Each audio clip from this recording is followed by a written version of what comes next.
This is Yeah. a thing. You can actually normal summon it. Yes. Nobody ever does, but yeah, you can. Yeah. So is that going to get fog bladed? Is he really scared? I'd be pretty scared. I'm about to try and win a YCS here, and I've got this crazy Fairy Tale Snow trying to book down my Beatrice. Ain't nobody got time for that. Fairy Tail Snow is like a version of Tsukuyomi on steroids. That's a good way to put it. Yeah, it's really like you can special summon it. It has decent stats, not just decent stats for a 4-star monster. That's like excellent stats. Yeah. Great effect. Looks good. Yeah. This card is a 10 out of 10. It's a light monster. It's a spellcaster as well. There is literally no single bit of this card that is printed that is not good. Yeah, it could be a tuner on top of all the other things. Yeah, but no, actually, no, that wouldn't be good because then you wouldn't be able to play Raiden with it. Tom Feargoods is calling it a day. Yeah, yeah. Very understandable. Not the best opening we've ever seen. No, not at all. By any stretch of the imagination. So 1-0 for Thomas Rose. And this is the point where we start getting a little bit shaky because we're thinking of flashbacks of the European Championship. Sorry, YCS Rimini.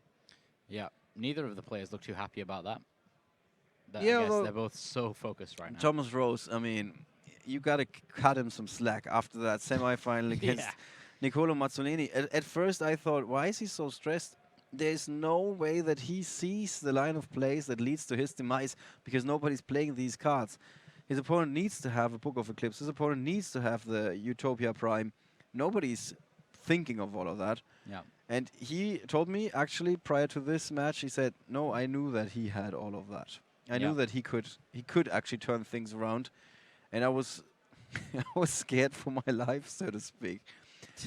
And now he feels like he has to validate himself. He has to prove himself.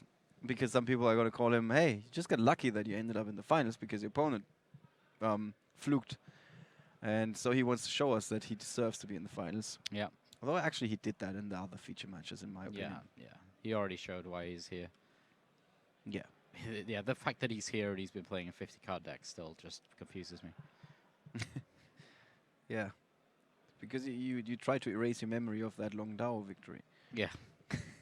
One with a 60-card deck. It was also 60 cards, Yeah, or 58 or something. Yeah, 60-card Mermill. Yeah, this was one of those tournaments where Long Dao did really not do us a favor in Europe, because all the American duelists were like, oh my god, look at Europe, what's winning over there. Yeah, exactly. Everybody was like, I could win in that final, in that format.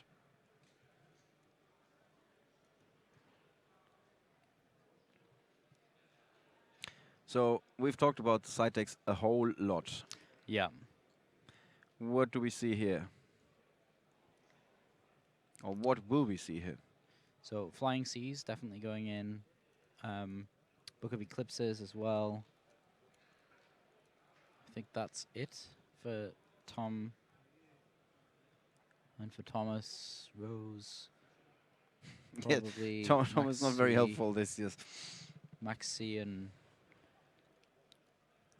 Max. He wants Maxi. He wants the Kaijus as well for the Exceed monsters.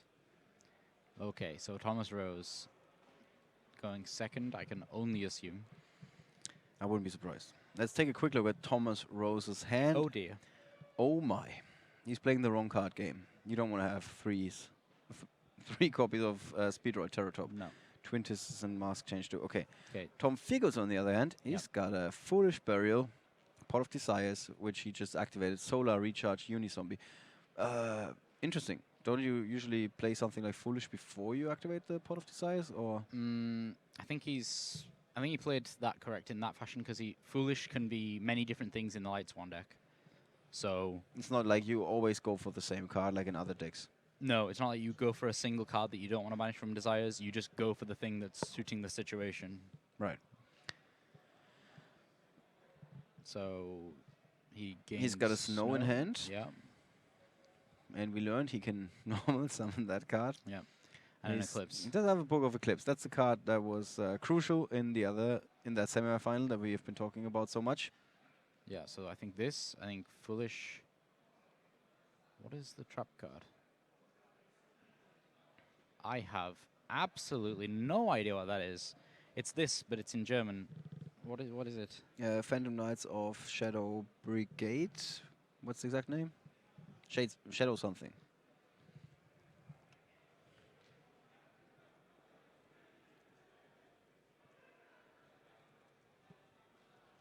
Yep, I've never... Phantom Knights of Shadow Vale? Okay. Is that it? No. Shade Brigandine. I think I got it. Phantom Knights of Shade Brigandine. Yes, that is the card. Special summon this card in defense position as a normal monster. This card is not treated as a trap card, obviously. If you have no trap cards in your graveyard, you can activate this card the turn it was set. This is what he's doing. You can only activate one cool. per turn, and it's a level 4, 0 attack, 300 def. So What type is it? it's a warrior type dark. Okay, this is super weird, but that is the perfect card for Light Swans. We've never seen that before. No. And we will most likely never see this again. Wow. Soul Charge being sent to the graveyard, and then there was finally a good mill.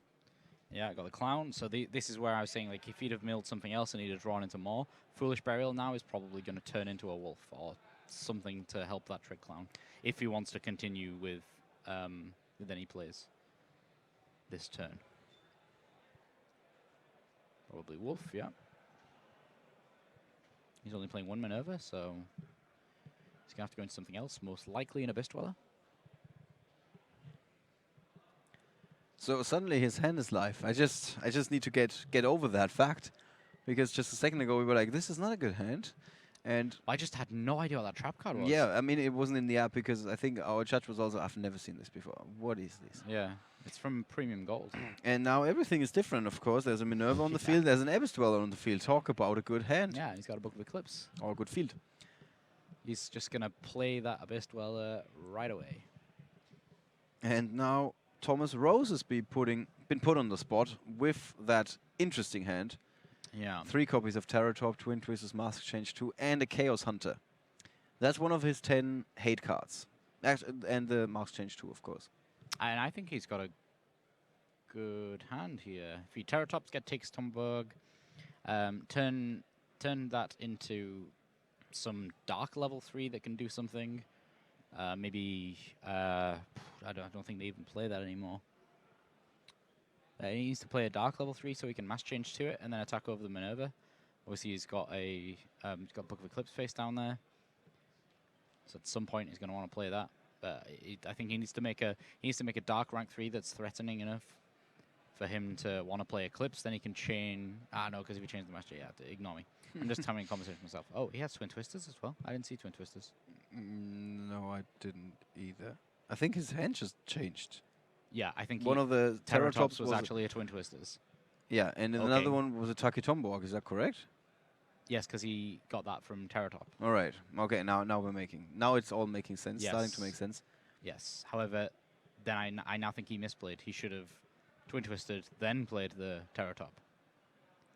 Right. First take out the face down. Yeah. Then continue. Yeah. Because now he just can't play. It's interesting. His opponent made the same mistake the game before, so to speak. Yeah.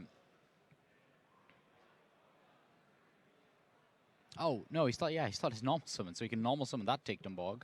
Sorry, he can normal summon that Terror Top, then special the Take Tomborg. But it might get snowed. How many cards? 1, 2, 3, 4, 5, 6, 7 together with snow. 4, 5, 6. Now he needs one more, right? Wasn't it 7? Yeah, but it can be from hand, field.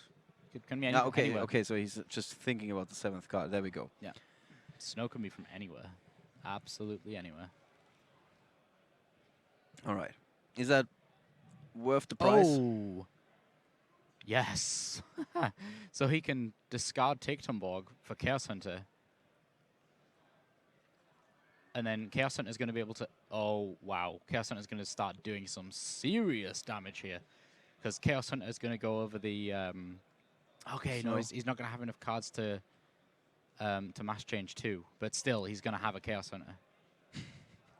Which is a good thing. We yes. learned that Yes, in the last round. Yes, having 3 is even better, but yes, that's a good thing. That's a good thing. Okay, I don't understand the confusion here. Yeah, Seems I to be think some- it's just that heads are about to explode with all of those cards that you've never seen before. And if anybody told you these are the cards you're going to see in the finals of ABC, of ABC Liverpool, of YCS Liverpool, ABC Liverpool. yeah, let's just call it It that. might as well be called ABC Liverpool. Okay. Everything's actually like that. We're playing in the ACC Liverpool this weekend. No, he can. He can. He's going to attack this. Yep, that's going to take some damage. He's going to set mass change 2, flip over one of the takedown bogs from Look of Eclipse, draw a card, then he can mass change 2. Right. Bam. Bam. If he figures that out himself. Of course. Of course. You're in the finals of YCS. Or he might not. Okay, yeah, he didn't. Well, he can still play it in the end phase. Maybe he doesn't want to.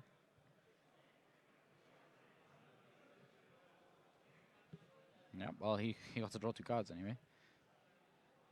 Yeah, so he didn't. Thomas Rose did draw into Radiant, the multi-dimensional kaiju. That's and nice. it's back to Tom, who now has a Max C. Oof. 2 snows. Not bad. No, but still, he doesn't have anything big enough to get over that Chaos Center. His only current way to get over that, I don't know what he's going to say. Reunizombie, no. The only way to get over that currently is to attack into the Chaos Center with Minerva and then hope for Minerva's effects to trigger. Right. Or does he get to 7 cards if he detaches that from Abyss Dweller? Actually, yeah, you just reminded me he had Trick Clown. Yes, I thought he would have played Trick Clown last time, but he didn't. Yes, he has Trick Clown, so he can summon Unizombie and make some plays that way. Not just some plays. Yeah, well, yeah, he can. Some good plays. Some real good plays, yeah. Yeah. This deck is so flexible. It can attack you from all directions. Yeah, obviously Michael can't banish Chaos Hunter. Chaos Hunter, yeah, but he's going to be able to attack right over it. Which is good enough. Yeah, good enough. And I think he's got enough for snow now. 1, 2, 3, 4, 5, 6, 7. I think it's 7 exactly. 7 exactly. Well, yeah, he can get rid of the Abyss Dweller if necessary. Not that you would want to do that. Yeah. Oh, yeah. Well, he probably will next turn if his opponent starts playing some cards. Yeah, that he doesn't like. If it's definitely the better choice to lose your Abyss Dweller than losing your field. So he should leave. Yeah, he's going to leave him with 1 takedown bog here. That's a much better play. So the mask change too. How good would it have been to set that? That would have stopped Michael because the card detached from Abyss Dweller would have been banished instead, so he wouldn't have been able to summon the Trick Clown. So it would have been better. I mean, he had to. No, but the Dweller could have always detached in response or detached first. Yes, but he would have played Mass Change 2 in the standby phase or something. No, in end phase. Ah, in his own end okay, phase. you mean still in the end phase? Yeah, okay, that makes sense. All right, so suddenly, but still here, all he needs is he can. Yeah, it's a mill for Michael. Mm-hmm. He's not played Pop Desires. Yeah, that's a great draw. Yeah, that is definitely no question about it.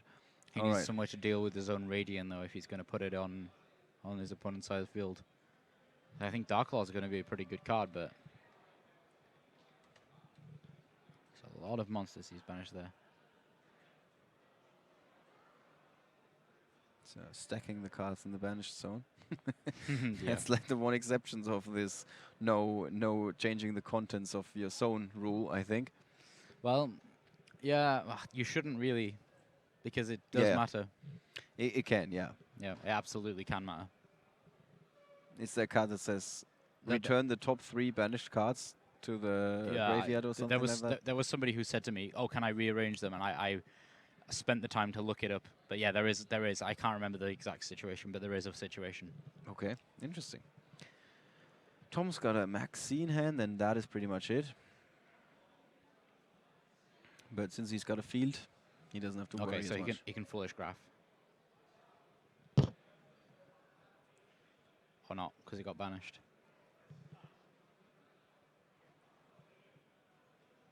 Yeah, so accidentally Yeah, I can only assume that he meant to do it for Graf.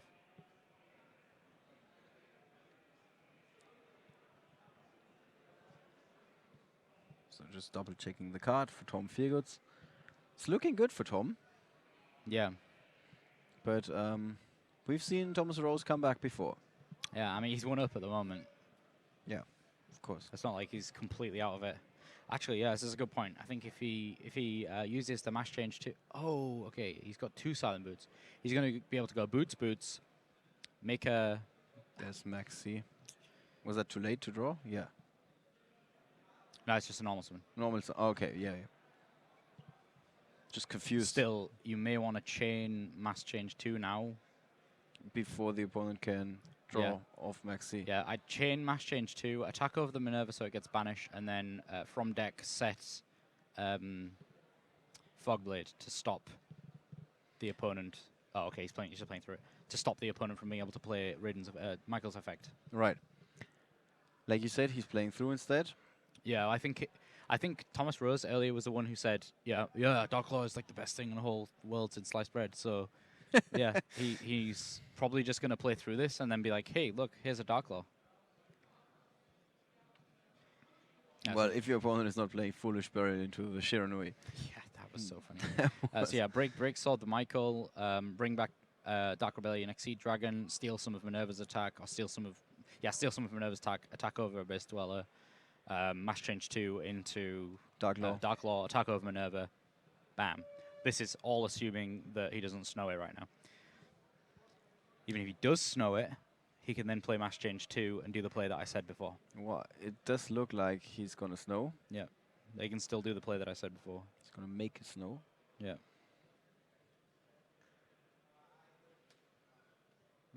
Yep. But no mask change 2. He can still tribute it face down, but yeah. He might not want to. It's Now, he first gets the Kaiju out, okay. And he sets the either the Twin Twister or the mask change 2. He can mask change 2 during his opponent's turn. Of course, yeah. But Radiant is bigger than it. He did set mask change 2, not all that surprising. Yeah. If he attacks into Break Sword, the Break Sword, even if it gets destroyed by battle, I think it still gets its effect. I may be completely mistaken there. Yeah, if you want to read it. Oh. I can't. Yeah, it's just if it's destroyed, yeah. I'm sitting like a good 2 meters apart from this. Yeah, I can see it. I can see it now that I wear my glasses. I've been doing this for years, and I've needed glasses. I've never been able to read those cards. Right. Tom Feargoods did draw into another Max C. Got 2 charge of the Light Brigade. See, yeah, if he'd have been able to succeed with the play that he wanted to do last turn, if that snow hadn't interrupted him, that would have been bonkers. You're talking about Thomas Rose. Yeah, if Thomas Rose would have been able to make the play that he wanted to make, then that would have been bonkers. Because Charter Light Brigade, you just can't play it. You can't pay the cost. Yeah. But now it's a different story. So when is the best point in time to activate the mask change? I think at this point, it's simply not, because Radiant is on 2,800 attack points. If Radiant's going to attack over the Break Sword, then that's probably the most appropriate time to play Dark Law. But still, it's not non-ideal, because then you've still got Radiant on the field. I think the trouble will be Radiant. If Radiant just disappeared now, like just somehow disappeared, and then he had Dark Law, he would be winning, even with his opponent having 3 monsters and all of this other stuff. He would be winning. Yeah, very interesting situation. The 2 charges, Brilliant Fusion. It's also going to put in some work somewhere down the line, that Brilliant Fusion. Yeah. And yet another Max C. So Tom Feargoods definitely gives his opponent something to think about. And he's currently also thinking quite a bit about his next play. Oh, okay.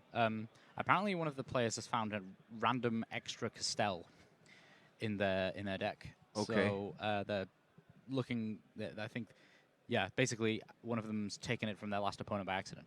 Okay. And the extra deck or what? Yes. Yeah, it's a Castell. Yeah. So out there, they're probably having the same issue of where's my Castell? Right. All of the players that have been playing in the last 2 matches are still here. They're still Right, playing. right. You mean in the game for the 3rd place? Yeah. Yeah, because those 2 guys who ended up in the semifinals but got kicked out, they also have to play one more round because we need to know who's gonna walk away with yet another prize card. Yeah.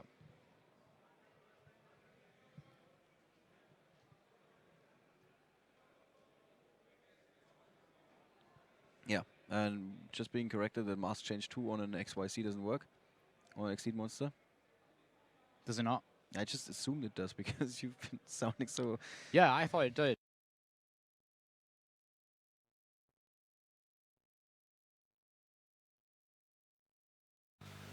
Welcome back to the coverage of YCS Bochum 2016. You would think that when you have 1,600 players in a tournament like that, there's a very low chance that 2 of the best players in the game are going to go up against each other. But guess what? It's happening. It's happening. It's not David versus Goliath or anything like that. It's one god of Yu-Gi-Oh versus the other god of Yu-Gi-Oh. This is going to be the clash of the titans. This We're going is to have the match of the century. It is. It's Billy Brake versus Joshua Schmidt. You should have seen it just now. We just did the announcement in the menu. I said the feature match for this round is table 1, 2 undefeated players, Billy Brake versus Joshua Schmidt, and then suddenly you got an ovation. Just for announcing a feature match. Everybody knows what's on the line. This is US versus Europe. US versus Europe. Then I asked players, actually. I was like, okay, who are we siding with? Is it the US? It was silent, just like when we did the Mannequin Challenge yesterday. All of a sudden, nobody was saying anything. Yeah. And then I asked, are we siding with Europe? And the whole room exploded. Woo! And I said, you heard it, Mr. Brake. So now he's won against many, but I think he's very comfortable in that position. But to be fair, he was shouting that he really wanted to play Joshua Schmidt. Yeah, he actually was shouting that yesterday before leaving the venue. Actually shouting. He only has one mode, and it's up here. Yeah, Billy was just going crazy. I've just been in there. I couldn't not go and speak to them before the match. Yeah. They both seem. I know Billy and calm don't go well in the same sentence. That is very true. As far as Billy's calm version goes, he was calm. Yeah. And Joshua is a bit more calm. Joshua was in Joshua mode. He was very much. All right. Okay, shuffling my frogs. So it's also like fire versus ice, with Billy being like super hot, super excited the whole time, and Joshua always being in this Iceman mode where he's like, yeah, you bring it. Yeah, I got this. He's actually got an apple ready for when he summons summons Totally Awesome as well. Oh it's on the table. Nice. All right, guys. We don't want to keep you guys very long. Just a little bit about the decks. Joshua, they are playing different decks. Yeah. Joshua is playing the deck that keeps moving up in relative numbers, Paleozoic. Billy Brake went with Metal Foes. What do you make of this, Luke? Yeah, I mean, so Joshua is going with super kind of standard version, none of this crazy Atlantean stuff. No mermails, pure frogs. The only spell cards he's playing is 3 Pot of Desires. Everything else is trap cards, pure trap cards. He's playing full 3 Wabakus, full 3 Solemn Strikes, full 3 Dimensional Barriers. All of these things that some people, the other list that we've been saying, not me. I love those Dimensional Barriers. They've been cutting down as if to save space for something else. He's just going with all of these power traps. Right. Really, really good. And we saw Billy's list yesterday. He said he went for maximum consistency. Yeah, major consistency. So I just don't know what's going to happen here. All right, guys. Let's not keep you waiting. Let's go to the feature match table. Billy Brake versus Joshua Schmidt. The US versus Germany. Metal Foes versus Paleozoic. This is going to be the match of the weekend. Let's do this.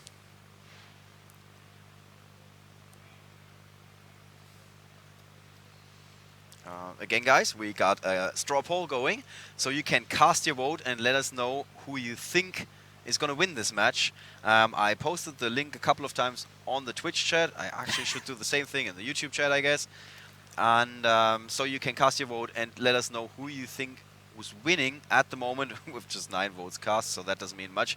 Billy Brake is leading. I love how Billy rolls the dice. He kind of he shakes it. Yeah, he shakes it and then just throws his arms in the air. Yeah. So yeah. It kind of looks like Yoko Tuna when he does it. Yeah. He's just like, whoa! It's really good. Okay, wow, okay, this is just... Whew. This matchup is gonna be crazy.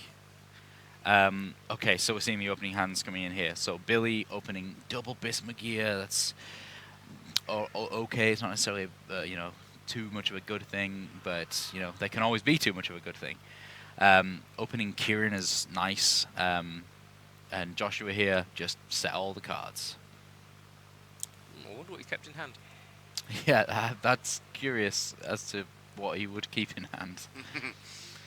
Maybe he doesn't want to get he doesn't want to fill a Denko Seka. So he's not filling all 5 spots. I don't. It's not necessarily that. I think he just doesn't want to fill all 5 of his zones in case he isn't able to play any of his trap cards. Then he can play Pot of Desires. That's basically what I just said. Oh, you said something about Denko Seka. But yeah, so he'd be locked with all 5 in his. Okay. Okay. Yeah. You got me. Yeah. We're yeah. good. We're good. We're good. Yeah. Yeah. He kept the Lean Cholia in his, if I'm saying that right. Yeah. Lean Choilia. Lean Cholia. Yeah. Okay. They all have very, very strange names, like Morella.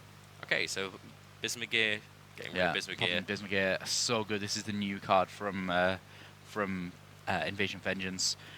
It's only a common, but it's pretty strong, all things considered. So no amazing flavor text to give to you guys with this one. Yeah, if it's destroyed, it's kind of like Plush Fire. If it gets destroyed, you can add a Metal Foes monster from your deck to your hand. No restrictions. That all happens during the end phase, but it's a much weaker version of Plush Fire. There's Mithrilium. So the way that Metal Foes has to play through this is just to do very much that. They gotta just keep going and play through stuff until there's nothing left, and then that's when they start doing their damage. But the thing is, they can do that. Yeah, they can. Not many decks can do that. No, not many decks can. Yeah. And at the same time, same kind of is true for Paleozoic. They can just hang in there forever and ever and ever. Yeah. I'd say it's I was speaking about this last round about the totally awesome variants. They have such a controlling game state. It's just crazy. The match between Joshua Osters, where his opponent went first. If he would have gone first, he could have made 3 totally awesome on his first turn. That would have been a different story. Yeah.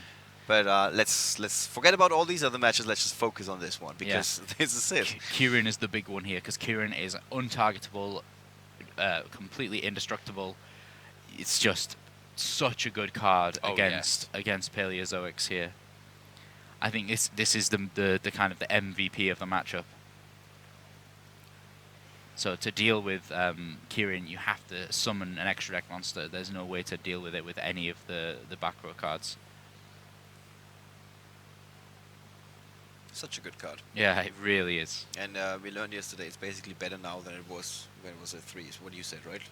Yeah, well, it's more of a even more relevant in this meta because ABC Dragon Buster just it's one of those cards where looking back you think to yourself like how the hell did we ever play the game when there's 3 of these?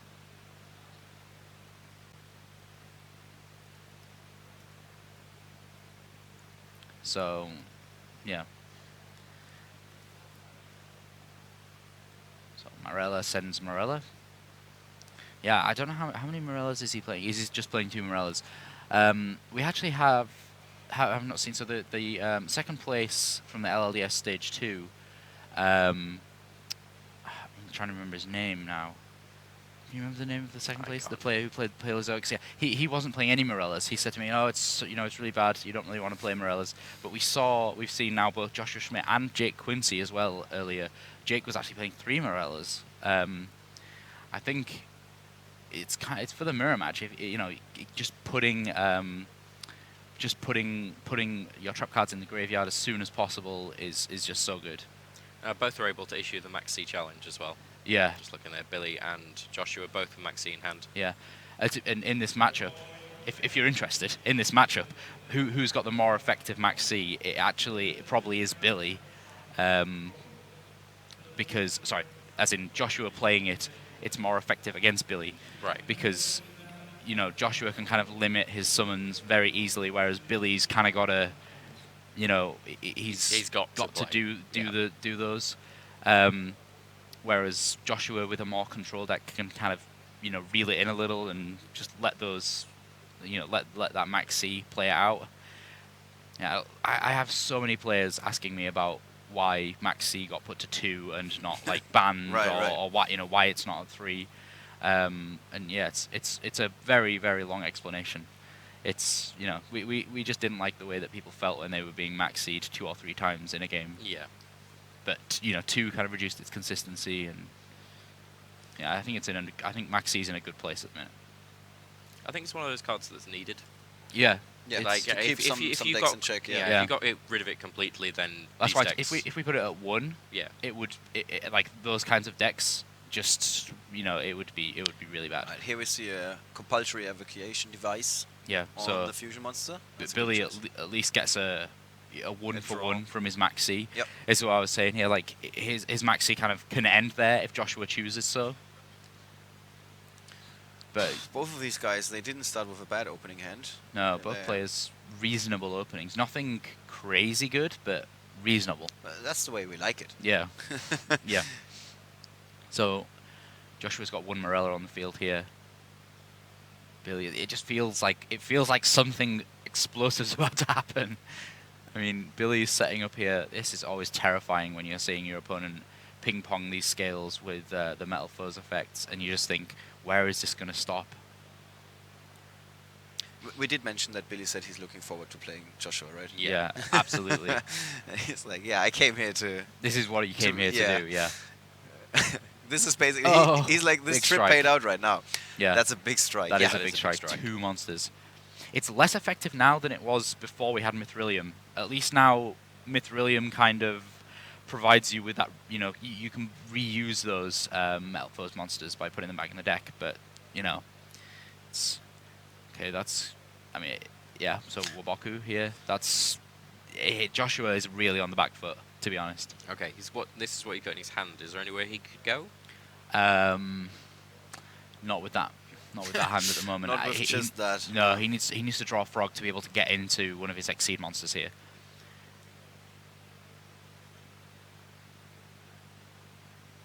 Alright, Billy isn't done yet.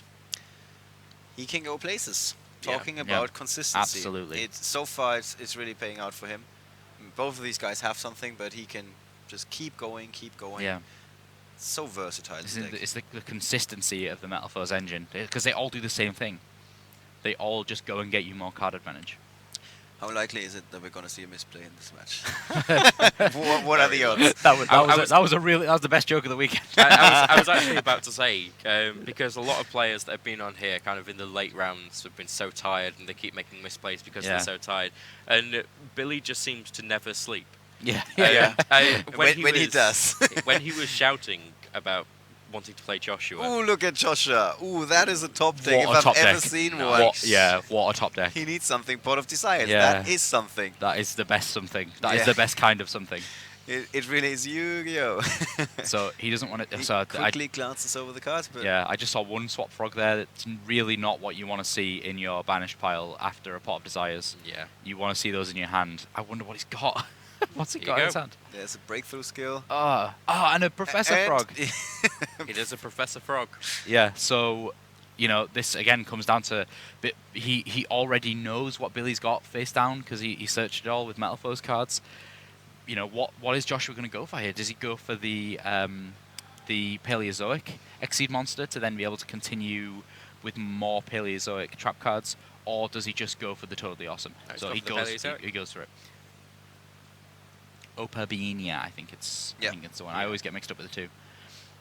So Opabinia, when it's on the field, you can, if it's got a trap card attached to it, you can detach an Exceed material to go and search for a Paleozoic trap card from your deck, any one of them. Yeah, I remember that because we had a situation at the LLDS stage 2. Because this card normally always is being put on the field with a trap card. Yeah. He controlled some of his opponent's monsters and turned it into that, and then Mhm. went searching, and we were like, hey, you can't.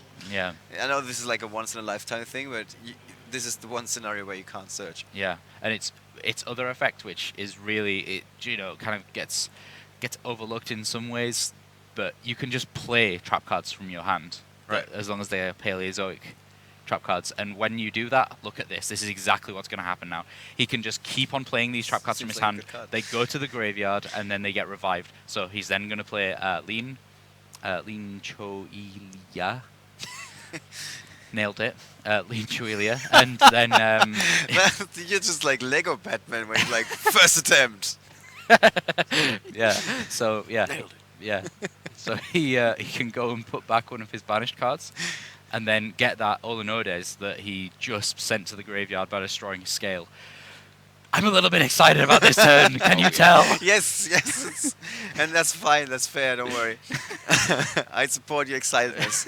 So he's going to be able to make another Exceed player and the Maxine. Now it's doing something. Yeah. So this is kind of forced here. How this game has shifted with that Pot of Desires. Yeah, absolutely.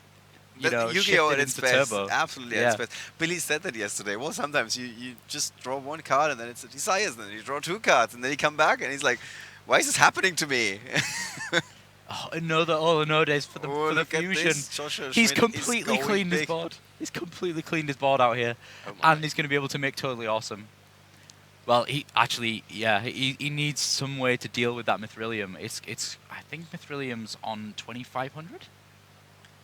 I'm trying to remember He's just now. set a breakthrough skill there. Mithrilium.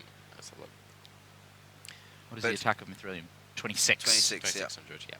But then we can Still. see Joshua being in a much better position than Yeah. he was one Yeah. turn ago. Oh, Let's yeah. just put it that way. Look at this. He's got the big toad. He's got He played Swap the Frog. Professor Frog. The Yeah. Professor Frog said, "Congratulations on passing your classes. Here is your reward. It is plays." Yeah, exactly. Yeah, props to Baja for that one. For those who know who Baja is. Wow. So how does Billy Break come back now? He's got a Bunbuku in hand. That's well, Scout. Scouts are And a pretty. Scout. He's gonna feel great about paying 800 life points for that. And he's ahead in life points. How important is that in this matchup? Well, yeah, quite a lot actually, because he may be able to sneak in like 4,500 life points. However much that may seem, it's not all that much in this kind of format, especially not against Metal Foes. Wow, what a backwards and forwards match! Like Billy just got like wrecked in that last turn, and he's still going completely fine. Still, the majority of people have cast their vote for Billy. They think that Billy's going to win against Joshua. Nobody's going for a draw, which is what I like. Yeah, something I'm finding fascinating right now. I actually thought that this was going to be a really slow-paced match, and both these players were going to end up playing quite slowly, just to make sure they're making all the right moves. They're not. I don't think they can do that. They both know that. Yeah. They both. We had Billy on yesterday, and he kept saying, I If don't this need to make happens, any yeah. decisions. I already did them Well, like 6 months ago. I put words in his mouth there. Yeah. I said you're like a chess player who is 10 plays ahead of your opponent. And he said, yeah, I guess so. Because whatever you were asking of him, he was like, yeah, if this happens, then you can do this, this, or this. And then if this happens, you can do this, this, every time. You could just... Yeah.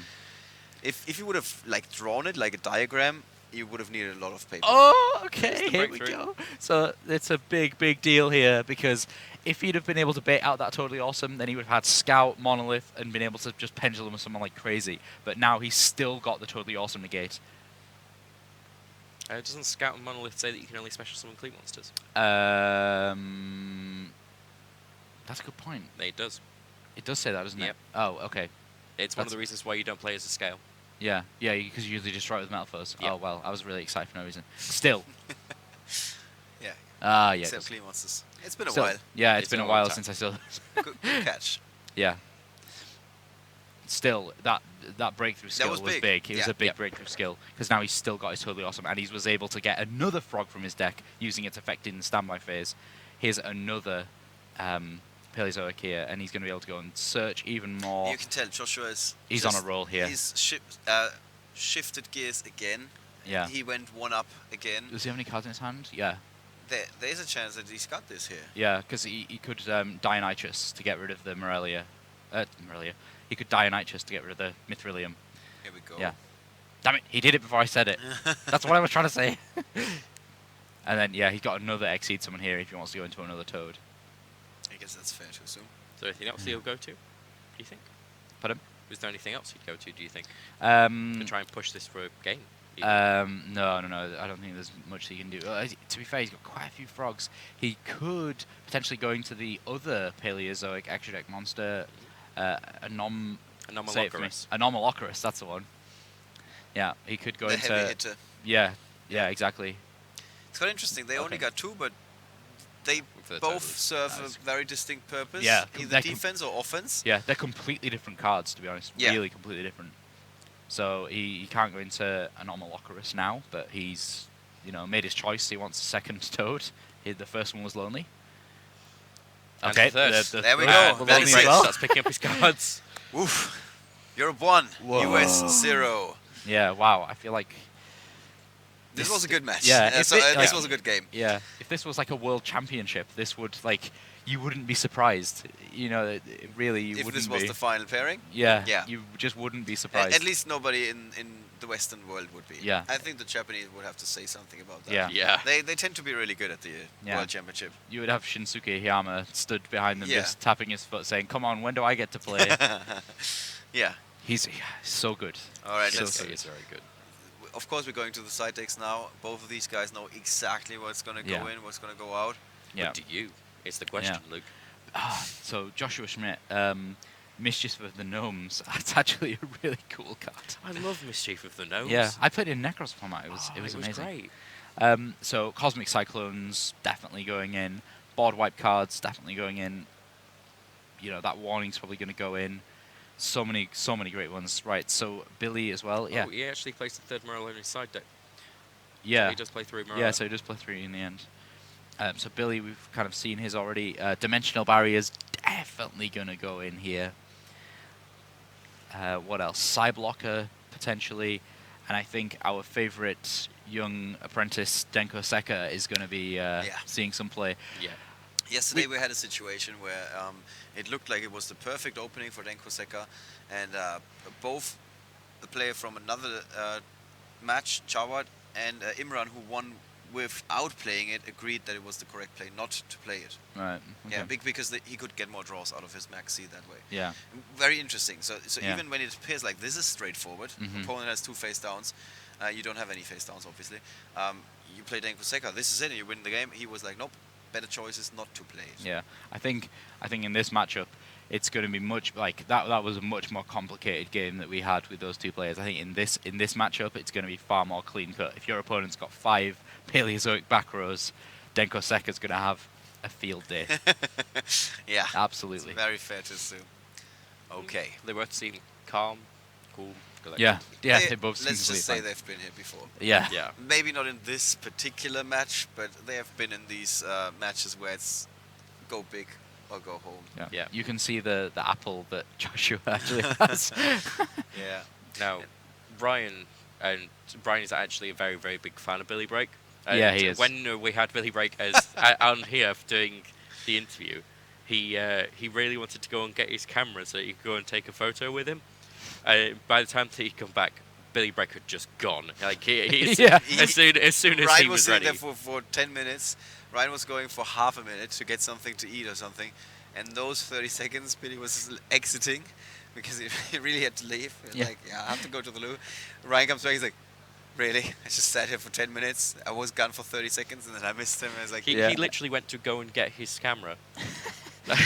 I spoke to Ryan afterwards, and I went, "You realize that Billy was like waiting around to speak to you, right?" Because he actually was. I said to Billy, "Oh, well, he it's not wants like to he talk to you." was trying to set him up or something. Yeah. Oh no. Billy literally was. I said it to Billy, and he was like, "Oh yeah. Oh cool. Yeah. Where is he?" And I was like, "I don't know. He's gone." He was like, "Oh, I really need to go to the bathroom." So Billy had to shoot off to the bathroom. Okay, That's a- Joshua Smith's got 2 reckless greeds there. That's pretty reckless. Yeah, incredibly so. It could be a swift ending to this. Like, what, Joshua? You've just won game 1. He doesn't look happy enough. Wow. Yeah, well, it's because Billy is starting. Yeah. That's probably the reason. Yeah. And it does look like it's a very good start. Yeah. Wow. That's a very, very good He start. just keeps going and going.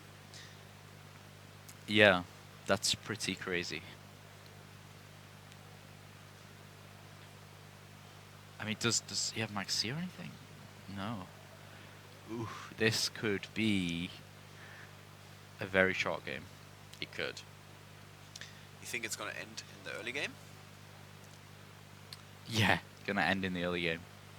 He's gonna end Infinity and Alkahest, most likely. Wow.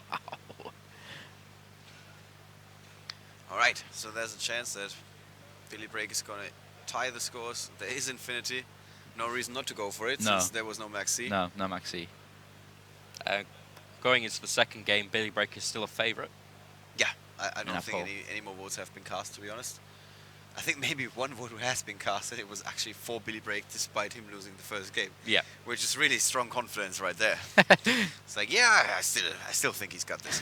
It's like an enraged Battleox. The moment he takes damage, he's just like, I'm ready to go. He's gonna come back and take. I can imagine him doing that as well. Yeah, exactly. Oh, Billy's great. Yeah, exactly. I can imagine that too. I loved how when we put it up on YouTube that this is going to be the feature match, that some of the commentary was in Spanish and just goes Dios mío. People are like, oh my god. All right. And it sounds like we're talking about Billy Brake a lot, and that's because he's a huge character.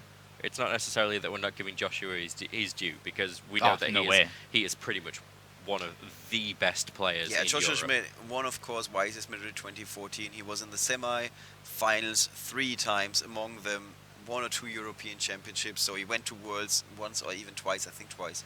And he also advanced to the top 8 2 more times. So Yeah. he's been super consistent. He's always near the top of the standings. It's not even just results. I mean, almost all of the players that I speak to who know him, it's always, oh yeah, I'm waiting for Joshua to get here to see what he's playing. That's, Yeah. it's like he is a cornerstone of Yu-Gi-Oh in Europe. Right. You know, what's Joshua playing? When you look at Billy Brake, he won YCS Dallas back in 2014. And that is his last big result, according to a list that I found here.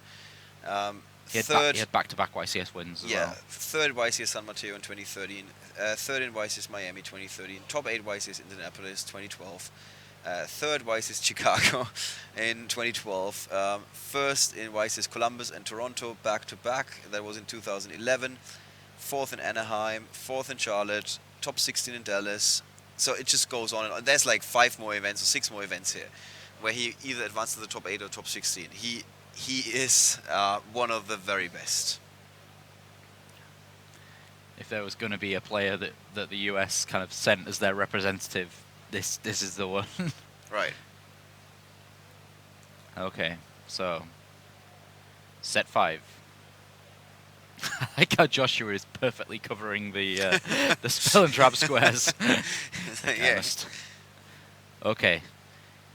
See, this is a completely different game state here. Let's start with Morella. Am I allowed to play Morella, please, Billy?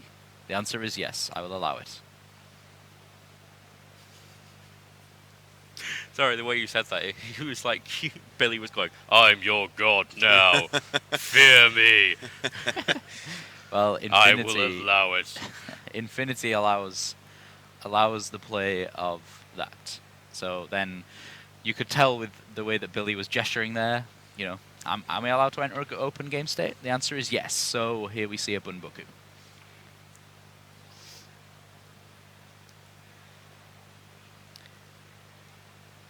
I think the only redeeming factor of that Infinity is that it's not a totally awesome and that he could potentially play Dimensional Barrier to negate it. That is like the only redeeming factor. Does he not have 2 Reckless Greeds? Yeah, Oh, he kept does. one in hand. On his hand. Oh, Okay, yeah, so what he can do is next turn he can draw, play Reckless, set Reckless, and then play it. And he's still kind of... Oh, that's the way that Reckless Greed works, is that the draw skips overlap, so if you play 2, you still only skip 2 draw phases. Yeah. Which is the reason why it's so good in multiples. Okay, that's a strange place for Kieran to be. It's probably not going to stay in that pendulum scale for much longer. you sure about that? Probably going to get destroyed.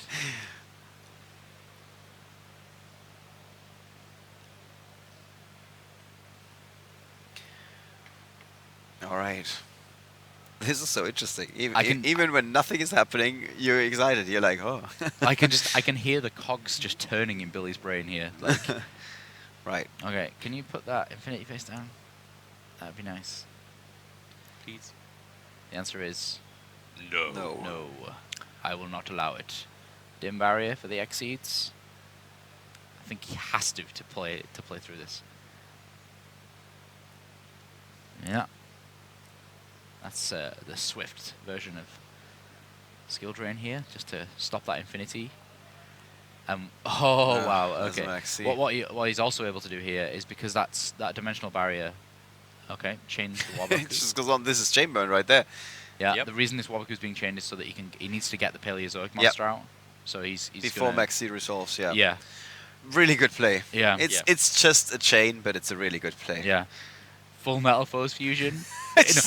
So Look. the reason Billy's doing this is he's blocking each one of the trap cards to stop Joshua from being able to resolve the one in the graveyard. Yeah. This is genius. Does he have... Okay, here's the Reckless Greed. Billy's like, okay, got it. Yeah, sure. Go sure. for it. You just flipped Was 4 that cards just to get that one monster out. I'm fine with that. Was that like Chainlink 8 or something? Yeah, something like that. Wow. Chain Strike would have been really good right now. Yeah. Okay, resolution. Wow, yeah. Yeah, guys, if you haven't ever read the rule book because it wasn't relevant that there were like super gigantic chains, this was a good Yeah. example of how it works. Yeah. The Yeah. flowchart, for those who know about the flowchart, would be very useful right now. Whoa. For what I can see there is Billy Break actually played in 2016 as well. I think the list you were looking at only actually went up to 2015. He also top 18 in YCS Toronto. Wow. Right. Here's Even what we're more. getting through there. Even more. Yeah. He's got a lot of recent accomplishments as well. But Joshua was 3rd at the World Championship. Yeah, That's a big thing. a bigger thing. Yeah, I'm not sure if it's a bigger thing, but it's big. Yeah. Although it's a very, very different format. to It anything absolutely you can is, play yeah. here. But It's really restrictive, so America has a bit of a problem when it comes to the World Championship. Why are you looking at me like that? Yeah, I'm it's not true. trying to be mean It's or true. anything. It is true. Like, they've never won it. I'm just saying. All right. Joshua managed to get a monster out, and we celebrated like it's almost like a victory.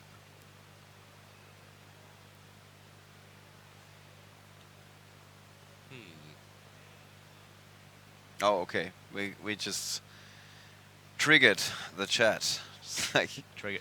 Wait, Yeah. did he just, consistent did he results. just summon a Max C? Yeah. he did just summon a Maxi. I feel like you've said that before. I was saying that Maxi is a bit better than. We yesterday we looked at one fusion card that only says your monsters cannot be targeted this turn, or one monster cannot be targeted.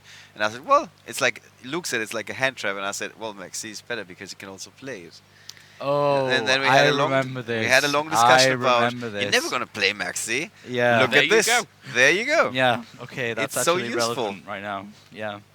Not just a little bit. Yeah. A little bit relevant. Nobody ever plays Maxi. Nobody ever plays Max C. Uh-huh. Except for the best players in the game. Yeah. So Oh. Yeah, Luke. Yeah, Luke. it wasn't a flash in the pan Worlds appearance for Joshua Schmidt, guys. He was right after he finished European Championships in the top 4. He won the next event. So much for flash in the pan. Like, it's quite the opposite, if you ask me. Yeah. What? Mhm. He's got another Reckless Greed. Yep. Wow. Is that the third? It's the Yep. third. He's got his That third must be the Reckless Greed. third. This is how you do it. Yeah, this is definitely how you do it. Yeah, so he's got Canadia so that he can bait out the Infinity.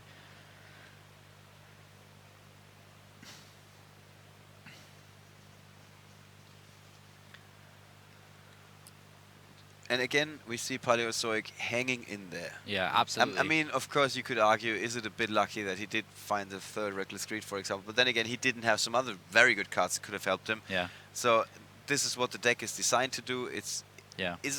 not gonna lose very quickly. No, No. it's a bit control. We rarely see like absolutely pure control decks Right. in the game of Yu-Gi-Oh. Yep.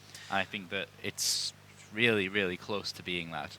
The thing, then again, is that most of the time, it is so good that you're not losing, because this gives your opponent more time to make a mistake. And Yeah. when you're going up against somebody like Billy Brake, Yeah. that's not going to happen.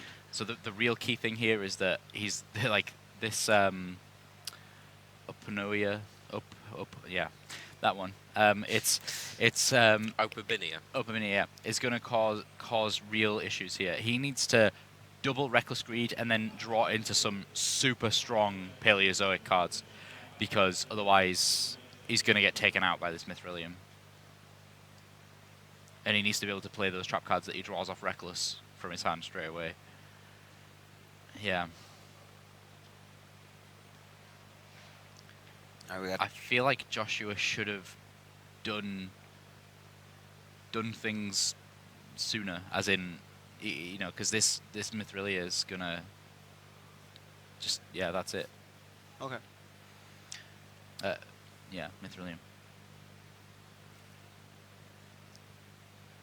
I thought those Reckless had been activated, but that was the first one, of course. Yeah. I think he drew So two like, Reckless Greeds off. Oh, them. they didn't update the app. There's still 2 more there, and I'm like, oh no, Actually, he's he has got- all yeah, three yeah, of I his know, I know. Reckless Greeds now. That's what I then realized. Yeah.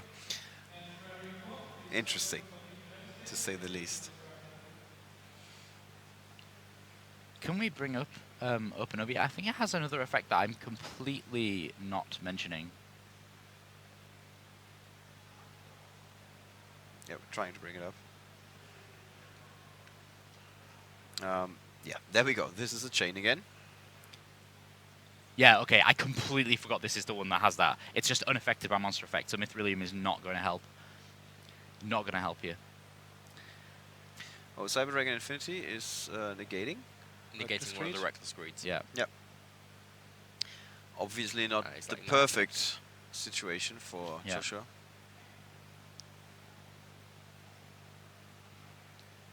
Yeah, so actually, I'm trying to understand Joshua's logic here.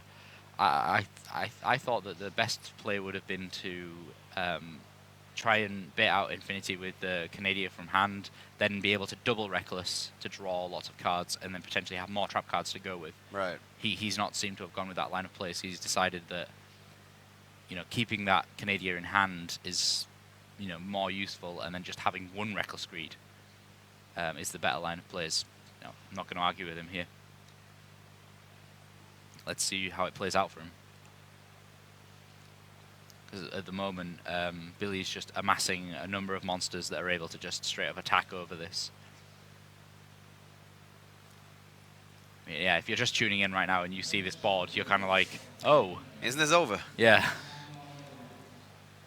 So this is time on the round On the for main event. for the rest of the players, not for our players. We were a few minutes late. I think Yeah. something like Yeah. 5 minutes, maybe even 7.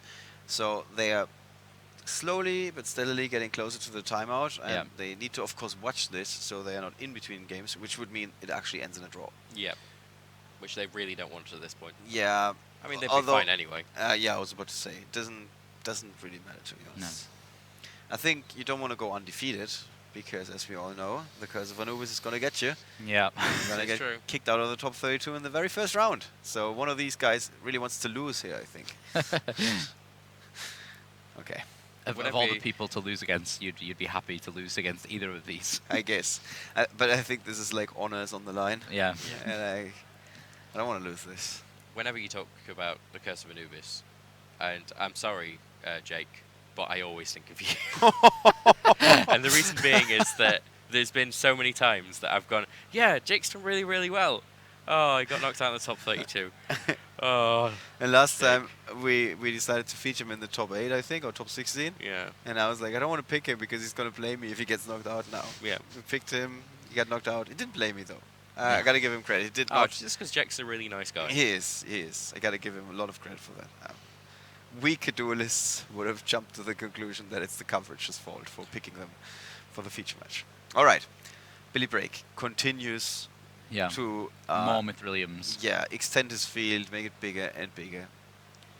And he doesn't seem to. He knows he doesn't really have anything to fear right now, right? Yeah, I don't.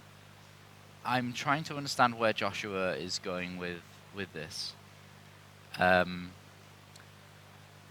Obviously, he's going to have to play Reckless Greed to be able to look for some more trap cards. He's going to play Canada to try and block some of these attacks. He's then going to be able to revive at least 2 of his Paleozoic monsters from the graveyard using their effects. Yeah, Canada is just now sent to the graveyard. There we go. The Book of Moon-like effect. So Reckless Greed. So yeah, he needs to find multiple Canadias from the top of his deck here. Let's see. Heart of the cards. Yeah, serious Heart of the Cards. Or Pot of Desires. That'd be nice. Yeah. Nope. Nope. He got a Solemn Strike, So Uh, at least. at least. I don't know what the other card That- might be. that- So yeah, that's it. that is Yeah. that is enough they damage. can't draw anymore. Cool. Yeah. Oh yeah, he's got no outs. Yeah, Yeah. he just can't draw. Right. Good point. So Yeah. so Billy was basically, you know what, I don't think I have anything to fear from those face down cards that are coming, so I'm going to put everything that I've got down on the line so I can make sure, knowing that he can't draw anymore for the Mhm. next couple of turns, with now an empty hand, Yeah. there's not much that he can do to stop this. Yeah, I think like fearlessly, it made really no difference what Joshua drew there, even if it had been some really great Paleozoic Yeah. trap cards, just because Because he Billy doesn't just have had two more. Yeah. Yeah, he the had the so two much. draws that he skips is just too much in this Yeah. situation. Because it was a battle of the resources, and he Yeah. wasn't getting any more yeah, resources. he wasn't winning there. Yeah. All right. 1-1 between Billy Brake and Joshua Schmidt. This is Wow. going back and forth. So third game, Joshua Schmidt is going to go first. I'm going to predict it.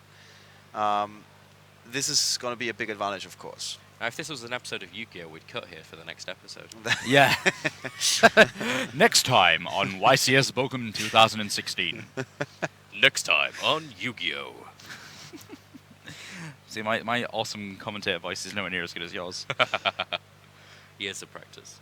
Literal years of practice. Just sitting with my recording setup at home, doing auditions. No. I miss doing it. I need to get back into voice acting. Okay, so both players still look unamused. Well, they looked fine after the first game, I'll be honest with you. Now they both look unamused. Billy Yeah. did look somewhat amused Yeah. after he just got that win. And I Yeah. think Joshua is just now asking, what's the time on the round? Yeah, well, Joshua has presented his deck, which Means starts the we're game. gonna- yeah. Yeah, Um, so that's perfect. It means that he can't be a draw now. yeah, yeah. So, yeah, yeah. At this point, that's where the Just game has already begun. It does feel it's a bit like Yugi versus Kaiba. But the problem is that I don't know which one's Yugi. Yugi's got more hair, so let's go with Billy. I was more saying because Yugi wins. Ah, okay. Oh, I just meant from a hair-related perspective, because that's what most of Yu-Gi-Oh is. Yeah, basically. Amazing hair. Amazing hair. Yeah. Yugo's my favorite hair. See the one. It's like blue and white. Yeah, and he's got the swoosh. Yeah. He's Yeah. got the swoosh. He's got the swoosh. It's what I call that hair. It's As basically, opposed to the swish. So to be honest with you, I have exactly the same hairstyle when it's longer. So I don't know why. I just call it the swoosh. The Okay, swoosh. so Joshua setting 4 with a Ronin Toadin in hand for his opening Yeah. term. Yeah, Ninja Frog. And there is the painful decision. The ninja frog. It's not that painful of a decision, to be honest. Gonna go get Gold Driver. Yeah, it really isn't, is it? No. I don't know why it's even called that. It's not a painful decision at all. Yeah. Painful choice was a painful choice. Oh, Because you're painful like, was, yeah. A You're like- bit. yeah. Very often you could set your opponent up for a very painful choice. Okay, simplified game state. Here we go Summon, again. Swing. Yeah, Oh, I oh, have nothing oh. to stop that. It looked like a pretty good bluff. If he didn't... Like, there's a temptation to warning something like this. Because you're just like, is that all he's got? If that's all he's got and I just play warning? But It's just, it's a very small Cyclone on the Bismugear. temptation. Definitely Cyclone on the Bismugear.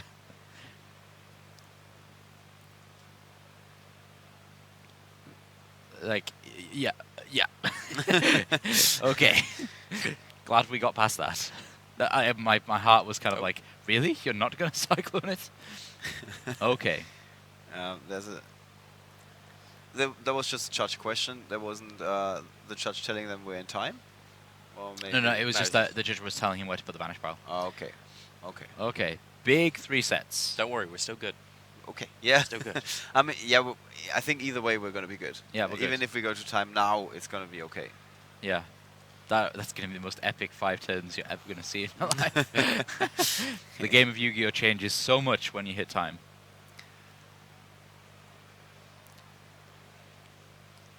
Okay, Picaya here is not necessarily the best Paleozoic when you don't have another Paleozoic in hand. It's their Destiny Draw-esque card. Paleozoic makes me miss Matt Bell. Why? Could you imagine? What, him trying to pronounce Trying to Paleozoic? pronounce all of these cards. There's the the T. time. Yeah, there's the T. We are now in the timeout. So only a few more turns, but we've seen quite a few cool turns. So Yeah. But Mhm. Joshua Smith is down here, and he doesn't really have anything to push through damage. No. yeah. So So now he just has to protect. Rowan Toden actually has a 2,000 defense. Yeah, huge defense. So, That's a 1.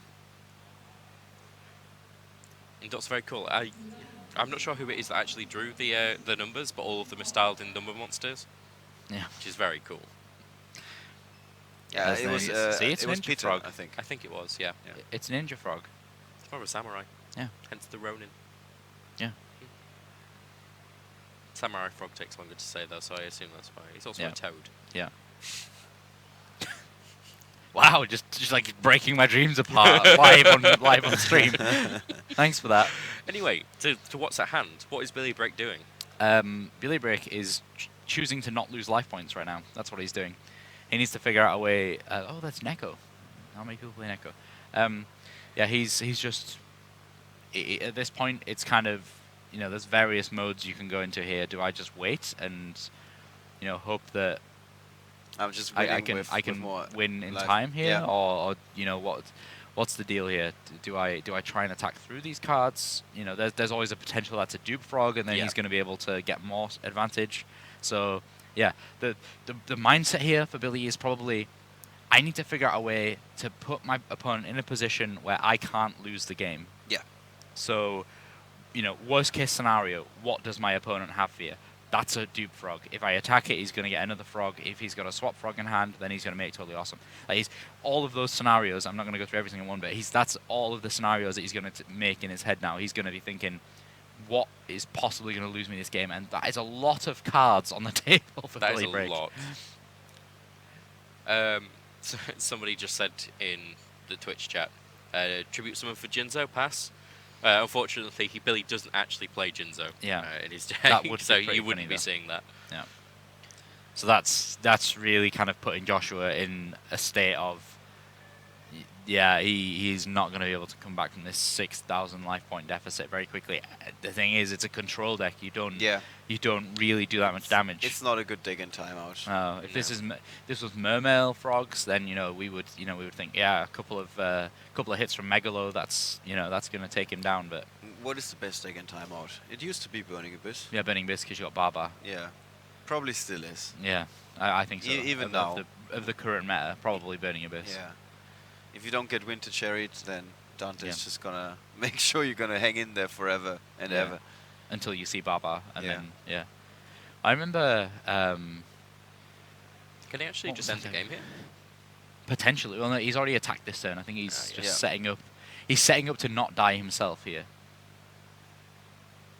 But if Joshua draws a Paleozoic here, then plays Picaya, and then draws into more great Paleozoic cards and is able to make some of these Paleozoic Exceed monsters, then he could very much just turn this around. But we'll What's see he doing? what's he What's got. He needs a Pot of Desires. Yeah, Pop Desires That would be into a Paleozoic would be Really even better. good again. Stop frog. Okay, Oh. Swap Frog is okay. He can. So what is his opponent's back rows? They're all like Space Mystic Typhoons. Space Typhoon, Typhoons. Mystic Space Right, okay. Typhoon, And and I think there was a combination. Oh. Not a combination. Battle Force. That's not. It's not Alcahest. Alcahest isn't on the field. That's in the Yeah, field. no, it's a full. It's a Malphite, so it's probably full Malphite fusion. Yeah, I think it was a fusion. Possibly, yeah. Uh, Okay, still, the play here, Joshua has to summon the Swap Frog, send a monster to the graveyard, use Ronin Tonin's effect to revive it, try and make an Exceed play. At the same time, he's trying to defend himself with the barriers. Probably he's able to flip that barrier over and call fusion. That would be really good, because that would stop him from fusing into something with full metal force fusion. Yeah, he can That would be do nice. that in response still, right? Yeah, he can do that in response. So that he would waste in quotes his full metal force fusion there. Right. I feel like we need a shorter name for full metal force fusion. FMFF. FMF. Yeah. Okay. So here we go. Ronin Toadin. He's going to be able to overlay into something to try and progress his game state here. He needs to start doing some damage. I mean, we still got a whole 3 turns left, but Yeah. still. It would be a very different story if this game weren't in the timeout right now. Oh yeah. But if this- even then, Billy was in a good position, of course. Yeah, he's in a reasonable position. Yeah. So it's totally awesome. Still the totally awesome pick for being in time. I'm not too sure about that. I thought that he was going to go with Opabina.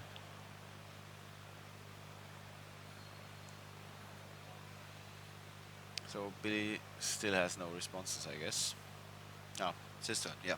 So I think Joshua is kind of setting up here For one big for turn. one big turn. Yeah. The next one is his last turn, right? Yeah, it will be, and then Billy will get one more turn. Okay, that's actually a 3. Billy's confused. Yeah. Because the 2 and the 3 are exactly the same on number monsters, just upside down. Of course they are.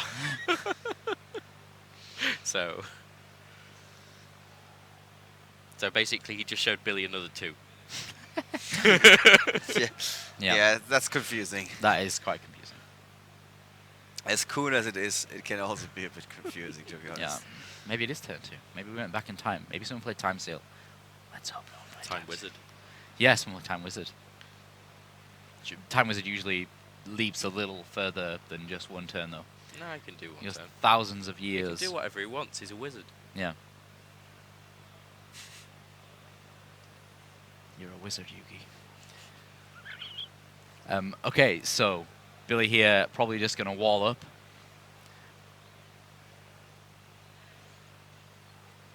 Yeah, wall up.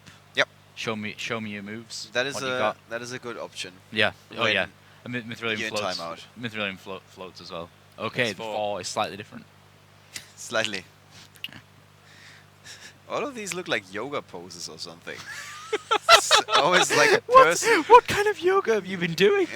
I'm That not would be saying you I stand could on do your that. head, Yeah. and then you bend your legs backwards. Yeah. And your knees forward. I don't think you can do Our tech that. team is now attempting this yoga pose. Stefan is really I enjoying. think Yeah, here he He's going goes. for it. I think we just lost our director, basically. Valder's getting up. I think he's feeling inclined to do this. Yeah, let me show you.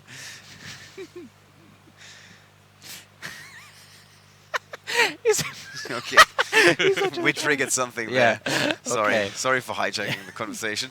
All right. Back to the game at hand. Back to the frogs. Okay. Yeah, back to the frogs. Okay. Didn't bring my yoga pants this weekend. Okay. Pick higher. So how is Joshua Schmidt opening up a door that he can send his troops through and then deal some damage? Because I don't see it so far. Okay, he's gonna need like a lot of Exceed materials here to be able to go into Anomalicarus. Yeah, that's a good card to draw. Again, From here we go. Peak higher. This is exactly what we saw in the first game, yeah. These Pot of Desires, they don't let Joshua down so far. No. But let's not get it. Maybe he did draw something that is real. Did he draw a Pot of Desires? No. That's not up to date. If it is, then that's That- not good. No. Okay, it's second Canadian. Canadian. That's not good. He's actually playing all 3, so Dimensional Barrier. that's probably going to be fusion. Either fusions or potentially he's going to call Pendulum just so that he can't summon one back from Mithrilium. But we'll see. It's hard to know. What's so the next turn will be the final turn, won't it? Yeah. So the Full Metal Foes Fusion is being activated to chained to the Dimensional Barrier. I think the easiest way to look at this is, look, here is what's on the table. Here is what's in Joshua's hand. Can he do 6,000 damage? Yeah, that's an interesting puzzle. Yeah, it's a pretty big puzzle. So I think he has to go into Upper Bina at some point this turn so that he can keep just bringing lots of material. So I think, so he's got one Paleozoic there. I wish he'd fan his graveyard so I could see how many he's got in there. So he's going to Dynamicius the Mithrilium right now. See, this is all really good stuff because he's able to banish before his opponent gets to play Full Metal Force Fusion. So that's what he's going to do with that. I don't know if he's going to be able to get a Paleozoic back during this chain. Oh, there. So here's the Karma Cut-like Paleozoic effect. Yep. And then now Billy has to fuse. Yep. Just into Ori Hulk. not ideal. No, that's the perfect way to put it. Not ideal. We haven't said that all weekend. No, that's not ideal. I just realized. Yeah, that's definitely not ideal. So he's got at least Dynamicius in the graveyard now. He can go into Upper Bina and search for another Paleozoic and then play that straight from his hand to get the Dynamicius back. Does he have Ronin Toad in there as well? I think he did because he summoned. Yeah, because he summoned it from that. But don't Yeah, forget about those face down MSTs that Billy has, which could be actually quite big here to stop the trap being the last chain link, right? Yeah, exactly. Yeah. Professor Frog putting in the work again. Yeah, Professor Frog just, here's my degree in exceeding, and here I go. Among other things. All the no days. So I think he doesn't really want. Yeah, he doesn't want to hit Bismugear. Right, so Billy finally gets the 1-for-1. Finally gets an MST. Yeah. So this could cause Joshua real problems. I think he's unable to search from Upper Bina because he doesn't have any trap cards underneath it. Yep. Yeah, Billy's been we're in one of those situations again. Yeah. Billy was able to perfectly block all of the trap cards here. I think. Yeah. And it was the warning as well. Yeah. Now it's looking pretty grim. Yeah. What? 6,000 damage is a lot when this is your field. He's got Candia though. Canadia can come back. Canadia can be played, and then him bring back a Paleozoic to then exceed with Swap Frog. Canadia's only going to be putting that face down. Does he have another? Is he going fast because he sees something that we haven't No, figured out yet? I think he's got stuff here because Swap Frog's going to be able to return itself as well if necessary. All right, so there's Ronin to yeah, he's got plenty of food for the Ninja Frog right now, so he can. Yeah, he's going to probably put. It doesn't really matter which one he puts face down. It's purely. There's the MST again. Yep, so that's going to block the activation. And I think that is really important right there. Yeah. Yeah, Joshua is shaking his head. He's like, I don't believe this. Yeah. Actually, this is one of those situations where the side camera wouldn't be a bad idea. Let's bring in the side camera if we can. Yeah, that is that is a pretty good moment for the side camera. Let's just put it that way. Billy. Nothing is happening on the field right now. It's Billy saying, I got 2 MSTs. Look at this. This is why I know that I won. Joshua is in realization mode. It is setting in. And that is it. Okay, back to the top down if we could, please. Yep. He's carrying on his play here. Yeah, maybe he finds another way. Yeah, well, he's going to look. I mean, there's various tech cards that you can play, like Cat Shark or Dagusto, Phoenix. There's various ones, but I don't think any of them are going to be able to close the game out for him here, especially considering it's his last turn. It was a very narrow path, but yeah, what's really frustrating is if he wasn't in time right now, he's ahead here. Yeah. Yeah. Because he just gets Sky Cavalry or something. You gotta keep in mind that Billy Brake set this up the way the pieces. The pieces fell into place because he was setting it up this way. Yeah. He would have played differently on his last turn, not turning everything sideways when he had to go big rather than just stall it out. Hold on. Cat Shark F0. This is. So he's Cat Shark allows Totally Awesome to attack twice, I think. And it gains the attack and defense. No, it's just double. So it's on 4,400. You can double Ronin Toad in. No, he still sees this here. It's interesting because it looked like Billy was like, yeah, I got this. Yeah, he can attack with. And Joshua was like, no, you don't. Yeah, he can attack with F-Zero, steal the Ori Hulk. What's the attack of Ori Hulk? The attack of Orihulk is 2,800. So that's 2-8. It's going to be. He needs something to be able to attack over Volflame. I don't know what Volflame's defense is, but I don't think it's that big. He needs something to attack over that. 2,000. Oh, no, it's just Which math. is the exact. Which is. Joshua's looking for something. He's calculating. Look Yeah, at him. he You is. can hear the cogs turning in his brain. Because that's the Totally Awesome's on 4,400. At 4,400 plus the 2,800, that's plenty of damage to get him over the threshold here. And Billy just destroyed his own stuff. To block. To block, yeah. My God, what a nail biter this And is. Bismugear doesn't get its effect if you destroy it itself. Okay. Yeah, no, that's game. Daigusto Phoenix. So attack, take the Ori Hulk. Attack Ori Hulk, with attack this. that. Attack, and the Totally Awesome. Oh, Oh my God, this is just crazy. Look What? at Joshua Schmidt. How did he pull this off? That's insane. How did he pull this off? 10 minutes ago, people were like, this is it. There's not going to Yeah. be anything in there. We only got 5 turns. Look. Oh my God. That was the magic. How? That was, okay. This is what I said. All of those tech rank 2 Wow. monsters. I could just see all of the chat catching up just as we went to the Yeah, side camera. yeah, Everyone- with those few everybody minutes saw it. behind. And Wow. what a meeting of the masters. Oh, guys. Cat Shark, F-Zero, I can't s- Daigusto Phoenix. All right, guys. I think we got something to talk about in our post-game discussion.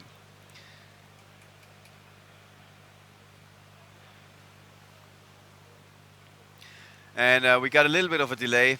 In the chat, the last comment just now was, scoop it at Joshua. That's not what happened. That's not what's about That's to happen. not what That's not happened. what happened. When you are a fluke World Championship appearance guy, as somebody called him earlier, which is obviously not the case, you find a way. You don't Yeah. scoop up, you find a way. Yeah. Wow. That I mean, was that digging was deep. pure That was. problem solving. I think that was the best game we've seen all year. Yeah. That was I'm real. sorry if I'm like putting anybody else down, but He took it from the brink. He was on the Yeah. last turn that he could do anything. Everything had been brought down on him. He couldn't really do anything, and then he went, "Oh, hang on a sec, I can do this." yeah. and then And he brought it through. the thing is, he didn't realize it straight away. Obviously, No. he was thinking, and Billy didn't realize it. No, he did really not. didn't. He, He did really not. didn't. Like even though we said earlier he's the chess master and everything, Yeah. he can be tender and said. Even Billy Brake thought he's got this. Yeah, You genuinely. could just see when we were cutting to the side camera. He's like, "Yeah, I got the second MST. This is why I played this the way I did." Yeah. He was like, "I saw all of this. I got these 2 MSTs. I Yeah. know I got this." And then Joshua is like, "But wait a minute. Yeah, but wait, there's more. There's more." Yeah. Wow. Like It was- F-Zero. for What the- an amazing match. That's insane. No, it did not disappoint. So- Wow. You were wrong. Yeah. Billy wasn't Yugi. Joshua was Yugi. Yeah, He shouldn't Joshua have gone was by the Yugi. hay. Should have Yeah, gone by what was yeah, going on. okay. All right, that's- guys. We're going to bring them in. Yeah. It's going to be a double interview with both Joshua Schmidt and Billy Brake. Guys, we're going to take a very short break, then we're going to be right back with those two.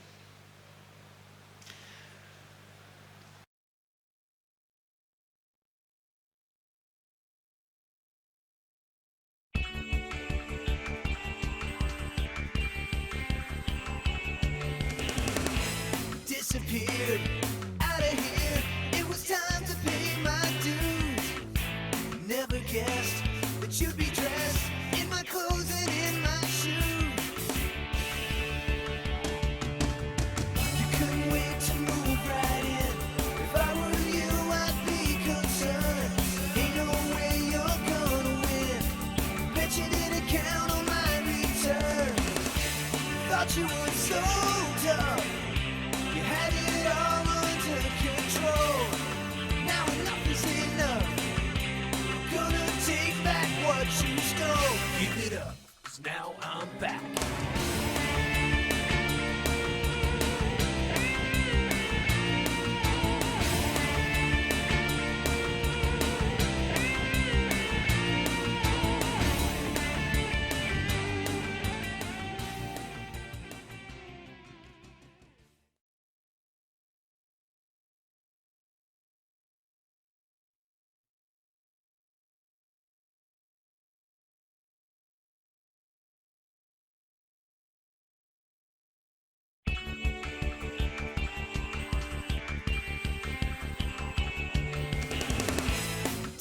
disappeared.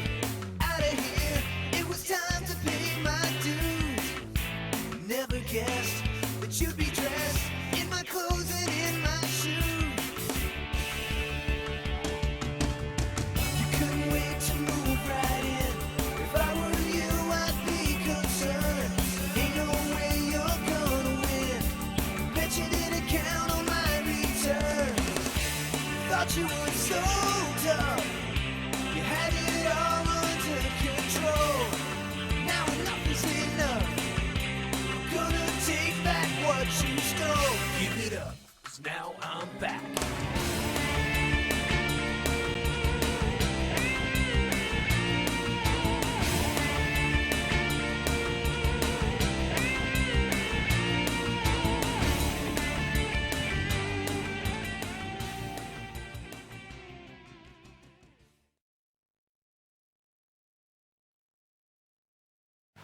Hello and welcome back to the live coverage of YCS Bochum 2016. I'm here with Joshua Schmidt and Billy Brake. Guys, congratulations for the win, but that was an intense game. It was a lot of fun. Yeah. I had fun. Joshua, go on, do it. The three-shot impression? Yeah. Yeah.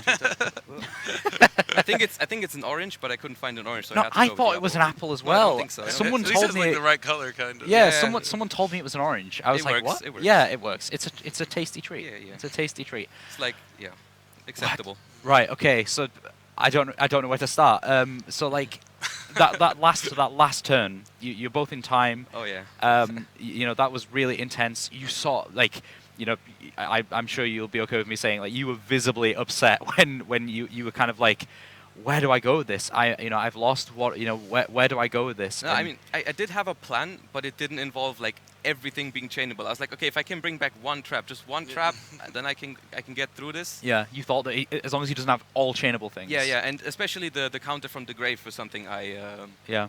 I mean, I knew You you could took that chain into it. account, the chaining. I knew that you could do that, but I was like, hey, if just one of that thing in the back row is a combination, because that doesn't interrupt my chain links, Yep. because it's a trap itself Yep. or something. If there's any trap, I can do it. But there wasn't. So Yeah.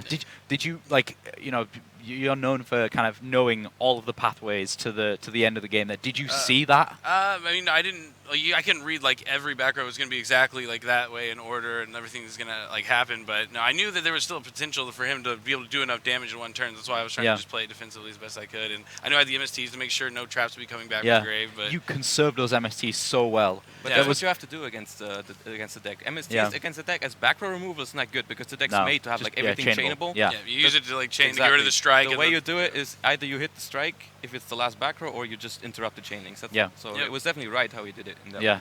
That was such a good Yeah. match, and I It was just a couldn't lot. believe it. I said just before you started doing the combos, we were trying to figure. Well, I was trying to figure out, where can you go with this? And I said, oh, he's got Daigusta Phoenix, he's got Cat Shark. Where can he go with this? I just completely forgot about F-Zero, and that was the key. Yeah, the I should key have brought part out of that. Orichalc in defense mode, but I don't think it would. I still wouldn't have probably been able to win the game because he would still have enough damage to put me lower than him. But Right. I should have definitely brought the Orichalc in defense mode. Yeah, But Yeah. I love that matchup. It creates really good games. All the games Oh, against yeah. Metal Foes is Yeah. like.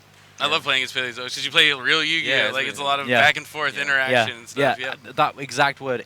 That was so interactive. It was just unbelievable. There was no point in that game where I thought, oh yeah, one of you is absolutely won over the other. Well, It I was was a just little. backwards and I forwards. was a little unfavored game 3 before I drew a Paleozoic for the D-draw, the Picaya guy. Yeah, if I wouldn't have drawn Picaya, any Paleozoic at that point, Yeah. last turn in Just time, over. what am I going to do? It's like, Yeah, and then you But I- drew Desires off the Yeah, Picaya as straight well. into the desires. Yeah. is- Yeah, we actually said we were saying it the other way around. We were like, he really needs to draw Desires so then he can get another. to be fair though, I Paleozoic. never started Swap Frog. Where's Yeah, that guy? exactly. Yeah, Yeah. yeah. Like, I got where's he myself at? some ultimate rares so I can draw them, but like they're not coming, man. They're not coming. Yeah, only we call him Professor Frog, the Dupe Frog. He's got a nice Frog, professor hat. Yeah, only he was showing up for you guys. Right, well, we are so far into time that I'm sure that you guys are going to want to take a break before it, and I don't want to hold you for too much longer. Right? Yep.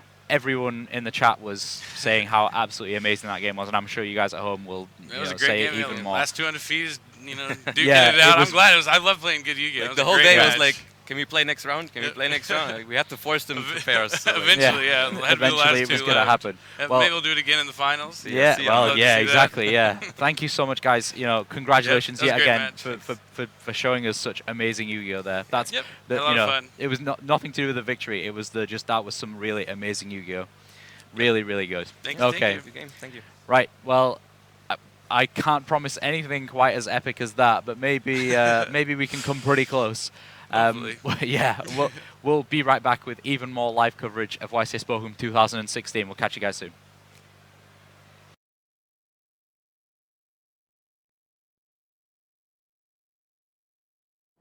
Welcome back to the coverage of YCS Bochum 2016 in one of the most historic venues in all of Europe that we've ever been in, to be honest. I think it's the one place where history happens in Europe. Because as you might know, back in 2006, that is a whole 10 years ago, was the first time ever that we had a European Championship, for example. That was a first. Yep. And then 6 years ago, in 2010, was the first time the YCS came to Europe, which was the first ever European YCS. Rob has been at some of these events. Some of them, but from what I remember, I was at the last one.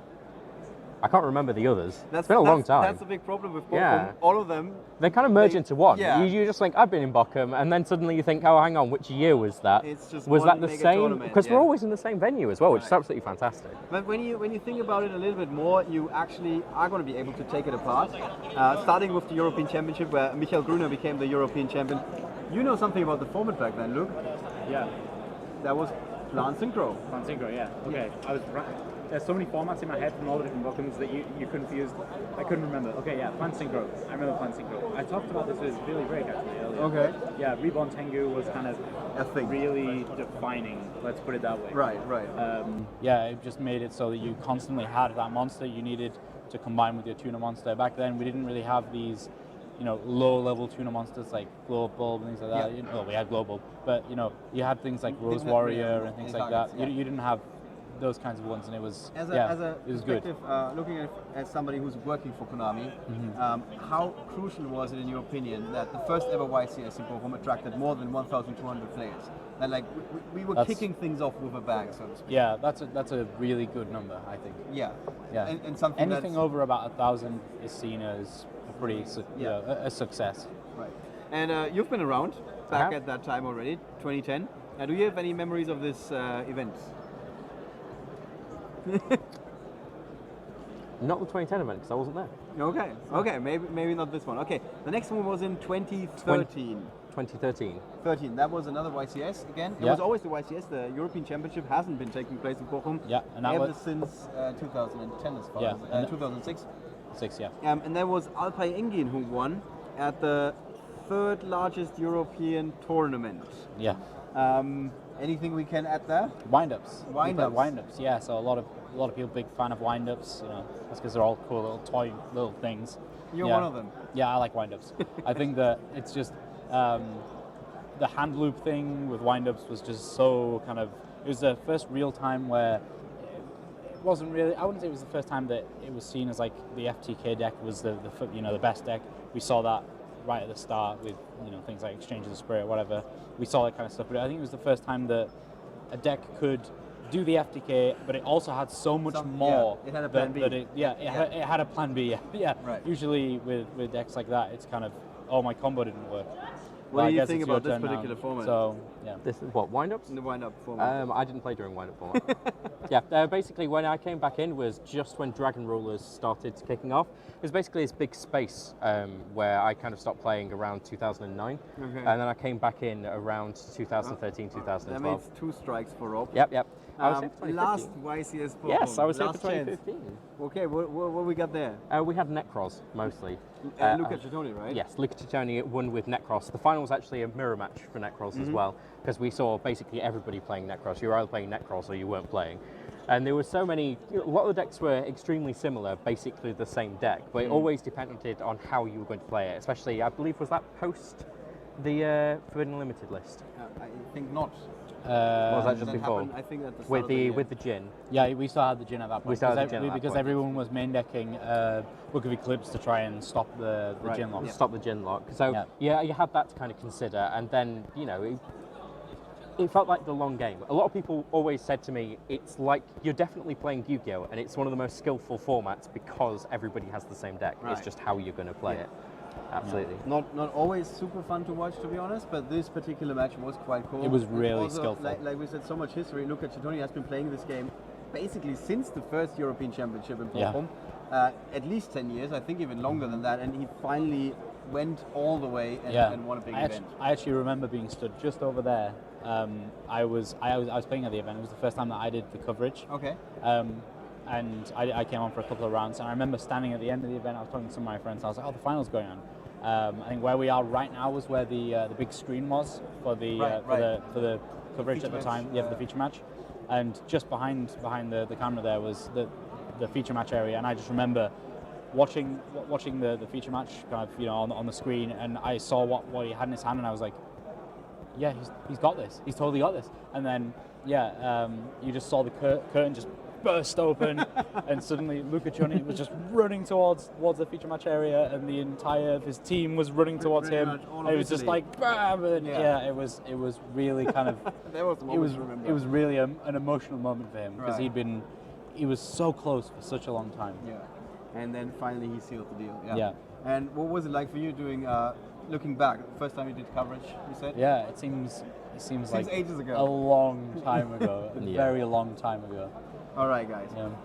As you can tell, everybody's got some fond memories of Bochum. The biggest problem is like telling them apart, which event it was. We just looked at a video from back in 2006, when you see some of the players, and obviously 10 years ago. I had much longer hair back then. That's also interesting view, to be honest. It was a baby Ollie. Yeah. It was magical.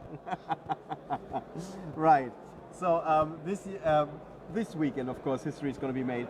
We're going to be talking about that a little bit more in our event preview, and of course, you're going to see that live in all the feature matches that we're going to have for you guys. Speaking of which, we're going to be right back after a short break, and then you're going to see the next round of feature matches at YCS Bochum 2016.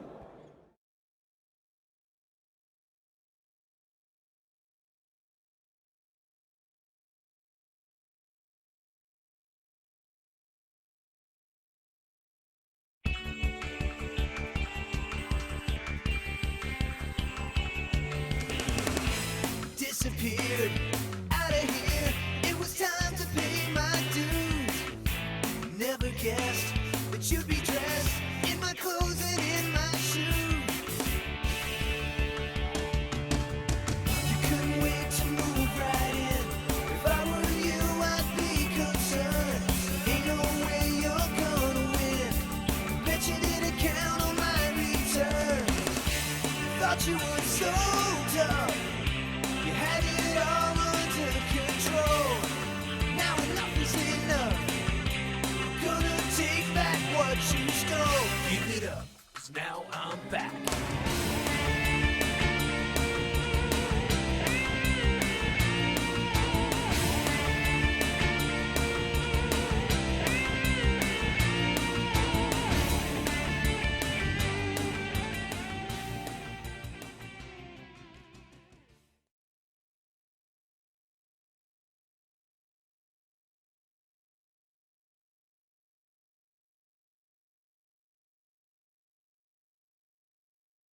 Hello and welcome to the coverage of YCS Bochum 2016. It's the Friday prior to the tournament, and the venue has been filling up over the course of the last few hours. We got quite a few players signed up. The last 2 times we've been in Bochum, it's always been more than 1,000 players. And of course, it's going to be the culmination of the calendar year in 2016, the last event of the year, and what a year it's been. Yeah. Look, you remember those tournaments earlier in the year. Yeah, it's Prague been- was a blast. Yeah, it's been an absolutely crazy year. I mean, even just on the live stream, we've had so many insane things happen.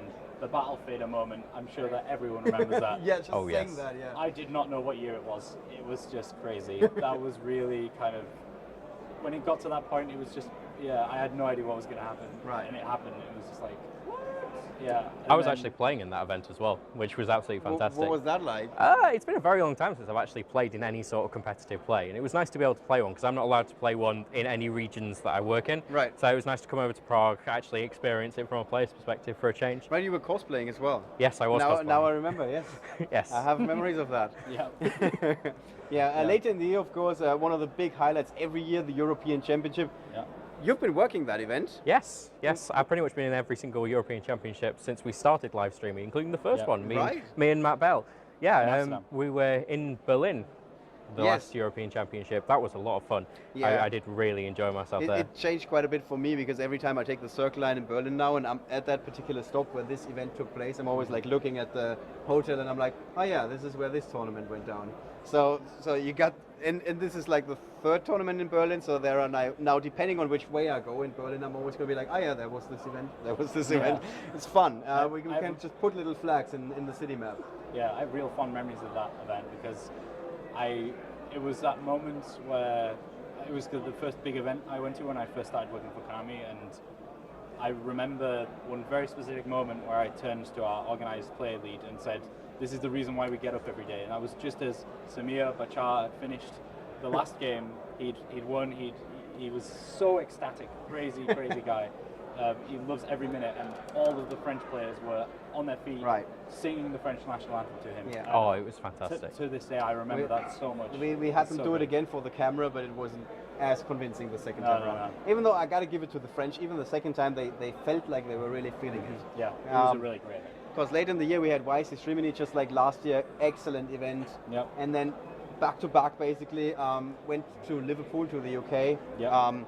You weren't there, but you did something else for No, Yu-Gi-Oh! I was in MCM London. We do actually do the MCM Comic Cons quite a lot. Right. We took our brand new stand there for its first kind of big test run. What was that like? Oh, it was interesting. Good trying to keep people away from a lot of it. But I just trying think to. there's a few stories off camera in this. Yeah. But no, it was a lot of fun. We got a lot of people really kind of interested in Yu-Gi-Oh! Again because obviously the movie is absolutely huge, Dark Side of Dimension. So we have all kind of classic branding on absolutely everything. So everybody's coming up and going, oh, I remember Yu-Gi-Oh! And coming over. And just really enjoying getting themselves back in the game. And of course, Luke, you're always happy when the YCS comes back to your mother country. Yeah, exactly. And that was just 6 short weeks ago. Yeah. So a few things have changed since feel then. like that. Yeah. Yeah. A few things have changed since then. The tournament has, the metagame has evolved again. Yeah. With some other decks at the top this weekend. What are you going to be expecting? Big step forward we had. ABCs were absolutely the defining deck at Liverpool. Everyone was playing that deck. We had such a huge turnout, and in the end it didn't win. We actually had Thomas Rose with his Burning Abyss deck, just playing cards that beat ABC. Yeah. But now we got a whole extra dimension added to the meta with the Paleozoic deck. So Burning Abyss is kind of still existing, but not anywhere near as strong as it once was. Right. So now we Although people have said that before. yeah, exactly. A couple of times. I think I've said that enough times, and I think it's more wishful thinking Right. than anything else. But we have ABCs, Paleozoic, Metal Foes. Those are the top 3, creating a beautiful trinity of the metagame. Right. So this is going to be exciting, but it's just the culmination of the calendar year. The dueling season is going to go on for a little bit longer, always from World Championship to World Championship. And 2017, the new calendar year, is going to be kicking off with a bang. Rob, you got some exciting news about YCS Sydney. Oh, it's the 175th YCS, of course, so we've got a really cool map that we're going to be getting for there as well. Also, it will be live streamed, which is the first Australian YCS that's going to be live streamed. We're going to see the return of Jarvis and Woodhouse, who were the people that did the UK National Championships, if you remember. I'm sure Luke can tell you that every single time he wanted information, he would shout for Jarvis. If anything went any wrong, he would shout Woodhouse. So Yeah, they were a great I feel like I've been missing out here. Yeah, that was a really great event, and I'm looking forward to YCS Sydney. I'm definitely looking forward to seeing some live images from Sydney. I mean, we've been every time we hear very positive things about the tournaments down there, down under. This time we're going to be seeing it for the first time live and in color, so that's going to be exciting. Yeah, so our organized play partner, Kevin O'Connell, all the guys down there know him, and he's really kind of amazing. I get to speak to him on a regular basis. Right. Honestly, he is a phenomenal person. Okay. That's the only way to describe him. He's pretty crazy. All right, and then after that, of course, YCS Prague. That is the 3rd time in a row. Am I mixing up something? No, 3rd time in a row. Okay, that's the first, I think, that we went to one city year after year after year. Yeah. That regularly. Yeah, I mean, So- there was MCM London, the YCS London, But that that was was always two at the in a Comic year. Con. Yeah, Yeah, that so I was guess two. this is the So third. I guess that makes it a first, yeah. Yeah. And of course, we're looking forward to that. Okay. Any final words for this weekend? How many players are you going to expect? Well, actually, yesterday I was thinking 1,200 players, but I think now I'm looking at 1,400 players. Okay. 1,400 players seems good. Yeah. Seems I, good. I think that is a good one, and I think that this event is going to be totally awesome. Okay, guys. You can tell we're going to have a lot of fun this weekend. It's the first time ever that we're going to have 3 commentators for one feature match. That's going to be interesting to not talk over each other the whole time. Yeah. But that just means it's going to be more fun for you. It's going to be more exciting this weekend. And actually, every once in a while, someone gets to take a break. So that's also going to be good. With that, guys, we're signing off for the Friday. We're going to be right back because this happened yesterday when you're watching it, or even the day before yesterday. We're going to be right back with another feature match, some live impressions of YCS Bochum 2016.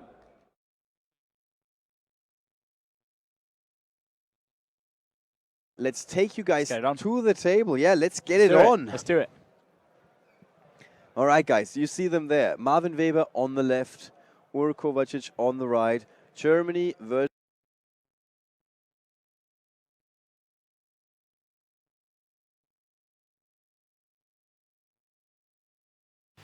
Welcome back. As one of you guys put it, it can only go downhill from here. We just saw the best match we've seen all year. Billy Brake versus Joshua Schmidt. It was absolutely amazing. It did not disappoint in the least.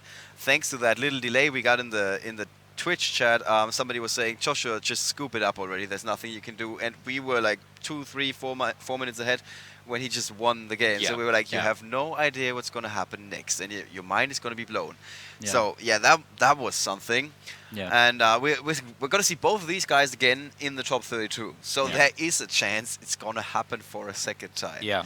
And I understand if somebody's a bit upset, like, hey, you're always featuring the same guys. But if they play against each other again, Yeah. If they come up against each other again in a top cut, There's it's no- a bit different. yeah. Like, Yeah. We were talking in the interview, and like, I think both of the players really agreed, and I was perfectly happy to say that it didn't even matter who won that game. It was some really great quality Yu-Gi-Oh. Yeah, Yeah. it was like It really seeing was. a piece of art being Yeah. being put into play. Yeah, that's one of those matches that, like, I feel, if anyone ever says, oh, well, I kind of want to get into Yu-Gi-Oh, I want to, watch a live stream or whatever. This is what you should. That's one of those ones that you go and watch. Right. Okay, guys. This was last round. I know it's hard to put it behind us, but it was last round. You can watch it as many times as you want Yeah. on YouTube after the tournament has concluded, because now we're going to have another cool match. It's going to be Pablo Moreno from Spain going up against Per Gustafsson from Sweden. We've had Pablo on our radar for a couple of rounds because he's playing 3 copies of Aqua Mador. He is actually playing totally Mador, I will have you know. I'm quite proud of that. Yeah. I feel that, Yeah, you should. I'm good. I'm Good good. job. Thank you for the pat on the back. Yeah. It was very condescending, but I like it. Thank you. Condescending. Aquamador, yeah, Yes. it's a random thing to just find. I think you were calling it Aquamador Turbo. Why were you calling it that? Well, I mean, he's got a combo. He can He play. has actually he got can- a combo. Yeah, he It's can actually play a combo. unexpected. Of course. He can play unexpected die to go get Aquamador. Yeah, That's a combo. yeah, it is. And Tin Goldfish. Yeah, and To bring out and Aquamador. to play. He's got the clown engine in there. Missing obviously the forbidden clowns because they're forbidden. They played one too many jokes before we decided. Yeah, None of guys, this is kind of like a bubble match because it's table 14, but then again, it probably isn't. I think one of these guys is currently in the top 32. So if his tiebreakers are going to carry him there, there's a chance he's still going to be in the top 32, even if he loses. Possibly, Just yeah. gonna Let's double find check. Pablo. No, Yeah. Pablo is 38 at the moment, so he needs to win. Yep, so Yeah. that'll put him straight in And if he wins this. where's And- Per? Oh, he's 60th at the moment. Okay, so this is a perfect bubble match. Mm-hmm. Per, I don't know about his tiebreakers. Doesn't look great. Even if he wins, there's a chance he might be in. Who knows? it's pretty tight. It's pretty but tight one at of the those- top. You don't want to lose this one. Yeah, you If don't look wanna- at these, yeah. these players. We look at these stats all the time. We can kind of look and tweak those tiebreakers and see exactly kind of, what's going on. But these players, they just think, if I win this one, I'm in. Yeah. If not, Yeah. I'm out. And they should. I That's mean, the- if you yeah. only lose 2 matches over the course of the weekend, you should be in the top 32. Yeah. Right. Okay. we know a bit about the other deck, so Yeah. I guess it's fair to say let's go over to the feature match. Yeah, definitely. All right, guys, We let's know bring them. a lot about the other deck. Sorry, just to say it's a metal foes because we didn't actually say that. Oh, okay. Yeah, I wanted to undermine that. All right, guys, let's go to our feature match.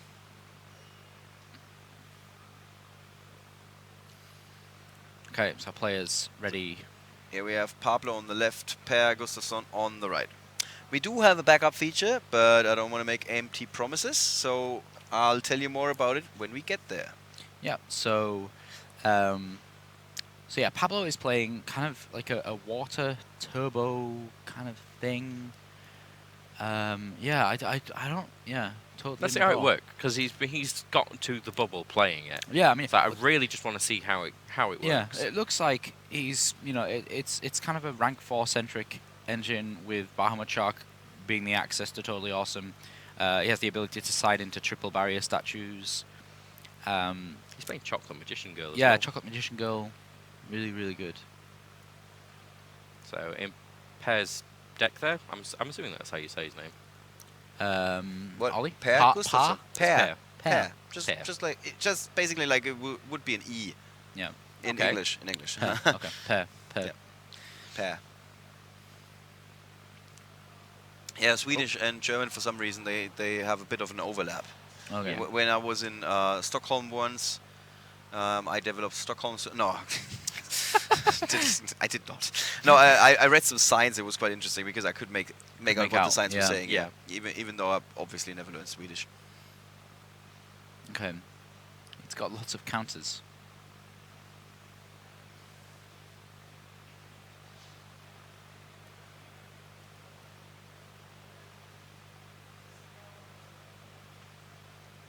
Okay, so Per here just kind of setting up all of his Metalfoes plays, the eccentric hitting the combination. Then he's going to destroy the Vismagear. Moving that counter around the token. No, it's not a token. What is it called? I'm trying to remember what do we call it? It's a chip. Yeah. So how different is this from the other totally awesome decks? I mean, Incredibly said, so. Yeah. Like, Well, I think massively. because before you said, well, all of these frog decks, at the end of the day, the core is the same. Like they kind of do the same thing. This is different, right? Yeah, definitely. Well, the core is the same. That they try to get to Bahamut Shark and play it via that means. This one just seems like it's. Yeah, I don't know. It's got like a really basic way of summoning it, just because all of the monsters are water. Summon dudes, bring out Totally Awesome, Yeah, dude. yeah. I feel like it's like awesome heroes, but without heroes. Yeah, it does feel like that, doesn't it? Yeah, it's kind of they're playing the tin goldfish still. Rescue Rabbit, Unexpected Die. Yeah, I think Tin that's the main goldfish. thing. That's the main thing. He's kind of added those as like various options to try and get to the that much sooner. Now, we said we weren't going to be making any promises, but generally we'd like to feature things that we've bought as our backup later on. What is it that we actually have Yes. All right. as our far backup? We got Daniel Dieter from Germany playing.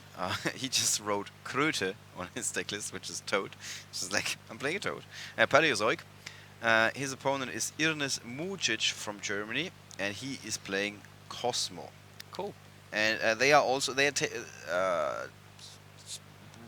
sorry, I'm just mixing up things. No, we wanted to have table 15 because the guys that we're featuring right now, Pablo and Per, were seated on table 14. Table 15 declined their feature match, and they didn't want to. And I was in a forgiving mood today because it's soon going to be Christmas. So we instead picked table 20.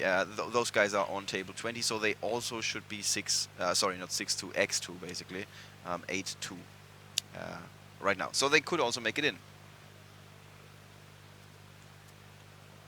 Merry Christmas. I got you the gift of not everybody seeing you play. We got everybody. Right, here we go. Garciels has just Switching jumped gears. down there. Yep. There is that Chocolate Magician Girl. Now, it came out in the movie pack. Yeah. You started that sentence and then looked at me as if I needed to finish a sentence. Yeah. I it's because I remember it coming out in the movie pack because all of the Magician Girls Yeah, did. cheers. Yeah, Chocolate Magician Girl is actually the most kind of generic of the Magician Girls. Allows you to discard a spellcaster and then draw a card. So, obviously, the amazing card to be able to discard is that Trick Clown. Yes. He's going to do a bit of clowning around, paying some life points to bring him back. There we go. So that's +1. There is that. Wait, did he draw 3 of his Gamma Seals? Or is that just not updated Oh yet? dear. Does he play 3 Gamma Seal? No, he plays 2. Okay, so it's just not updated. Mhm. That would have been terrible. That would have been real bad. At least he'd have been well. Having 1's okay, because then he can summon the Gamma Seal and just like crash into them. So, what can he do here? I mean, he can It's he can overlay plays, yeah, overlay into Bahamut Shock and get totally awesome. Oh no, I can't. Sorry, because the Trick Clown's still a light monster. Yes. So So he needs what's? What else has he got in his hand? Unexpected die. Dimensional barrier. Yeah, so he could. Oh yeah, he use can that. unexpected Advantage die to go and attack. get the Aquamador. Well, unexpected die you can only play when you have the monsters. Really? He's unexpected. I think. When you've got monsters, they would expect him. Yeah, I think, or I might just be completely wrong. It's one of those things that I would imagine it to be on the card. Yeah, When it just loads so up. loading it in. Yeah, for some reason, this is I not think working well this week. I think the first time that we load a card, it Here just Oh we yeah, go. it's if you could draw no monsters. yeah, Nobody That would- nobody expects Greffer. no, no. Nobody expects the Graph Inquisition. Yeah, so I he's- wasn't going there because he's Spanish. Ooh. Ooh. Okay, so taking out the eccentric here, Gamma Seal gonna crash into Just look at the voice of the reason trying to enemy turn this around Gamma again. Seal. Metal Force counter being used there on the destruction of eccentric, so he can go and summon a Volflame, big Volflame. Look at him like a champion. He's staying serious. I'm trying my best here. I'm trying to move on. It's alright. It's alright. Good job. Volflame rolls in. What? People liked my sound effects yesterday, okay? They liked them. They did. Yeah, They did. That is- Exactly. that is a fact. that is. As John Oliver would say, that is a fact. Yeah, Okay, so he played Gamma Seal he did. He's just going to probably attack into the Gamma Seal. Yep. That's a fair trade. because he can Yeah. special summon it when his opponent controls a kaiju. Hmm. Yeah. Now it does read that there's 2 there. It was just the 1. Yeah. They basically disappeared from his hand. I think one of our guys put a Gamma Seal on there to show that he has a Gamma Seal on the table on his opponent's side of the field. Could be. Yeah. Yep. Huh. That's an odd way of doing it. Yeah.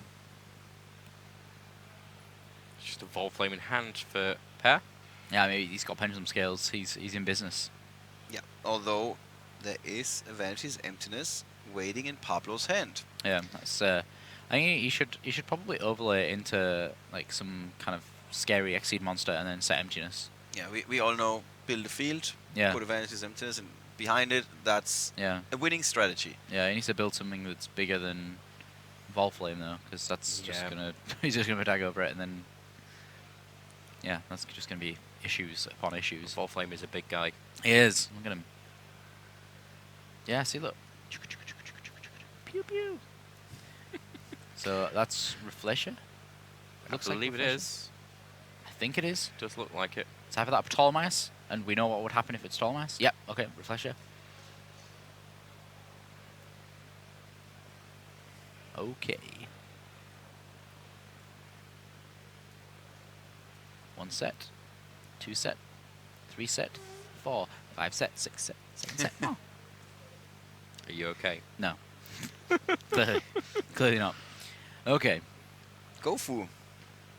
Gofu. Yeah. It appeared magically in Pear's hand.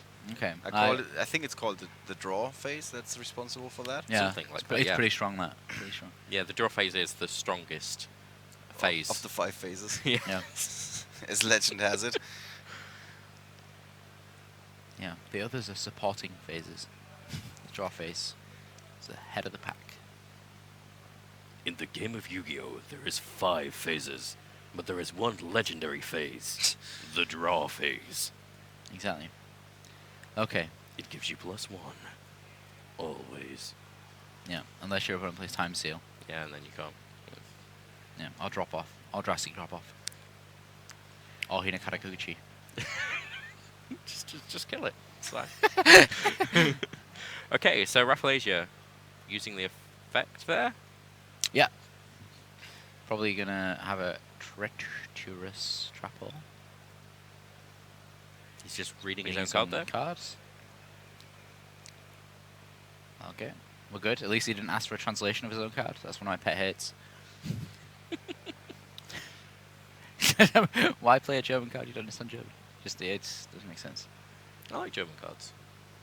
Actually, bought a German booster, and Ellen over at the booster station was like, she said, "What did you get?" And I said, "I don't know. It's in I German. can't read it." Yeah, yeah. I used to get all the Spanish boosters. Oh, that's Oh, ooh. ooh. We're building a chain. It's hardly Paleozoic levels of chaining, but still, that's going to stop me from fusing, and then time-space trap hole is going to be resolving.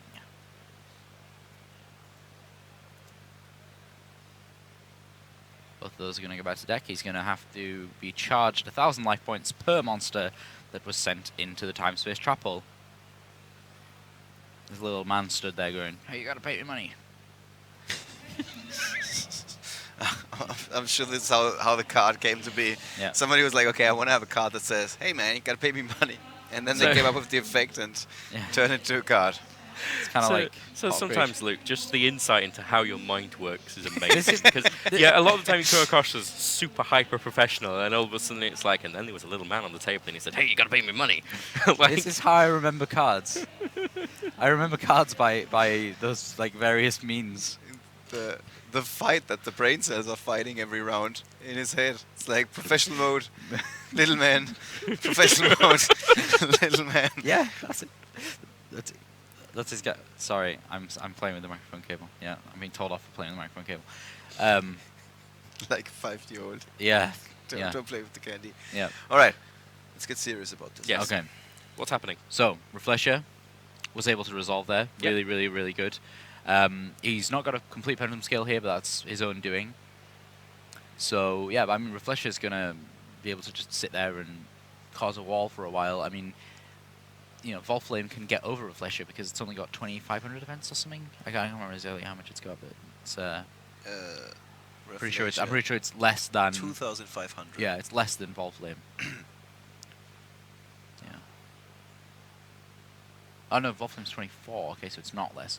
So that means that kind of just sitting on Reflesher with emptiness would work here. Okay, Hat Trigger. Completely free summon because there's 2 answers. Okay, that's aggressive.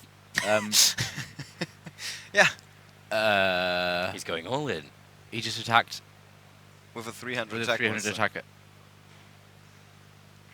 Okay. What does does- Rafflesia has effect? Does Reflesher Other have something effects? else? Yeah. I don't remember. Okay. It's unaffected by trap while it is trap monsters you control cannot be destroyed by battle or card effects except itself. Your opponent cannot target trap monsters you control except it with card effects. Once per turn during either player's turn you can detach 1 exceed material from this card and send 1 whole normal trap card.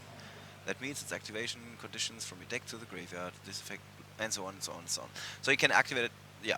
So he might have forgotten about that part of the effect that says Traptrix monsters cannot be destroyed in battle except Traptrix Reflesher. No, I'm sure he hasn't forgot that. He's No, been I playing think all he was day. doing it just to get the Trick Clown so that he could Oh, make okay. another 4. Right. That makes sense. That's a big investment. Yeah, really. Well, I guess if he's... Let's see if it pays off. It's like risk Yeah. investment. Yeah, I mean, he did have other trap holes as well in his deck. Okay, yeah, that's one good way to get rid of a big attack monster on your opponent's side of the field. Okay. Now he flips Vanity's Emptiness. Yeah. Okay. That's a really He kind came of... up with that's a good play. with a way to make the biggest monster on the field and then he flipped Yeah. Vanity's Emptiness. I Yeah. approve of this. Yeah. What compared to? Well, he's at least got the ability to... Oh, where's Kieran? Has Kieran all been used? I believe so. Okay, well, that's a shame. Yeah, he's going to really struggle now. I think he's just going to have to thin his deck down to kind of look for one of his outs. I don't think he's playing... He's not playing any... Oh, no, he's playing double Space Typhoon in the main deck. So we've not seen either of those yet.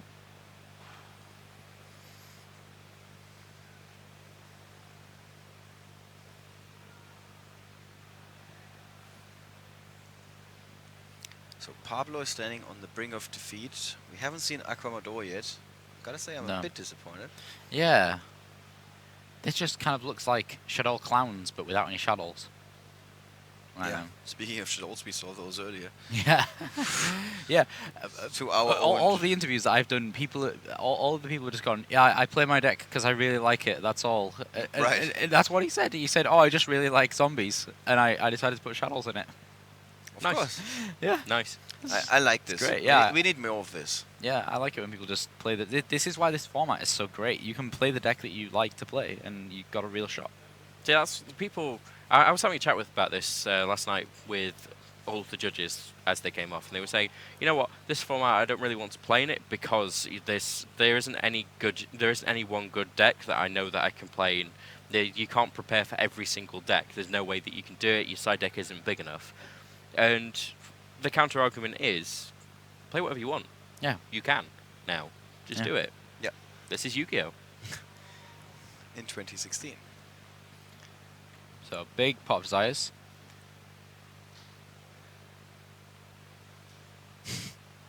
First time someone banishes a card on stream, they kind of. Okay, I don't know why you put a dice on it, but So he knows it's banished. yep. The graveyard is in the wrong order. That's sad. Anyway, Does it affect you? yeah. It's just crystal clear game state. There is a gigabyte Yeah. in the hand. Does he play any worms to be able to? No. Don't believe he does. So that Vantis Emptiness didn't put in that much work. No, when not you think really. about it. Not really. Did draw a second Pot of Desires. That's somewhat rough. Although he Yeah. does have the field for the time being. I guess that's going to change very soon. Yeah, isn't well- it? At least if What? Pear does have another scale. Although he does appear to have. Yeah, he's got a Vofflame. Yeah. Well, let's see. If there's a big lock that Pablo can like seal that game with, basically, or not. He does have another Port of Desires for the turn after. He's not deck out then. Not quite. No, Not quite, no, no. there's plenty of room. This game is taking much longer than I thought it would because the Total Imador deck's just the not really turbo doing. is not really working so far. Like the No. turbo part at least. No. Maybe it's just not the main aim of the deck. Yeah, maybe we just, I guess we only read the deck list. How it actually plays may be very different. I guess we're seeing that right now. He's kind of slow rolling his opponent. And not in indicating that he's slow playing. No, Just, he's yeah. really taking his We time. have to be careful with these words. Yeah. He's really kind of taking, just taking his time. It's like a trigger warning. Yeah. I get flashbacks of slow play. Yeah. It's not good. Can't sleep. Well, at we night. saw. I mean, Slow play. the judges are actively looking for it. We saw Yeah. yesterday Thomas So- was giving a slow play warning in the feature match area. So Yeah. let's not forget about that. Yeah, I mean those players were completely still for 15 seconds. Yeah, it's Yeah. not acceptable at all. So good decision from the judge. Excellent call that he was going to write a slow play warning. Was a bit slow to issue that slow play warning though. He also Yeah. wasn't moving. For 15 seconds. Yeah, it was kind of crazy.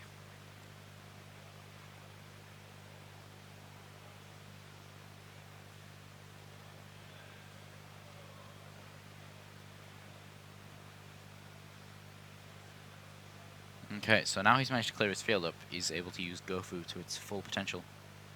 Or to any potential, really. You need your field to be clear. Oh, he's got tokens for it. I think those are Mecha Phantom Beast tokens. Yeah, Bunbuku. Where's he going? Well, he can synchro into an 8 right now. I don't know how much... Well, that would be reasonably useful because you can get over the Utopia the Lightning with it.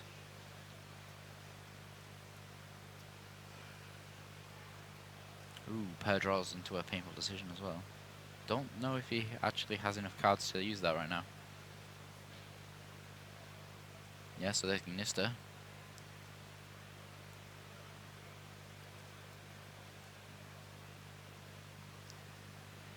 So he's going to use the effect to get Luster from deck. Most likely Luster. I guess he's only playing Luster. Yep, there we go. Just as a note, both his Rabbit and his Regeki were banished face down from Pot of Desires. Oh, okay. How do we know that? You saw it? Fed the information from the judges. Ooh. Sneaking it in. Yeah, inside information here. Got an inside man in the feature match area. Yeah. Don't let anybody know. Yeah, I'm not going to tell you who it is because that'd be secret. It's Peter. Yeah, he's a good one. Yeah. He's got his little binoculars, you can see. I can see it from here. Spine. I like how Robert's actually looking to see if he's got binoculars. There's no binoculars. He definitely has binoculars. He definitely does. You can see it, can you? Yeah, Yeah. It's the strap around his neck. It's not actually his judge badge. It's just some binoculars. Yeah. Okay. He's completed the scale. Bam bam. Surprised he didn't summon Luster back and do a bit more with that. I guess he's kind of limiting his plays to just the Ignister for the synchro plays with Luster. Oh, there's the strike. Yeah, that's another reason why he may not have got Luster back on this particular Crazy occasion. how many cards that prevent your opponent from doing something Pablo is having in this game. Yeah, he's I mean, a couple of players are running that many, but he's drawing them yeah. very I mean, the Vanity's Emptiness didn't really do much, but we got the strike. Yeah. Before that, we saw another card that stops on. What was it earlier? Well, he was Reflesher. He had the whole Yeah, well, Reflesher thing going on with So- time space. So many ways to Yeah. prevent your opponent from coming back. And he does only need to do 400 damage right now. So, Yeah, Yeah, pair. Yeah. Pear seems to have this at the moment. yeah. I think. Oh, okay. Yeah. Yeah, Pear definitely has this. So yeah, just shuffling back in Metal Foes Fusion. Surprised. I thought he had the capability to make Orihulk, and Orihulk does double PS damage, and that would have definitely been enough to get over Emerald. Win with that. But just attacking into it like that will do. And then 300 damage over the Utopia. So he's on 100 life points.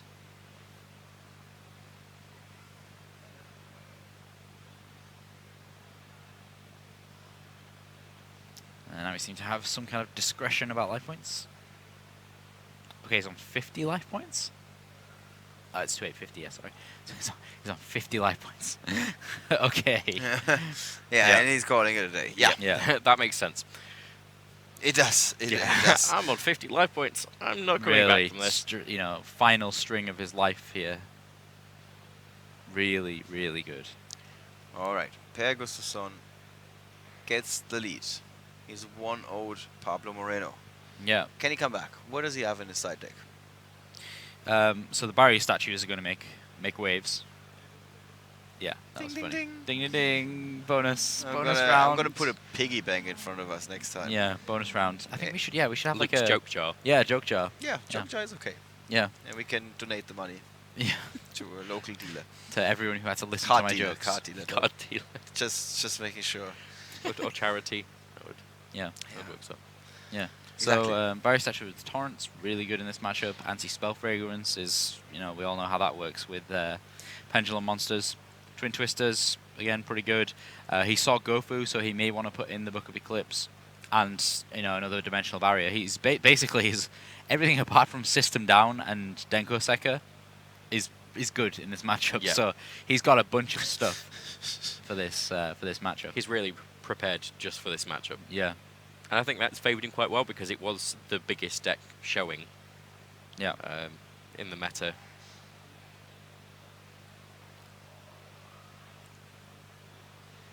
All right, maybe we can get some information about that second game, that is second match that is underway in the feature match area. Yeah. I don't know if your secret connection can My secret connection. do anything Yeah. in that regard. I can actually also try to message Peter.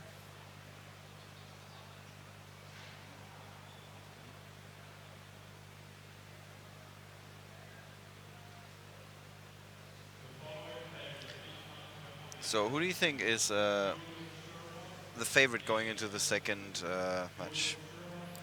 Well, I think I think the Mador deck is got a good shot here if they.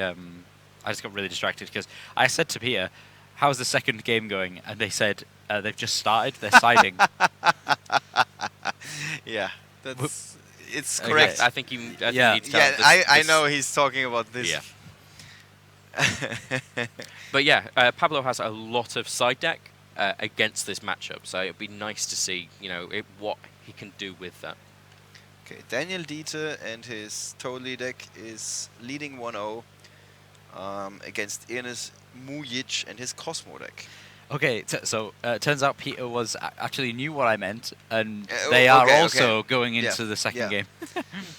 It's funny that the 1-0 information is a bit clearer than they are shuffling, even though they both kind of mean the same thing. But yeah, that is very helpful. Thank you very much, Peter. He's also been our translator earlier for our Bulgarian player. Yeah, Pablo, so Daniel is up one game, if we know the decks. Okay, look at those.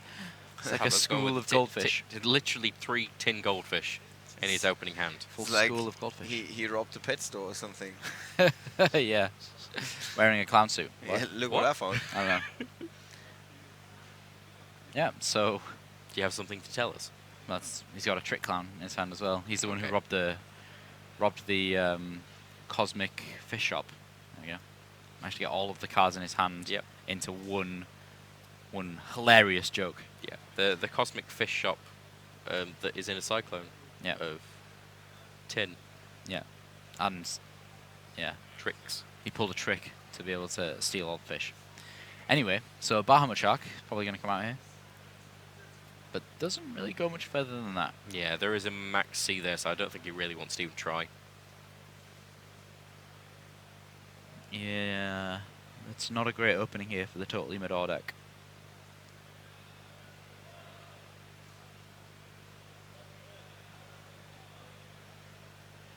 Oh, okay, just Rafflesia. Rafflesia instead. Okay, Yeah, so he Rafflesia set one. didn't want to give him the extra one.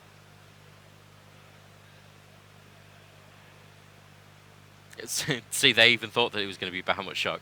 They preemptively put it on the table. Yeah. Yeah. Definitely not Bahamut Shark.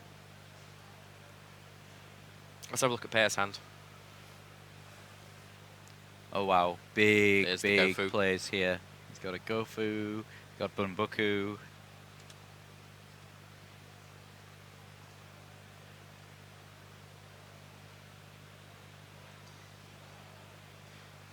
Yeah, we got a bit of a discussion going on in the chat right now regarding tiebreakers and how that whole thing works. So, in case okay. somebody hasn't been at these larger events, we might just want to briefly go into a bit more detail regarding that. So, if two players have the same number of match wins, the same number of points, then their ranking depends on their tiebreakers, and their tiebreakers are being calculated by first and foremost how their opponents did. So if you lost twice and the players you played all ended up going XO, X1, X2, then your tiebreaker number 1 is going to be very, very high. If the opponents that you beat in the earlier rounds all drop out, 0-3 drop, 1-3 drop, 2-3 drop, and so on, then your tiebreaker number 1 is very low. So it all depends on who you're getting paired against, mostly. And naturally, the longer you go undefeated, the higher your tiebreaker 1 is going to be. That's just in a nutshell, so that's why Pablo and Per are currently not in the top 32, even though they have 8 wins. They are like 40th and 60th. Pablo really needs, Per really needs that win. Pablo also needs to win, but Pablo has a pretty good chance. I think he's locked in the top 32 if he wins. Per should be in there, but we cannot guarantee it. I hope that makes sense and explains it a bit. Yeah. So Cyframe Omega hit the field, and then Raffle Asia went. So we That's just exactly the noise. Yeah. Yeah, and here's the space-time space trapple. I can never space-time trapple. I can never remember which way around it is. Spacey, wacy, timey-wimey, wibbly-wobbly. Trapple. Yep. Nice. So yeah, that sends away that Omega, or attempts to send away the Omega, but obviously he's going to change his effect. Second Gofu. Utter disappointment. Per has a really good hand. to be Yeah, fair. he really does. That's like really, really strong to be able to double Gofu in a turn. And then Gold Driver's going to pop one of the tokens. Again, it's just really what Gold Driver was for. Just use them to pop those tokens. Getting quite close to time. Actually, there's only 15 seconds remaining on the main event right now. Yep. We should really stop the time for our feature match as well. Yeah. Now, I'll make a mental note for the top 32. somebody just mentioned that there was 3 Gamma Seal in his opening hand with Pablo. There wasn't actually. There was only 2. It was just an error with the app. Yeah. But he did open with 3 tin, which says to me that before this, he's been looking through his deck and trying to figure a few things out. Maybe, yeah, And then and it's it just just not got- been shuffled as thoroughly. Yeah. Well, or it was a gigantic coincidence. Yeah, just could be unlucky. It would be massive coincidence. All right, where do we go from here? It looks a bit like a Mexican standoff. Yeah, he's got to. He's just got to play through his fusion cards here. I think is what Pear needs to do. He's got his pendulum scale set up now. I think that pendulum scale has the ability to summon a Bumbuku. Okay, so he's going to Cosmic Cyclone, probably the Metal Foes monster. Yeah, just for future investment. Surprised he didn't do that straight away, to be honest, when he played his effect. Probably thought, oh, he might have another one. Yeah, so that actually stops Pear's turn right there. That's pretty big. Yeah, that is pretty big. The only redeeming factor for him here is that this Cypher Lord Omega is going to come back during his opponent's next... during his next turn. So he took away the 3rd Tin Goldfish with Cypher Lord, or what did he take? It looks like it's Tin Goldfish, but... don't know, we'll see as the hand cards update here. Okay, he set something. Unexpected die. Okay. Yes, I have a bit of a problem with Reflisher and Unexpected Die. That doesn't seem like a really optimal combination. It's happened both game 1 and game 2 now. Now, I can see Unexpected Die being okay, because it basically means that he's Yeah. playing 6 monsters whenever he draws that he can bring out. Yeah. Right. No, it's Unexpected Die is a really good card, really good card, especially when you're playing Rabbit. Yeah. You see in the shadow how he's shuffling the cards in his hand in the... Yeah. So he's somewhat nervously going through everything. But That's Pear's in an Reflisher. extremely good spot. Yeah. Yeah, he's got just so many cards. Thanks to that Maxi. Yeah. Again, yeah, that card needs to be there to keep some decks in Keep stuff check. like this in check, yeah. Yeah, again. Yeah, if you'd have had Bahamut Shark, totally awesome. He could have had maybe a second totally awesome at this point as well. But again, it's whether you want to let your opponent draw those cards. Yeah. And would it have been worth it? In hindsight, yeah, but you know, in the In the situation, in the moment, you think, yeah, it's better to not give my opponent an extra card. Oh, he has Ultimaya here now. He's got Carbonite and Gofu, which turns into Ultimaya, and he's going to get Crystal Wing Synchro Dragon. This is huge. I think this is actually the first time we've seen Ultimaya on live stream. Yep. We've gone on about it quite a lot, but Yeah, we had never we actually picked seen it. players that were specifically trying to summon that card. Yeah, Ultimate Zolkin Monarch was a very, very big... yeah, pioneered by a UK player named Jared Stone. Never heard of him. Yes, you have. He was actually here this weekend. Yeah. Oh, I didn't see him yet. Normally that's kind of hard because he's one of those. He stands out. Yeah. Yeah. He's got a bubbly personality. And there it is. Yeah, there it is. There it is. Yeah. Now he has to set a card to make it trigger. He's going to use that. He's going to do that with Bismugear.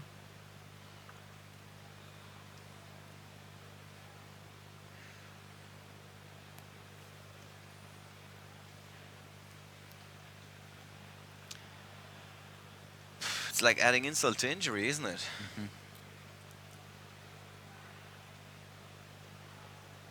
Look at it in its glory. It's actually the only monster in the whole game that has no stars on it. Oh, you have a good point. Yeah. The first line of text says this monster is always treated as a 12-star monster. It's odd. Really odd. Yeah. It's so you can't synchro into it normally. Right. Oh, yeah. That makes a lot of sense. It's weird that when it's on the field, it's not the first thing you notice. I mean, the artwork is quite also Yeah. standing out a bit. Yeah. All right, so Pablo doesn't have much to come back here. He's got a tin goldfish. Here's the Aquamador. Here it is finally. Finally. Finally. There it is. So everyone's just been thinking, these guys think he's playing Aquamador. It's actually there. Does he have another monster to be able to combine it? He has a trick cloud in hand. And a pot of desires.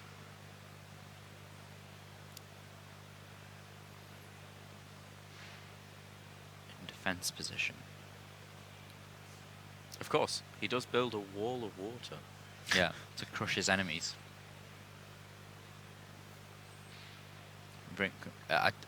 I'm unsure whether we're going to have Aquamador in the app, but let's see what happens. I think we got the old cards. You think? Yeah. Okay, I hope. I'm concerned. Don't be. Yes. We have it. What's Yeah. it from? Originally, I believe it was actually in LOB. Yeah. Yeah, but Yeah, it what's is. that version from? Oh, that's Yugi Yugi started started it. it. Yugi's, yeah, Yugi starter deck. something Revolution? reloaded. Yeah. Yeah, it could be Something reloaded. like that, yeah. I think, yeah, it's one of the oldest cards in the game. Yeah. That was at a time when some people were brickwalling their opponent with no, 2,000 death monsters. He's Yeah. going to still have the tin goldfish in hand. Yeah, It must have been Yeah. that trick clown that you hit. yeah, And there's the Bahamut shark. yeah. We see it. This is actually. Oh, what? Okay. he's Okay, coming no, lightning. he's going up. He's going up into. Yeah, he needs to go to lightning to be able to kill the Crystal Wing Synchro Dragon. To be honest, so. Yeah. To stop its effect being able to be activated during the battle. tricked me. He tricked you. He showed you the Bahamut shark.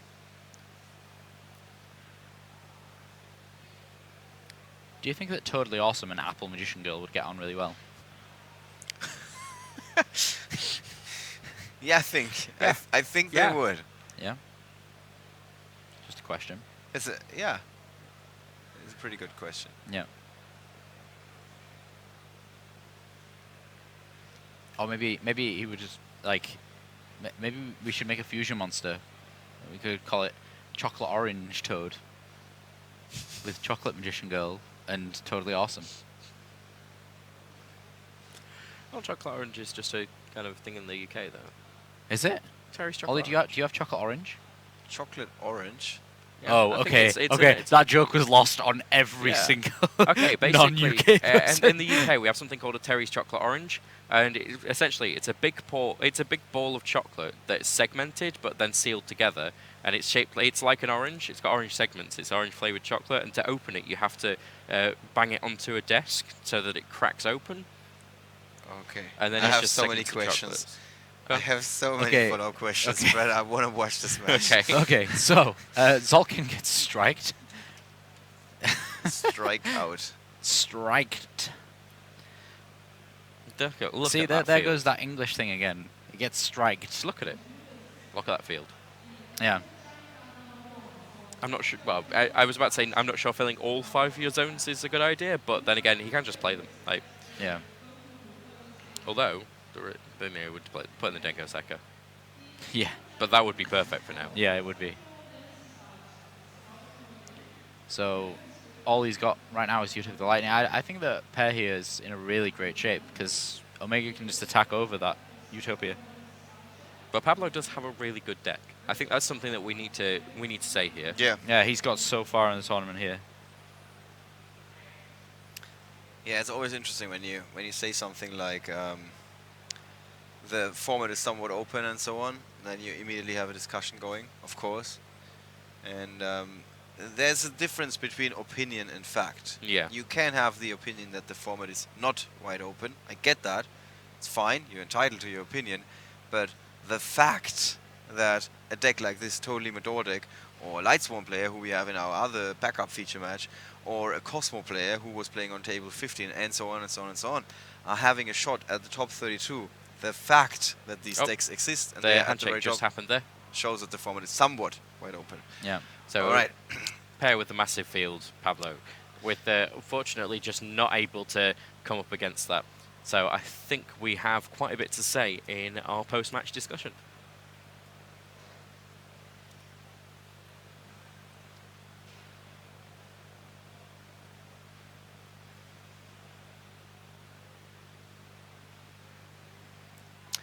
Here we are again after round 11. It's the last round of Swiss.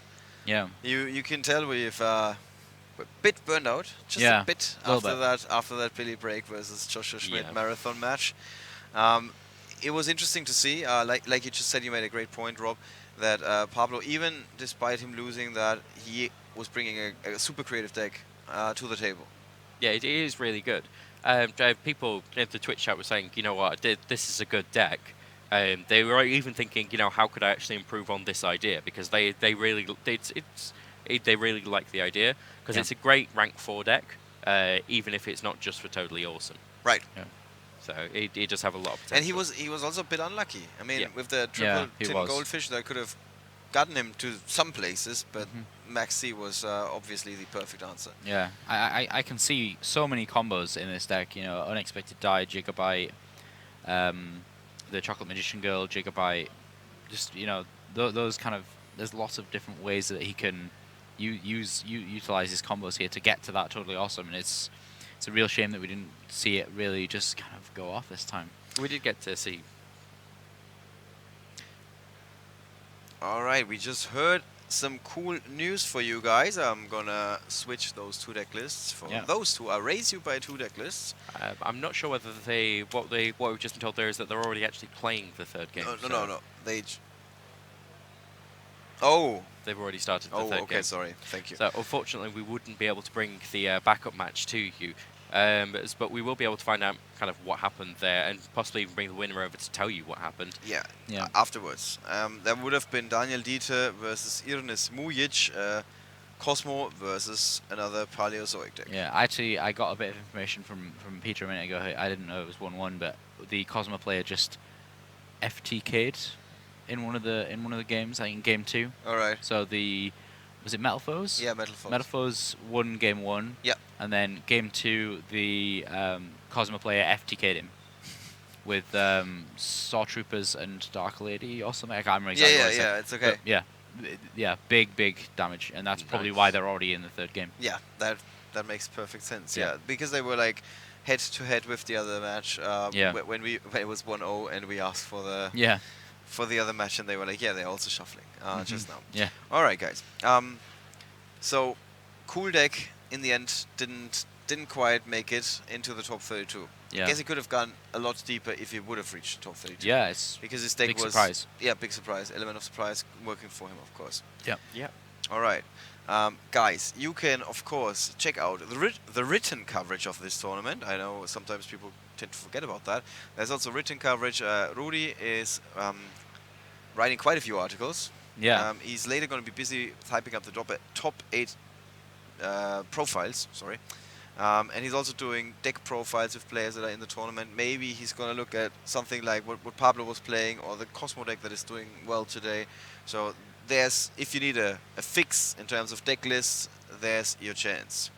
Then, of course, we also got both on Twitch and on YouTube, you can watch past broadcasts. You can check out what we recorded earlier. I just did a short check. Round 10 Billy Break versus Joshua Schmidt is actually available there, at least on Twitch already, and very shortly on YouTube. So you can go and check out that feature match if you want to watch it again. I think that's one of these matches that you can have on repeat, and you're not going to get bored of it very soon. Definitely not. All right. So, yes, we're going to do an interview with the winner of this round, with Per Gustafsson from Sweden. Interesting thing, of course, we haven't had that many Swedish players at the top of the field. It should be enough for top 32 for him, so we might see him even in the top 8 later on. Yep. After that interview, it's going to take a little while, because the scorekeeper is going to get out the final standings after the Swiss rounds. That means that everybody can double check that all the results have been recorded correctly. And if something is wrong, they can of course go up to the scorekeeper and say, hey, wait a second, I think I got 3 more points or something like that. Yeah. That is why there's a little bit of a delay. And after that little delay, we're going to perform the second cut of the weekend, and then we're going to have our top 32 players. Yeah. Yay! Yay, yeah. It's excited. It's going to be awesome. It's going to be totally awesome. Totally Right. awesome. Yeah, I think we just heard that we're not going to have an interview. Yes, yeah, we just have been told that Per apparently doesn't want an interview, or maybe he needs a break. which would be understandable. Yeah. We have 14 minutes into overtime. There is a chance that the overtime is going to last a little bit longer. Then again, with just 128 matches tops today. Yeah, it's still possible because this is the final round. Yeah, so it's make or break really for these guys out there. I mean, what we're saying really is feel free to watch some of the pre-recorded content that we did for you on Friday, and we might see if we can find any players that would want to be dragged in, and we'll have a chat with them as well. And we will drag them in for you. There might be violence involved, but once we're live, everything is going to be happy. Yeah, we'll do it. Yeah.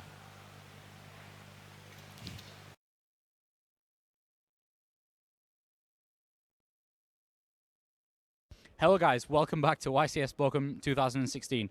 I'm here to have an interview with Billy Brake. Hey, nice to meet you. Nice to meet you. Yeah, so first time, you're more famous than I am, to be honest. So, yeah. I've been going for a long time, and I've got some success over the years. Yeah, exactly. I've been going for quite a few years, but you got quite a lot more success than I did. So, tell us what's your your highlights? Tell us. Well, I guess the highlights. I've won 3 YCS championships, 2 back-to-back in 2011 with Synchro Plants, and then I won a third one in 2014 with 60-card Artifact Shadal Burning Abyss. What would you say was your most enjoyable kind of YCS win, or if you don't really have one of those, what's the best format that you liked playing in? That's a big question, I know. It's a big question. My favorite deck of all time is X-Sabers, and that whole format with either Rescue Cat X-Sabers, and also after Rescue Cat was on the Forbidden list, I also like that X-Saber deck too. But when I won 2 in a row with the Plant deck, that's probably my favorite. Super solid format, lots of interactive gameplay. And I also like this format a lot too, which is why I'm here. Yeah, I really liked Plants a hell of a lot. I remember coming back to Yu-Gi-Oh! And getting my 3 Reborn Tengus and just being like, this is so good. Yeah, except when you draw all 3 of them. yeah, exactly.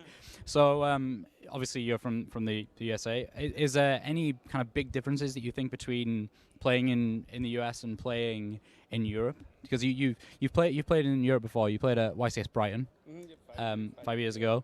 And is there any big differences that you can point out or think of? Not really big differences. Maybe everyone's still really good and competitive, but everyone's a lot nicer here. Kind of. Everyone's really friendly, but maybe it's because they don't see me as often. But everything's really nice. Competition's just the same. Everyone's really good. Everyone's trying to win. Maybe it's a little more relaxed over here, it seems like. But I haven't been around for too much, so I'll have to wait and see. I'll be able to answer this question better after the weekend. Yeah, we should interview you at the end and see. I mean, after I win. Right? After you win, well, yeah, exactly. We could interview you after the finals, right? Yeah. That's the dream. That's why I'm here. Okay, so tell us a little bit about the deck that you're playing this weekend. So you're playing Metal Foes, but what's kind of different about your Metal Foes deck to everyone else's? Well, I'm playing Metal Foes, and it's more of like a OCG kind of version where I play no Blackwing Gofu.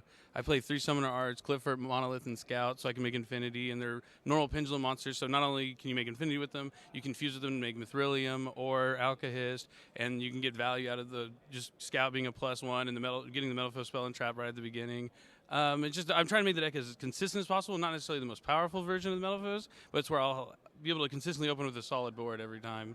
Yeah, so that's a kind of a big thing in Yu-Gi-Oh! That people say, my deck might not necessarily be the strongest, but it's really consistent, or sometimes you can really raise that kind of high ceiling of how good your deck can get by removing some consistency options there. Which do you think overall is better? Obviously, it depends on the meta, but like right now, you obviously think there's consistency. Mm-hmm. Yeah, I like explosiveness and power, but I want every card in my deck to be alive, so I'm trying to maximize the amount of Pendulum monsters I play because I want every draw to be very good. Like, drawing 2 Gofus isn't the greatest, or drawing the Gofu off the Metal Foe fusion afterwards is why I end up deciding to try and play without it.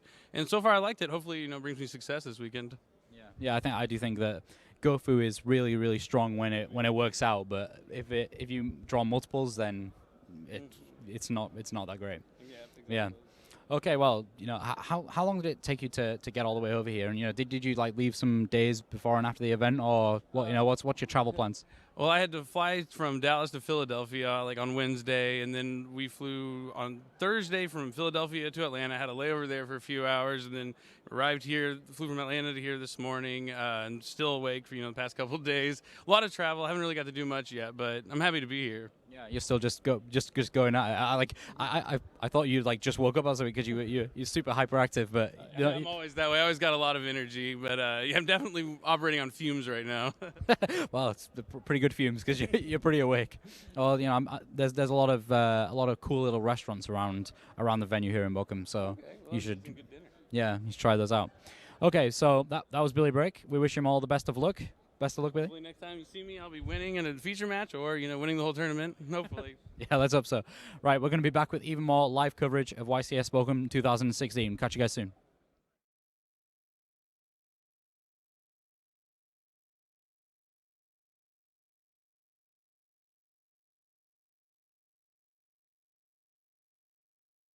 Hello guys, welcome back to YCS Bochum 2016. I'm here with Hayden Matthews and his girlfriend Chloe, and we're here to talk a little bit about their journey to YCS Bochum. So tell us a little bit about where you've been around Europe. Well, just in the last couple of weeks, we actually flew into Rome, and then we saw that, then Venice, and then we flew from Venice to Paris, and now we're here at Germany. But we've seen pretty much every landmark between there and back, and it's been very enjoyable so far. Yeah, so one of the reasons why you decided to do that trip is because you were at the World Championships with your brother Declan. Yeah. Well, I wasn't playing, but Declan, my younger brother, was playing in the Dragon Doll event, so I got to tag along for free. So I think that's the perks of teaching someone how to play the game. Yeah, so you know, tell us a little bit about your World Championship experience.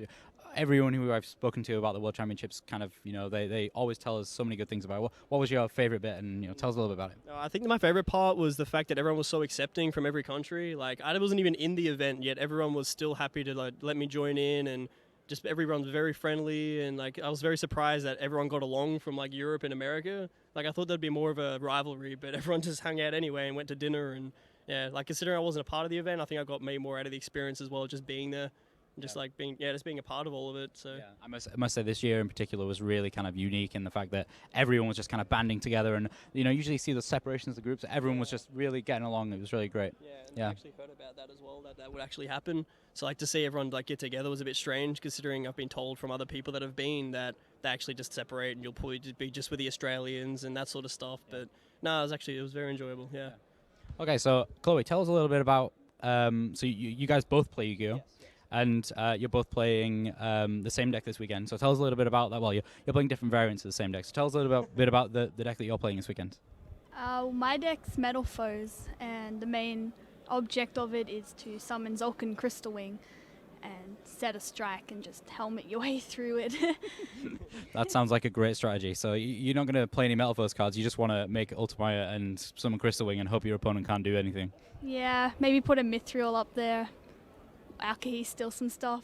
Yeah, steal some of your opponent's cards as well. Can't go wrong with that. So tell us a little bit about you're playing a slightly different version of the Metal Foes deck. Yeah, I thought to go a bit away from the general strategy of the deck, because the cards like Dimensional Barrier kind of throw that off. So I've actually mixed mine with the Perform Pel engine to try and gain more resources, because Pot of Desire is a very powerful card, but in Metal Foes sometimes it contradicts and you can banish some resources. So playing the cards like Lizard Turtle draw off a Sorcerer, you can pop a combination, you add 3 cards, and then you can still get the draw into your traps. Yeah. So I thought I'd just try something a bit different just to see how it goes. Yeah, that's really cool. So, yeah, I mean, I've been walking around here in this venue. You guys can't see, it's behind you. But, it's kind of, there's a lot of people playing Metal Foes, Paleozoics, and ABCs as well. We're not seeing much variance in the deck builds at all, so that's quite an interesting one. Yeah. So, tell us, what things have led to you guys both playing Yu-Gi-Oh together? Can you think of kind of that first moment where you both thought, let's play Yu-Gi-Oh together? Where does that come from? Well, actually, before we were together, she actually played anyway.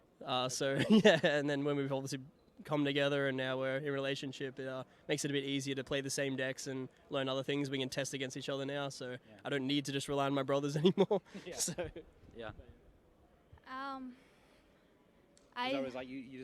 You kind of knew beforehand. Well, obviously, yeah, it's the same.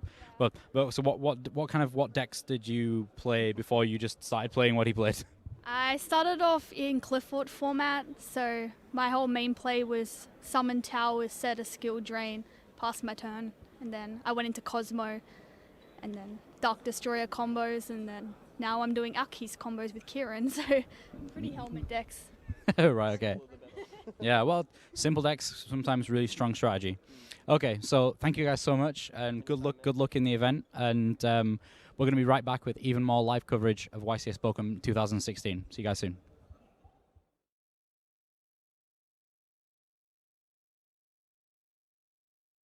Let's get our move game on on. with the semi-finals of YCS Liverpool 2016. It's time to get the game on. All right, Thomas Rose on the left. You remember that face? This is the guy that keeps smiling when he's tearing opposing fields apart with his Phantom Knights Burning Abyss super special deck with 50 cards. Yes.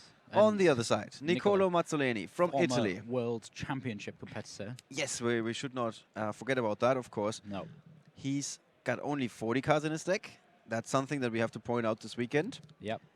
So yeah, Niccolò is actually I follow Niccolò on Facebook. We spoke quite a lot during the World Championships, so I keep up to date with his affairs. And yeah, he absolutely loves singing. He's actually a really good singer. Okay, that's cool. Constantly doing little gigs and things like that all around the place. All right, so it's not like one of these people that sing while having a shower or something. No, he's actually really good. He's serious about it. Yeah. Okay, that's cool. All right, we can see that Thomas is going first. Yeah, he's just playing into this Maxi here. We blinked, and then there's a Dante on the field. Yeah. So, wow, that's pretty decent mill there from Thomas Rose.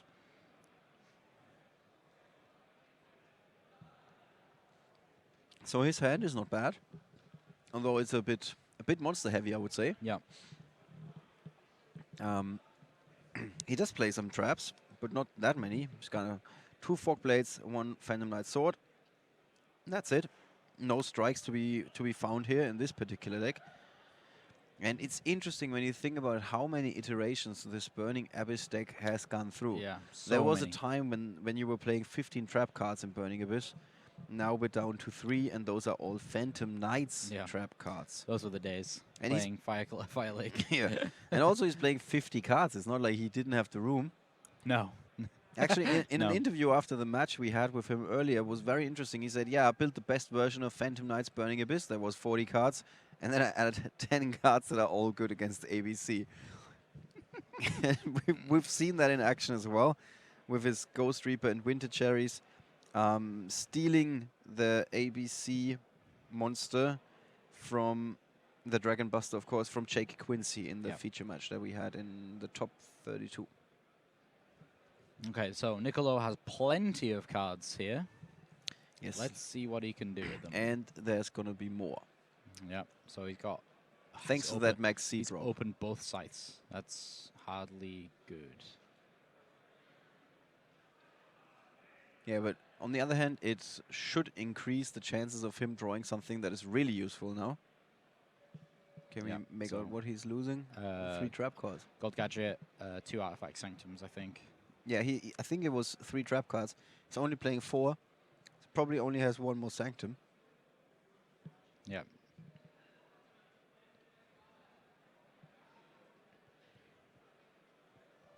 He does have the Union Hanger now. Yeah. And that makes all the difference. Yeah, however, he's going to struggle to get ABC Dragon Buster out because of Chaos Hunter. Which is going to cause him some real issues very soon. So yeah, it's most likely going to play Union Hanger. Yep, there's Chaos Hunter.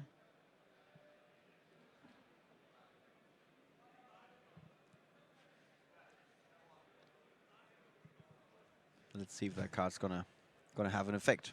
Probably has. Yeah, definitely. So I've just had some. I always get a bit of information every now and again from our judges. Thomas seems quite light-hearted, joking around. Well, So that just seems to be quite calm. Yeah, I mean, he's already had a feature match, and he won it in spectacular fashion. Yeah. Yeah, and he just managed to take out one of the strongest Italian players in the whole of Italy in Marcello Barberi. So he might just be thinking, another Italian player. Bring me another one. Yeah. Yeah. I just finished lunch. Yeah. Let's start with the just desserts. Yeah. All right. Here's his hand again. It's a lot of stuff. So many cards. So you can start with Photon Thrasher. Then probably Gold Gadget. Yeah. And then summon the Crush Wyvern or the Buster Drake, one or the other. Most likely the Crush Wyvern. Oh, no, sorry. Most likely the Buster Drake. Crush Wyvern wants to get equipped to it.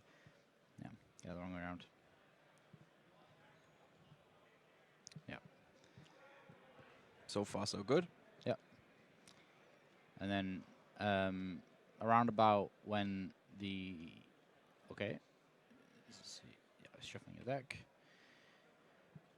Yeah, so it's kind of a bit troubling here for Thomas Rose because Niccolo can play around a Chaos Hunter, but whether he does or not is entirely questionable because he would have to make a Diamond Direwolf, then make another Exceed monster to be able to blow up the Chaos Hunter if and when it comes down, then make the Dragon Buster, which is unlikely. It's unlikely unless he absolutely has like a Millennium Eye attached to his face right now, because that absolutely would help him. Not surprisingly. Yeah. And not just in this match. Yeah, on all the I matches. mean, we've seen that yesterday in our round 1 feature match when Marcello was actually picking up a face-down card on his opponent's side of the field because the opponent searched for it first, and the reveal was just too quick, so he couldn't really spot it, I guess. And when you only saw that particular scene, you were like, wait a second, is he peeking at his opponent's face-down cards? That's against the rules. Yeah. And that was, of course, a really, really good move. Yeah. That showed So Marcello there's nothing in his way. Yeah, so Farfar's away. The Buster Drake. The Wyvern gets sent, and its effect's going to trigger, probably summoning that Assault Core.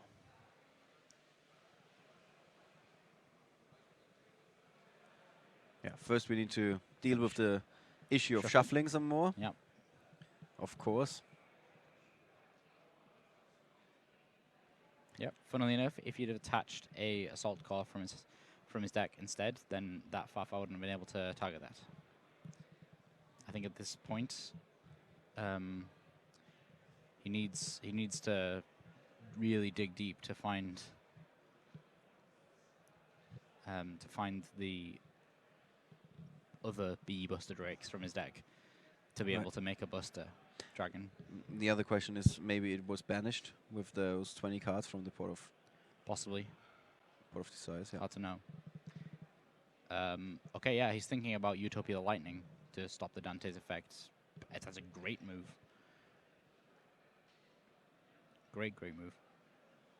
We don't know where... Oh, actually, we might know where Niccolo is from exactly. I mean, not just Italy. For somebody gives me that generic answer. Although the Italian players very often, they just playtest together. I don't know if they meet or something, what they do. Or they just have enough events where they can try out what deck is the best. Yeah. I think Marcello told us once that they have quite some large communities, but they don't playtest as much against or each other or together, like in any way. It's every man for himself for some reason. Yeah. It's the same with the UK.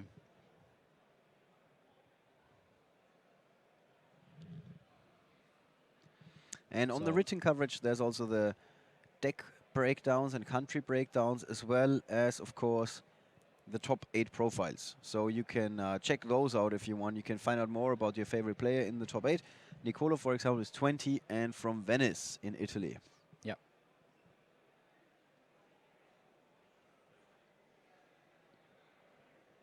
He didn't really expect to be here, like, do that good. Yeah, he said that he just came at the last minute. Yeah. And then... But he still thinks they came up with a fancy build. We can definitely sign that. And now everything is possible. That is absolutely true. Yeah. So he's going to play the Chaos Hunter for the Castell. Alec is going to use its effect. Wow. Okay, that's big.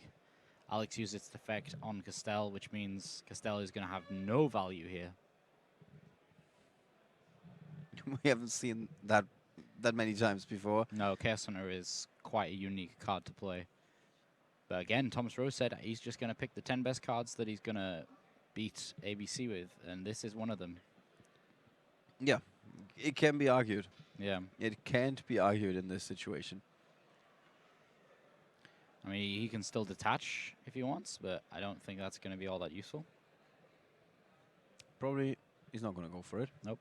So he sets all of those scythes and such. So yeah, he's I mean, if somebody doesn't know that he's playing these artifacts, and given that everybody's shooting twin twisters left and right, yeah, they might have put in some. They have been very valuable this weekend, I would guess. yeah, I think so. That's what he said to me. He said that even in one of the, I think it was his top, it was the match where he beat Ben Sherman. It was, I think it was during Swiss. Just last round, yeah. Was it last round? Yeah, he said that he won the match by him twin twistering 2 Sanctums, and then, yeah, obviously he gets to pop 2 with the Sanctums and the summons as well. Real good. Real good. We'll see. I think Nicolo's kind of hoping that his opponent twin twisters here, otherwise he's going to have to twin twister as his own card, which would be not ideal. Although the question is always, does the opponent know what he's playing? Yeah, but he doesn't have any twin twisters at the moment, so Thomas Rose might have to blindly play into them and then kind of fortunately be able to. Obviously, he's going to have an allure, so he's going to be able to go and dig for those twin twisters at least.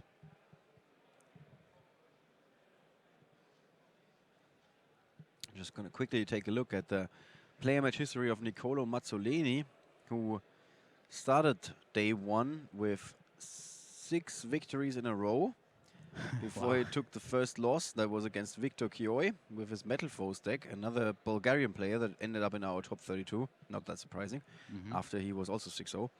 And actually, Nicolo Mazzolini played Ben Sherman in Swiss, and and Thomas Rose played Ben Sherman in the tops, I think. So they played against many of the same players, or not many, at least this one. But he went into the top 32 with just this one loss. Yeah. Yeah, and then he beat Alexander Senf in his Mermail deck, Alexander Hulch in his Mermail deck, and then Michele Azzalini with his ABC deck, and now Thomas Rose with his take on PK, Phantom Knights, Burning Abyss, and some other cards. And some other cards. Yes, that is the deck, yeah. It's like a very pretty hate machine. Yeah. So it goes and gets the Assault Core. So this is going to be fairly easy to... I kind of forgot almost about that Union Hanger, because... yeah, it's going to be fairly easy for Nicolo to make a comeback here, unless Thomas has got a real bit of playing to do in the main phase 2. I think if he gets Scythe out and locks him down, then that's going to be pretty good for him. I mean, it's obviously nicer if he gets... If he does get twin twisted, it probably wouldn't be nice because he'd go for the Union Hanger. But yeah, we'll see what happens. Yeah. Obviously, he still has the Beatrice, so yeah, I think at this point he's going to twin twisters. This is where Thomas Rose is just like, what's going on? And now the spicy techs come on out. So, 2 scythes here. Does he play any rank 5s? He plays Constellar Pleiades. Okay, I have to take a moment to say it then, because I always call it Pleiades. I just made a funny name for it that almost sounds like Pleiades, and just go with that. It's close enough, yeah. Yeah. So, yeah, he does play that.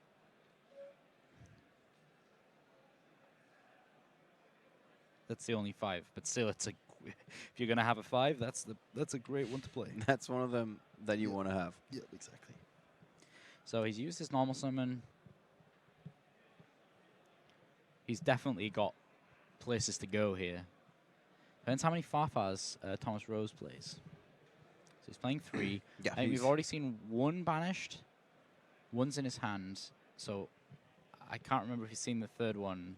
I don't know where the 3rd one is. But that's going to cause issues.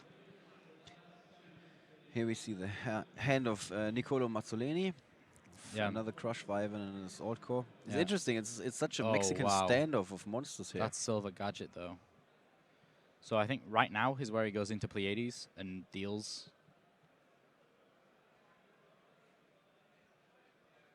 Yeah, the Artifact Scythe is just going to be like looked at like, what is this card? Yeah, what is this? Why are you playing cards that are 3 years old? Yeah. Yeah, so I think at this point, you would probably...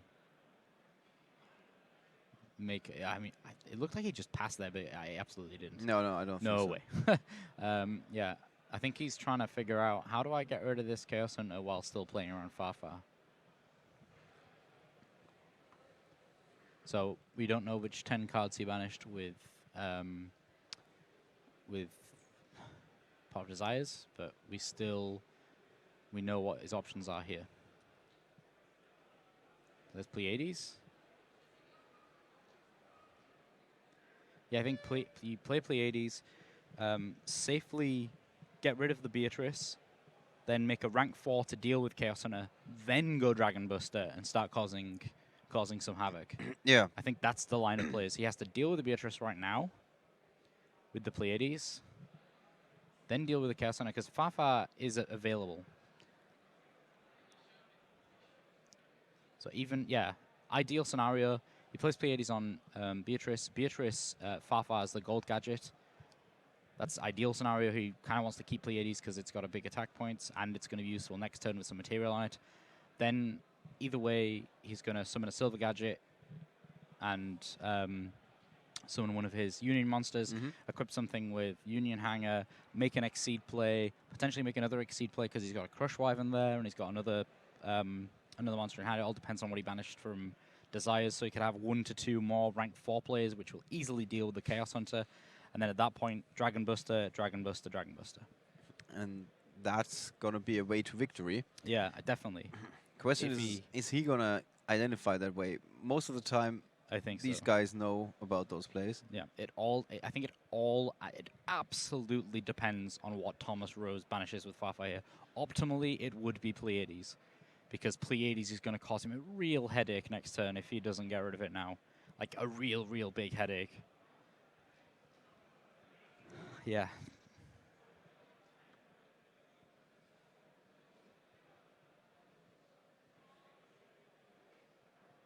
So Thomas Rose now is going to just have to decipher. Does he want to? Yeah. Can he figure out what's going on here? Actually, no. Yeah. Okay, I just second guessed myself. No, definitely. The best move is Pleiades. He can't far for anything because of Chaos Hunter. Well, the opponent cannot banish cards. Oh yes, sorry, yes, it is only your opponent. Did he just banish his own Chaos Hunter? Oh, this could be really bad for Thomas Rose here because Nicola's now thinking, that's the perfect scenario. I get to keep all of my stuff. It's interesting. So he tried to respond in the, for him, best way possible, but it might turn out to be quite the opposite. Yeah. So A, B, C. What's he got in hand? Yep, he can go into another Dragon Buster here. I think he's got it. Yeah, he's got this here. Let's see. I mean, we know it. Nicolo probably knows it. Thomas doesn't know it yet. Yep, Silver Gadget, and then into the Assault Core, Quick Crush Wyvern. Okay, yeah, I don't think it really matters which way around you do this. Yeah, equip the Crush Wyvern. He has to overlay one of the gadgets with the Assault Core. Crush Wyvern summon the B that's in his hand. Oh, no, he's not gone for B. Strange. Maybe he's already got a B. Yeah. No, I mean, he's got no more left in his deck. Ah, that's possible, yeah. After that. I think either way, he still wins, right? He just makes Castell. Yeah, I mean, he should. Like, he's got free reign. He's got 2 heavy hitters on the field already. No, he's not done it. Oh, yeah, Utopia Lightning. See, look, we've only just got Utopia the Lightning in Europe, and I keep forgetting about it. So, yeah, this guy goes up to, like, 5,000 attack points. That's just going to ram into the Fiendish Rhino Warrior so that he can't do anything with it. And then he's going to banish. Yep, or banish that. That does it as well. Yeah, attack into that. That's going to do 4,000 damage. Many and options. then just bang. Yeah. So many ways to Sunday there. It all depended on what he banished from Pot of Desires as to what he could do. Yeah, so it's hard for me to say, really. But still, yeah. Yeah, but that's... Excellent execution. He saw the opening, Nicolo Mazzolini, and then uses Utopia the Lightning card that hasn't been released for that long in Europe. Yep. But, of course, he's got his hands on it. What won him the game? Artifact Scythe. True, yeah, absolutely. This must have happened multiple times over the course of this weekend where his opponent's just gone, what? What do I even, what even is this? And then, yeah. It's so interesting that these special texts this weekend seem to always put in so much work I don't think we've seen this before. Yes, sometimes players are playing some unique choices, but this weekend it turns out that almost all of the unique choices really help them win their games.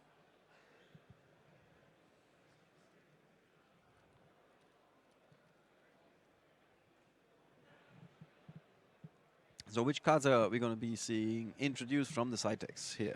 Okay, so Nicolo is not playing any other artifact monsters. He's probably going to put in the Gamma Seals.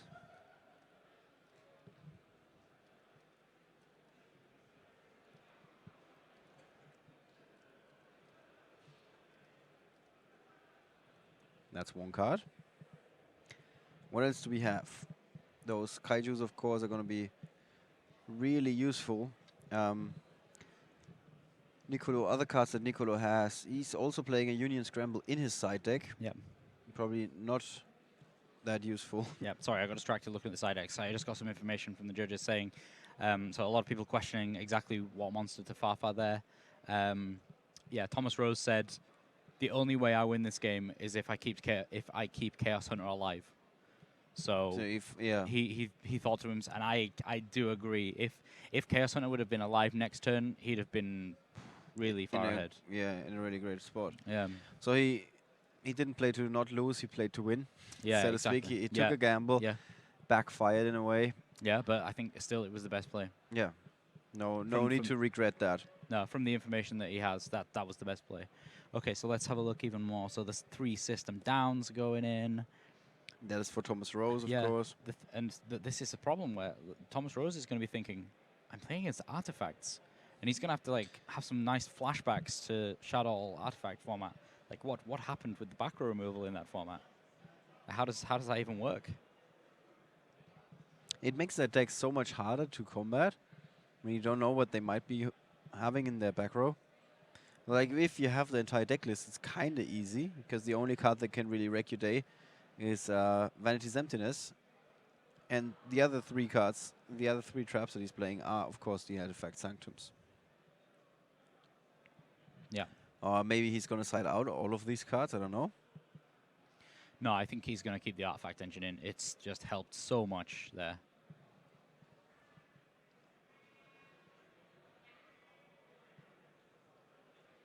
Andrea and Daniel are returning to the table after Daniel finishes his little chat with you. Yeah. Such a flexible judge. Yeah. He's still typing away on and now we're starting devices. the second game. Yeah, so let's see what we got here. I can only assume that Thomas Rose is going to start, so let's have a look at his opening hand.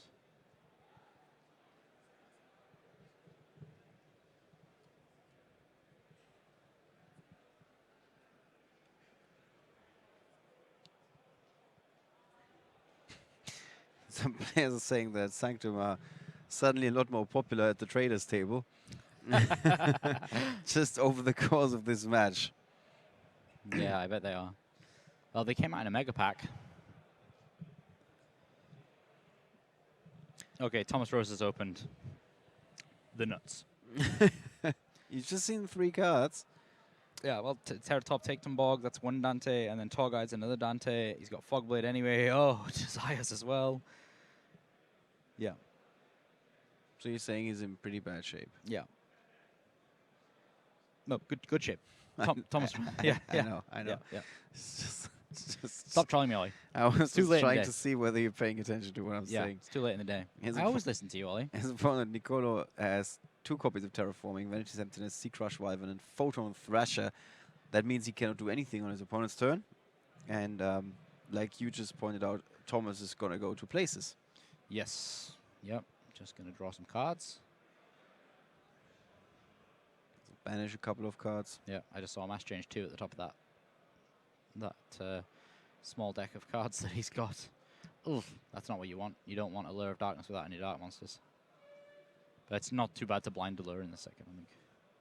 Typhoon, that's not going to be all that useful against those against the ABC monsters, but it's going to be good against that Union Hanger. Right. So you don't think he's going to go for a lure with Turgon in hand? He is going for a lure. 2 more cards in hand. Let's see if he finds another Dark Monster rather than the Tour Guide, if he wants to hold on to it. Yeah, he did. Thinking hard. Yeah. Was Seems it? like he's got a Vanity's Fiend as well. He's got a Shadow Dragon in hand, or did he banish that just now? I think he's just banished that. Yeah, he did. Okay, he's going for That's the Vanity's Fiend. Vanity's Fiend. That is, of course, extremely strong. Yes. And then he's going to set 3. Yeah, Vanity's Fiend, for some reason, we don't have the card. We can't bring it up, but it has a very, very easy to recognize, memorize card text. Yeah. Neither player can special summon monsters. Yes. Vanity's Fiend, just like Vanity's Emptiness, just on legs. Yeah. So this is Thomas Rose's field after the first turn. And just imagine how strong that is against your traditional ABC deck. Yeah. So, yeah, Nicolo's going to get Typhooned here. So, chaining to its activation. His graveyard's now in the wrong order. That's making me sad. We've still not seen Trishula. What's going on? Yeah, it's one of those weekends. What a shame. So this has put a halt to Niccolo Mazzolini's attempts. Yeah, he's going to pass. It's just He's left gonna with keep one on passing. Vanity's Emptiness. So at least he can stop his opponent from unleashing a flurry of special summons. That's just what you want to do when he's got a Vanity's Fiend. Yeah, absolutely. So not all that helpful. No. Far from ideal. Does Niccolo actually have an out to this? Yeah. He's got a Gummy Seal. Sea Turtle. No, he cannot. Seal, Book of no, he can't cannot. Gummy Seal. Yeah, he cannot. He's got Book of Eclipse, though. Okay, so he's got one out, but he didn't draw it yet. Did draw another, or he did find another terraforming for Union Hanger. That is good, of course. Yeah, his only out is he's playing 2 Book of Eclipse. Or if his opponent destroys one of his artifact items.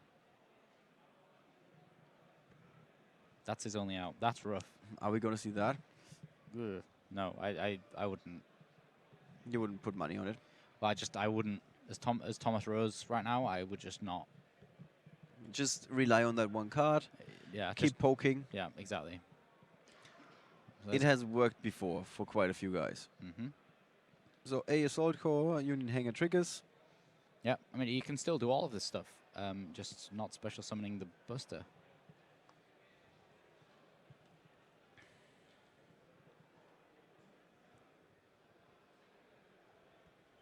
So, yeah, it's going to attack the face down. It's probably the Scam. Yeah, it takes 100. I think Nick... Oh, why did he not take 100? Isn't Scam's defense 2,000?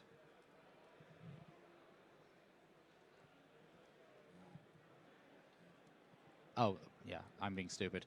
It just gets destroyed anyway when you attack it.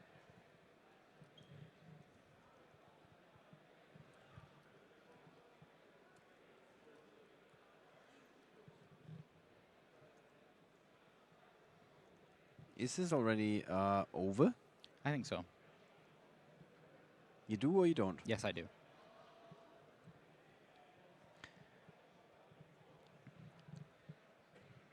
Yeah, I mean, that Vanity's Fiend is just such a good card against certain decks, and almost all decks, really. If it's not Yosenyu. I think that's one example. Yeah. That defies the odds. Yeah. But I think Nicolo's going to play it out here. Yeah, I mean, he might be getting some extra information, might be seeing some more cards that Thomas Rose was siding into. Yeah, well, he kept in the Book of Eclipses, and I've just seen that as he's been searching through his deck there, so at the very least, he's going to... So he does have a chance, basically. Yeah.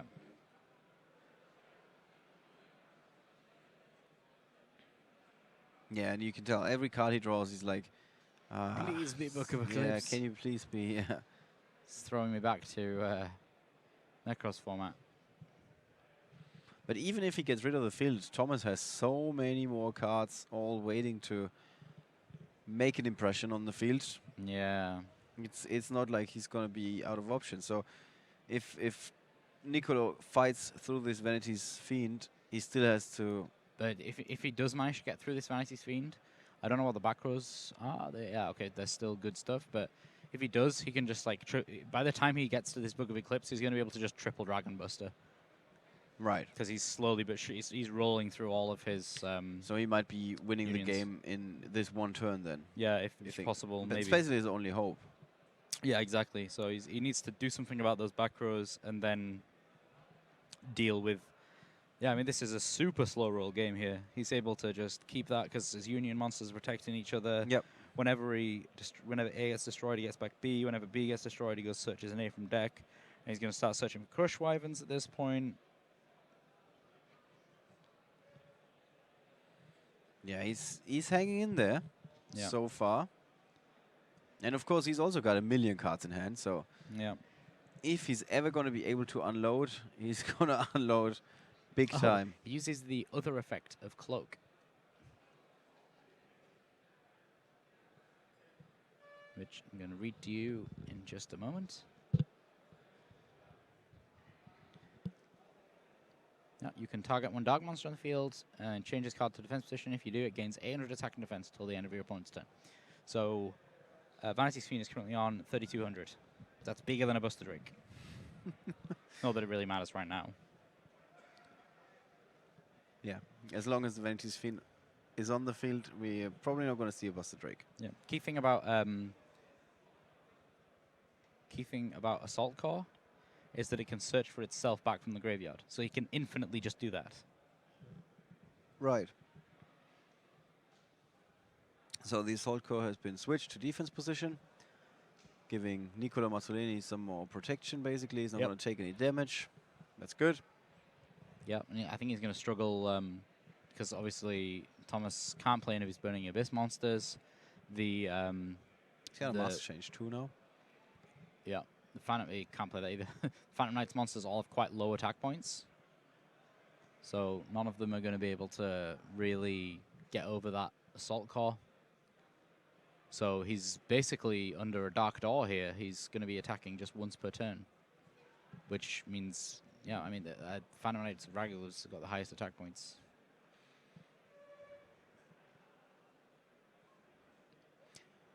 This is a very interesting game because it's definitely not what we were seeing coming. Yeah. But that Vanity's Fiend is just slowing things down so dramatically. When all the decks are all about special summons, a card that says no more special summons is of course a very big deal. Yeah.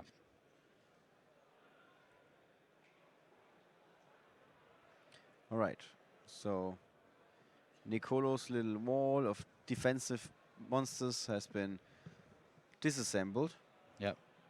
But he's going to be able to summon it again next turn. Master Change 2 has been set for Thomas Rose. This is his field. Let's take another look at his hand real quick. That's an all-star lineup of the Malebranches of the Burning Abyss. And let's go back to Niccolo Mazzolini's hand because that's what really matters right now. We're waiting for that Book of Eclipse. Yep. Now he did act a Pot of Desires. Did draw into 2 Artifact Sanctums. That's one of his possible outs if his opponent is destroying the card. Yeah. Which is very unlikely, unfortunately, for him. Yeah. And then the question is, did he get rid of any of the Book of Eclipses? Doesn't look like it, which actually bodes really well here for Yeah, he's Niccolo. now down to just a few more cards Yeah. in his deck. And most of them, hopefully, are live. Yeah. So actually, Thomas Rose didn't see Niccolo playing Sanctum. He can only assume he's playing Sanctum at this point. He only saw the double scythe that got Twin Twisted.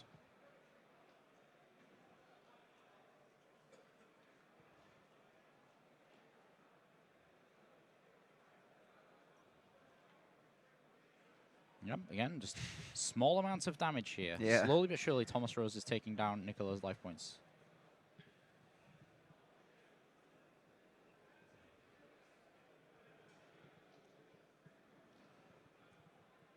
Yeah, we have some people don't know all the effects of all the cards, so there's a question, how did he switch battle position, for example? That was one of the Phantom Knights that we earlier had where you even explained the effect. Yes, the effect of Ancient Cloak, you can switch it to defense. It's like Lila. You can switch it to defense to activate its effects, and you can target a dark monster, increase the stack points.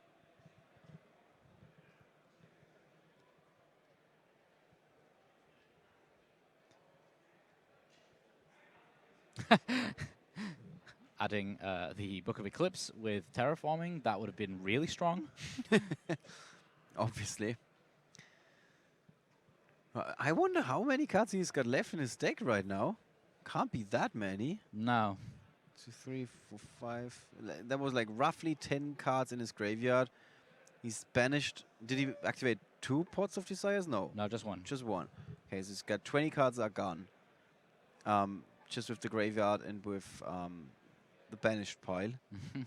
And then he's got like 4 more cards on the field, 6 more cards in hand. That's another 10. So he's down to roughly 10 cards in his deck. Yeah. Might be less.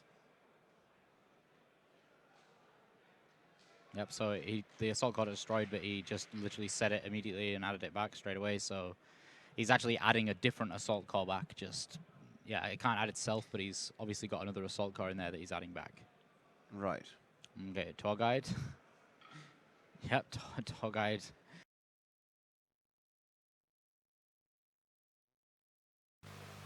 Welcome back to the coverage of YCS Bochum 2016, where we've now made it to the top 32. We have hype. Yeah, hype. We started with 1,615 players, the largest European Yu-Gi-Oh! Tournament of all time. It's quite a mouthful. After 8 rounds of Swiss yesterday, we cut them down to 256. Played 3 more rounds this morning, up until now. And now it's just 32, the last man standing. Yeah. And what a field it is. Oh, Sometimes I'm yes. claiming this boldly when I'm talking to the better players. I'm like, to the veterans that are always at these events. If the event is large, there's a slower chance that you're going to get paired against somebody else who's super, super experienced. Yeah. I mean, towards the end of the tournament, you're going to have your Joshua Schmidt versus Billy Brake. Yeah. That's going to happen eventually, but then you're already in the top cut, so to speak. Yeah. Which is what happened. So if we look at the top 32, we got Josh Schmidt, Marcello Barberi, Billy Brake, Raphael Nevin, Samir Bashir, the reigning European champion, Jake Quincy. Jake didn't make it. Sorry, this is not up to date. I have to look here. Eugen Heid, former European champion, of course. Jawad, who we had featured earlier, did quite well in the UK before. Then we got a couple of Swiss guys, actually, with Roman Kieser. And there was a second one that I'm going to find again. We also got Marvin Weber, who was a finalist at YCS Prague. Sebastian Blum is Swiss as well. Sorry? It's Cosmodeck. Yeah, thank you. So it is really, there's a couple of favorites going into this. Yeah. There's a lot. I think There's a lot. Nicola Maslini as well made top cut. Yes, he Former did. World Championship competitor. Excellent, yeah. He also did it. He's in 8th place. Yeah, really good. We picked 2 Italians because we figured that we have a lack of Italian players on our stream this weekend. It's going to be Marcello Barberi versus Marco Azabis. Yeah. How It's excited gonna are be we a for good match. this? Yeah, it's going to be a good matchup. We haven't had a lot of ABC this weekend, not No. on the feature match. Not massively, to be No. fair. Yeah. Although we have had a lot of ABC, actually. We have had a fair few ABC, but we've never actually really seen them kick off. Yeah. Yeah. So we're not seeing what they can do to their full potential. Yeah. Right. So Marcello is playing ABC. Yep. So hopefully we will actually see it played to its full potential. It's kind of interesting because he missed his flight to the event. So Really? I was like jokingly, well, you have to make up for something because he had to book a second flight. I was like, oh yeah, didn't feel too good about his chances because when a weekend starts like this, you're never gonna be like, oh yeah, I'm gonna do this. He was like, yeah, let's see. And well, he did it. He's in the top 32. He also managed to lose a round in the Swiss cut. That's good. That's good for him because That's that means solid. he's not going to get kicked out of the tournament right away. Yeah, solid Definitely. choice. Maybe we can bring up the top 32 matches for you guys. There you go. Whoa, that's a big bracket. That's a very big bracket, of course, but there you can see the path to victory. At the moment, Joshua Schmidt at the top left, for example. We see Marcello Barberi in that second branch of that gigantic tree. Raphael Nevin is at the lower left corner, for example.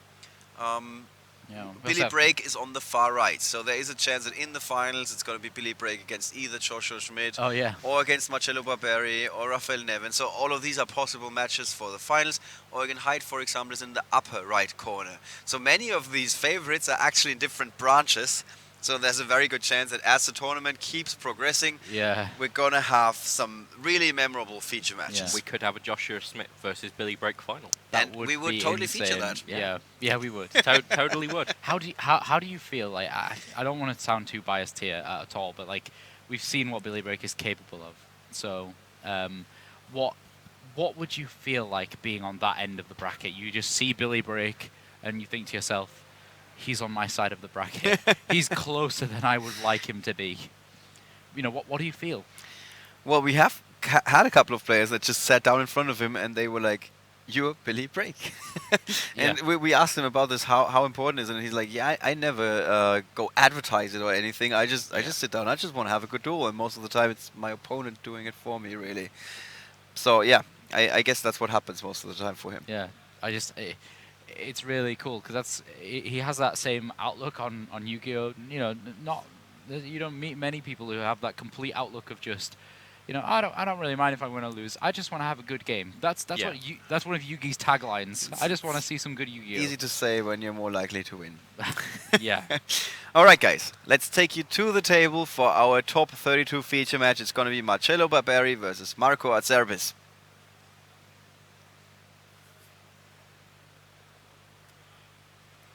Here they are. They, of course, know each other, being both from Italy, and it's a small country. Okay, that Marcello's fell a little flat.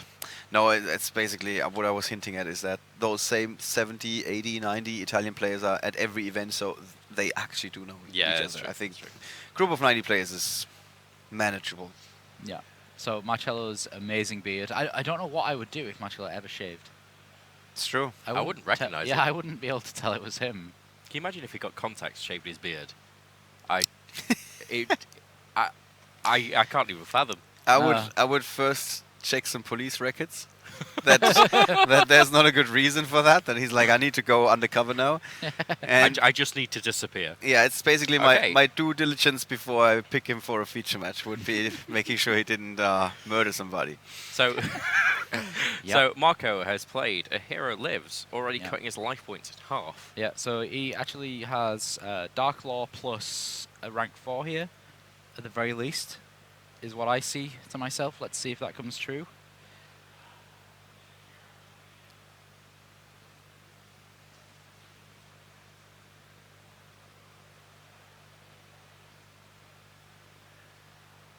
Right. That's a good start. Oh, wow. Yep. Good old crystal ball! And there's the field. Yeah.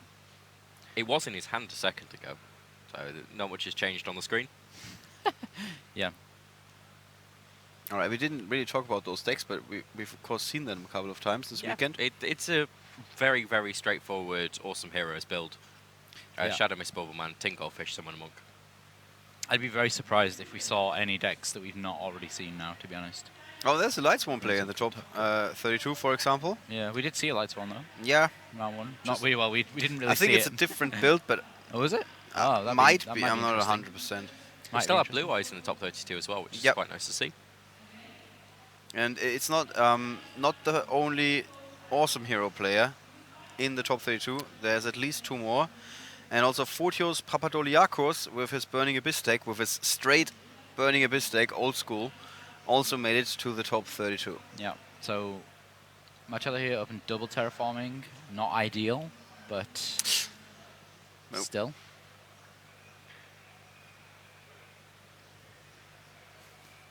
Billy Brake was switching nationality mid-tournament. Did he show up as a French player? Or no? That doesn't make any sense. No, he's unknown, guys. He's unknown. Just white with a question mark. We don't know where he comes from. We just know he's here. Gotta correct that now. So what's Marcello doing? You've been very quiet. Tell us. He's kind of... He's watching thinking. in awe. He's thinking. He's watching in awe. What would you do? So, okay, Brilliant Fusion is obviously the first thing that you got to kind of get out there, just so you don't draw Garnet. At that point, then you can Union Hanger to go and search one of the A, Bs, or Cs.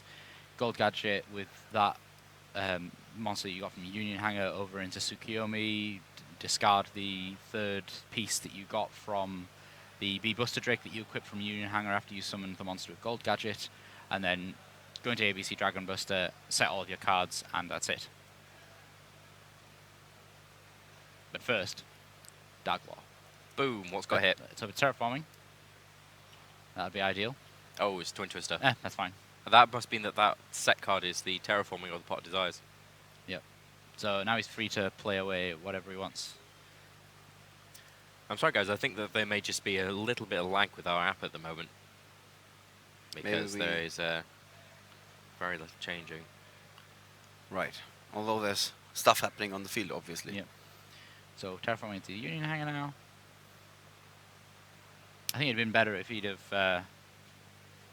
It'd have been better if he just played one Terraforming first, and then that's when. I think he did do that. He did that. So yeah, it's just unfortunate that he got the Twin Twisters. He kind of had a few cards that he could have got. You know, even the Pot of Desires would have been better to get than the Twin Twisters, because Twin Twisters was kind of vital there. So Dark Law is just making sure that he's not having a good day, right? Yeah.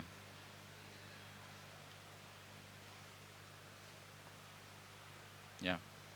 That entire play that I just said was actually pending not having Dark Claw. So yeah, he's in a bit of a bad spot, to be fair. I just completely ignored the fact Dark Claw was there. But yes, Dark Claw causes issues. Many, many issues. And there goes the Brilliant Fusion. Yeah. I think he has to make a rank 4 that is just able to deal with that quite swiftly. There's Garnet.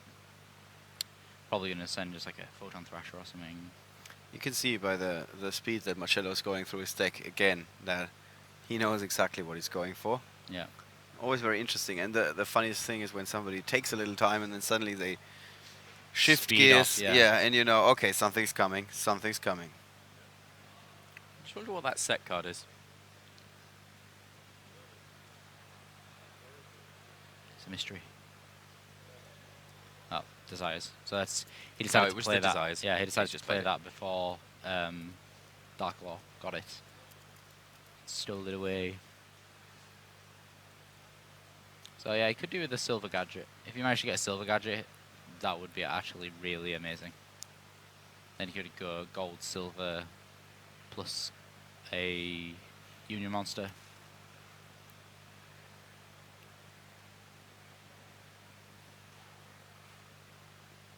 Yeah, Dark Law. Just I was about to say, yeah, so it's many just the problems. one card lying there, and it's putting so much work for the most part. That's when you don't have a Foolish Burial and a Shiranui card. Yep.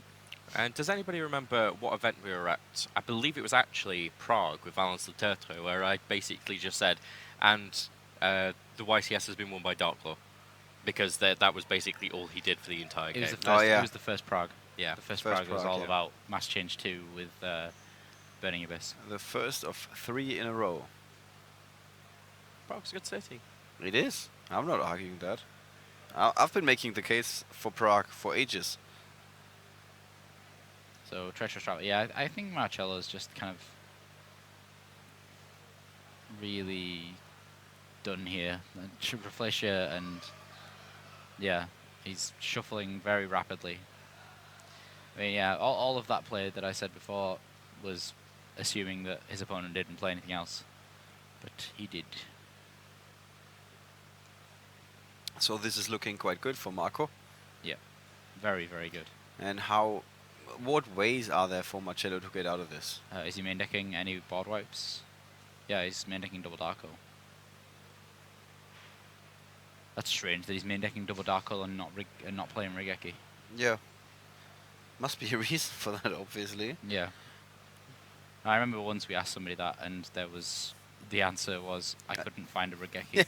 that was pretty good. There was a quote from a player many, many years ago who said, if a player is not capable of getting the cards that he needs for his deck, we're not talking about like a Minerva or something, like some super rare cards or something, then you should consider him a competitor. He was pretty judgmental in that regard. Wow. He was like, yeah. I'm not sure if I would go that far. But it's not a good excuse. I couldn't find a Regeki Yeah. in my millions of structure decks at home. Also, we got vendors outside. It's not like they don't have any cards. All right. Marco Achavis going for another push, even though he was already in a pretty good spot. Calling exceeds there. That's actually pretty rough for Marco. Not that it's going to really advance Marcello that far ahead at all, but still kind of funny. Because it's always funny to see Norden destroy them to banish the monster that that it got back. Just kind of like, hey, I got you, dude. I got you. Oh wait, no, I don't got you. Sorry. You gotta go to the banish pile now. That's even further away from the field than the graveyard. It's such a bad help. Oh my. Wow. Yeah, Marcello is not in a great place right now. There's a Oh, dark that hole. was dark hole. It looked like That Rota. changes everything. Yeah, I couldn't see the dark hole. It looked like Rota for some reason. That changes absolutely everything. Wow. Then yeah, Union Hanger to get a thing. Look at that. Yeah. How okay, one wow. card again is making all the difference. Okay, Marco has a Book of Eclipse and a Bottom Strap Hole set. Yeah, that's going to be very relevant. If he equips... Actually, he can get around Bottomless.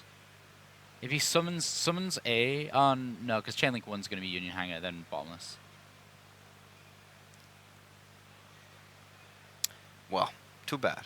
Yeah. But I guess that's only fair. When you turn the game around with... he did draw into it, right? Yeah, it was just a natural draw. When you're like drawing the card that helps one of your 2 outs in your deck, it's only fair that your opponent has an answer. To not immediately lose the game. Yeah.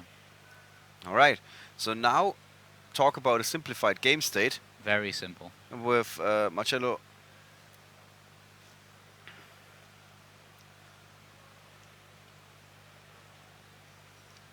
Yeah. So yeah, we're down to basically nothing on either side again. Yeah, very simple game state. Yeah. And that's the thing with Heroes, it's usually quite a simplified set of games. They either have their opening or that's kind of it.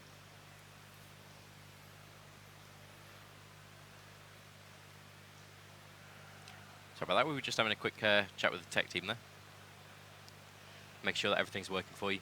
The funny thing is, like, there's a comment here on YouTube looking at how the ABC guy, so Marcello just got degraded to the ABC guy, looking at how he opened, I would have scooped rather than trying to play. And look at him. Yeah. He's back in this, thanks to that dark hole. Yeah, it shows exactly why Marcello is like a multiple YCS top. Yeah.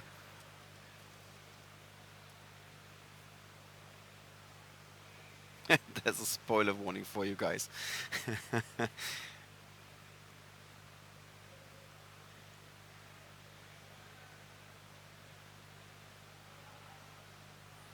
Yeah, never give up, never surrender. Exactly. That strategy really pays off for Marcello right now. He's going back into this, fighting back into this.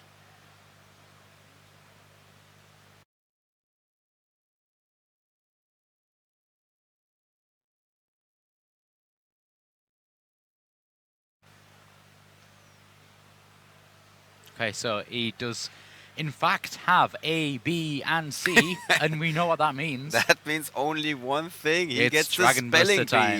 bee. He does, Oh. and he only does need to get one attack through, but there is that Book of Eclipse right there. Yeah, I but think that's still even going to if- draw him yeah, a couple of cards. yeah. So, Even if he gets Book of Eclipse here, I don't think he's going to come back. 'Cause the thing with Heroes is they have that kind of one trick kind of play style that they open well, and then that's them done with. Okay, but buying him an extra turn surely lets him use the instant fusion and Tin Goldfish he's got sat in his hand to be able to come back. Yeah, but even then, Marcello's still on a full 8,000 life points. There's no possible way for him to do a full 8,000 with just instant fusion and a Tin Goldfish. and even if you have them in the graveyard, they are going to be useful. Yeah. And the thing is, Crushwyvern can summon another one from hand as well. So there is the Book of Eclipse. Yeah, Desperation. Desperation. There's a song that starts like that. All right, Marcello not too unhappy, it appears. No, I think he's content. Very understandable.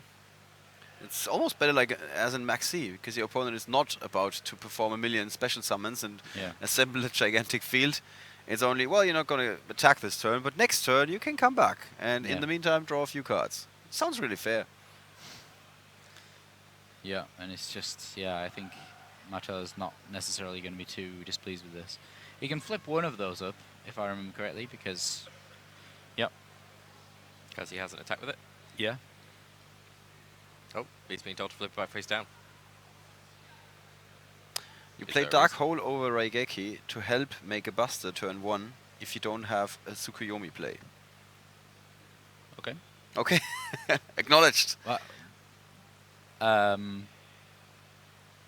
okay. The only time that will be applicable is if you've got a B-Buster Drake. Yeah. But yes, that is a very, very small But I guess application. very few times. If it's relevant, then yeah. Dark Hole is like that much better than Raigeki, I guess. Sorry, Raigeki is that much better than Dark Hole, maybe. Yeah, I think most of the time Raigeki would be better, but in that very specific scenario. Yeah, but maybe he figured it's more important because that's a situation when you're ahead, I guess. Yeah. You're trying to get ahead, and then it's still doing something. And the other situation is you're behind, and then when you're behind, both cards are doing the same thing. Yeah. Tin Goldfish summoning Summoner Monk. All right. That's and he's got ironic. the instant fusion to discard for Summoner Monk as well. Yeah. Thank That's you, ironic. the Salt Factory, which is of course the nickname of Just Joshua Tin Oosters after his Goldfish just future summoned match. the Summoner Monk. Oh. Usually Summoner Monk's the summoner of monsters. Yeah.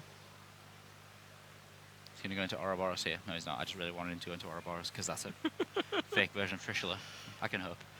So, yeah.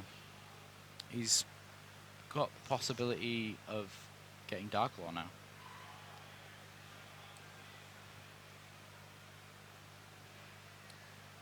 This is the first time this weekend that we have ABC Buster, Dragon Buster on the field, right? No, we have had it previous rounds. Yeah, we had it once where he had ABC Dragon Buster and Utopia the Lightning with a... Was that the round I set out? I think it might have been, yeah. Yeah. Because I really don't remember that. Oh, yeah, no, we did. Okay. At least once. Good. So it's the first time I see it. Yeah. And maybe some of you guys. But you can, of course, watch everything that we recorded yesterday on our YouTube channel. Lead plug right there. It's right at the top bottom of the screen there, if you want it. On that little ticker. All right. So Marcello is looking for something. He Yeah. has Well, found he's- something. I think he's just in business. Yeah, he's got Dragon Buster. So he uses Dragon Buster to banish the Shadow Mist, because that's no fun for anyone. I mean, yeah, he could go into like Utopia Lightning or something now, but you know, it's not going to make a difference because he's gonna split that Buster Dragon into the 3 pieces. Yeah. Yep, Yep. Utopia the Lightning. There's Utopia. I think he's just going to split it into 3 pieces now. It's just like, yeah, sure, I'll go back into my 3 separate Union monsters, get my +1 off Union Hanger, and then, yeah, sure, attack one of them. Doesn't stop me summoning my Dragon Buster next Yeah. time. Yeah. Hanging in there. Definitely. How did we get from, like, Marcello... He's got no chance. There's a Dark Law. He cannot do anything. Yeah. To this. Yeah. There was a Dark Hole involved. There is one word that you said that completely explains how we got from that situation to here, and that is Marcello. Yeah. Like, he knows what he's doing. Yeah. This is not his first rodeo. No. He knows how to get around a Dark Claw, and he did it with grace. Yeah. So yeah, I think now the tables have turned, really. Marco is going to struggle here. And this is the thing, look at Marcello's hand. He's got 2 dead Brilliant Fusions as well. That's the field. He's set it. Oh, he's set one. Oh, one okay. of them, yeah, one of them is face up. He actually has no cards in his hand. Aha. Neither does Marco. Ooh. Okay, Utopia that's Prime. different. I feel like we've been here before. Or we could have been here before. Yeah, I was speaking to Nicola before the match actually. He's never gonna forget that, is he? No, he said like You've seen that? Nope. Okay. Yeah. So there was We're a gonna- situation okay.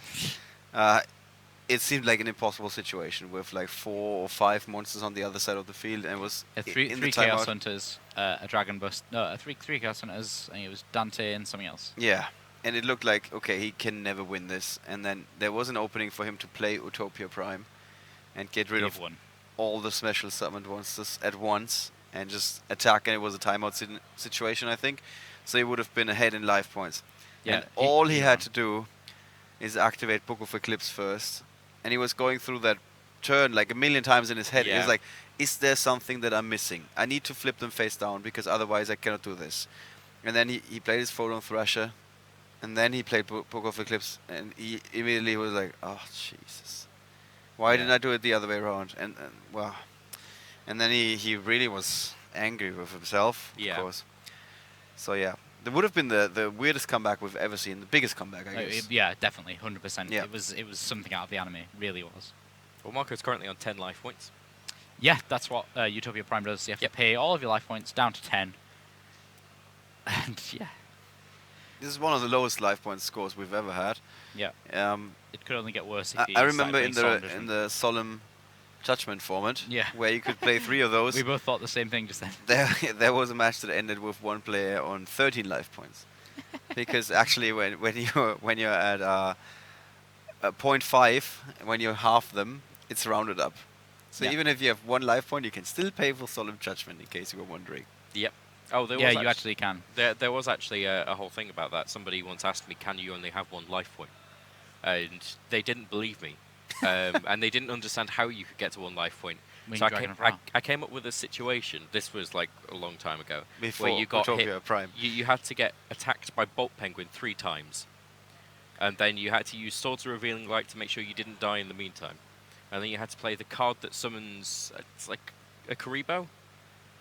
And the one that summons Dark Magician by paying half your life points. Dark Magic Curtain.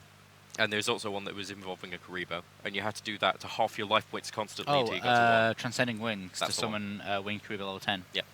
Why do I know all this stuff? I think that's why you work for Konami, really. Yeah. I remember that. I remember once when during Demise format, you remember Demise Doomdozer? Yep. I remember during that I managed to acquire some Flute of Summoning Karibos, and I actually played that, Nice. so I didn't lose to Demise. It's quite funny, really. Yeah, you'd summon Wing Karibo. Okay, so there That's actually fusion. there's That's a it. problem. Utopia Prime cannot be put over lightning. Is that possible? Is that true? That's a good question. I think so.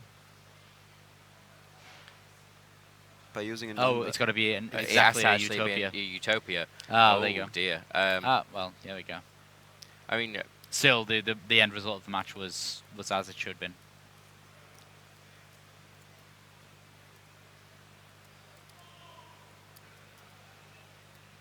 But thank you very much, guys. Of course, we were yeah, not just thinking about completely that right totally now. passed through that. Yeah. Honestly, like glancingly in my mind, I thought about it and I thought, oh well, it must be. It must be fine. Yeah, we had it up. I should have read it again. Yeah. Yeah. So we're just gonna quickly communicate with our judges again to make sure that Just if make sure they that definitely know that. situation comes up again, I'm kind of surprised, and this is not me blaming anybody. Don't get me wrong. I'm kind of surprised that Marcello wasn't immediately like, "Wait a second, this is impossible."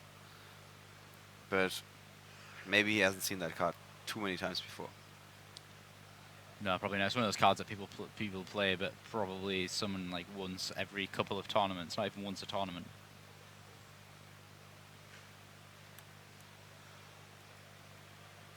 Oh, also, by the way, guys, there is a very big delay between what you're actually seeing and us talking to you. That's to try and help prevent us, well, the players from being fed information or anything like that. So, yeah. Yeah, so as you tell us stuff, it's actually already happened about 3 or 4, Yeah. possibly even 5 minutes. That in is the past. why when all of you were saying Joshua Schmidt shuffle up already, he had already won at that moment. Yeah. Because those next 3 to 4 minutes were pure epicness. Yeah, so we passed it on. Thank you very much for the feedback. But just imagine the finals are on, like, outside the venue in the feature match area. Somebody sees something like that, he knows what cards are in the hand, and runs inside and screams it from the top of his lungs, and then the player knows, okay, my opponent has this and this and this card. We might have to disqualify the player for something that he has no effect over. He cannot do anything about it. That he's just being fed information. So yeah, that's why we have the delay. There's a good reason for that.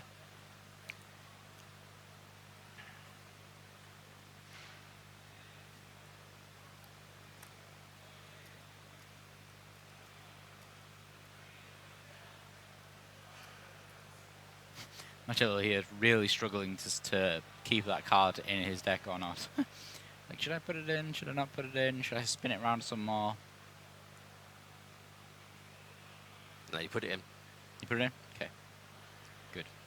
He's happy with his decision. When you side, do you smoke screen? Yeah. Yeah? Always? Yeah, always. Interesting. Put the entire side deck in. Bam. Shuffle, shuffle, shuffle. Go through. Take out the cards that you don't want.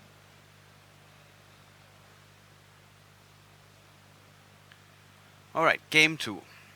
Both of these have shuffled up. We might be seeing some of the side deck cards now, of course. So what's coming? Luke? Yep, so from Marco here, he's got System Down. System Down's going to be really, really good. Oh wow, Marco's actually being one of my favorite cards of all time, Exceed Encore. I really love that card. That's probably not going to be... It's useful in this matchup, but not entirely, amazing. Couple of Dark Holes, the Max Caesar in side deck, they're probably going to go in. So onto Marcello's side deck. Retaliating C, System Downs, Magnet Reverses, so probably going to play a Magnet Reverse for the System Down. He also plays Chaos Hunter for the mirror match. That's pretty cool. That's a pretty cool one. He's also got Denko Sekas. So Marco wants to kick things off with a bang here. Of course, he wants to go tie the score, really. Yeah. He emergency called for his Dark Mist to get for Shadow Mist. Shadow Mist. Shadow Mist. Yeah. Shadow Mist to then get a mass change to Tink Goldfish, and then some mass change happened, and all of these things happen. It happens. You know exactly how elemental heroes work. They do their thing, and now there's a Dark Lord on the field. Yeah, and his Shabam. Bahamut as well as totally awesome, and then he's going to flip over anti-spell fragrance during Marcello's standby phase. Boom. Play around this. Yeah. Pick your poison. Oh, that's a lot of cards in his hand that are green. Yep. That's unfortunate. There's a Twin Twisters, though. Which you can't play because there's an anti-spell. Oh, well, you can chain it. Oh, you can chain it, but there's a toad there. Oh, yes. Yeah. This is true. He's got 2 Twin Twisters? Not going to change anything? Not really, right? Ugh. You don't want to burn through an entire hand. No. Well, maybe. Maybe. This is pretty tough, actually. What would you do? Yeah, what would you do? I mean, I think I would Twin Twisters, pitch the Silver Gadget.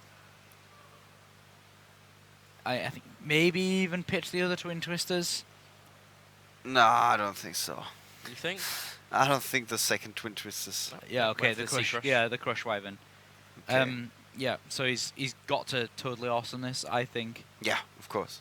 I mean, yeah. such a good trade. Such a good trade. And then at that point, do you play the second Twin Twisters? I think again you kind of have to. I think if you play the second Twin Twisters, second Twin Twisters, Dark Hole, Union Hanger, get A to summon B. I think that's the line of play. Second Twin Twisters, you have to. Absolutely. I think he has to invest his entire hand.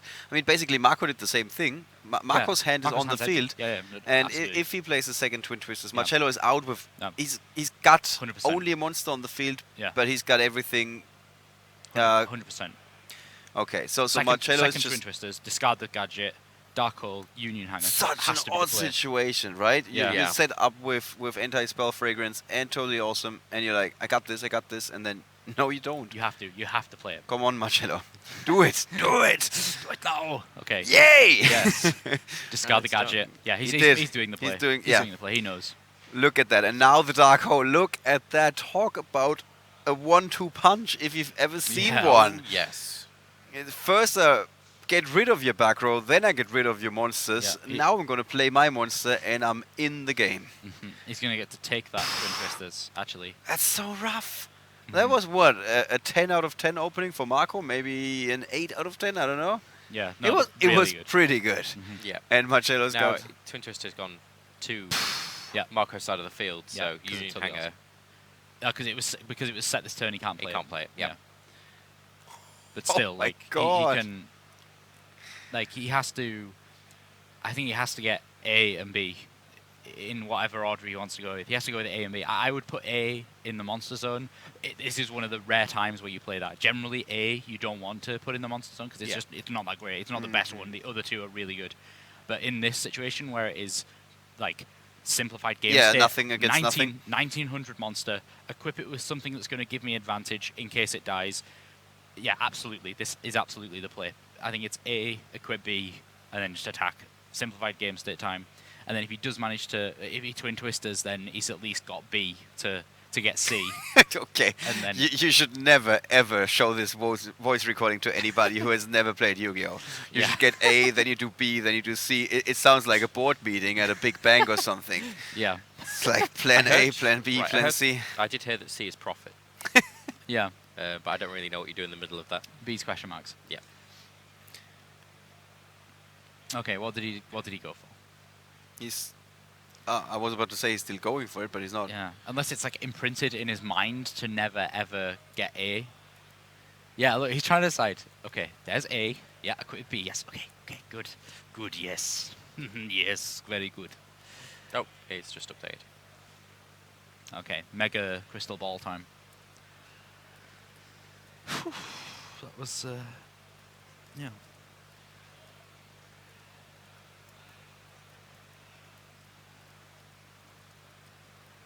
Oh wow, he has desires. Of course he What does. a top. What a top deck. Yeah. That's 10 out of 10 top deck. That is a 10 out of 10 top deck. It is the best top deck at the Yeah, moment. it really is. There's no other card apart from maybe like a Hero Lives. Yeah. But if he draws Yeah. a Hero Lives now, that would still be amazing. Yeah. Let's see. Oh wow. Okay. So tight this game. Yeah. Nice. Oh wow. Okay, this is great for Marco here. What a just turn of events, backwards and forwards. So he can make another totally awesome. I think Twin Twisters, pitch Twin Twisters, hit B and Union Hanger. Potentially even negate. Nah, he wouldn't negate. Interestingly enough, I didn't think of this. Okay, Let's sure. cast out. If he wants to, yeah, he can do that as well.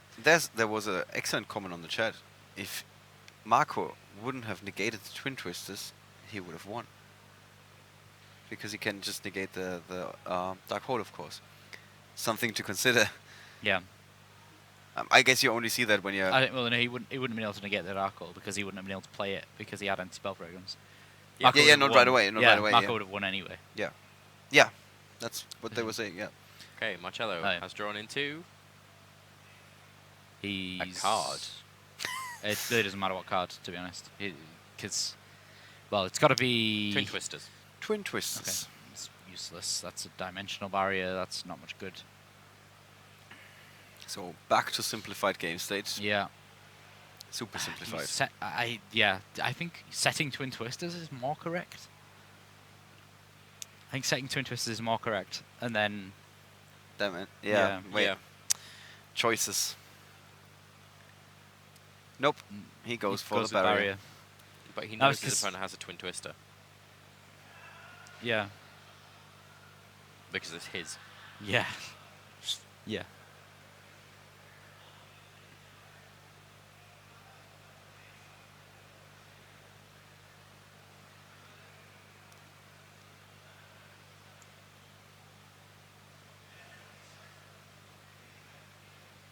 To be fair though, Marcello's up a game here. He went second and he's still Yeah, he's very much Oh, in this. Oh, yeah, At, you at least he obviously- was. This is in the draw phase because he just drew a Bubble Man. So he can chain Dim Barrier now, actually.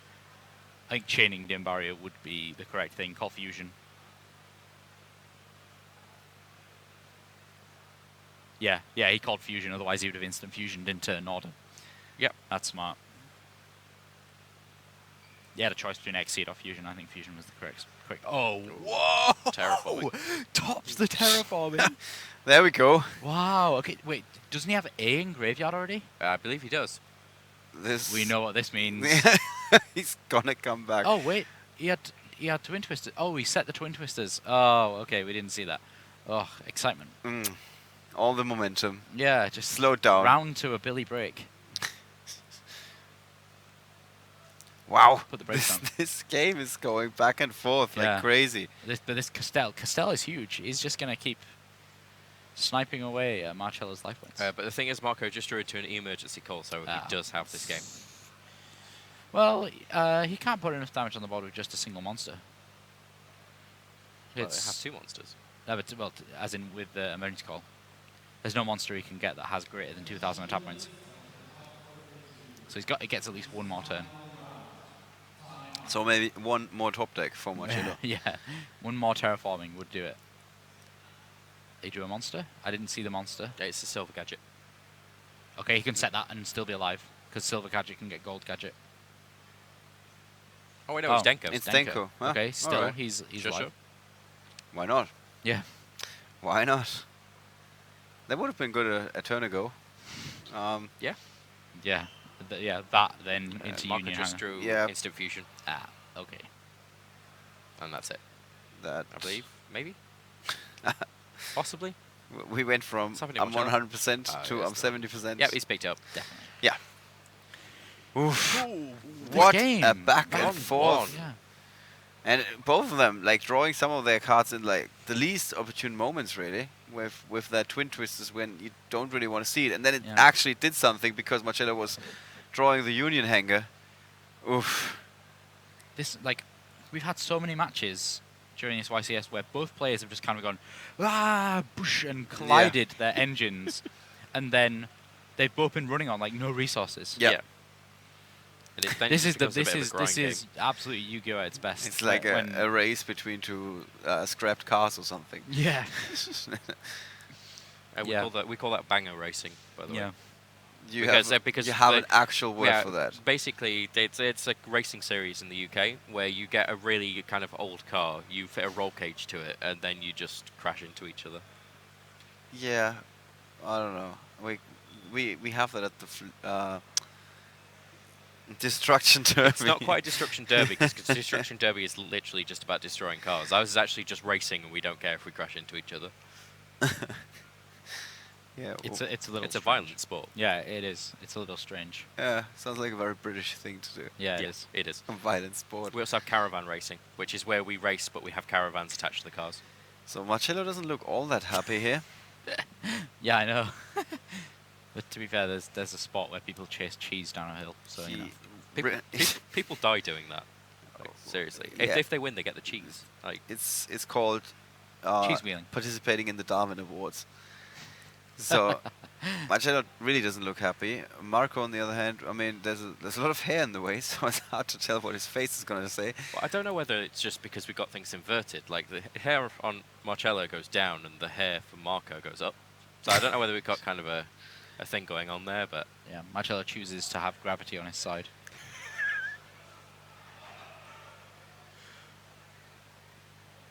Okay. Okay, what's going to happen in the third game? We're pretty close to time, actually. Which, yes, we are. Did they actually side? Did anybody notice? I think they did, yeah. He's going to make ABC Dragon Buster, and everything's going to be great. I know Dragon Busters. I think he would definitely like that. He is the man for the job. Yeah. All right. What's his opening? Is that? Did I see Garnet? That would be really a shame. Seeing Garnet in an opener again. And another instant fusion. Oh, double bubble. Double bubble's never good. Nope. There's a Oh, they can't Vanity's use summon one Emptiness bubble on and then Marcello's special hand, either. actually. We That's can not see too that bad. already. That's a Bahamut shark. Yeah. This looks pretty promising. Oh. Okay, it did. Until that Max C dropped. Actually, Marco is now playing Dark Hole as well.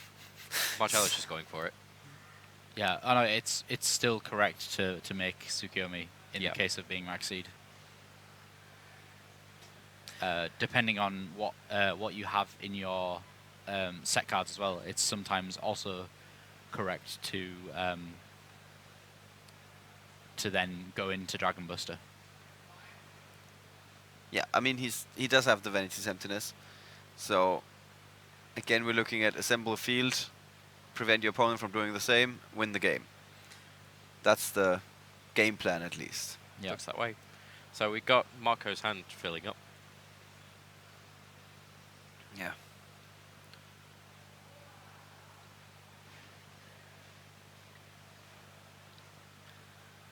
So without that Maxi, that would have been an excellent opening for Oh, yeah. Marcello. Oh yeah.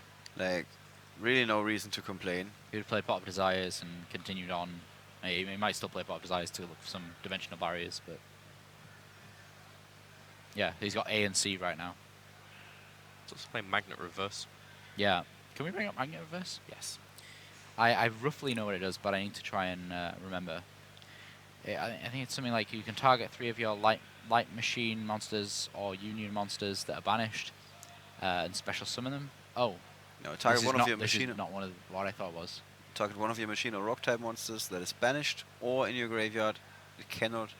No. That cannot be normal summon set. Special summon it. Huh. Interesting. What's he playing that with? Yeah, what is he trying to get with that? I don't see a target so far. That the Magnet Reverse is supposed to be. Oh, it's a different card. I Uh, guess that would make sense. No, he plays it inside deck. Magnet Reverse.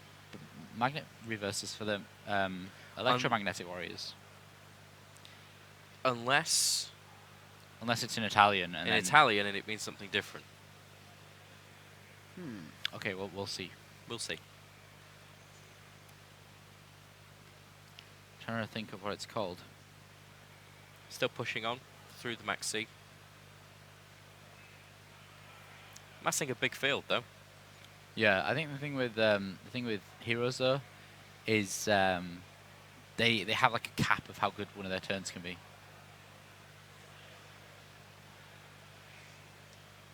It's time. So here we are down to the wire. Yeah, absolutely. I mean, you can use it with extra deck cards, right?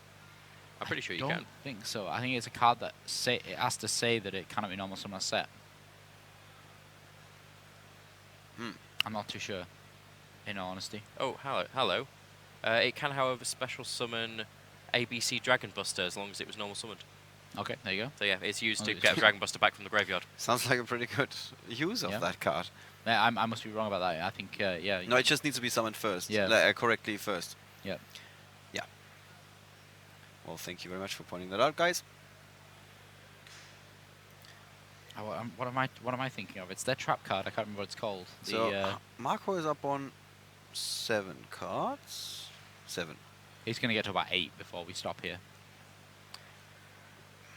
Do you agree with Marcello extending that much here?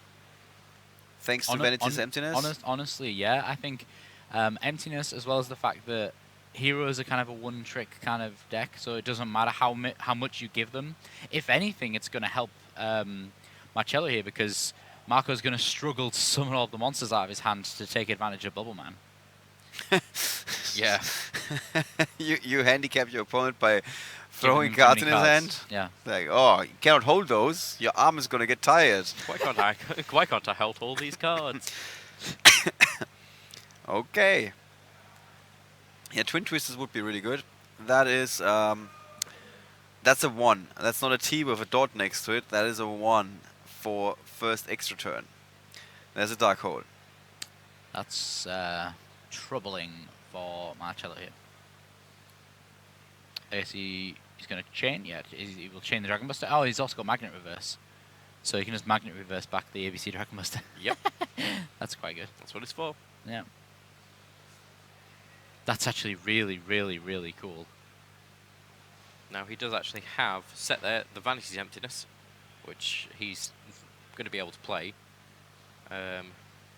He needs to Just stop. preemptively.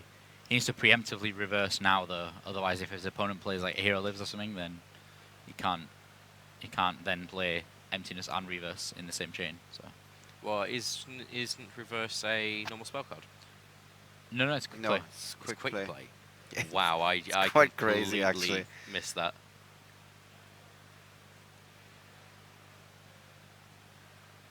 Yeah, it is. Wow. Yeah. Okay.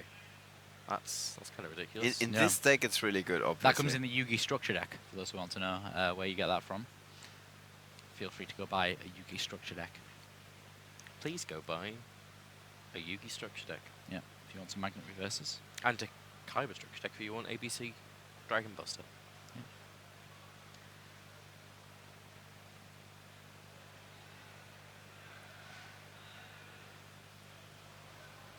So I don't know what. Oh, okay. He was choosing his target for A. Yeah, so he got A and C. So he had the ability to summon C. Normals, the Buble Man. Okay, and there's the match That's change. rough. Yeah, he has to play Emptiness now. He wants to play Emptiness now. Yeah, as soon as the Bubble Man was summoned, he should have played Magnet Reverse. And then, I don't know, I guess it would have been chained. Oh, Marcello, that's going to cause issues for him. Maybe it's a chain. Yes, but Oh, the the chain. emptiness, the Yeah. way the chain ends is emptiness will go. Yeah, emptiness gets destroyed too. 100%. We should let the judges know.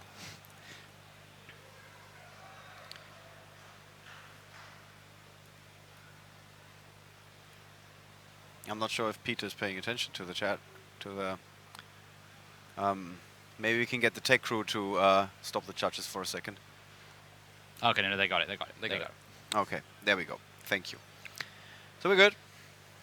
Yeah, that's why I was saying as soon as like he should have really Yeah, preemptively played Magnet Reverse Because then he would have been able to have that out and the Vanities. and then play not have to- Vanities. Yeah.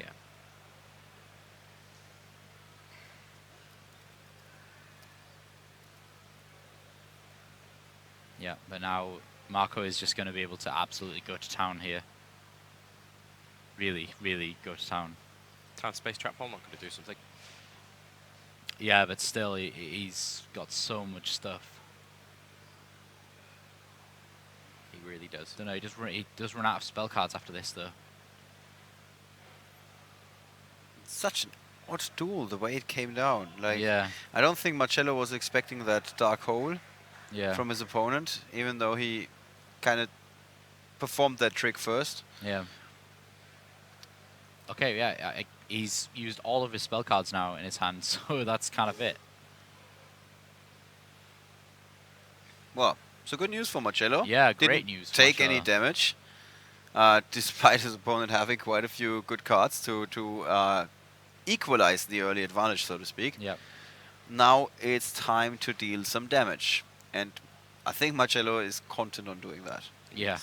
Well, he's got a really nice Dragon Buster with a Uh, big 3,000 attack points. Also, by the way, Magnet Reverse actually, I believe, is from Duelist Pack, Rise of the Pharaohs. Oh, is it? Oh. Rivals of the Pharaohs, yeah. Oh, my bad. I thought it was from the Yugi structure deck. Because you can use it to summon cards like, The Magnet Warriors? yeah. Yeah. Second Buster Dragon. Dragon Buster even. Like, I get Max Seed, I get Dark Hold, you get some more Yeah, cards. I'm yeah. like, I don't care. I'm still in this. Even in game, like I remember game one. Remember game one? Remember game one when he thought he was going to lose and then he didn't? It feels so long ago, yeah. Yeah. Remember when people said, I would have just shuffled up? Yeah. Exactly. In fact, there is nothing stopping this incoming damage either. So, Just to be safe, he's putting Crush Wyvern on one of the Dragon Busters. Just for pure safety. he's in a good place. Oh yeah. Yes, of course there is a discussion in the Twitch chat whether Emptiness should stay on the field or not. But Would you like an explanation? Yeah, I mean, I know how a chain works. It's the cards stay on the field until the end of the chain.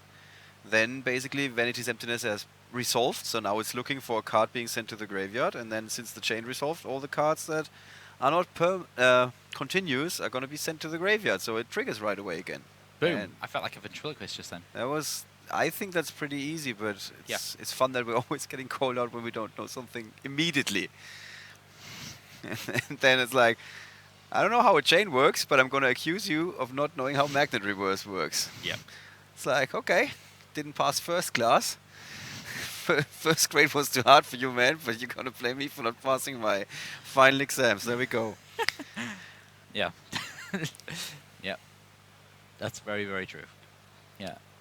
So Marco is suddenly down to just a few cards. He's Yeah. trying to get his Bubble Man active again, and he's doing a pretty good job when it Yeah. comes to that. He just has a lot of I don't know if Marcello actually did this on purpose, but he gave him too many cards. There, quite a few people suggested this is the idea right here. Yeah. He is like doing that on purpose. Yeah, like 5 is the perfect amount of cards to have. I'm pretty sure that you build the e-hero deck in such a way where the ratios are perfect. Yeah, here we go, handshake.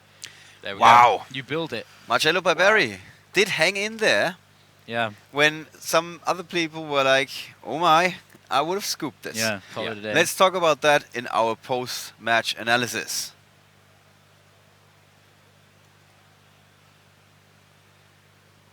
Welcome back, guys. If you just tuned in, you just missed the top 32 feature match, the first match in the knockout portion of the tournament. 1,600 players started yesterday, bright and early. Now it's just 16 left standing, and one of them is going to be Marcello Barberi, who just kicked out his countryman, Marco Acerbis. Now, was there any doubt that Marcello was really going to be advancing Yes, here? there was. Really? When we saw the third or fourth instant fusion, I think I started to doubt a little bit. Yeah, I must admit, I had a bit of doubt in my mind, but you know, Marcello absolutely showed us there's no need. Yeah. There's Most no need for that doubt. Most importantly, seriously, in the first game, it did not look like he could win this. It No. seriously did not look like he could win this. He would just hang in there. He's like, I'm just gonna try and stay in this. And even when we saw a bit of a misplay from his opponent where he performed an action that wasn't possible, Marcello still didn't let his emotions get the better of him or anything like that. Yep. And in the end, he was rewarded with a victory. Yep. Right. There is a chance we might be able to go to our second feature match.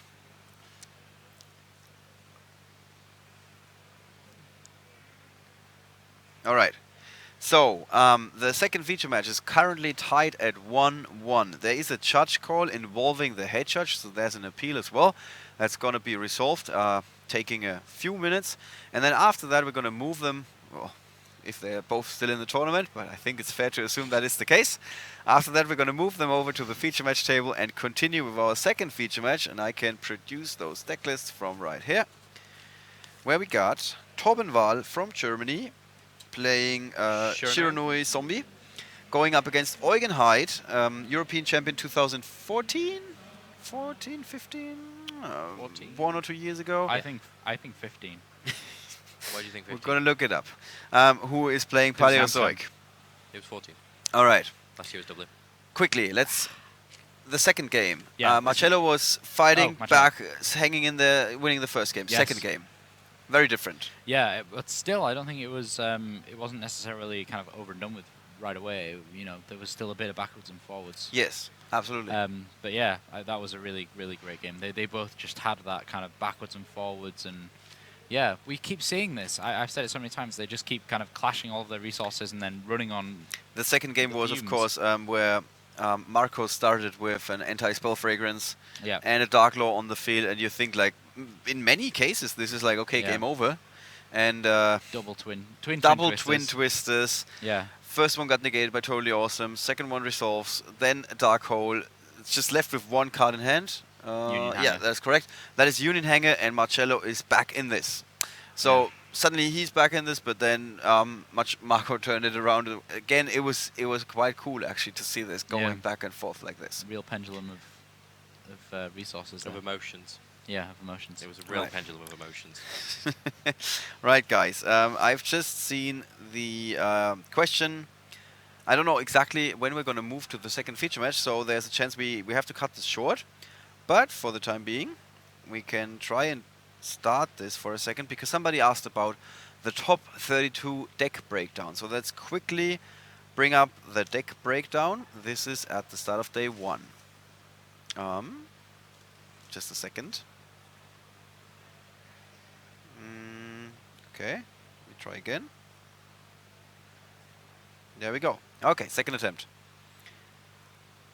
So, Metal Foe's most popular deck, ABC, Hot Pursuit, Paleozoic, 3rd place. That's the quick recap of what happened at the start of the tournament. After day 1, day 2, Metal Foe still in 1st place, pretty okay conversion rate, ABC losing some steam, Paleozoic moving up.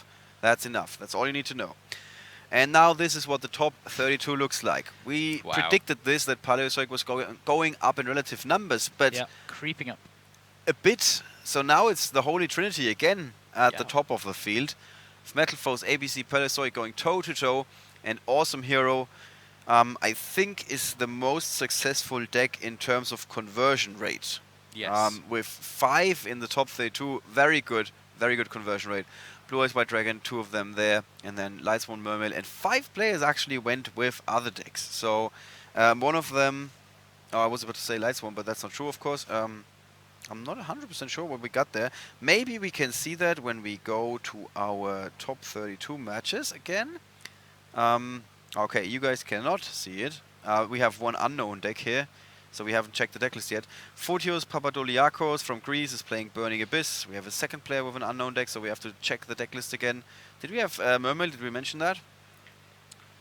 Not yet. Is that Callum Hinchcliffe? Yeah. Callum, Callum Hinchcliffe from the UK. He plays Mermaid always. Also in the top 32, Lucas Bals, according to our information, is playing some other deck, so not something unknown where we're not 100% sure. He's like playing a different deck. Yeah. And Raphael Nevin, I think, is playing Paleozoic. He's not in the app yet. So I think Paleozoic has actually 7 decks in the top 32, if Raphael is playing Paleozoic. Alright, this is what the top 32 looks like. Now, I can see from my second monitor that the feature match table is being prepared. So let's talk a little bit about this. We got Torben Wahl's Shiranui Zombie deck. That is the... Is that the OTK version? Let's have a look. I think somebody mentioned this to me, that it might be. We see the... Resonator. We see a lot of the cards that you need for that. Scapegoat. Scapegoat. We see 3 Omegas, of course, that we always see in this deck. Chiwen Jiaotu. Yeah, a bit of... I don't see... I do see Hyper Librarian, so it does look like the very explosive version with 3 Omegas. Yeah, to definitely. immediately lock your opponent out of the game. So, Yeah, it is. Looks pretty good. Eugen, on the other hand, playing Paleozoic. The game is tied at 1-1. It's going to be a very different game now, because we're looking at the 3rd game, which means both of these guys have exchanged a couple of cards from their main and side deck. Let's take you guys to the feature match table, where Eugen and Torben are ready to get their game on. Okay. Yeah, the Eugen's deck is actually very, very similar to Joshua Schmidt's list. Okay. Yes. Second attempt. Let's try go. Second attempt to go to the feature match, please. There we go. The names are reversed, so Eugen is on the right. He did shave, or maybe he doesn't grow a beard. I think it's the latter. He can call me out on this, but I think it's the latter. And Torben is on the left side. They're actually the wrong way around. That's what I just explained. Oh, yep. Okay. But thank you. All right. Oh no! Now they're switching for us. Well, you've got to get up to sit down, haven't you? all right. Got to get up to sit down. Got to get up to sit down. So now everything is actually a song. cool in that regard. Who do you think is... I think it all depends on who goes first in this game, isn't it? Kind of. Yeah. But I've not really seen much of Shiranui yet. I really want to have a look at them, because they've always seemed to be a really, really nice looking deck for me. And I really want to see them do well. As you said in the previous round, and nobody's listening to me, but I keep winning with them. Is it what a friend of yours says? Yeah. Well, So- it just seems to be like every tournament, you get someone playing Shiranui, and they're always like, yeah, it's really, really good. No one's playing it, and it's like, okay. Oh, you may be happy this game then. Why is that? Why do you think you'd be happy? What have you been waiting for all Oh, weekend? Trishula. Trishula is in this deck. Trishula. Of course it is. And he can actually play it. Yeah, he probably will. If he goes off, he will. Yeah. I Okay. wonder who's going first. Since this is game 3, is it one? It must be 1-1, obviously. I assume if this is game 3, it's 1-1. Yeah. If anybody will be able to find that out for us, anybody in the tech crew would be cool. Yeah, there's also... Stefan's going to go find out. Oh, not just that. Are they in time as well? Somebody should really give us a bit more information. Well, wasn't the last game in time? Yeah, but they So were already in they the started second at or the third same time. game. Okay, so we have a few more gaps to fill before we can really tell you what's going on here. Torben is having a bad hand here, unless he opens. But as card always, I destruction. hope you guys prefer this to watching reruns, when we can show you even more what's going on at YCS Bochum. All right, Okay, Torben has bricked. we're just gonna try and make the most of this. I just heard Torben has bricked. Yep. Mostly. He's like best players. Beast of the Pharaoh, Instant Fusion. Okay, and actually he doesn't go first. All right. Yeah. So Eugen is gonna go first, and he has not bricked. No. he Far from has- it. He started with Swap Frog. I need to get a nickname for Swap Frog. I can't remember what it used to be called. I'll bring it up for you. Here you go. You think about that. Yeah, I can't remember. No, I think it was like Devil Frog or something. 'cause Looks it like a has James Bond villain, horns. Yeah. being all golden and everything. Yeah. No, I think it was like Devil Frog. What I'm kind of concerned about is the fact that he's called a frog, and he's definitely a horned toad. So, just saying that there. Yeah. And I'll leave that out there. All right. We don't see any Paleozoic cards so far. Not a big problem, I guess. No. He can wait for them. I'm sure that his opener will still be totally awesome. Boom. It's so funny. Yeah, like the first 3 times. Yeah. More than 3. No, it's Nice. always funny. It's always funny all the time. It's always funny all the time. 100% of the time, 40% of the time. 40% of the time, it works. Every time. All right. So how good is Eugen's opening really? I mean, he's Well, also no. got a breakthrough skill and a compulsory. Yeah, it's basically victory. You, I you would want to see start this. with just breakthrough skill, so you don't get twin twisters, maybe? Yeah, that's a possibility, but I would set both, to be fair, because you got totally awesome as well. Right. This card is so good. Yeah. Okay, there we go. Yeah, so yeah, You just it's a set good- 3. It's correct to set Regeki as well, because if you do get twin twisted, then you still might have a chance at having one. All right, so back to Torben, who is just found a way to get out of his brick wall. I said he needed card destruction. That's just as good. It is. Yeah, if he plays hand destruction on Beast of the Pharaoh and Mizuki, that will be But ideal. This Oh, actually, no, he can't, He because can't, Eugen's because- not got any cards. exactly is what I was about to Oh, say. Hand destruction, yeah. both players need to have a card in their hand, Correct. right? Yeah, they both have to have 2 This is cards. So Eugen played around hand destruction by setting everything as well. I'm not sure. I'm not sure if that was the intention, but No, probably not. No, well his done. intention was twin twisters. So yeah, the best play that Torben can come up with is most likely just instant fusioning into something and playing Beast of the Pharaoh. But at least one of those is going to be stopped. I love hand destruction. It's got Suzuki Samurai on it. It's so good. is this also Oh, going it to does. be? It's one of my favorite cards. Is this also going to be a dead card for the rest of the game? Most likely. Oh, so tough. Yeah. Yeah. Tough. If you go first, you can at least get out of this. Yeah. But if and you go they're in second, time as well. yeah, Just to remind everybody, we're now in the knockout portion of the tournament, so There the are no time draws. procedure. Yeah, there's no draws. The time procedure will be changed to 3 extra turns as opposed to 5.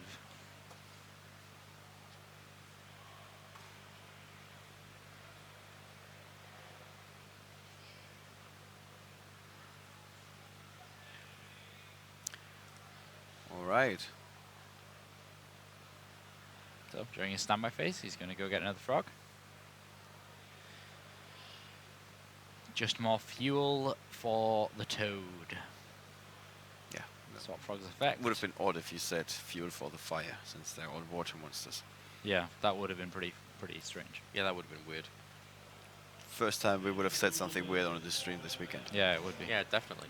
Everything that we've had has been completely quality and most definitely coherent. I think it's coherent. Right. Just for the record. It's just coherent. I gotta give us coherent. Okay, Raigeki for 1. That's how you do it? Strong. Strong. When you're in timeout, that's quite okay. Yeah. Yeah. He just needs to put some damage Yeah, in. there isn't actually anything that Tobin's got. Yeah, so far, not anything that really is gonna do any damage. Yeah, I think he can continue to overlay with those into maybe another Toad. And yeah, Torben is just calling it a day. He's like, yeah, I don't need to see this. No. This is not gonna be pretty. So that was pretty short. Yeah, that was a bit odd, to be honest. What we're gonna do, guys, is we're gonna get one of our winners from this round, who's now in the top 16, possibly for a quick interview. There's also the chance that we had the very last matches. Yes, so that means that the tournament needs to progress, and they don't want to wait for us. So you got the choice between 5-minute wait before we start the next round, best case scenario, or we do a quick winner interview. Either of those is fine with me. And then we're going to be back with either the winner or the top 16 of YCS Bochum 2016.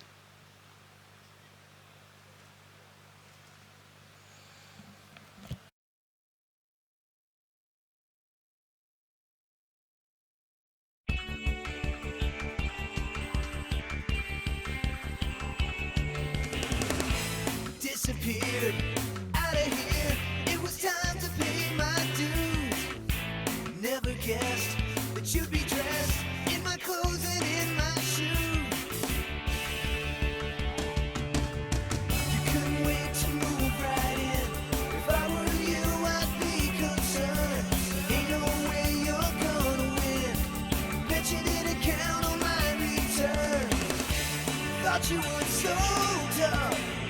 You had it all under control. Now enough is enough. Gonna take back what you stole. Give it up, 'cause now I'm back.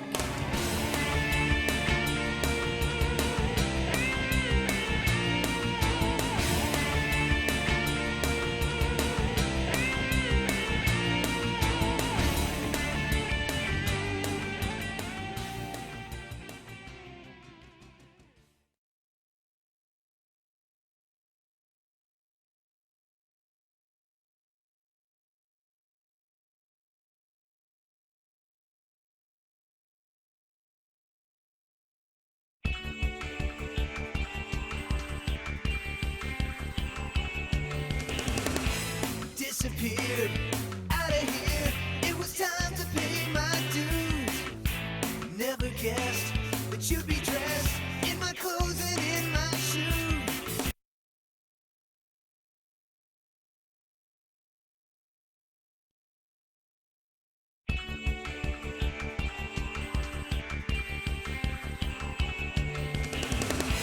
Disappeared out of here. It was time to pay my dues. Never guessed that you'd be dressed in my clothes and in my shoes. You couldn't wait to move right in. If I were you, I'd be concerned. Ain't no way you're gonna win. Bet you didn't count on my return. Thought you were so tough. You had it all under control. Now enough is enough. Gonna take back what you stole. Give it up, 'cause now I'm back.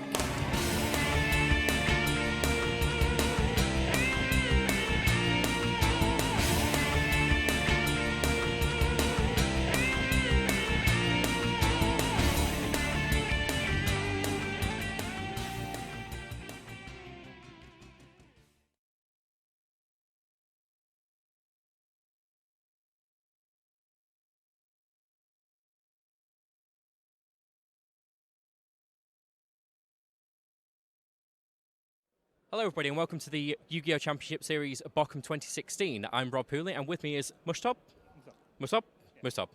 And, well, what we want to talk about today is the Dark Lord deck. But first, why don't you tell us a little bit about yourself? Now, you told me that you've been at a couple of YCS before, is that right? Yes, I've been to YCS Prague, Bochum, and to a lot of European championships. So a lot. So you're a local, aren't you? Really? You said it was from Amsterdam. Yeah. Ah, brilliant. So what do you kind of like about YCS events? Well, actually, that the community, you always see a lot of people, new people you see. It's actually quite fun, and it's actually quite competitive. I actually enjoy being here, actually.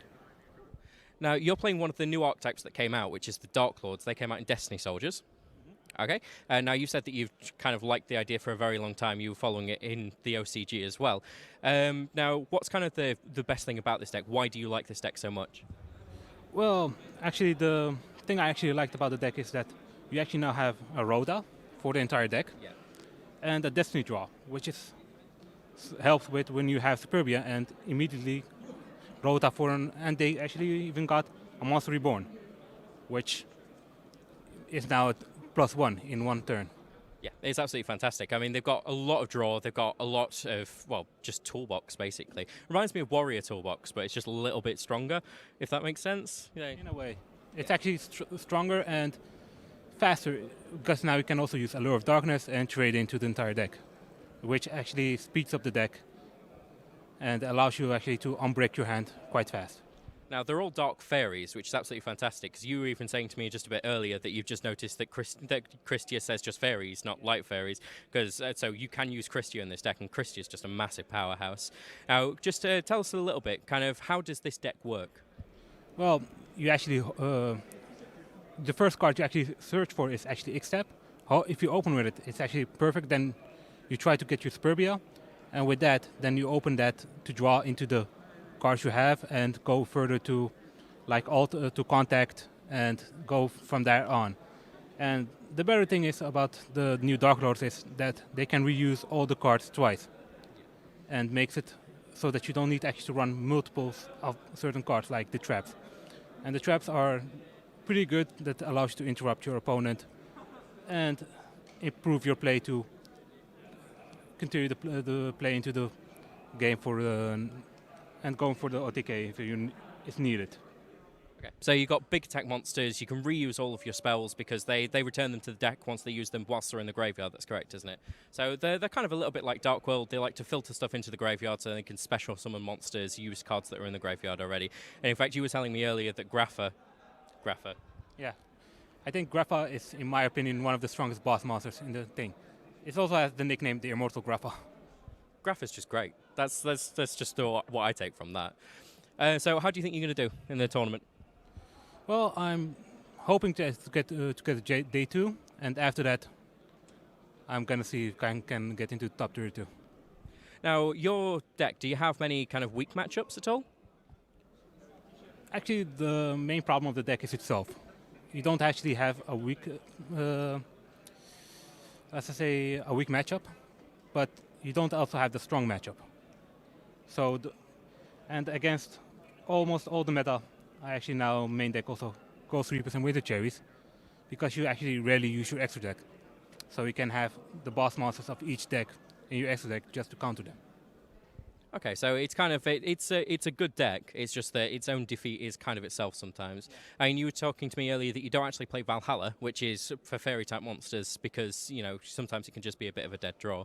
I mean, is there anything that you're playing that you think is unique? Well, to be honest, I think it's actually the Winter Cherries that people actually just side deck instead of main deck, and the one Teska Polka. It's actually quite a good card to protect yourself from Raigeki and those kinds of cards. So you've got an absolutely fantastic deck, and I do wish you all of the best of luck in the coming days. Thank you very much for watching, guys, and we will see you again soon.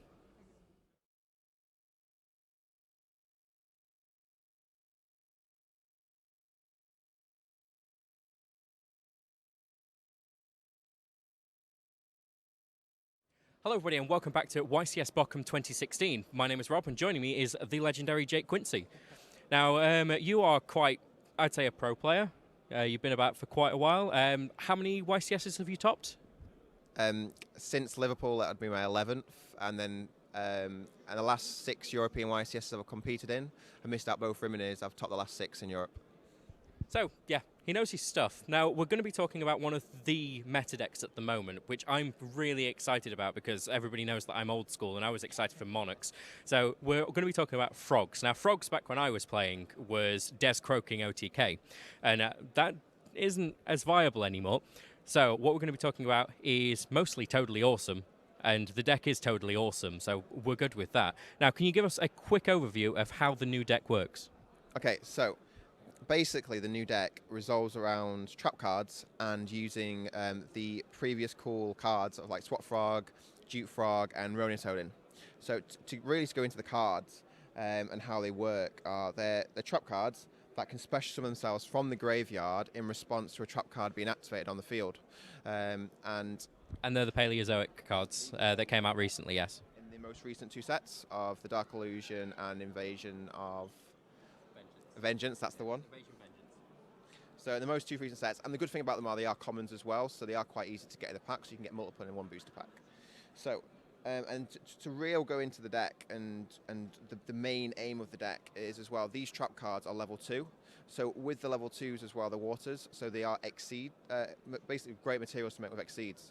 So with these level 2s, you can gain effects from the initial trap cards originally, and then later on in the game, especially during mid and late game, you can make some really powerful exceed monsters, such as Totally Awesome.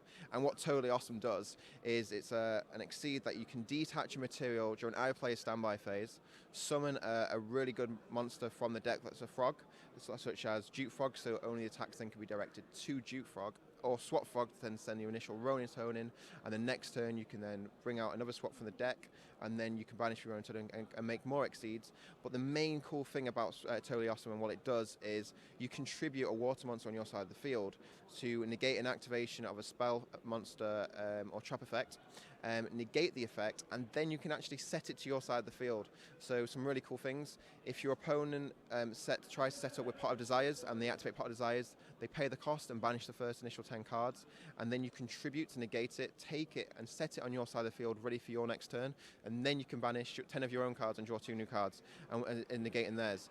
And its other cool effect as well is if it gets sent to the graveyard, so if it gets negated with Solemn Warning or Solemn Strike, it's a bit like Dante, you can actually then add any water monster from your graveyard to your hand. So there's some really cool effects that it can do, and realistically you'll never minus from the card, you'll just constantly gain. And the real good thing about the traps, because you are then using them mid and late game, making Totally Awesome eventually will actually win you the game. Great. So how do you think it's going to do in the current meta? Do you think it's definitely going to be one of the top 3 decks at least, surely? I mean, what's its strong matchups at the moment? What's it absolutely fantastic against?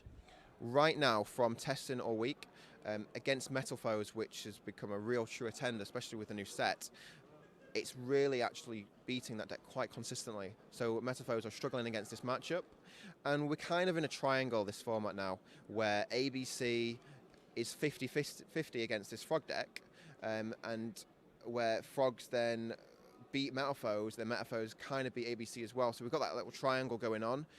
In the long run, with like advantage and with scenarios and probabilities as well, I would say the Frog deck has the best possibility chance to someone to do really well this event in comparison to the other 2. So this is why I really think this deck is probably the best, because like I mentioned, mid and late game it's great, while you're initially getting benefits and profit from cards early game with the traps, and such as like Totally Awesome and the really cool exceeds that are in the deck. Now, I was watching you play this deck earlier, and you were saying that, because you were trying to think which deck am I going to play, and then after I came back a while later, you said, this deck is really fun, I'm going to play this one. Now, you were actually showing me a little bit of tech. Are you still actually playing that? Yes. The tech is really cool, and it's really interesting, and I really like it, is it's Gradle Slime Jr. And the real good thing about Gradle Slime Jr.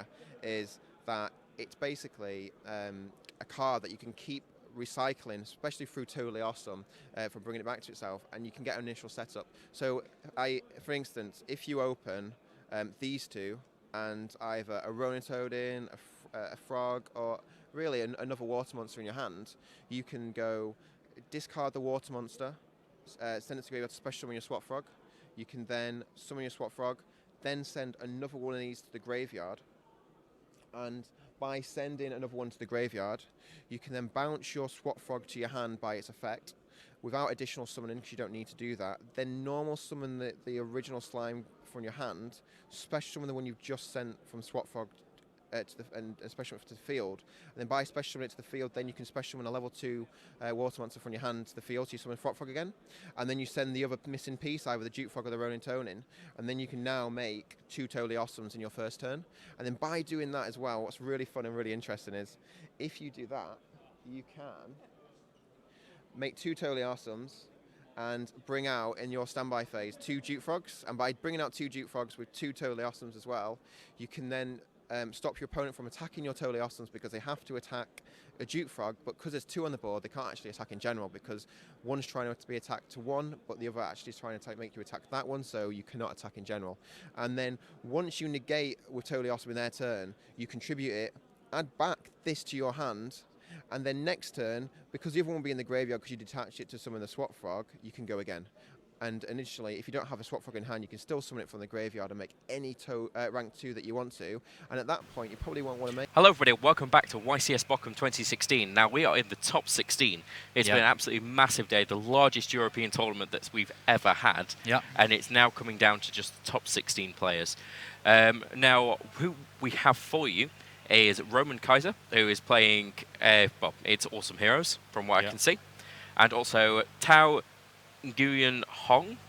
Did I say that right? Yeah, Tao Nguyen Hong, yeah. Okay, I'll ask him later. Yeah, versus Frogs. Yes. So is he also playing Frogs there? Yeah, he's playing Frogs, E-Hero versus Frogs. Yeah, so it's Paleozoic versus Awesome Heroes. Yeah. Okay, now, these guys, I don't really know much about them. It's nice to see that we've got somebody from another Swiss player that's still in contention. Yeah. Now, is there kind of anything interesting about any of these 2 decks? I don't know. I think both of them are playing reasonably standard lists, to be honest. Roman seems to not be playing... Well, he isn't. I can see it on his deck list. He's not playing Summoner Monk, which is, a little... Interesting. It's one of those kind of... It's not a huge decision. You play it or don't play it. It's, pretty easy. So let's have a quick look at some stats here, if we can bring those up for you. It's not working at the moment, so let's try the deck breakdown. No.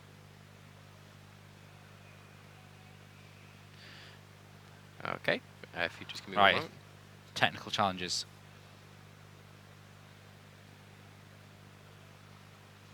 Let's try again. We good? Okay, we're good. Here we go. Okay, so looking at our top tables so far. Yeah. Let me just bring that up. Brill. Yeah, so let's... one of the things that got requested, actually, was the top 32 deck breakdown. So this is the most complete version that we have at the minute. We've got the deck check team working on, just verifying it. I always like to get them to verify the deck breakdown, but this is what I would consider our preliminary top 32 deck breakdown. So, yeah, and then going into the top 16. So what's the changes that we had in the last round? Okay, so looking at it, we have dropped 2 ABC, dropped 2 Paleozoic, but we have actually dropped 4 Metal Foes.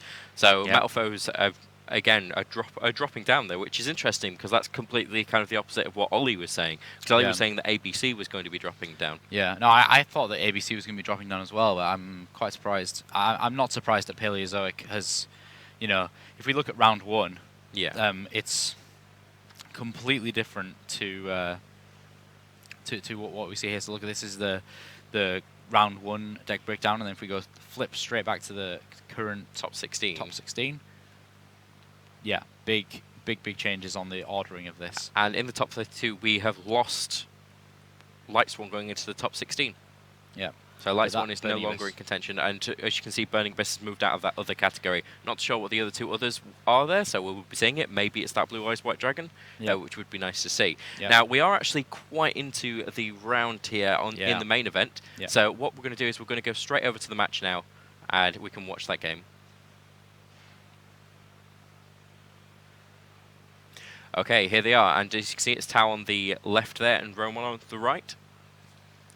Now, we also do have the extra game for you going on just next there, just in case this happens too quick, and that is Marvin Kamara versus Pascal Roots, and it's Pascal is playing ABC, and Marvin there is playing Metal Foes.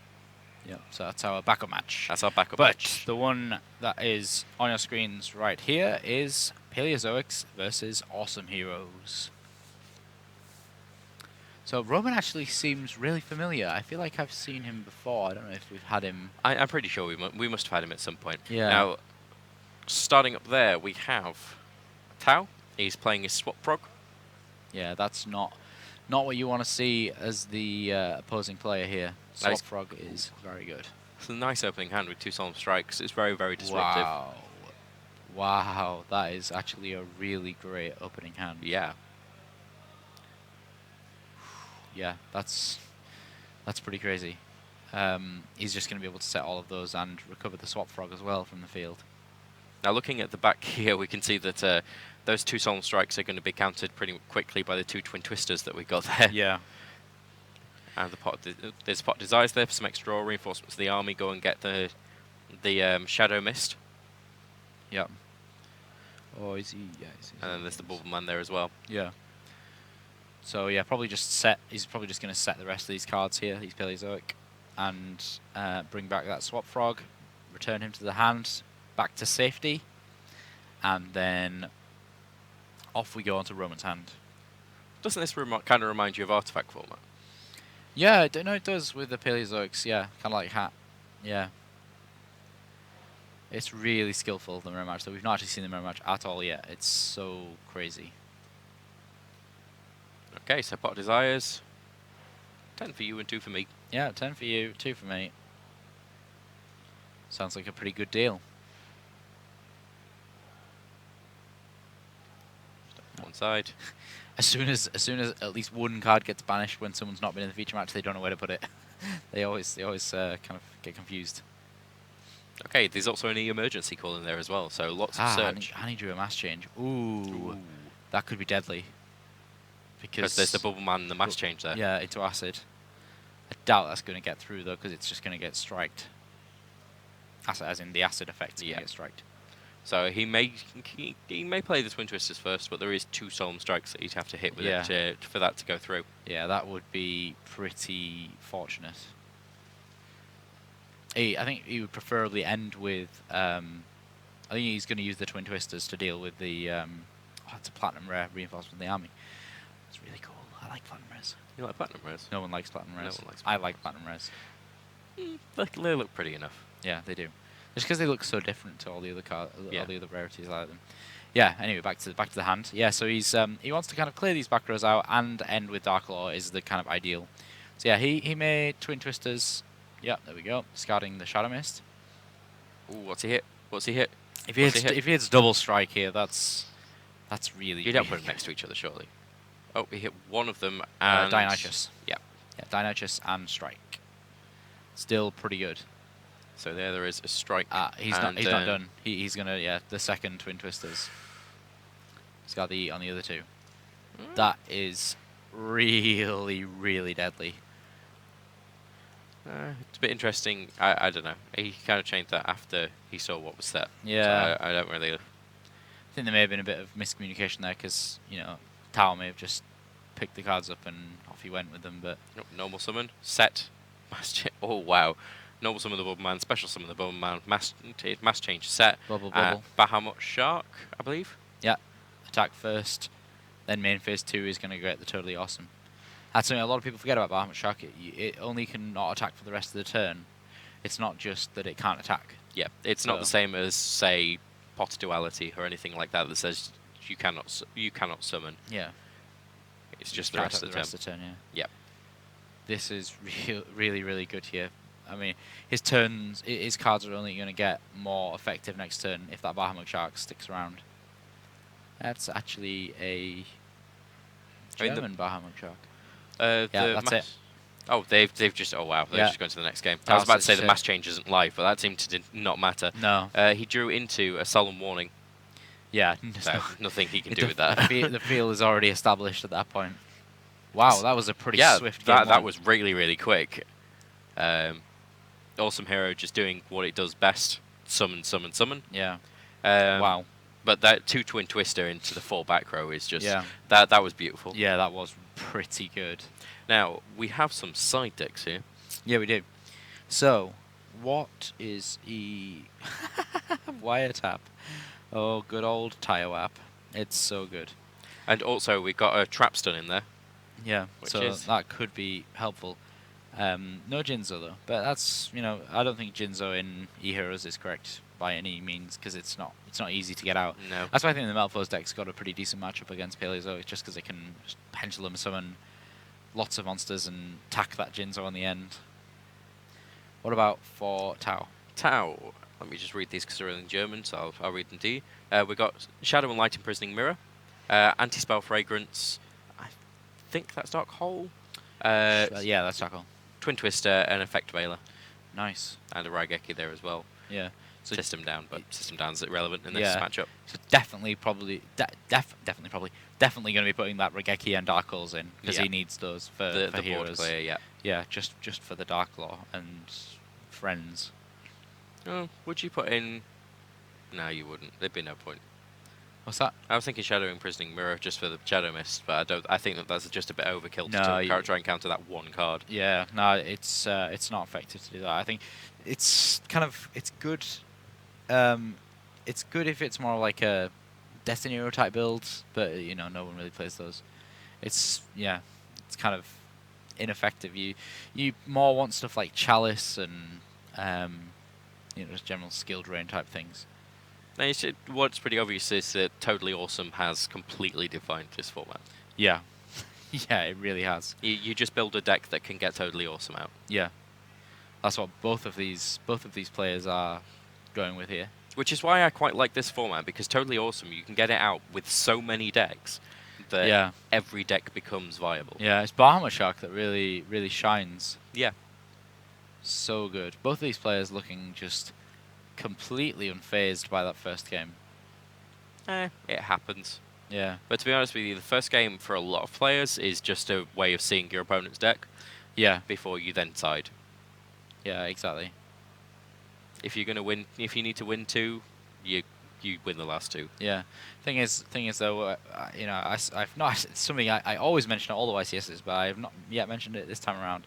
Is that when you're 1-up, you can actually make those kind of risky judgments of the way you play.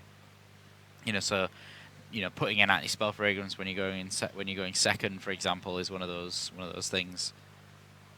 Something that we didn't actually mention when we were looking at the stats tool there is how many people from each country is left, and we still have 4 people from Germany left in there, 3 from Italy. Italy still making a good show. 2 from Switzerland, so we've got 2 Swiss in the top 16. 1 from France, Poland, Bulgaria, 1 from the United Kingdom, Greece, USA, which will be our Billy break. Yeah. And then 1 other. I'm not sure what the 1 other is. Yeah. Just in the middle of the ocean. That's where they come from. Yeah. Maybe. Well, we'll see. Yeah. Maybe we just didn't quite get their country when they were coming into the tournament. I heard some clapping outside, so if you guys are wondering where Ollie's gone, Ollie's actually gone to do the prize ceremony for the Dragon Duelists. So our under 13 duelists just battled it out, and they have a champion.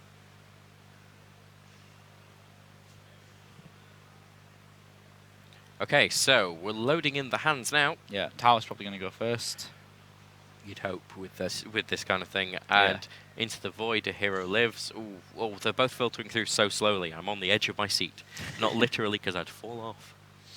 He's got Zero warning. balance. Warning, that's pretty good. Okay, so I'm assuming that's Solemn Warning and something else. Yeah. I'm not sure what just yet. I don't know what the rest of his hand must have been for him to only swap Frog. Like, why would he have Swap Frog but not do anything more? That is not actually all that's in his hand. We're just waiting for it to update there. Yeah, I think we must be having some kind of difficulty getting the cards in from Well, Michael. Here's Roman's hand here. He's into the void, which is, well, netted him a Upstart Goblin. Yeah. Okay, he actually didn't have a Swap Frog in the end. And that card isn't a warning, it is a Storming Mirror Force. Wow. And a Dupe Frog set there as well. Your Professor Frog. putting in the legwork. Yeah, he is. He will do, because he's got long ones. Oh, God. Wow, that was bad by my standards. Okay, so there's the trap stun that we were expecting to see. 2 twin twisters again. Yeah. A hero lives, Bubble Man, and Dimensional Barrier. And he does actually have the ability to kind of get rid of everything that's in his hand. Yeah. Which is great for him because, you know, he's otherwise he's going to have to discard it all. Yeah, I think the best maneuver is, a hero lives to get Dark Law to be able to attack into Dupe Frog, and then Dupe Frog will get banished, so it won't get its effect. Yep. Oh, Maxi. Yeah, I think still playing through it is correct. And also, if he gets Dark Law, when he draws a card off Dark Law, he then is able to take a card out of his opponent's hand because he added a card to his hand by drawing.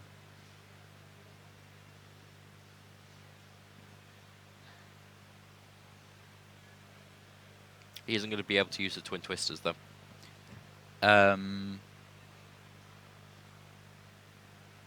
He's going to discard his hand at the end of the term. It's playing into the void. Ah, yeah. So he may as well use it right now. Actually, he could just twin twisters. Mm-hmm. Twin twisters discarding the twin twister. Otherwise, there's no use. I mean, he could set one of them just to keep it live for the next turn, but that's up to him. This feels really incorrect. I feel like he should have attacked in with that Dark Law. Like, he should have played Twin Twisters, destroyed the back row even though he went neg 1. Dark Law, but his opponent now is going to be able to really make some headway. But we'll see what happens.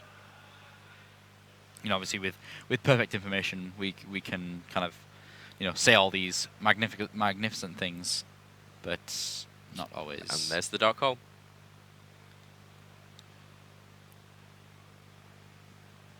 How much you can do with that? There's nothing to be done about that. Roman's in a really bad place now. Yeah. The only redeeming factor is that Shadow Mist is going to its effect. And he also does get... he still has that Dimensional Barrier to stop any big plays. Yeah. That's the one thing that's keeping him in it, really, is this Dimensional Barrier. Yeah. Everything else is a bit rough. So he's gone and got a Bubble Man. So he has a Bubble Man in hand, but he still has to worry about that back... Oh, wait, no, he doesn't. He's got a Trap Stun there, so he doesn't really have to worry about any back row. Yeah, Trap Stun's going to be really useful next turn, I think.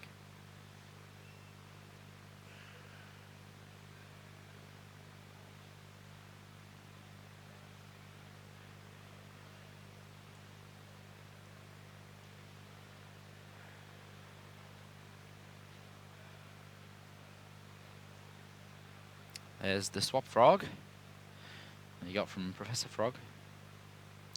I think we're going to call him Spiky Frog. Yeah? Yep. Spiky Swap Frog.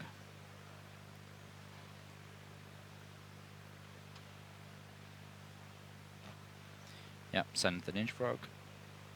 Ronin Toadin. It's such a cool name. Samurai Frog. Yeah. It sounds like a really cheesy 90s cartoon. Yeah. I mean, there were Samurai Pizza Cats, so they may as well be Samurai Frog. Yeah. Okay, so Dim Barrier putting a stop to any of this Toad shenanigans. Is he going to attack? Probably. There's no reason not to.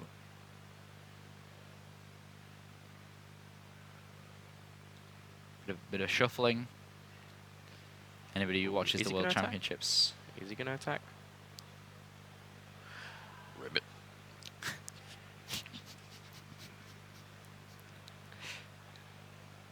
Yeah. And there he goes. Yeah. For 1,000 Spiky damage. Frog. Little chipping away there. Yeah. Might as well.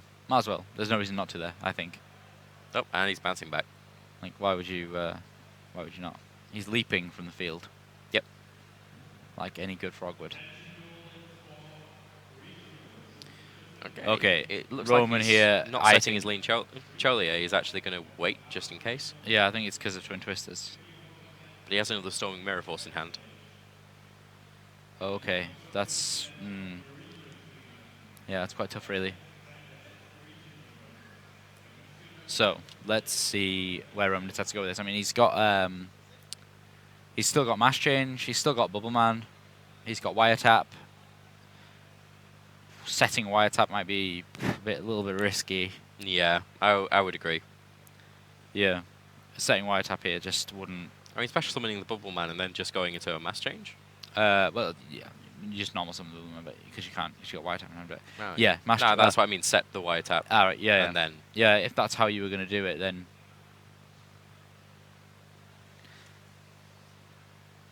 Yeah, so... yeah, so you decided to go with that. Set the Wire Tap. Brings down the Bubble Man. Yeah, I think that's... What's he going to do? Mass Change is literally his only kind of progressive play here. There's nothing else. Yeah, so he passed. Yeah. I'm trying to remember... Because I think that he may be saving that Mass Change until it comes into use, basically. Yeah. So either when really, that Bubble really Man is do. attacked or at the end phase, if some card's been set. Yeah. I'm trying to remember, Which does makes Acid sense. wipe the whole board? It wipes your opponents, It's and just then opponents. he gains attack for each one destroyed. Yeah, I thought So- it was just opponents. He could be waiting for... Yep, there it is. So he's going to do that before Totally Awesome actually happens. Yep. Which is good. Good stuff. He's going to be able to take out that Storming Mirror Force as well. Acid looks so cool. He's like a little does. frog. He's a frog guy. Is looks he? Like he looks like a little frog guy. I don't think he's a frog guy. He does. He looks like it. A little bit. I'll give you that. He's like Yeah. a sea monster. Yeah, like a sea monster kind of thing with his cool little gun. He's like the monster from the Black Lagoon. Yeah. Looks dead cool. There's Acid. I believe it's on 2700. Against 300, isn't he? For Is each it one? 300? I always thought it was 100. I have a hero deck somewhere. Yeah, all of his they monsters lose, yeah. lose. No, so it makes no difference. Makes no difference. Still, but- it's bigger than a Totally Awesome, which is the key part of this. I think that he's probably going to try and... I think this is like the most basic baiting out of a card I've ever seen in my life. It's like, yeah, I just want to make it Totally Awesome. Don't worry about it. He sets him backwards. Like, yeah. Oh, So, yeah, he's got there's the... White nothing Tap. he can do. Yeah, he's got White Tap and Trapstone. Like, it'd probably be best to Trapstone. Yeah. And then Wiretap if he chins. Actually, wiretapping the Paleozoic is really, really good because it goes back to deck. It doesn't Yeah. get put in the graveyard, which is definitely where you want it to be. You don't want it to be in the graveyard.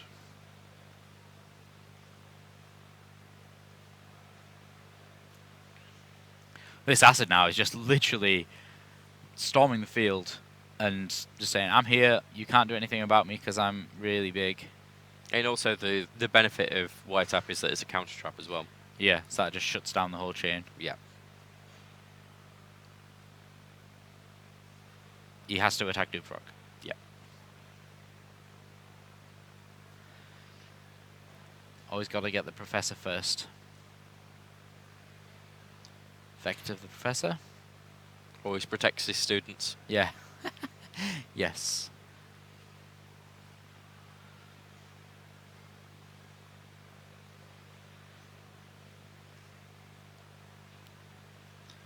Tau has There a we Dark go. Hole and Swap Prog and a Dupe Prog. Yeah.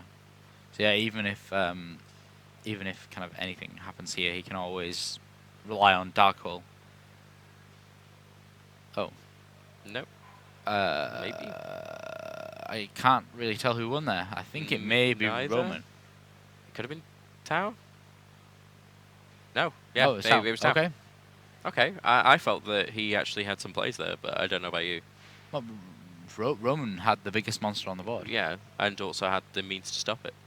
Stop some plays. Yeah, I've no idea as to why that stopped off there. Well, you know, you can always... There was always a play of like Sky Cavalry and things like that to get rid of that acid effectively, but, you know. Let's have a look at the side view, see if we can see some emotions on these players. If the tech team are around, maybe not wearing the headset. Yeah.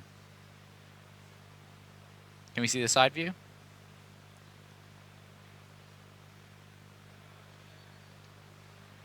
Thank you. Yeah. The side view. So yeah, they both look pretty well. Roman looks more intense than Tao does. Yeah. He's like, I've won one without doing anything. And Yeah. the second one I could have won.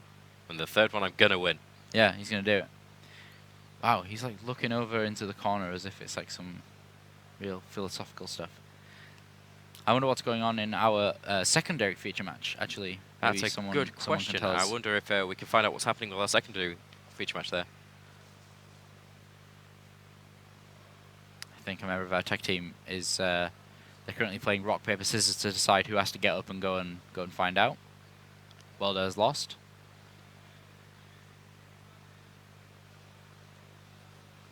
Welder loses every time. It's 0-1.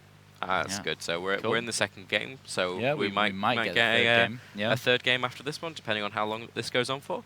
Yeah. So how many minutes have we got left in the main We actually event? have 10 minutes. 10 minutes left in the main We event. were quite started far 10 behind. minutes. We Yeah. started 10 minutes late. Yeah. So we may not be able to get onto a secondary feature match. possibly, well, if it's a secondary feature match, it's in the same round. So it's going to Yeah. take the extra time anyway, so we may as well just take it on. But Yeah. it does mean that we may not get any interviews or anything after this because we'll need to move on. Yeah, move on with when time. it gets into the top 32, it's where we get less and less Yeah, time in really between rounds. kind of tight rounds. Yeah. It finishes quite early. I mean, which is good for us, as selfish as that sounds, because I really dislike still having to be in front of a camera and try to not pretend to not be completely exhausted at midnight. Like I've been sat in front of a camera for 12 hours, and this new setup that we got, like we want your guys' opinion on it with 3 commentators. I mean, obviously not in this round, but Yeah. it just means that we're always there for you, and I personally enjoy it. Yeah, I think it's much much better being able to bring the content to the people kind of throughout the rounds, randomly interviewing people.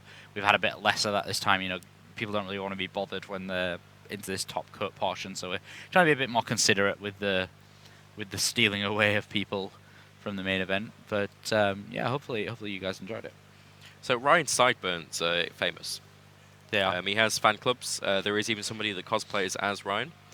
And I think that it's just kind of nice that we have it just cut off just at his sideburns, just so you can still see them.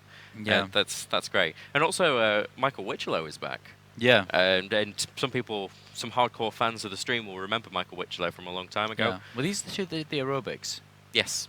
Yeah. These are the guys that That did the was in aerobics. These are the Dublin. guys that fist bumps just at the end of the match as the 2 opponents handshakes. These guys have got fantastic chemistry. Yeah. Okay, so Last game. shuffling up. Oh, look at that stare. That was a death stare. That was a death stare. That was great. Well, my frogs are gonna beat you up. My frogs are gonna beat you up. Is that what Yeah. you're going for? Yeah. Yeah, I've been watching too much Westworld. Right. Okay. So Roman is going first. And that's most a nice likely. little cut that he did there. Just the Single top card card. cut, And yeah. let's go down to the top of the table, see if we can see what's in their hand there. Yeah. Boom. Oh, Okay, so that's a- how it start. Oh. Fun fact, there is a 1.83% chance of you banishing 3 of in your deck when you play Pot of Desires as your first card going first. So if he banishes 3 of the same copy, that's a 1.83% chance right here. Fun fact. Stefan doesn't think it's a fun fact. He's just staring at me kind of blankly. No, he's shaking his head just like, no, it's not a 1.83%. It's 1.84. Yeah, 5. Luke. Yeah, Luke. No, it's definitely 1.83. Anyway, so Dimensional Barrier, Regeki, Trapstun, Twin Twisters, And whatever none else of these, he drew. Yeah, none of these are hero and monsters. Cosmic Cyclone and Bubble Man. Bubble Man. And over I on love Tao's Bubble Man. side, we have got Wabaku, Rageki, Rodentodon, Darkhole, Maxi, and a Dupe Frog. Wow, both players starting without any of their like proper engine cards. No. Yeah, I mean, all it takes for Roman here is to draw a Hero Lives or, you know, something along those lines, and off he goes. Well, you But can play the Rageki and get the Bubble Man out. I mean, that's as far as that goes. yeah, oh, he set another card. Set a Oh, Wiretap. Wiretap's always like a terrifying card to set if your opponent's in the trap cards. It's just kind of locked there for a while. And he's got trap stun. I think he's got a bit too much trap Yeah. negation in his deck. I think he really, really didn't want to play against Paleozoics.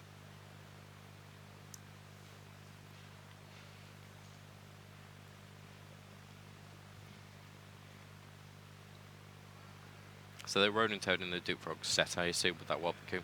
So they're going to be protected until he can get... Oh, it's 2 Duke Frogs. It's dupe block anyway. Yeah. Yeah. Well, yeah, and Wobbuku will cement that. Definitely. Dupe block is so good. It's basically a Marauding Captain lock. It's Yeah. been around since Legacy of Darkness. Was he Legacy? I don't think he was Legacy of Darkness. He was before Pretty that. sure he was. Was he in Legacy of Darkness with Yatagratsu? Yeah. I thought Ronin Captain was around before that. I may be wrong though. We should Pretty check. sure he was. Could have been Chronic Guardian though, or Pharaoh's Servant. Anyway, so the Cosmic Cyclone that was played, to get rid of the Wobbuku, which I'm assuming was chained. A Hero Lives. Wow, Hero Lives. That's pretty big. It was actually Legacy of Darkness. Oh yes. Good job. My first competitive deck was, well, my first one was Echabia Drakmor Control, but Legacy of Darkness was kind of when I started playing competitively Ratbox. with Toolbox. Yeah, Rat Toolbox. So good. So, yeah, Hero Lives. As I said, this is all he needs to get going. And this is going to completely shut down these Tube Frogs here. Yeah, I mean, you still mass change here, because you get to take a card with Dark Law. Yep.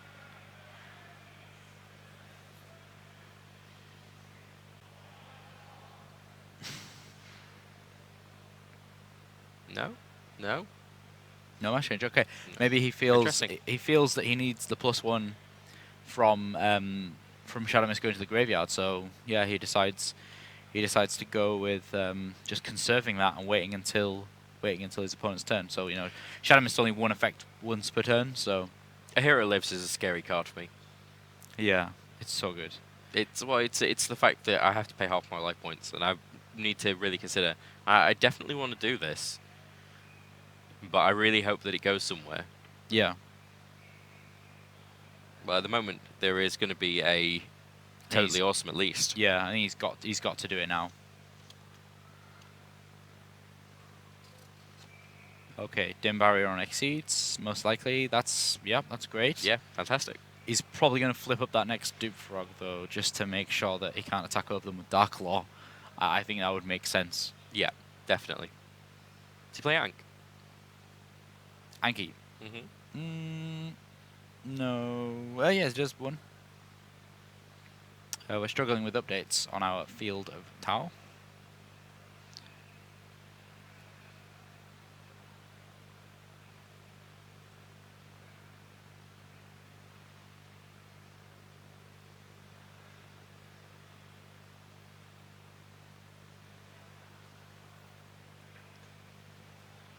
See, Ollie has returned from the prize ceremony of the Dragon Duelists. Yes. He's gonna join us back. And not just that, actually, I got some hot news for you guys. You got hot news for us? I don't think we can hear Ollie. I don't think we can hear Ollie. Yeah, Jan, can we have Ollie back? Hello, hello. Yeah, there we go. All He's right. back. Thank you for the warm welcome. We just did like you said, we just did the Dragon Duelist award ceremony, which was great, of course, seeing those young guys fight it out. And we know that Billy Brake is in the top 8. Nice. He's joined by Marcello Barberi. Okay. And we go 3 for 3 in terms of veterans. Joshua Schmidt is also in there. This Nice. might be the most star-studded top 8 we've ever had in any tournament. Wow. Well, a lot of people showed up, and that isn't just... Yeah, no, but Eugen a is still chance, playing. yeah. Eugen might also make it. This is shaping up to be a very nice cream of the crop. Yeah. The last 8 are going to be like a who is who in Yu-Gi-Oh! Yeah. So the mass change happened just as you said. Yeah, so mass change in, gets that Dark Law. I'm surprised he didn't flip the other Dupe Frog. Wow. Whoa. That's big. Yep. I think I got some good timing right now. Yeah, Oh, he and does then have Canadier. He also has the wiretap. He has wiretap for this. Yep. Oh, no. I think he's just checking whether he Is, can wiretap it. is it a trap card? Yeah. Wow. Is it purple? Oh my god. I'm pretty sure it's purple. Wow. Oh, Wow. Traps then, okay. Okay. That works Letting as it well. go to He has graveyard. wiretap as well. Wow. I think how am I just like scoop right now? Seriously.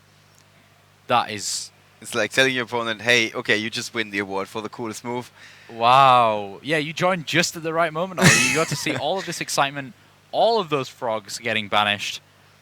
You could see he threw them. He threw them into the vanish pile. Wow. It's Wow. just crazy how suddenly Dark Lord is just standing there, strong and tall. Yeah. The lone monster remaining is like, I got Yeah. this. I got this. I'm sick of all these frogs. that's what Dark Law is saying. Oh, so good. So Roman is winning this. Is Yeah. my it was- very narrow understanding of the game when I just joined. Yeah, no, he actually, it was backwards and forwards for a little while. He almost got Dupe Frog locked, and then he was finally able to bring it out with a mash change. Right. Oh, returning the favor. This is going back and forth. Wow, if only, yeah. I think the damage has been done though.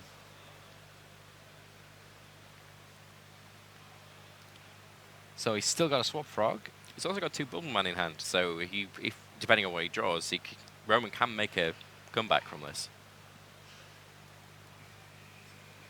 Yeah. So time has just been called on the main event.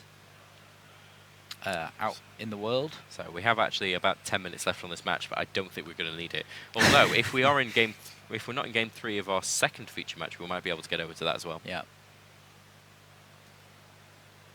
Yeah, it was 1-0 last time we checked, so that was a little while ago. When I joined you guys, Eugen was still playing because people are asking about Eugen Hyde. There is a chance that we also have Eugen Hyde in the top 8, of course, yes. But we don't know yet. I will let you know, guys. I'm not going to slow roll you.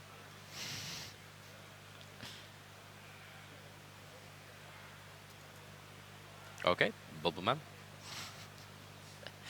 Set. Bubble Yeah. Man. Bubble bubble. Bubble bubble. Probably into Baja much shark.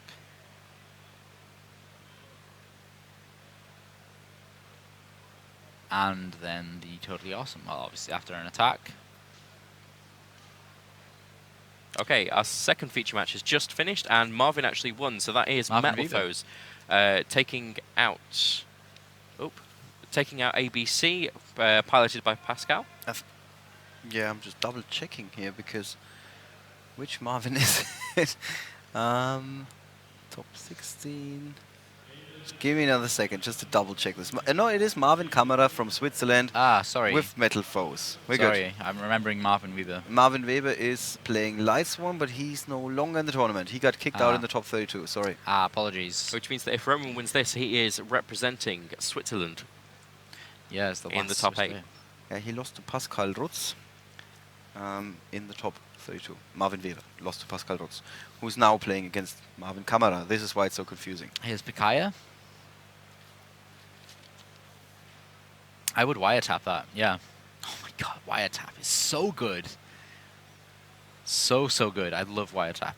I loved that in hat format. It always felt so good to wiretap your opponent's sanctum. So good. In the Twitch chat, there's currently a small pile of frogs for the small pile of banished frogs that are over there. Oh, is there? Yeah. Oh, nice. Yeah, remember the frogs. That's amazing. I'm glad that there's some kind of frog emote just for this event.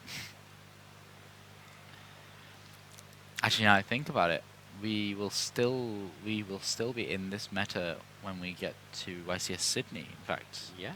Yes, it'll we be will. the same meta. So we wouldn't be surprised if a lot of Australian players are watching this right now Yeah, to prepare for their tournament. yeah. Kev, if you're watching, hi. Maybe not right now. Yeah, and also you guys are gonna have a chance to be on the stream because for the first time ever, we're gonna stream from down under. Yeah. Oh, yes. Luke will be there. I will, yeah. It's gonna be warm. I will also be there, but you won't hear from me. I'll be behind the scenes. It's gonna be so warm. It's going to be far too warm. Okay, stop complaining before you're there. Seriously.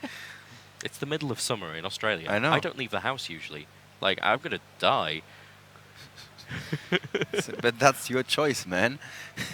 Yeah, I'm actually pretty afraid of the wildlife. I've seen some pretty scary videos over the past couple of weeks. Why have you involving been watching kangaroos. them? Yeah, it's just Why? You go. I'm just trying to prepare myself. Okay, trap stump. I'm preparing myself. Trap stump. Is it gonna resolve here? Yeah, there's Sure nothing nothing to be done for Tao here unless he wants to flip the Olonodis and hit one of the back rows. But So he wants to Oh, make that sure that means his that instant also fusion, that this is a win because Yep. Bubbleman and instant fusion. because he's got Nice, Bubbleman and yes. instant fusion. Yeah. And that is game. wow, So he Roman Unless- takes it. locked his Yeah. opponent down with the trap stun, making sure, I Yeah. can go through this. And I think remember that with if Dolces. he flashes the Bubbleman, the opponent is going to extend the hand. Maybe? Even without. He Maybe, just needs maybe? to overlay No? into some. Okay. He's gonna let him do it. He just needs to overlay into anything and then Show me your moves. yeah, exactly. Attack with Here we that. go. So the Bubbleman attack. That is And it. there's the Yeah. handshake. Roman Kieser representing Switzerland with pride in the top 8 of YCS Bochum 2016. Now, what you didn't see right at the start was that, just to explain to you, Tao basically gave up right at the start of the game. Oh. Completely. So it's been a rocky one. Well, It's that, been a roller that coaster. definitely sounds like a story for our post-match analysis.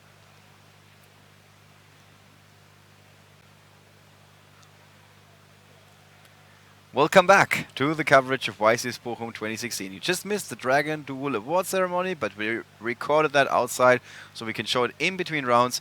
And what went down here, guys?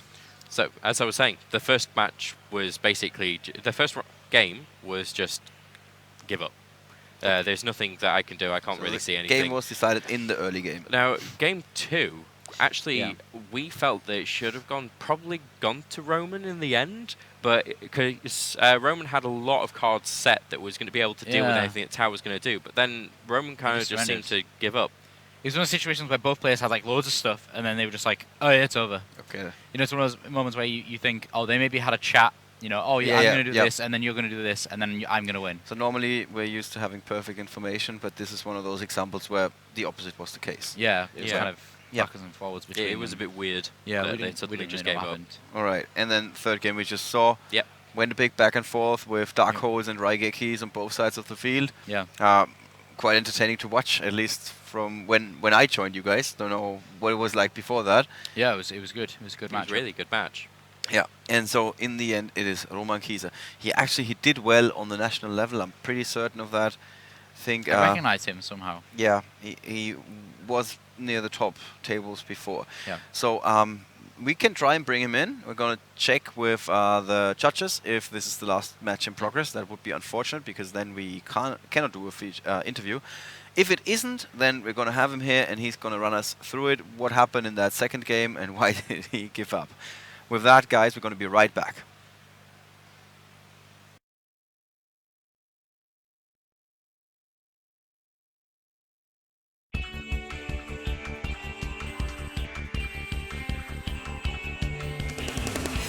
Disappeared out of here. It was time to pay my dues. Never guessed that you'd be dressed in my clothes and in my shoes.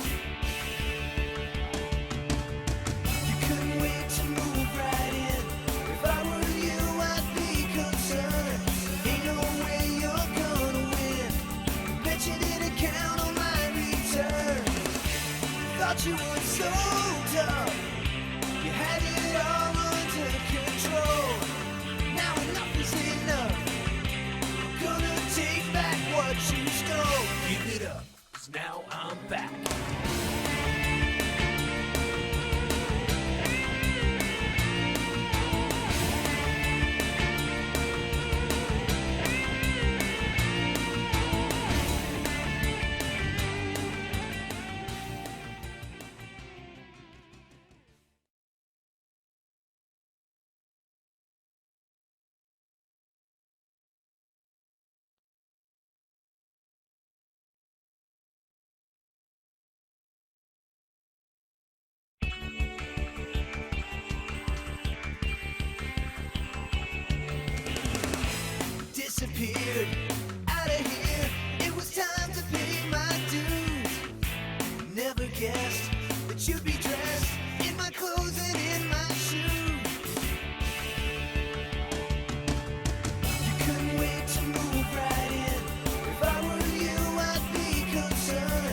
thought you were so tough. You had it all under control. Now enough is enough. I'm gonna take back what you stole. Give it up, 'cause now I'm back.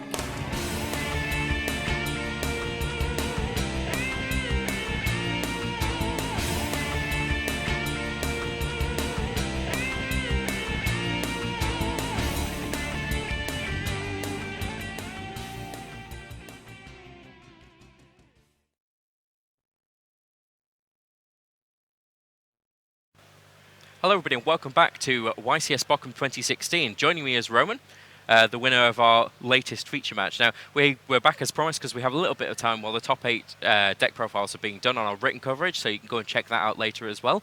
So, you are here with E-Heroes, and you're in the top 8. Yeah. You're making it quite far. Now, of all of the, because this is kind of a deck that's designed to bring out totally awesome, Yeah, surely. Out of all of the totally awesome variants, why did you go for Heroes? Because I think it's like the best deck if you're going second. Yeah. Because in my 11 rounds plus top 32 and 16, I only won like 3 dice rolls, and every other time I had to go second, but I still could win a lot of games even though I had to go second. And I think that's hard for a deck right now because the first turn is pretty much everything. Yeah, we've actually been saying that on the stream all weekend, that you're going to go first or second, or first always. Yeah. Because you've got we're in such a format that needs to set up, especially Paleozoics need to be able to set and get ready to be able to do the stuff that they got. Now, your side deck just seems to completely hate Paleozoics. Just it's all right. There are four anti-Paleozoic cards. I think it's But you got the Trapstone and the wiretaps during that game. We absolutely loved it.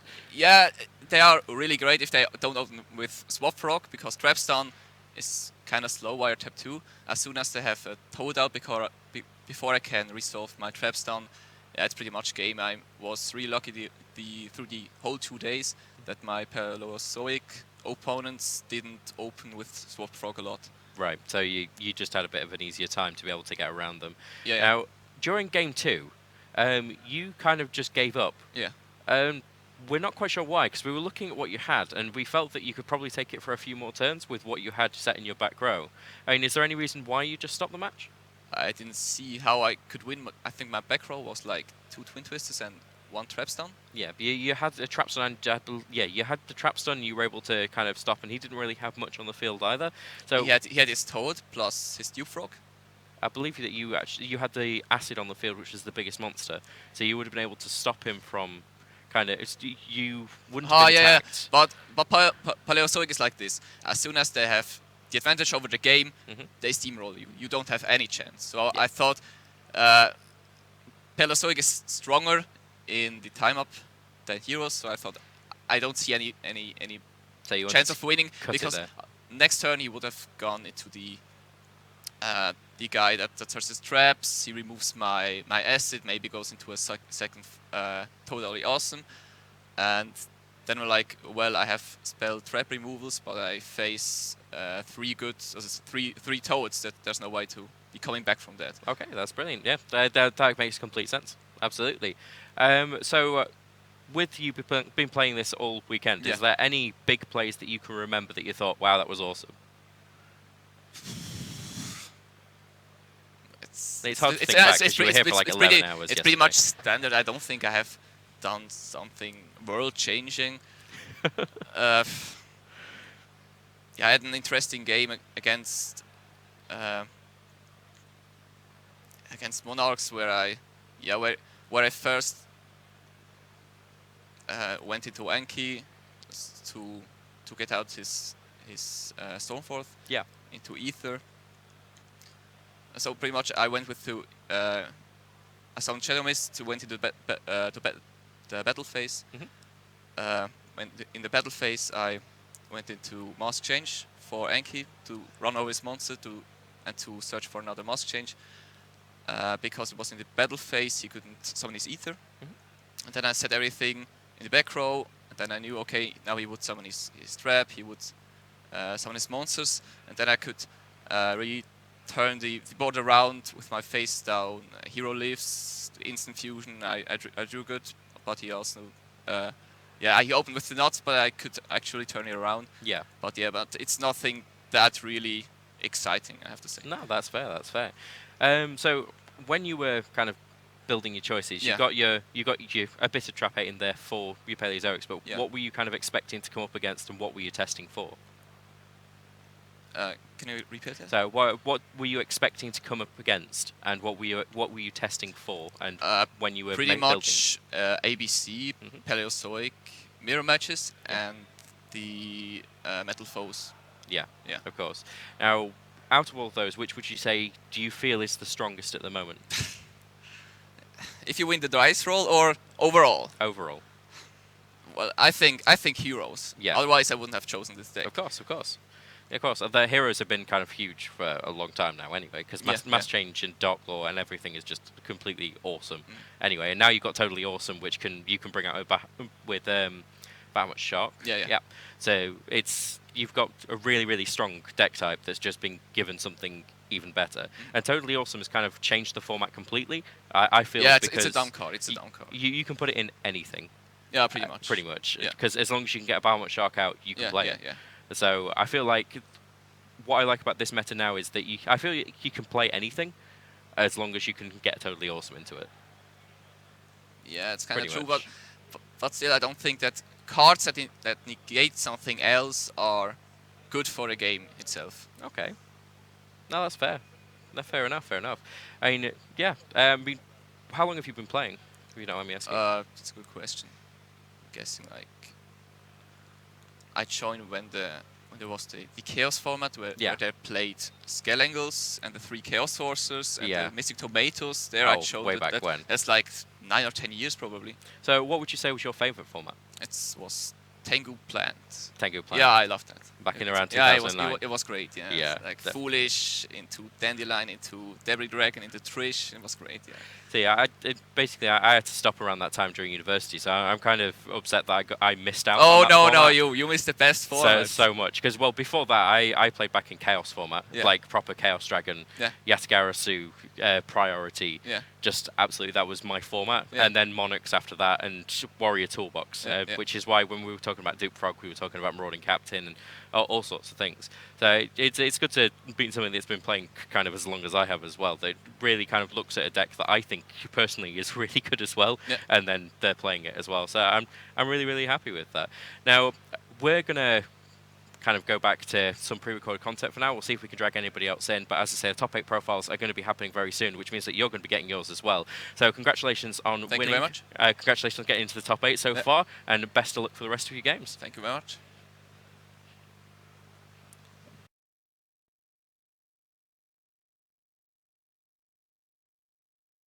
Long ago in ancient times, a sacred game was played on both spirit and mind. 7 items hold the mystery, puzzle eye, ring rod, scale, and key. Who will make the final stand? Make the move, the answer lies in your hand. And whether you win or lose, hangs in the balance with the card you choose.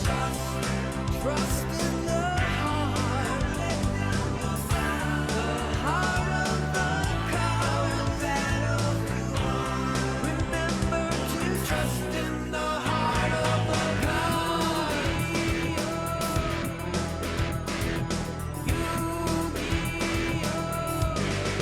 Time to do.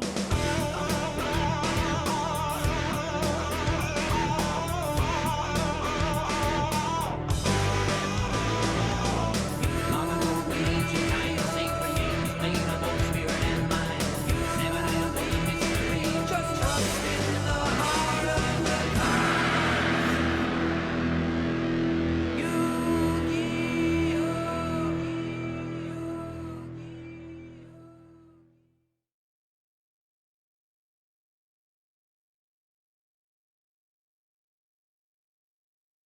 Hello guys, welcome back to YCS Bochum 2016. I'm here to have an interview with Billy Brake. Hey, nice to meet you. Nice to meet you. Yeah, so first time, you're more famous than I am, to be honest. So, yeah, I've there you been go. going for a long time, and Yeah, got some yeah. success over the years. Yeah, exactly. I've been going for quite a few years, but you got quite a lot more success than I did. So tell us what's your kind of your highlights? Tell us. Well, I guess the highlights. I've won 3 YCS championships, 2 back-to-back in 2011 with Synchro Plants, and then I won a third one in 2014 with 60-card Artifact Shadal Burning Abyss. What would you say was your most enjoyable kind of YCS win, or if you don't really have one of those, what's the best format that you liked playing in? That's a big question, I know. It's a big question. My favorite deck of all time is X-Sabers, and that whole format with either Rescue Cat X-Sabers, and also after Rescue Cat was on the Forbidden list, I also like that X-Saber deck too. But when I won 2 in a row with the Plant deck, that's probably my favorite. Super solid format, lots of interactive gameplay. And I also like this format a lot too, which is why I'm here. Yeah, I really liked Plants a hell of a lot. I remember coming back to Yu-Gi-Oh! And getting my 3 Reborn Tengus and just being like, this is so good. Yeah, except when you draw all 3 of them. yeah, exactly. So obviously you're from the USA. Is there any kind of big differences that you think between playing in the US and playing in Europe? Because you've played in Europe before. You played at YCS Brighton 5 years ago. And so yeah, is there any big differences that you can point out or think of? Not really big differences. Like maybe like everyone's still really good and competitive, but everyone's a lot nicer here. Kind of. Everyone's really friendly, but maybe it's because they don't see me as often. But yeah, everything's really nice.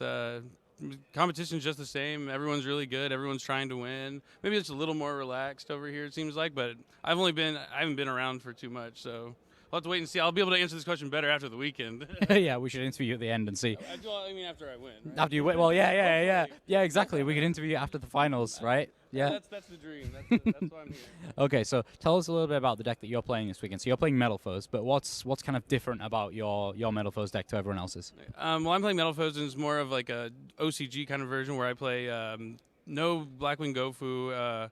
I play 3 Summoner Arts, Clifford, Monolith, and Scout, so I can make Infinity, and they're normal Pendulum monsters, so not only can you make Infinity with them, you can fuse with them to make Mithrilium or Alkahist, and you can get value out of just Scout being a +1 and getting the Metal Foe spell and trap right at the beginning.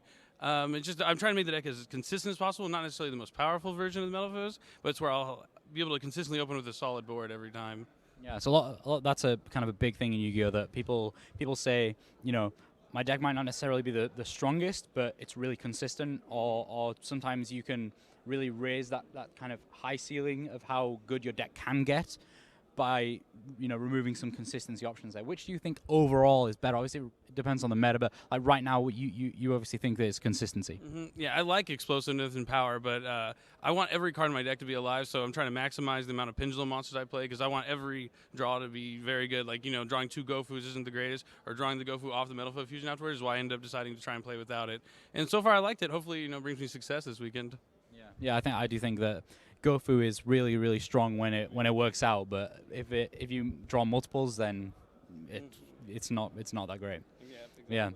Okay, well, how long did it take you to get all the way over here? And did you like leave some days before and after the event, or what? What's your travel plans? Well, I had to fly from Dallas to Philadelphia like on Wednesday, and then we flew on Thursday from Philadelphia to Atlanta. Had a layover there for a few hours, and then arrived here. Flew from Atlanta to here this morning, and still awake for the past couple of days. A lot of travel. I haven't really got to do much yet, but I'm happy to be here. Yeah, you're still just going out. I thought you just woke up or something because you're super hyperactive, but I'm always that way. I always got a lot of energy, but I'm definitely operating on fumes right now.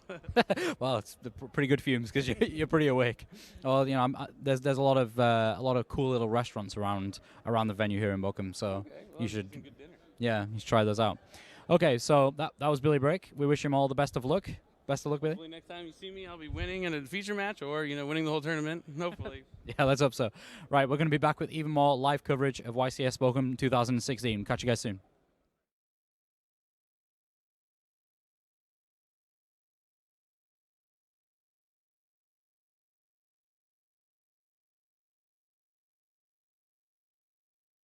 Hello everybody and welcome back to YCS Bochum 2016. My name is Rob and joining me is the legendary Jake Quincy.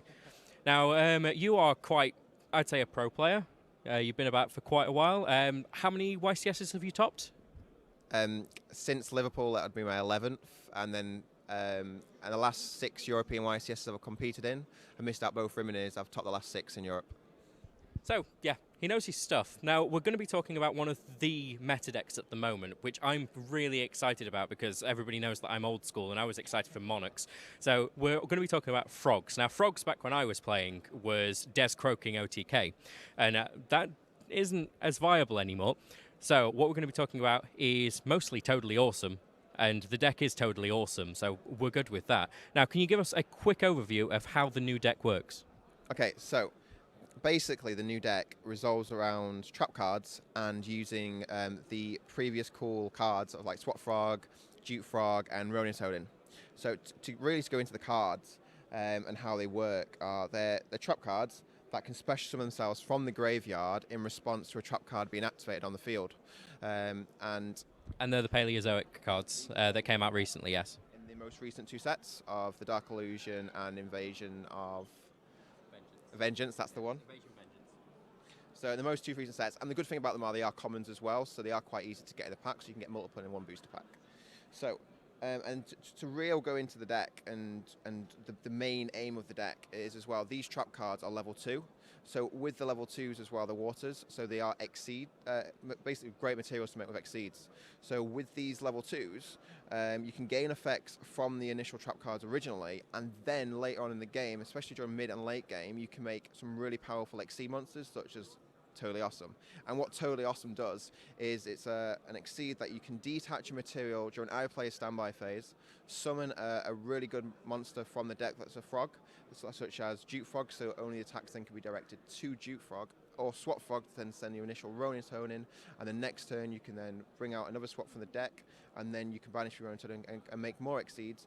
But the main cool thing about Totally Awesome and what it does is you contribute a water monster on your side of the field to negate an activation of a spell, monster, or trap effect, negate the effect, and then you can actually set it to your side of the field. So some really cool things. If your opponent tries to set up with Pot of Desires and they activate Pot of Desires, they pay the cost and banish the first initial 10 cards, and then you contribute to negate it, take it and set it on your side of the field ready for your next turn, and then you can banish 10 of your own cards and draw 2 new cards and negating theirs. And its other cool effect as well is if it gets sent to the graveyard, so if it gets negated with Solemn Warning or Solemn Strike, it's a bit like Dante, you can actually then add any water monster from your graveyard to your hand. So there's some really cool effects that it can do, and realistically you'll never minus from the card, you'll just constantly gain. And the real good thing about the traps, because you are then using them mid and late game, making Totally Awesome eventually will actually win you the game. Great. So how do you think it's going to do in the current meta? Do you think it's definitely going to be one of the top 3 decks at least, surely? So, I mean, what's its strong matchups at the moment? What's it absolutely fantastic against? Right now, from testing all week, against Metal Foes, which has become a real true attender, especially with the new set, it's really actually beating that deck quite consistently. So Metal Foes are struggling against this matchup, and we're kind of in a triangle this format now, where ABC is 50-50 against this Frog deck, and where Frogs then beat Metal Foes, then Metal Foes kind of beat ABC as well. So we've got that little triangle going on. In the long run, with like advantage and with scenarios and probabilities as well, I would say the Frog deck has the best possibility chance to someone to do really well this event in comparison to the other 2. So this is why I really think this deck is probably the best, because like I mentioned, mid and late game it's great, while you're initially getting benefits and profit from cards early game with the traps, and such as like Totally Awesome and the really cool Exceeds that are in the deck. Now, I was watching you play this deck earlier, and you were saying that because you were trying to think which deck am I going to play, and then after I came back a while later, you said this deck is really fun. I'm going to play this one. Now, you were actually showing me a little bit of tech. Are you still actually playing that? Yes. The tech is really cool, and it's really interesting, and I really like it. It's Gradle Slime Jr. And the real good thing about Gradle Slime Jr. is that it's basically a card that you can keep recycling, especially through Totally Awesome, for bringing it back to itself, and you can get an initial setup. So, for instance, if you open these 2, and either a Ronin Toadin, a Frog, or really another water monster in your hand, you can go discard the water monster, send it to graveyard to special summon your Swat Frog.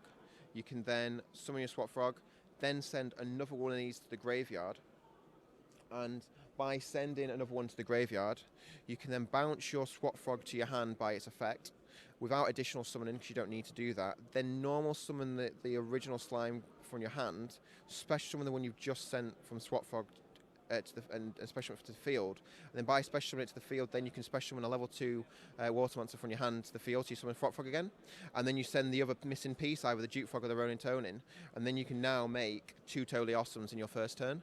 And then by doing that as well, what's really fun and really interesting is, if you do that, you can make 2 totally awesomes and bring out in your standby phase 2 Duke Frogs. And by bringing out 2 Duke Frogs with 2 totally awesomes as well, you can then stop your opponent from attacking your totally awesomes, because they have to attack a Duke Frog, but because there's 2 on the board, they can't actually attack in general, because one's trying to be attacked to 1, but the other actually is trying to make you attack that one, so you cannot attack in general.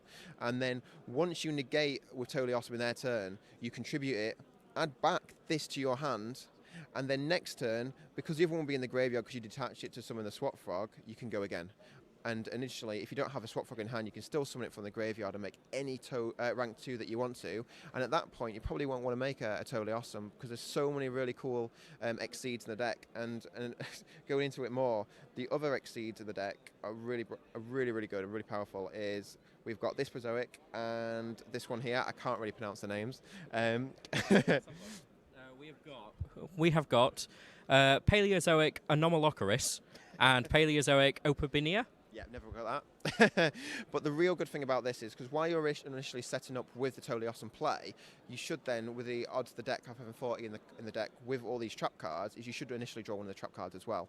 So at that point, these gain some really good effects by having trap cards as materials underneath them. So what this one allows you to do is you can detach a material from it, add any trap from your hand.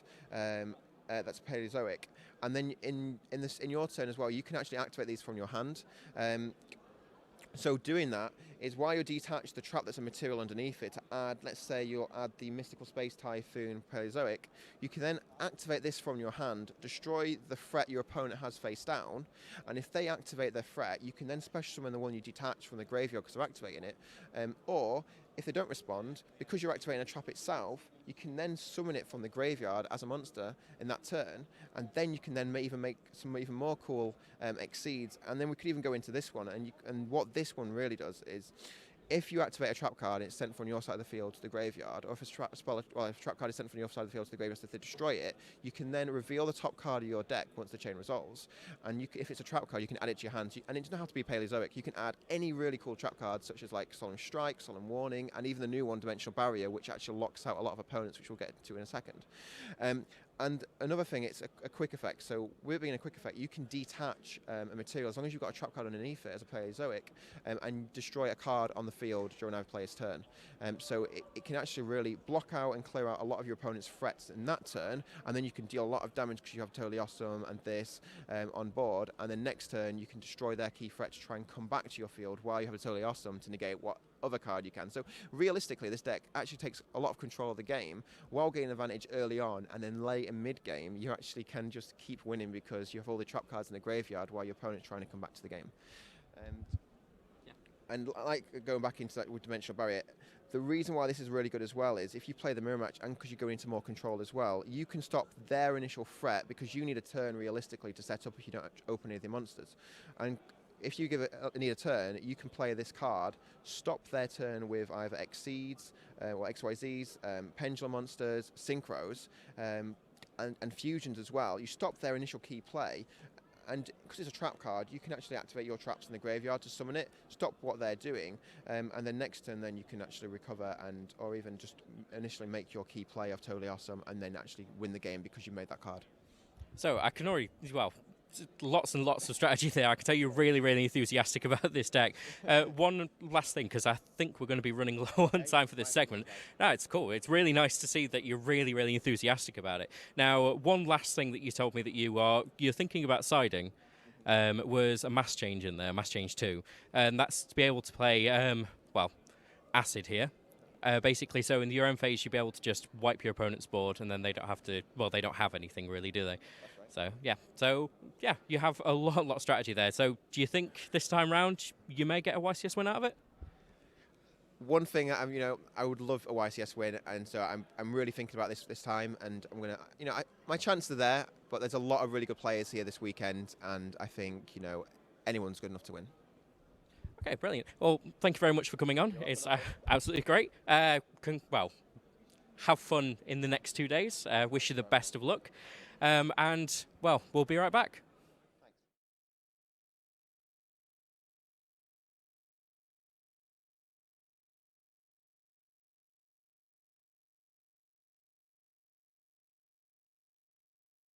Welcome back to the coverage of YCS Bochum 2016 in one of the most historic venues in all of Europe that we've ever been in, to be honest. I think it's the one place where history happens in Europe. Because as you might know, back in 2006, that is a whole 10 years ago, was the first time ever that we had a European Championship, for example. That was the first. Yep. And then 6 years ago, in 2010, was the first time the YCS came to Europe, which was the first ever European YCS.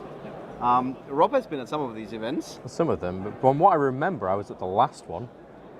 I can't remember the others. It's been a long time. That's the big problem with Bochum. Yeah. All of them. They kind of merge into one. Yeah. You just think, I've been in Bochum, and then suddenly you think, oh, hang on, which year was that? It's just was one that the mega same? tournament, Because yeah. we're always in the same venue as well, which is absolutely fantastic. But when you think about it a little bit more, you actually are going to be able to take it apart. Starting with the European Championship, where Michael Gruner became the European champion. You know something about the format back then, Luke? Yeah. That was Plan Synchro. Plan Synchro, yeah. Okay. There's so many formats in my head from all the different Bochums that you confused. I couldn't remember. Okay, yeah, Plan Synchro. I remember Plan Synchro. I talked about this with Billy Break actually earlier. Okay. Yeah, Reborn Tengu was kind of a thing. Really defining, let's put it that way. Right. Yeah, it just made it so that you constantly had that monster you needed to combine with your tuna monster. Back then, we didn't really have these, low-level tuna monsters like Globe Bulb and things like that. Well, we had Global, but you had things like Rose Warrior and things like that. Yeah. You didn't have those kinds of ones, and it was as it was good. perspective, looking at somebody who's working for Konami, how crucial was it in your opinion that the first ever YCS in Bochum attracted more than 1,200 players? And we were kicking things off with a bang, so to speak. Yeah, that's a really good number, I think. Yeah. And something anything over about 1,000 is seen as a pretty a success. Right. And you've been around back at that time already, 2010. Do you have any memories of this event? Not the 2010 event, because I wasn't there. Okay, maybe not this one. Okay, the next one was in 2013. 2013. That was another YCS again. It was always the YCS. The European Championship hasn't been taking place in Bochum ever since 2010 as far as 2006. And there was Alpay Engin who won at the third largest European tournament. Yeah. Anything we can add there? Wind-ups, yeah. So a lot of people big fan of wind-ups. That's because they're all cool little toy little things. You're one of them. Yeah, I like wind-ups. I think that it's just the hand loop thing with wind-ups was just so kind of. It was the first real time where it wasn't really. I wouldn't say it was the first time that it was seen as like the FTK deck was the best deck. We saw that right at the start with things like Exchange of the Spirit, whatever. We saw that kind of stuff, but I think it was the first time that a deck could do the FTK, but it also had so much more. Yeah, it had a plan B. It had a plan B. Yeah. Right. Usually with decks like that, it's kind of, oh, my combo didn't work. What do you think about this particular format? So, yeah. This is what, wind-ups? The wind-up format. I didn't play during wind-up format. Basically when I came back in was just when Dragon Rulers started kicking off. It was basically this big space where I kind of stopped playing around 2009. Okay. And then I came back in around 2013, 2012. That means 2 strikes for Rob. Yep. I was here for 2015. Last YCS Bochum. Yes, I was here for Last 2015. Chance. Okay, what we got there? We had Necros, mostly. Luca Cittoni, right? Yes, Luca Cittoni won with Necros. The final was actually a mirror match for Necros as well, because we saw basically everybody playing Necros. You were either playing Necros or you weren't playing. And there were so many, a lot of the decks were extremely similar, basically the same deck, but it always depended on how you were going to play it, especially, I believe, was that post the Forbidden Limited list? I think not. Was that just before? I think at the start with the Jin. Yeah, we still had the Jin at that point. We still had the Jin because everyone was main decking Book of Eclipse to try and stop the Jin lock. Stop the Jin lock. So yeah, you had that to kind of consider, and then it felt like the long game. A lot of people always said to me, it's like you're definitely playing Yu-Gi-Oh, and it's one of the most skillful formats because everybody has the same deck. Right. It's just how you're going to play it. Absolutely. Not always super fun to watch, to be honest, but this particular match was quite cool. It was really skillful. Like we said, so much history. Luca Cittoni has been playing this game basically since the first European Championship in Yeah. Bochum, at least 10 years, I think even longer than that, and he finally went all the way and won a big event. I actually remember being stood just over there. I was playing at the event. It was the first time that I did the coverage. Okay. And I came on for a couple of rounds, and I remember standing at the end of the event. I was talking to some of my friends. I was like, "Oh, the final's going on." I think where we are right now was where the big screen was for the for the coverage at the time. Yeah, for the feature match.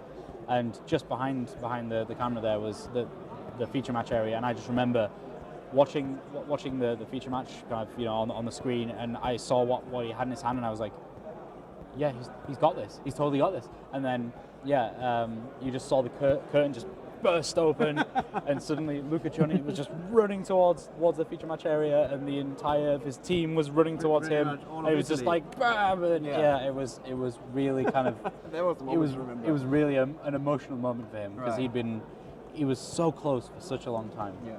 And then finally he sealed the deal. Yeah. And what was it like for you doing looking back, first time you did coverage, you said? Yeah, it seems like ages ago. a long time ago. A very long time ago. All right, guys. Yeah. As you can tell, everybody's got some fond memories of Bochum. The biggest problem is like telling them apart, which event it was.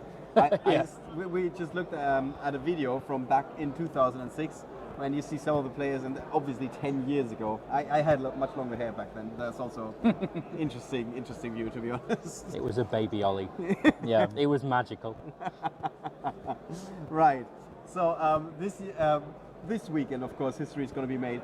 We're going to be talking about that a little bit more in our event preview. And of course, you're going to see that live in all the feature matches that we're going to have for you guys. Speaking of which, we're going to be right back after a short break. And then you're going to see the next round of feature matches at YCS Bochum 2016.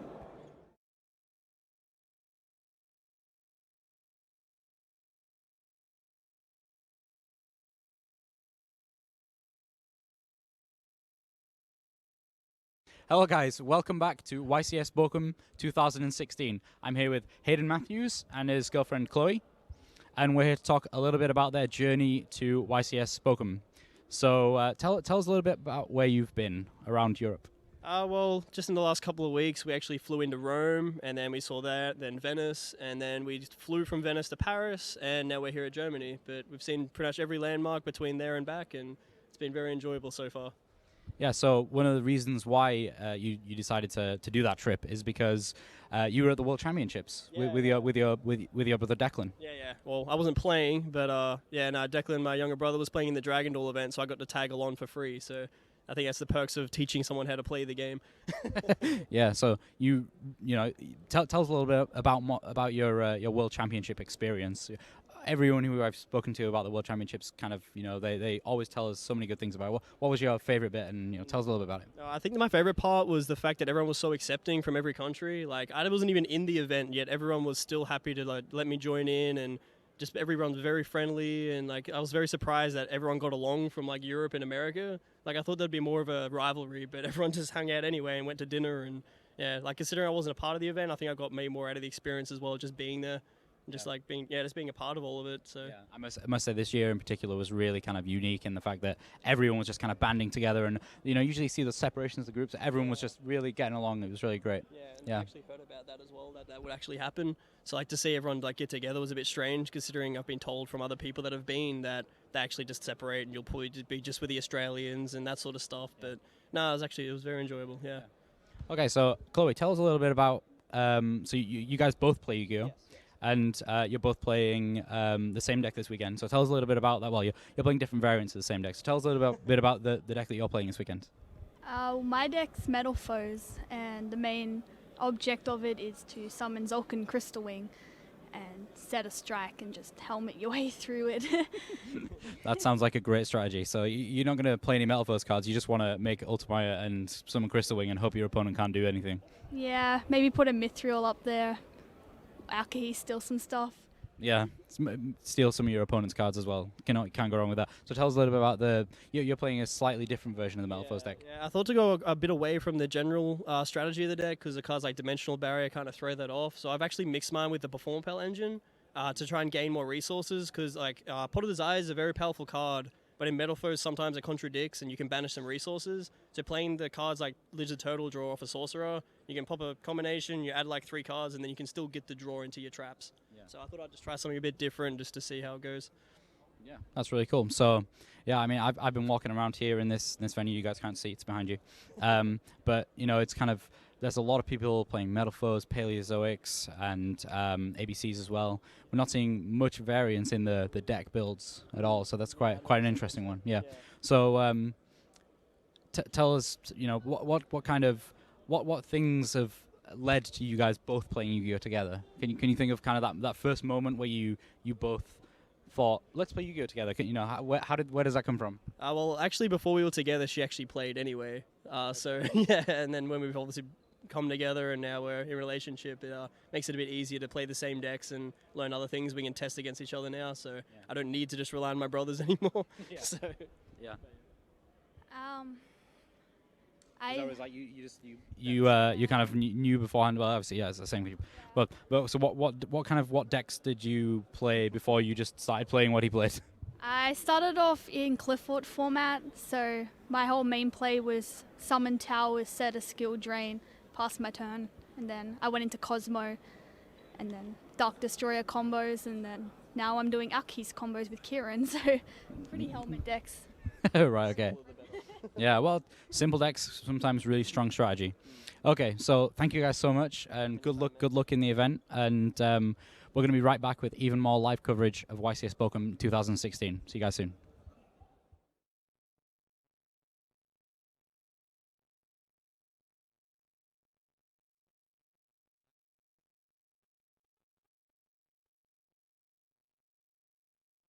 Hello everybody and welcome to the Yu-Gi-Oh! Championship Series Bochum 2016. I'm Rob Pooley and with me is Mushtop. And, well, what we want to talk about today is the Dark Lord deck. But first, why don't you tell us a little bit about yourself? Now, you told me that you've been at a couple of YCS before, is that right? Yes, I've been to YCS Prague, Bochum, and to a lot of European championships. So you're a local, aren't you? Really? You said it was from Amsterdam.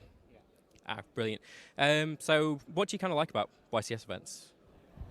Well, actually, that the community, you always see a lot of people, new people you see. It's actually quite fun, and it's actually quite competitive. I actually enjoy being here, actually.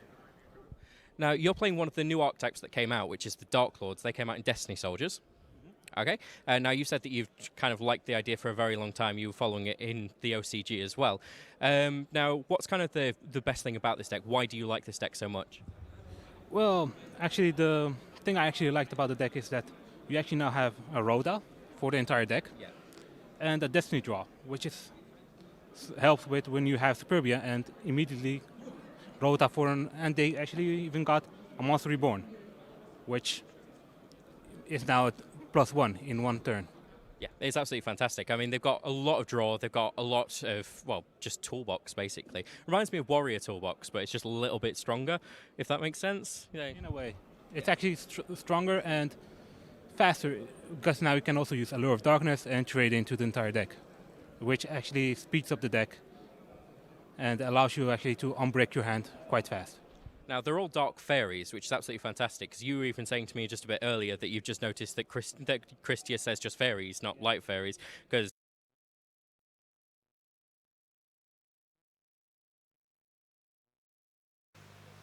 Welcome back to the coverage of YCS Bochum. Welcome back to the coverage of YCS Bochum 2016. We're now in the top 8, and it's shaping up to be a tournament to be remembered. Definitely. It already is, of course. It's the largest in Europe of all time, you know that. I've knocked that point home over the course of the weekend. Yeah. But enough. Keep doing it. I'm not going to stop it. If we look at the 4 corners of our top 8 tree, we can run you through this. We see in the upper left branch of that gigantic tree Joshua Schmidt. He won. He's in the next round. Below that, we got Niccolò Mazzoleni, who you might remember from the last event where he was in the top 4 and he had this moment of temporary... Insanity, I guess. I guess that's the word you were going for. Actually correct, yeah. Not how I would describe it personally. So but he is back with a vengeance. He's now trying to win an event. and not get knocked out, very close to the finish. Then, if we go to the lower left corner, Marcello Barberi advanced to the next round. Mr. Kazabov, Kostadin Kazabov, is playing Awesome Hero. He also advanced to the next round, kicked out Rafael Nevin. So we got Marcello, we got Joshua, we got Nicolo, and Kostadin, who is so far the David in this field of Goliath. Yep. And then in the upper right corners, we got Roman Kieser. We just saw him last round in our backup feature match that we brought in. He won, of course. He's now going up against Eugen Heid, a former European champion. And in the lower right corner, Billy Brake won, so he's now in the next round. And Marvin Kammerer, also from Switzerland. Switzerland really putting up a strong showing here. In the next round, in the top 8. And they are both playing Metal Foes. So we didn't want to feature Billy Brake for the 3rd time. We're going to save that 3 times the charm for maybe the finals, maybe the semi-finals, depends on how this goes. And also it's a mirror match. We actually wanted to feature a different mirror match, which was Joshua versus Nicolo. But Nicolo told me, I really don't want to have a feature match. And normally I'm somewhat understanding. Very often I still try to get the player to agree and come in for the feature match. Yeah. In this case I was like, okay, I get it. I really get it. But I told him, my man, if you win this round, next round you're going to have a feature match no matter what. And he was like, his immediate response was, if I win. I'm like, well, that doesn't show a lot of confidence, I guess. Yeah. But yes, technically you are correct. Only if you win against Joshua Schmidt are you going to have a feature match next round. Yeah. He was okay with that, which is kind of odd. Somebody then pointed out, remember last time when all of this happened, it was in the semi-finals. So this time you will again be featured in the semi-finals. Yeah. But he was okay with that. He was like, okay, I'm willing to take this risk. Maybe I'll get knocked out by Joshua Schmidt. I don't know what his thinking was right there, to be honest. All right. So now our feature match for the round is going to be Eugen Heid, former European champion from Germany, also playing Paleozoic, versus Roman Kieser, somebody who did well in Switzerland. I still keep forgetting to ask him about that, playing Awesome Hero. Anything that we still need to go through? I think we've gone over these lists a couple of times. I think we have. Well, something I didn't mention actually last time was the Into the Voids. That's yes. a really strange choice from of card from Roman Kieser. That's just a bit weird. But the way that I see it with that is that most of his cards are cards that he's going to be able to draw and then set immediately, so he doesn't have to worry about his hand dropping. So it makes a lot of sense. Yeah, I know, it definitely makes a lot of sense. And he just wants to shrink his deck down as much as possible. Obviously, that's why he's got Upstart Goblin in there as well. He's even playing 2 Mask Charge. That's pretty crazy. It's going to be interesting to see that in our feature match. I think we don't want to be falling behind the main event too much. They are already 8.5 minutes in. So with that, guys, let's take you to the table where we're going to get our game on for the top 8 of YCS Bochum.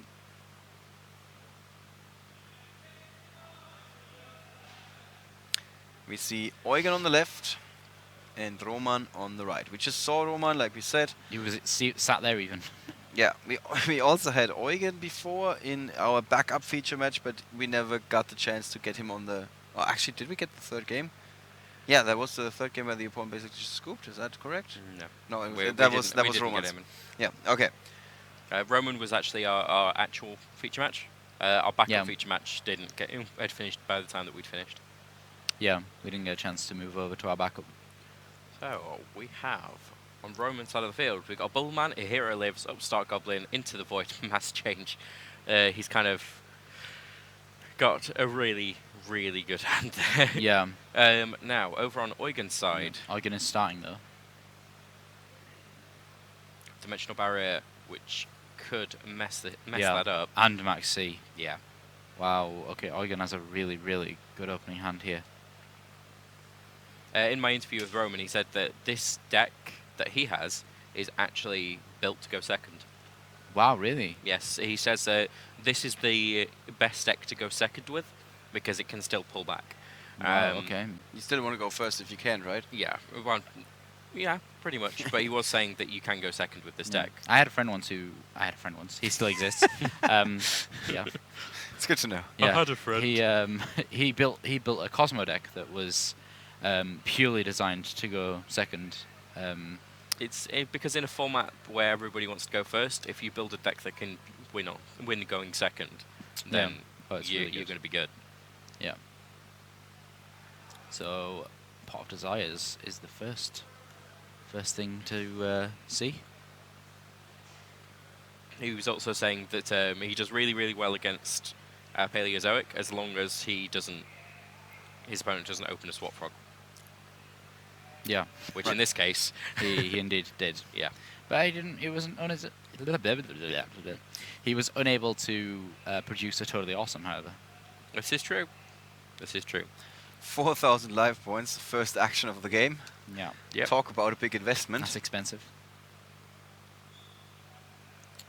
Big thumbs up from Eugen here.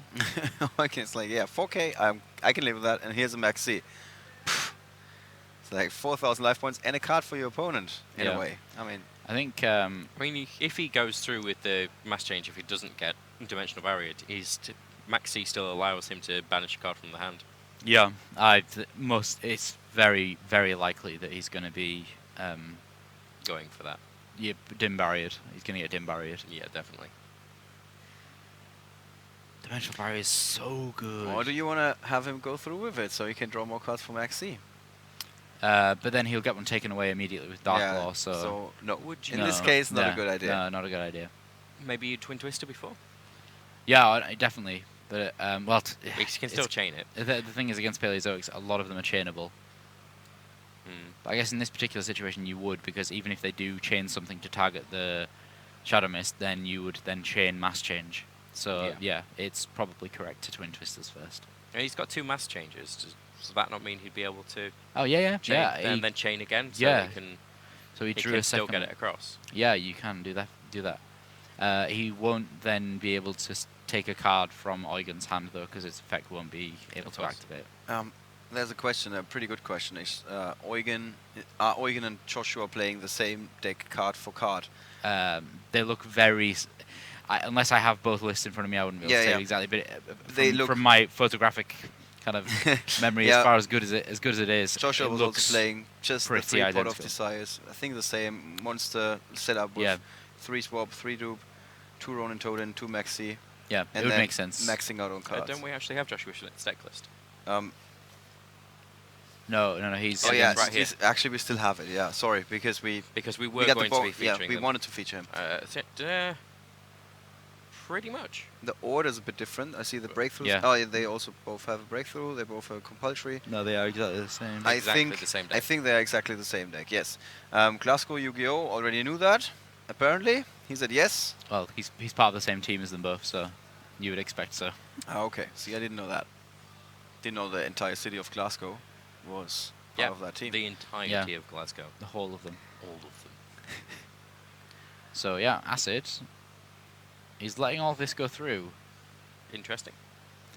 Yeah, I guess you were right in this situation. He's let him go through with this particular play, and then now he's going to dim barrier it. But would he not just then be able to mass change and into the Dark Law at the same time?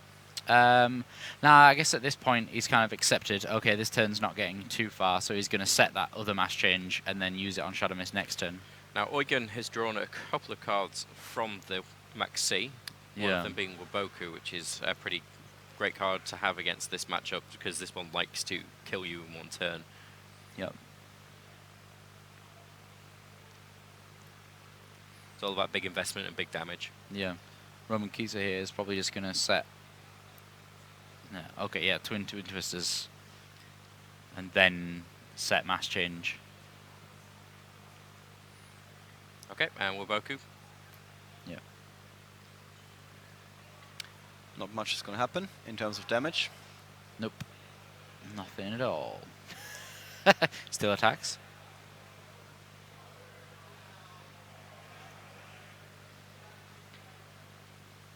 Just to let him know who's boss. Sets 3 to make sure he doesn't discard his hand from into the void. I believe he played that. Yeah, he did. Yep, so that resolved successfully. I think it would be reasonable. Yeah, it'd be reasonable to mass change right now. Draw step. Yeah.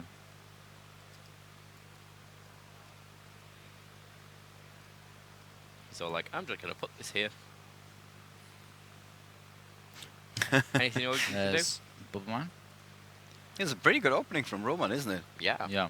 I mean, did go second. Yeah, I think the reason behind the preemptive Dark Law, or the reason I would do that, is because he knows he has Swap Frog, and if he also had another frog in his hand, then he could discard that to special summon the Swap Frog, and then have food for Ronin Toadin, and then make an Exceed play. Whereas now, if he discards a card, it's going to get banished. So yeah, that was a good way to play that, I think.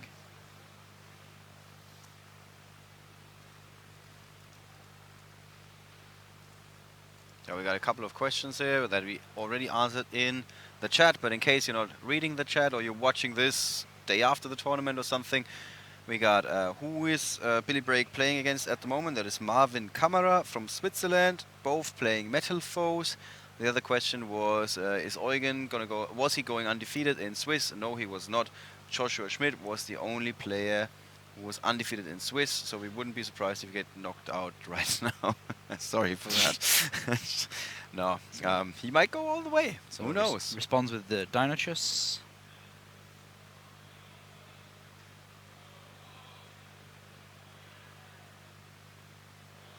Nothing to respond with. No, nothing to do. This looks really, really good for Roman. I mean, I know the Peleos can somewhat easily come back with the cards triggering from the graveyard and so on, but how likely is it here that we're going to see this game turning around again?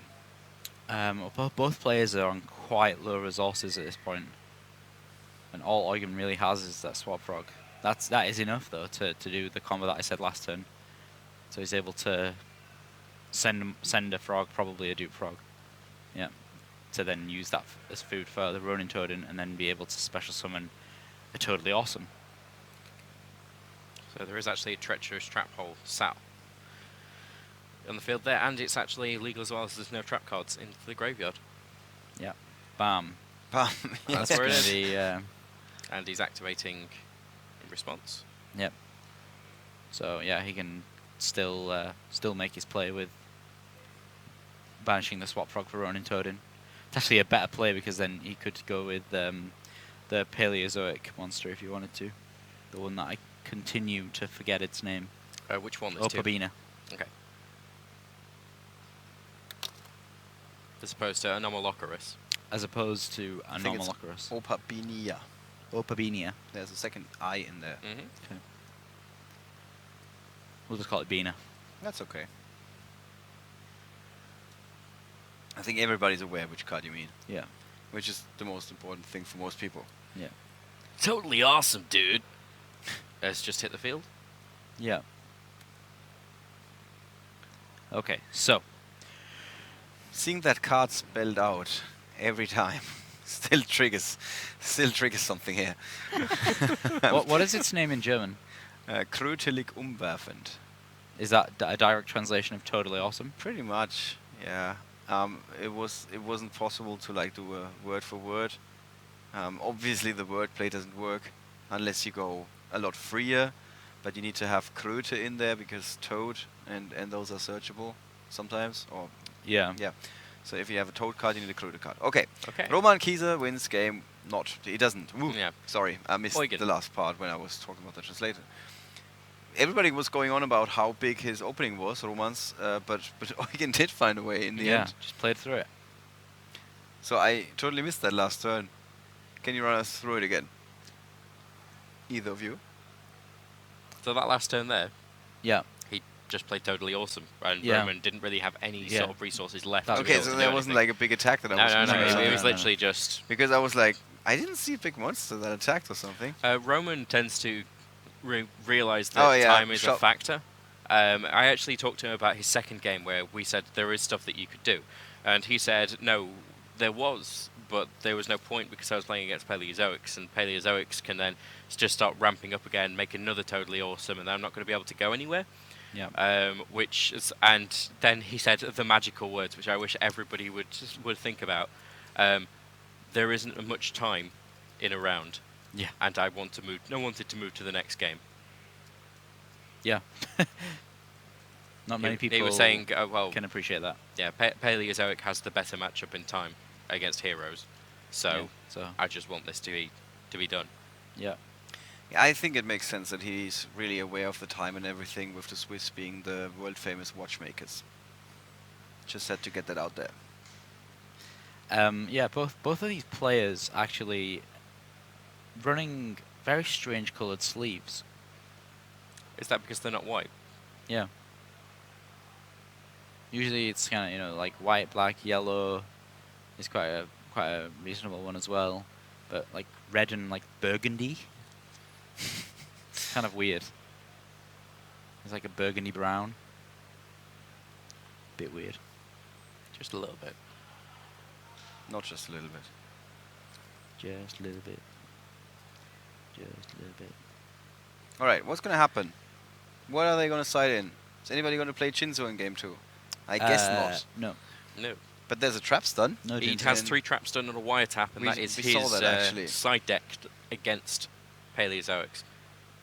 So he's ready for them. Yep. Eugen playing Mischief of the Gnomes. Yeah. Yeah, we saw that earlier actually. It's really good. Okay, I think this is the first time ever that we have more viewers on YouTube than we have viewers on Twitch. Ah, how many viewers have we got on YouTube? So YouTube is currently at 1,047. They are updating it every second. It was 58 a second ago. And Twitch for me says 1,050. Nice. Yeah. So just a second ago it was 1,058. But wow, way to go YouTube, to be honest, because nice work. They always were around 300, 350 and so on, and suddenly they are quad digits, 4 numbers. Yeah. Okay, so we've got the hands in, and Roman has gone first. That's a great hand. And he's played. That's a really good hand. Yeah, that is really quite good. He played Pot of Desires. There's one more card somewhere. And one more card We're somewhere. 1 card short. Can you let me do it again? No. Good.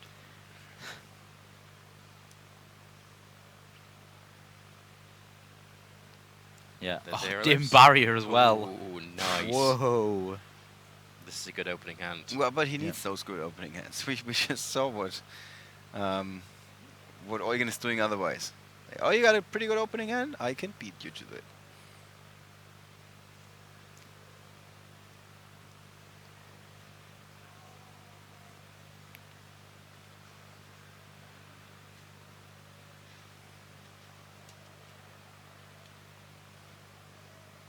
So what do you think to Eugen's hand there?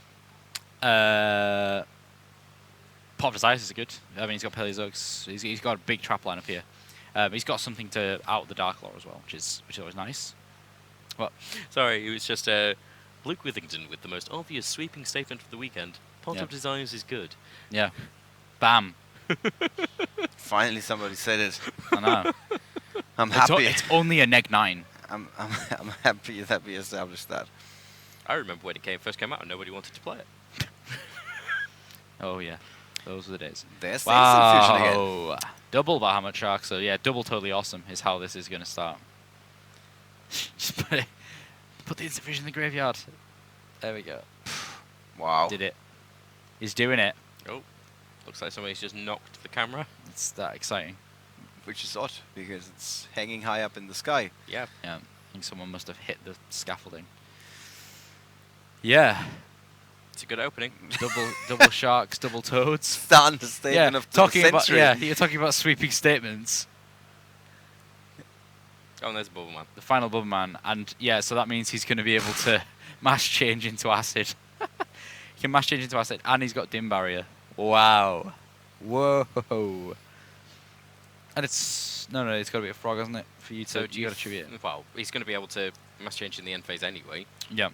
Which is going to just completely wreck Eugen's field. I genuinely would negate a Pot of Desires. Oh, yeah. If he plays that Pot of Desires, I actually would.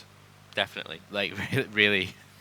Just want to make sure he's got as few options as possible. Yeah, with what he's got, with perfect information here, 100% negate that Pot of Desires. Because if he negates the Pot of Desires, he also just drew into a Reckless Greed. Eugen's going to set 5.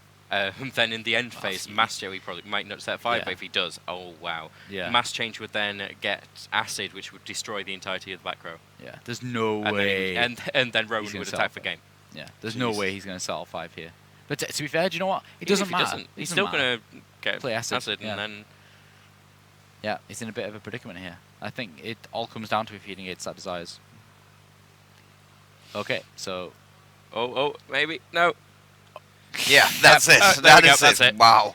Oh, I've set 5. Oh, by the way, I've got this. Oh, okay, well, Okay. let's go to the next game. I think that was a correct move. The correct Definitely. move was to just set 5 and just let's risk hope it. I don't have mastery. Yeah. That was the master of the strong opening, Roman Kieser. Yeah. And he's a very, very competent hero player. Yeah, Like, really he, good. he just knows what he's doing with it. He and finds the correct pieces in his deck. Yeah, he finds the instant fusions. Now he's got the mask change as well. Those are pretty strong openings. If Eugen gets lucky just once, I think he can take this away easily. Yeah. If he doesn't, if he continues to play this uphill battle game, really, there's a very good chance we could see Roman Kieser advancing to the semifinals. Yeah. Wow. This is one of those moments where I just think to myself, this is why Eugen has been to the World Championships. He just got smashed, like absolutely smashed in that second game. He just doesn't care. Look at it. Just look at him. Eugen's like, I'm gonna show you. I'm gonna show. If you look at his face, you can tell the subtle tells that he's upset by what just happened. Yeah, but like not in such a way where he's like visibly upset. He's trying to not get it to him, get the better Yeah, of him. Basically, exactly. He's really trying to contain himself. He's been in this situation a couple of times. He's given other people bad beatings. He knows how it goes. With, I mean, this card game is explosive. Yeah, I just think, look at him. He's just like, I think Roman Kieser here is more kind of, emotionally He's changed excited, by his own play there. Whereas he's like, oh yes. Whereas Eugen is just like, I did that. Yeah. In case you guys are wondering how Michael Vichello dropped a couple of stones in between rounds, that is Andrea on the left behind Eugen, who is filling in for Michael. He's got some back pains. So we wish him a very speedy recovery, and in that same instant we want to say thank you for a job well done so far. Yeah, really good. He was really one of the pillars this weekend and made very reliable, always got us the players as fast as possible, and no matter what was going on, Michael was always the guy you could go to and ask him for help, and he would happily give it to you. Yeah. Right. Eugen goes first. He Eugen needs a does good go opening, and at the same time he wants Roman to not have something. Yeah, he needs plenty of frogs. Roman's hand is loading in first. Wow. There is a hero lives. There is a bubble man. There is an emergency call. Like those 3 cards alone, it's a good start. Is amazing. That makes Dark Law plus totally awesome. Just those 3 cards.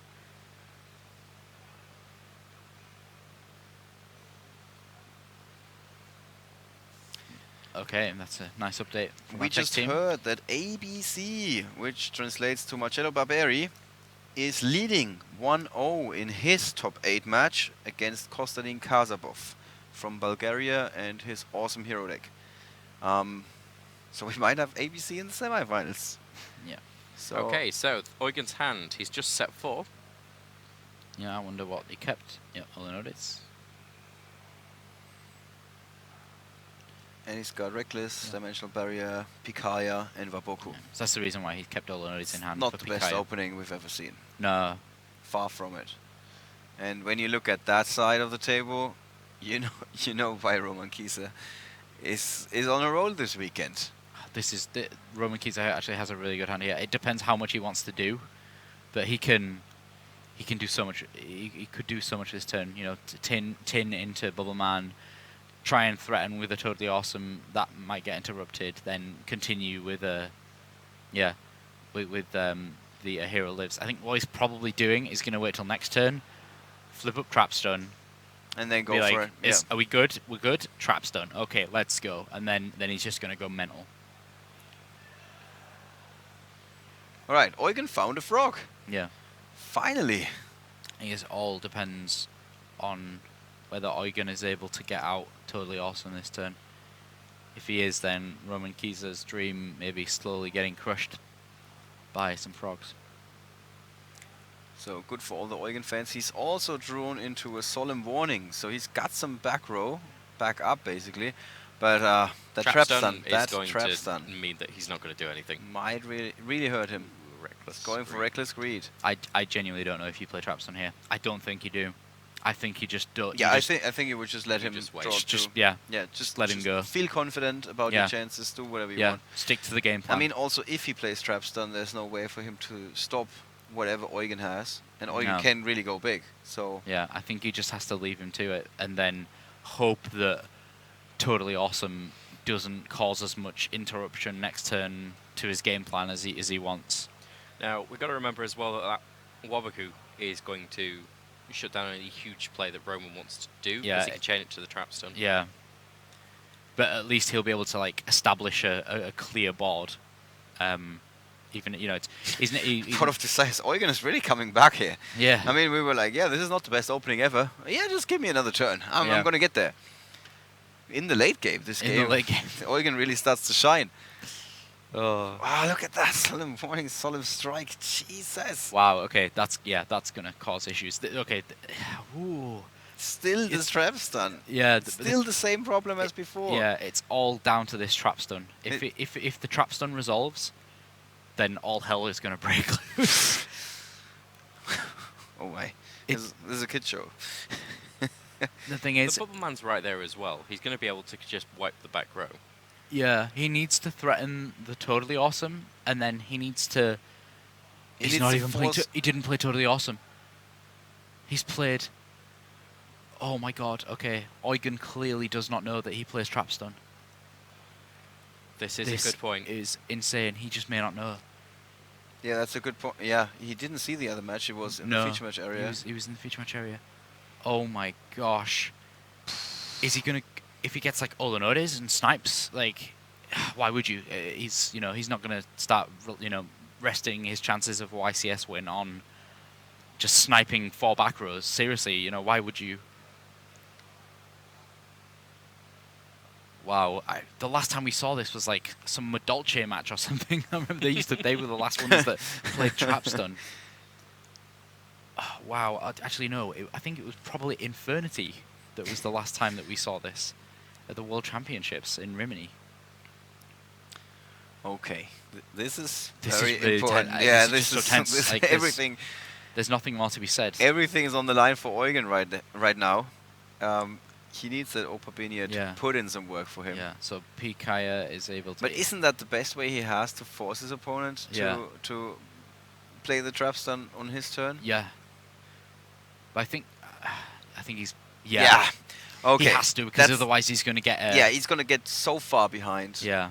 And that's like the best case scenario for Eugen. Yeah. He doesn't know it. He might be like, oh, okay, this is not great for me with the Trapstone. Yeah, but this is actually the best case for a him right lot now. better than passing play with maybe a Totally Awesome and then getting completely knocked out of the tournament, really. And now, all of the cards that he has that can stop Roman from playing with Solemn Warning, Solemn Strike, Breakthrough Skill, all of them are going to be live. He has absolutely everything. I think Eugen is suddenly in a perfect position. Yeah. He just put himself so far into a driver's seat. It's like he just switched his Corvette for a rocket. Yeah, and goes into space. I think Roman here messed up a little because he didn't realize that he could chain Trapstone and then Olanodes would just chain to the Trapstone. Ah, this is just going downhill now. Really downhill. For Roman. For Roman, Yeah, just to clarify. Yeah. So there is a very strong chance we might have Eugen Hyde in the top 4. This top 4 is really shaping up. Yeah. Marcello is leading. That doesn't mean he's in there. Okay, yeah, so look, he's gonna chain to the Trapstone. Still chaining to the Trapstone. Is this still chained to the Trapstone? I mean, he has to. No, no, It's so just the activation. Trapstone resolved, and then now he played Wabaku, just trigger. chaining to Wabaku, getting a trap card from the graveyard. This is all totally fine. All of his trap cards are being negated, so Wabaku was actually negated. It didn't ever resolve, but he was still able to chain the Paleozoic monster from the graveyard. So he's gone and got the card I can never pronounce. Anomaloculus. Anomalocorus. Yeah, Anomalocorus. There we go. Yeah, pretty good actually. I give you 9 out of 10 for that. 9 out of 10. Good. So, yeah, he's just taking away his opponent's back rows here. And he doesn't even Here's he doesn't Morella. even care about the fact that he's not going to draw 2 cards. He's got everything he needs already. Yeah. Morello gets negated. And that's wow. another. Oh. Yeah. The effect of Anomalocaris is that if you play a trap card and it goes to the graveyard from the field, you can look at the top card of your deck and if it's a look at Eugen you playing throw it. under Yeah. a trap Oh, stun, wow. just activating trap card after trap card under a Wow. trap stun. Normally, when you tell somebody that, it's like, what's the problem with this guy? Is he mentally retarded or something? Like Yeah, none wow. of his cards are doing anything. He's doing it, Yeah. and it's the best possible play. And Yeah. he immediately identified that. absolutely amazing play there by Eugen. Absolutely, yeah. That execution from Eugen Hyde. Like, if you ever wondered how did this guy win a European Championship, there you go. He's Exhibit A, and after that, you're just gonna forget about everything else. Wow, what a match. Let's talk a little bit more in our post-game discussion, but also try and get some information on that second match that we have.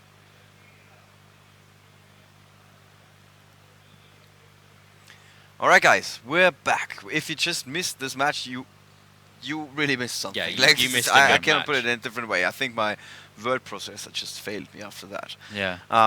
So That's that was really absolutely amazing game. something. Yeah, we thought, oh my God, Roman's got this. He got such a strong opening, and Eugen Yeah. just identified the perfect way of play.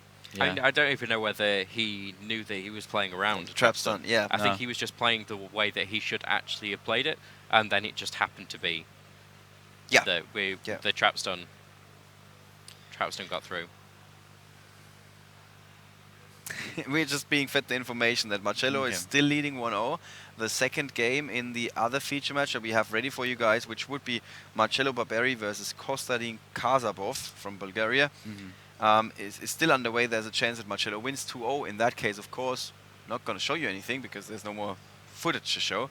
Yeah. If Kostadin manages to tie the score, we would show you game 3. So if we suddenly cut off and be like, oh my God, we get some information, and that means Marcello is going to be in the feature match next.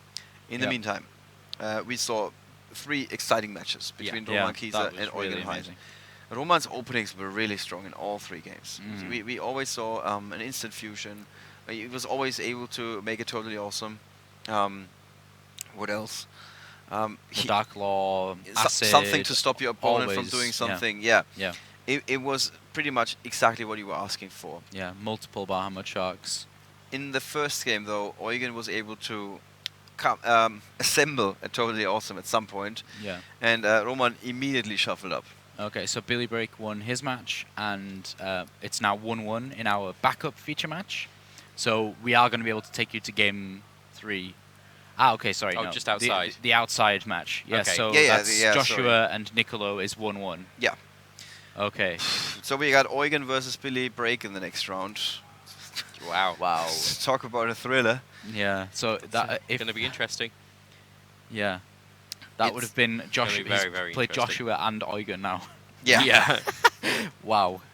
2 worlds competitors. This is gonna be tough for Billy, no matter what happens. Like Yeah. even if he doesn't go up against in the end against Joshua, Nicolo is also a very good player. Yeah. Yeah. I mean, he up until that last mistake that he made in that match, that was flawless execution. Actually, we were Yeah. giving him credit. We're saying he's really making the most of his chances here, and then he made Yeah. one mistake. Of course, everybody's going to remember that one mistake rather than all the good moves until then. The fact that he top fought a European Championships Yes. with Bujins in a field of Yeah. hat, and also went to the World Championships and did amazingly well.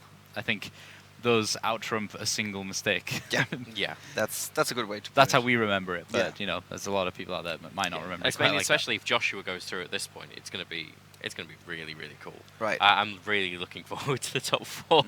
Yeah, the top 4 is crazy good. So the question is, how much longer the match between Marcello and Kostadin is going to go? Yeah. What do you think, guys? Should we try and bring Eugen in right now?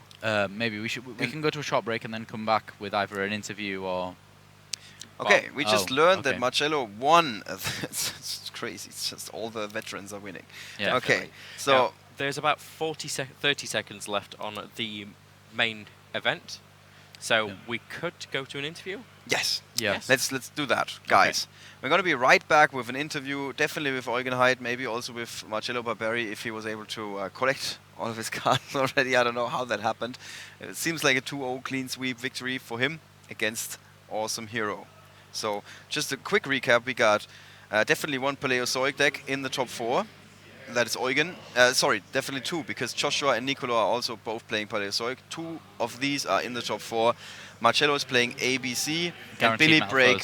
Guaranteed metal foes as well. And Billy Break is Metal Foes. So Wow. very nice metagame at the top. All of the awesome heroes went out this round. Yes. They did make it very far. They made it very far. But They're a in the very end, good deck, but they went up against some of the best players, and you cannot really blame them. All right, guys.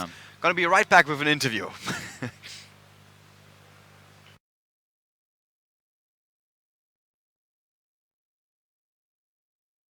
Long ago in ancient times, a sacred game was played by both spirit and mind. Seven items hold the mystery, puzzle eyes, the ring rod, scale, and the key. Who will make the final stand? Make the move, the answer lies in your hand. And whether you win or lose, hangs in the balance with your card to choose. Trust in the heart, the heart of the card battle. Remember to trust in the heart of the card.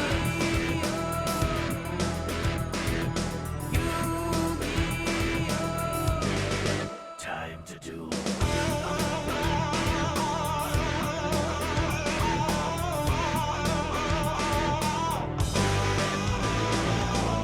Long ago in ancient times, sacred games played on both spirit and mind.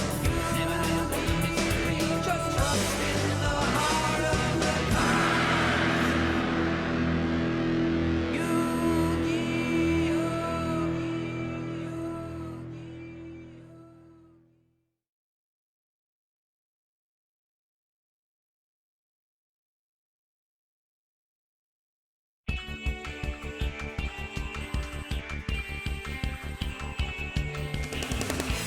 disappeared out of here. It was time to pay my dues. Never guessed that you'd be dressed in my clothes and in my shoes. You couldn't wait to move right in. If I were you, I'd be concerned. Ain't no way you're gonna win. Bet you didn't count on my return.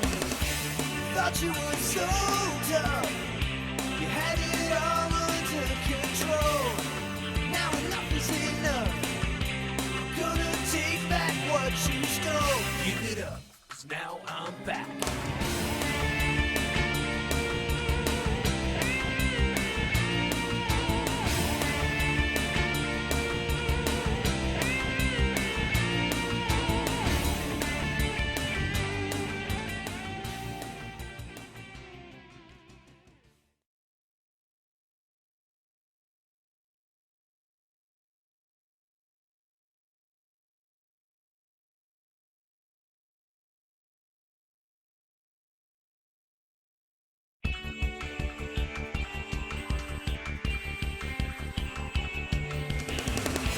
Disappeared out of here.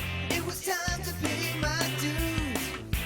Never guessed that you'd be dressed in my clothes and in my shoes. You couldn't wait to move right in. If I were you, I'd be concerned.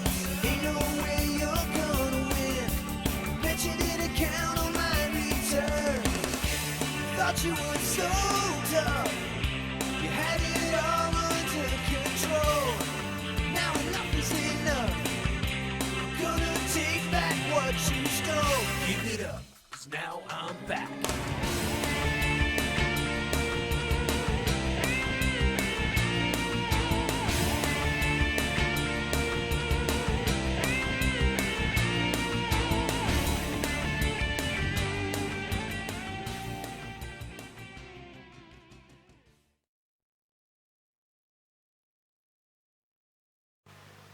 Welcome back to the coverage of YCS Bochum 2016. I just got 2 guys that are picked for my fantasy Yu-Gi-Oh team, where I was assuming that they might make it to the top 4. The other 2 I picked is, of course, Joshua Schmidt and Billy Break. No, seriously, we got like the most star-studded semifinals we've ever seen. It's super crazy. I got no other words for this. Got Marcello Barberio on my left, winner of one of the largest Yu-Gi-Oh tournament in Europe up until this tournament, and then Milan was a bit larger than that.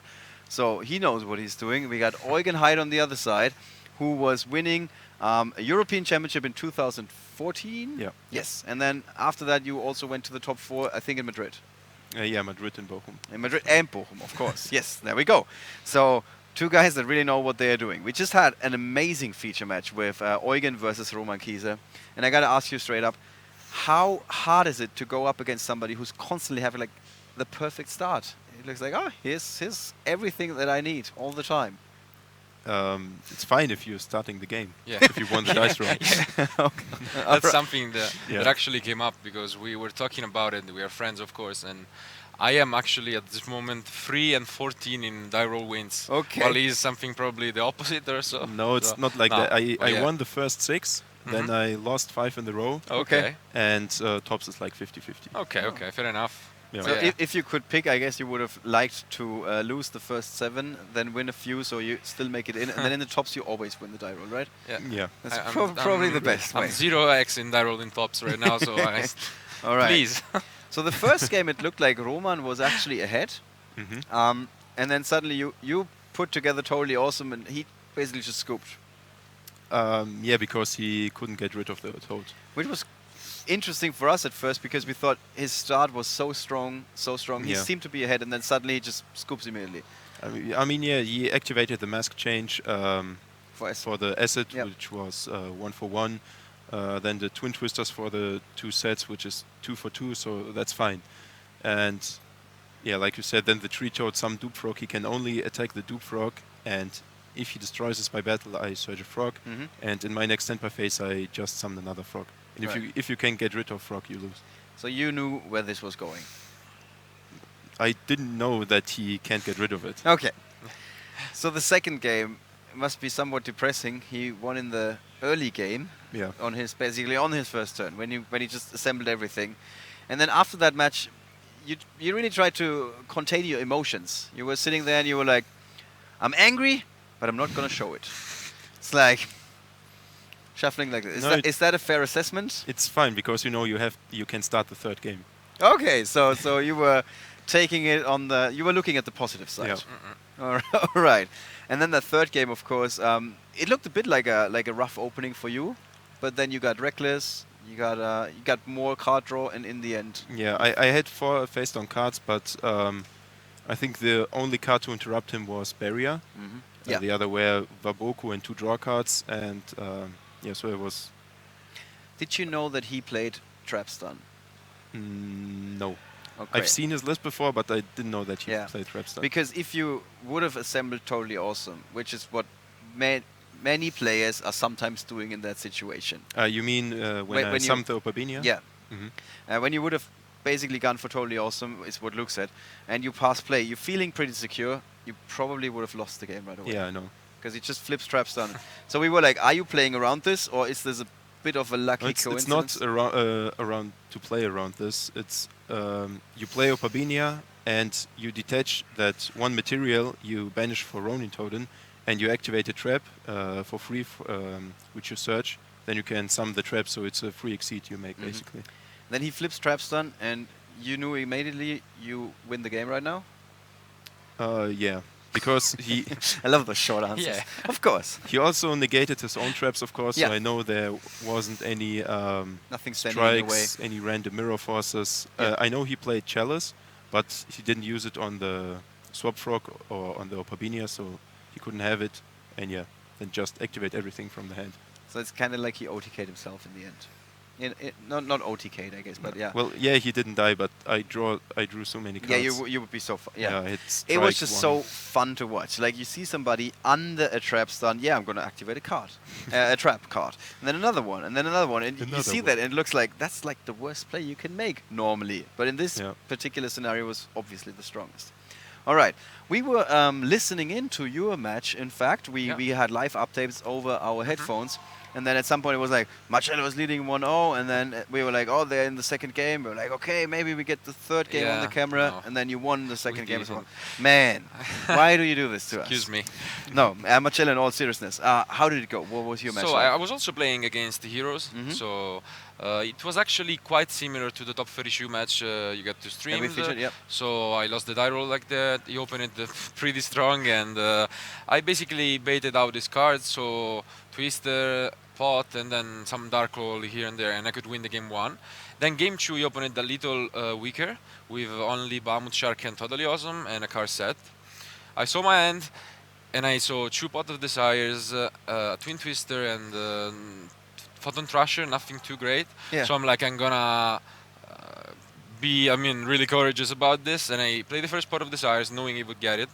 Then I Twin Twisted the back rows, and I go for the second Pot of Desires, because of course, if it is First one negated, you get- can okay, go. yeah. So banish 20, draw 2. I guess that's a minus 20 shoe for some people. But I won the game, because luckily I didn't banish all my ABCs, and I could still come up. Yeah. So like you said, it was a big of a Yeah, gamble. it was a gamble, but at the same time, what can I do? And Yeah, if you don't do it, you- So that was my play, and the Twister also destroys my own Pot of Desires he Right. gets. So it was pretty good. I get back into the game, and it was. I love it how you guys are always Yeah. like 2 steps ahead. All right.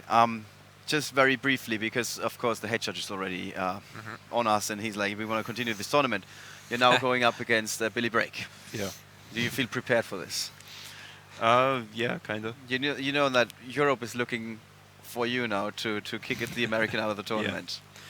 So what's your guess? What's it going to be like? Depends on the die roll. Don't tell me it depends on the die roll. Well, he's playing Metal Force, which is fine for me. I can also easily win if he starts. It's not like Heroes or Hand Loop where he starts with double toad or just steals your whole hand. So the die roll is not that important. Yeah, just gonna play and see. Okay, Eugen's prediction is he's just gonna play and see. And I want to hear. I'm gonna crush him. I want to crush him. You want to? Okay. You at want least. to what?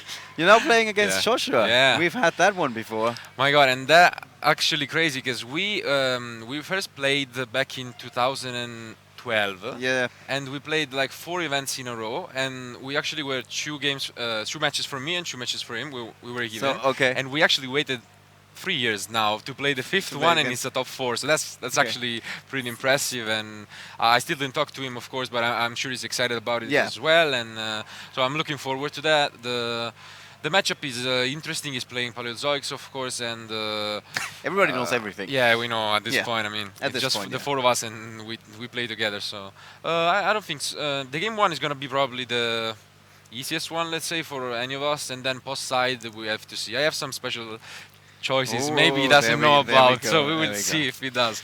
All But yeah. right. Okay. Thank you so much, guys. I don't want to keep you any longer. Guys, it's gonna be amazing. We're gonna have the semifinals in just a second. We got the 4 of the very best players in Yu-Gi-Oh! in the world in our top 4 of the largest European tournament of all time. Tell me about a better story. I can't tell you one. So with that, we're going to take a very short break, and then we're going to be back with our feature match of the semifinals of YCS Bochum 2016.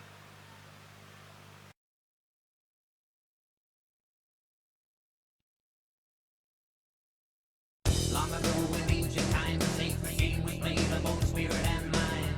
7 told the mystery, puzzle-eyed, string rod, scale, and key. Who will make the final stand and make the move? The answer lies in your hand. And whether you win or lose, hangs in the balance with your card you choose. Trust in the heart. The heart of the card battle. Remember to trust in the heart of the card.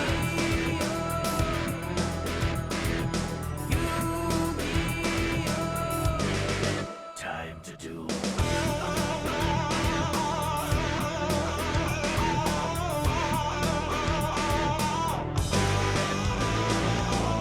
Long ago in ancient times, a sacred game was played of both spirit and mind. 7 items of the mystery. Just trust in the heart of the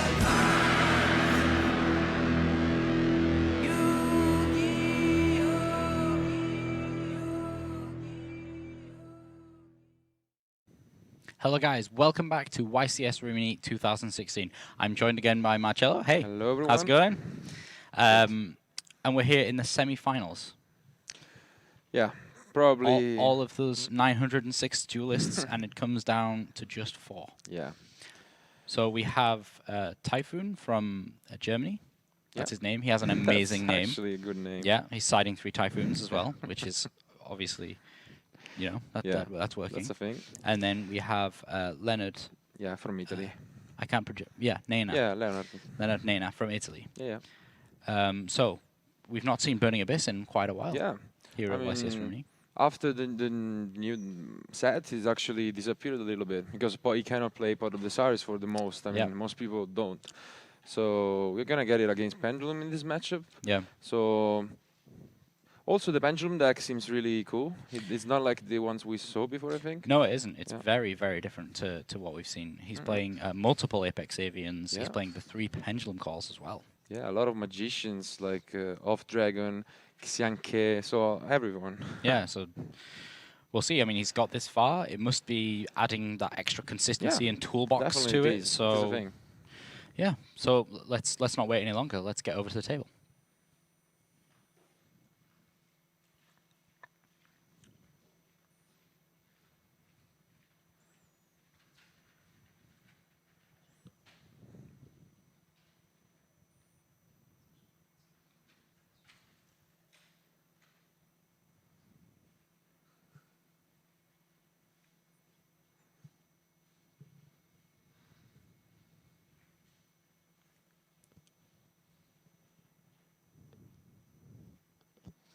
Okay, so here we are in the semi-finals of YCS Rimini 2016.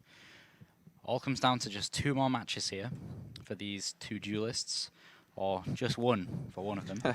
So Leonard Nena from Italy playing Burning Abyss, kind of a stereotypical Italian deck to play. I guess so. Well, after Alessandro did so well with it, everyone's been playing it really. And Taifun Bayraktar. Yeah. From Germany, playing Magispectors. I think he must be the only German guy left. Well, there was only one. Yeah. There are 2 other Italians, I think. So yeah, so he's the only one left. Lots of Italians. Yeah. Santoni though cannot defend his title anymore. He got knocked out. Yeah, he did. Yeah. But he got pretty far. Yeah, he got pretty good. Pretty good tournament. I think this. Oh no, Valence got all the way to 2nd place in YCS YCS Prague. I was thinking that we had the same thing. Yeah. Okay, so really good start with tour guide, of course, and those meals are really good as well. Yeah. So tour guide being able to get Graph is just crazy. Yeah, and 2 Phantom Knights 2 means that he can still play other monsters, so that's a really good start by him. Yeah. We can see that he also has the Solemn Strike, which is really, really important in this matchup. That's what you want to see the most. Maxi, on the other hand, is not really going to put in much work. No, but if he discards it real early, you can just get it back. Still okay, yeah. So, yeah. Kind of didn't want to give him the deck just then. He was like, am I done? Oh, I'm done. Yeah. So we are just going to see, the Barber come down. Yeah. A couple more special summon. And Beatrice is also going to come later on. Yeah. So it's a pretty good start. Cannot complain, definitely. No. Multiple, when you get multiple Dantes, that's turn 1, it's usually pretty good opening. Yeah. So he managed to fill up his graveyard full of a few more Burning Abyss monsters. If only Burning Abyss had a Judgment Dragon, he'd be in business. Yeah. And be able to discard Scarm as well for the Beatrice. Yeah, that's a really an ideal good. opening. The second Dante milling 3 isn't that usual, since you already had 2 Phantom Knights. So, I mean, usually people, when they already have access to Scarm, they don't really want to mill more. Yeah, why would you? Yeah, so that's kind of strange, but I mean, he didn't really lose much. So. Yeah. The pressure only rises here. Yeah, he's under a lot of pressure, I guess. I think, this he didn't really realize. Yeah. This match might actually be more important than the finals for a certain aspect, because in the finals, from my experience, you are kind of more relaxed, actually.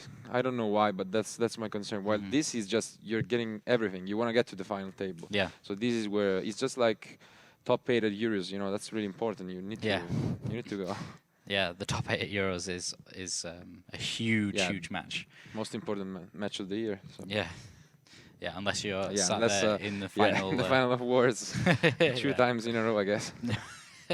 Yeah, Shinsuke is really, really strong. Yeah. Yeah, he actually played really well the whole weekend. Yeah. So Pot of Desires come down. 7 cards, definitely good. Yeah, starting with 7 cards Yeah. is just amazingly strong. He's you know, Yeah. he's doing a Pretty much. well I mean, it seems strange that he's playing so many one-offs though with yeah, that that's size. really. I mean, but I don't know. They are like one-offs, even not that played. So he has some, just like Reddish Shores in the other match. He has Yeah. some really particular performables, and he sides also into the Reddish Shore. So we will see. Yeah. how What does it goes. Radish House really bring to the deck? The Radish Shores is mostly used as an out to anti-spell fragrance. That's what I reckon. So if you have only performable monster, usually you cannot do much. But if you get to draw it, or if you have like Joker, that's a 1-card Castell. So Yeah. So looking at Typhoon's hand here. yeah, he has quite a few things. The Mystical Space Yeah, Typhoon. Yeah. He's got Yeah. Abductor. Like whenever you have Abductor terraforming. Yeah, it's terraforming. always- That's really good. Yeah. You can complete a scale here, use the Sky Iris. Yeah, something really surprising. He doesn't play eccentric actually. He doesn't even side it. So that's a new. That's the first. Yeah, So but I guess he's playing. yeah, he's playing the Magician. magicians, but still, eccentric is a really. Actually, I mean, it's a really good card. I don't think he's even playing the Magician. No, yeah. Ah, okay, it's he right does at the play bottom. the magicians, yeah, but the Dragon Pit. Yeah, I was reading all these ones. He's Yeah. got all the Magicians. Yeah, of he Fate has and then all one of right at the bottom. one-offs, yeah. Yeah. So he goes for Yeah. Yankee Magician. Of course, he searched the most dated cards by Burning Abyss players, the Bumbuku and then the Kirin. So yeah. But for example, with this hand and Abductor, you could have searched both eccentric and with the Typhoon he already has in hand, could have cleared both backers. Now he's in kind of a 50-50 situation. Yeah, well, I guess he can Yeah, he Dragon can Pit. use the Dragon Pit, but it's still, I don't know. Not ideal. It's like different. It's it's I don't know, not quite as good. I You don't think. seem to like it. No, I don't like it that much as a solution. He eats the good one, but yeah, it didn't really matter. So Yeah. So do you think he should have just Mystical Space Typhoons? no, now I think he already knows now that there is a Fog Blade. So since he has access, he doesn't of really course, need. yeah, because he saw. There is- He didn't know one of them, but he knew that. Yeah, of course. Now eat the good one, so he doesn't really need Yeah. to negate the other one. And you can't Fog Blade a Bunbuku. No, exactly. So Yeah. good Pendulum Summon. Kirin always really Huge good. Pendulum Summon here. And he's going to be able to get that Yeah. Pendulum Dragon back. Wow. Pretty good turn. Yeah. Really good turn. I mean, look at how many cards he has. Yeah. There's so many cards. But again, Burning Abyss, not out of it here. The fact that he's got so Yeah. much hidden under those 2 cards. This Maxi gives him an anti-spell fragrance, but I think Bit that's late too to the late. party. Yeah. Bit late to the party there. that anti-spell fragrance. Yeah, so Kirin here is going to Yeah, just no straight surprise. away deal with the Beatrice. He can probably send a seer or whatever. Oh no, he already has the seer. Yeah, he So has yeah, seer whatever and he the Nante. needs. I mean, but still, Kirin is there. He's not gonna go away anytime soon. Nope. So. But, it's so strong getting Bunbuku back to hand here. He's able Yeah. to just... Plus off Yeah, every turn, plus- and also make a rank 6 pretty soon if he needs to. So Yeah. Yeah, would it be advisable to make a rank 6 here? I Not can't really, think of any... not really, no. In I this can't- matchup, no. No. Unless you're going to win with Yeah. Utopia Beyond. Yeah, exactly. But it's not really gonna happen in this matchup. No. Also, the other negation, Norito, is not really gonna put in No, work here. Naruto. So Yeah. This is actually the version of the Pendulum deck that I played at the LLDS Stage 2 Oh. last year. okay. I also played in this event Pendulum deck, which played a lot of level 6, and he started it twice with Beatrice against me. So the actual Beatrice summoned it with 2 level 6 monsters. Yeah. So that was really strange. Oh, yeah, that is quite strange. So I guess Typhon here needs to just pay attention to Yeah. that Fogblade, keep that in the back of his head so he Mhm. knows, he doesn't really need to do much to it. Do you think he should have used Fogblade on the Oath Dragon? It doesn't. I mean, It's not a huge thing, is it? there is an argument for it, I guess, because you're not really gonna use it anymore. Maybe you just fear a dweller or whatever, but it's not gonna come down. You already used the normal summon, so no rank 4 access. So Yeah. let's say it doesn't really matter. So if you do that, Kirin can also bring back off Dragon. That was just pointless. And you're locked out of Burning Abyss because you have the face-up Fogblade forever, let's say. Yeah. So. Yeah, I think what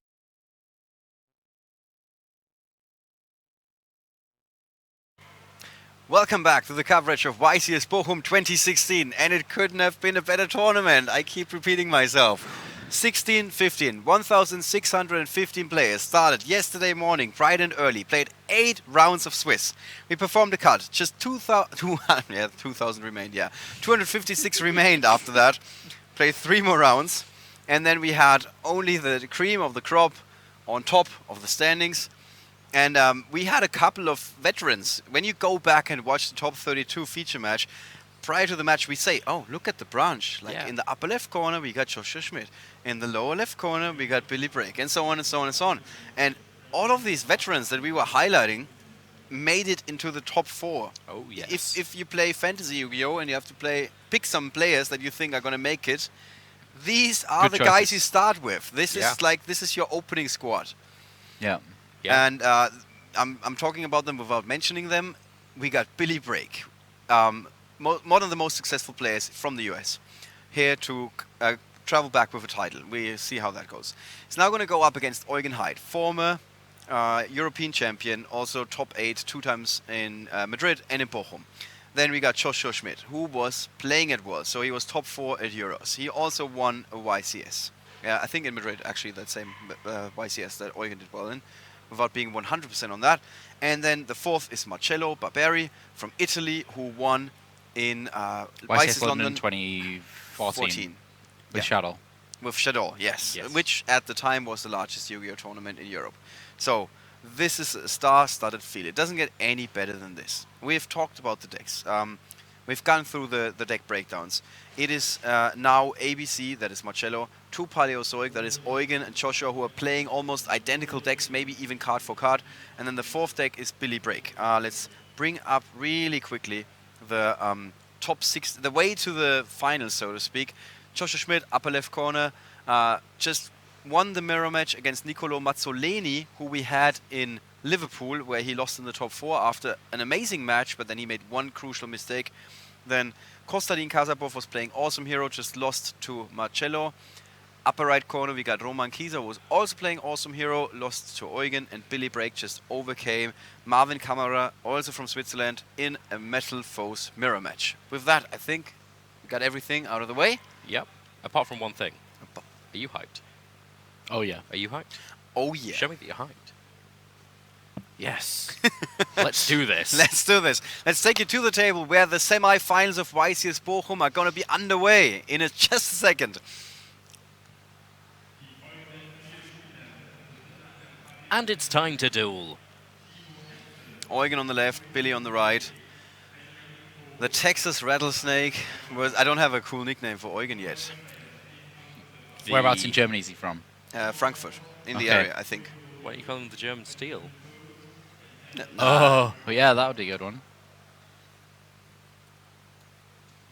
Because then you could be all like, will Billy break up against the German Steel? That's bad. You didn't even manage to get the joke out before you started laughing at it. It's because it was bad. Do you know what? I'm going to put that in your joke jar. Yeah, okay. Okay, Eugen goes first. Okay, thanks. Which is a big deal in other matchups. He said it's not such a big deal in this particular matchup. Okay, so Billy in his hand has got 2 Bumbukus, a Painful Decision, a Pot Desires, a Bismagir, and a Summoner's Art. Starts with Bunbuku. Let's just quickly check the field. It's a Dupe Frog, and then Paleozoic, Picaya, and Dinomicious for Eugen. It's also got Ronin Totem and Max C in hand.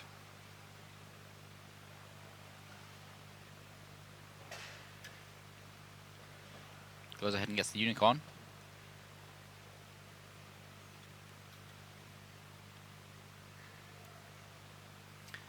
So where does he go from here?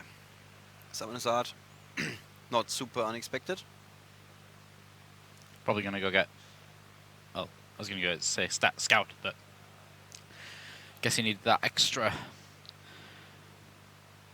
Metal Foes.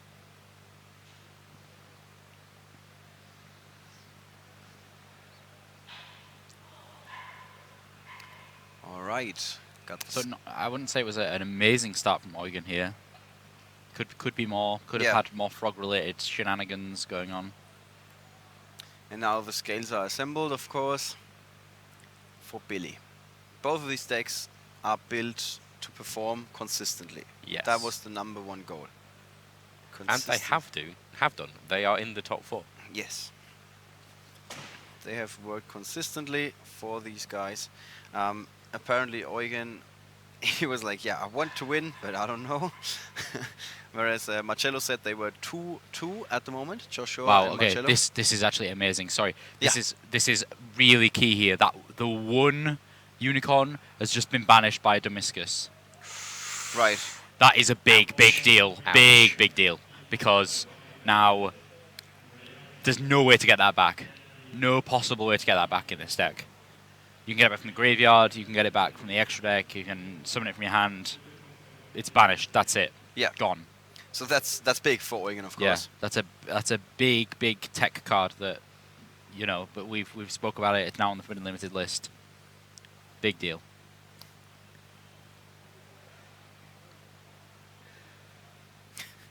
People try to give Eugen the Russian as a nickname. I wasn't aware of that. I don't think so. Here we go. Pot of Desires. Yeah. 10 for you, 2 for me. Marcello also said he has got a few tricks up his sleeve in his side deck against Joshua, so he wasn't feeling all too bad about his chances with the ABC deck. Yeah. By the way. So let's see how he fares against Paleozoic. So Billy still with 2 Bumbukus in hand. Silvered. There's Metal Foes Fusion. What's he going for? Oh. Most likely a Mithrilium. Okay. If it's possible. Just to check, these are the cards he still has in his yeah, hand. most likely Mithrilium. Eugen there. So he's dropping the Maxi. guaranteeing the Max C. The Max C 1-for-1 here.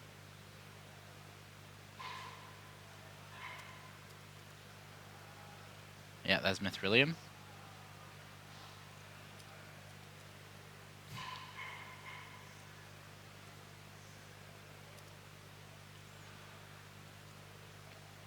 And yeah, obviously just shuffling back that Metal Force Fusion to draw one Alright. card. It's survey time.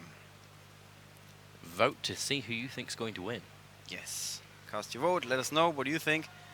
Billy lost to Joshua and Swiss. That is correct. We feature that in one of the best feature matches of all time. That was round 10. But So Joshua beat Eugen. So will the triangle be completed? Will Eugen beat Billy? Who knows?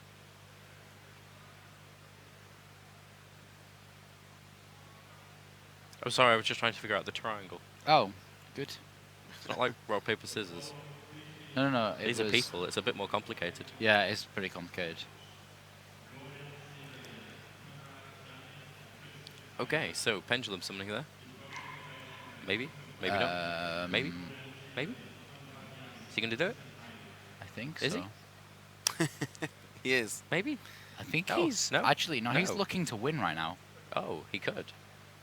Yeah, he actually could win right now. He actually could. Yeah, he could because he's There got we Rabbit. go.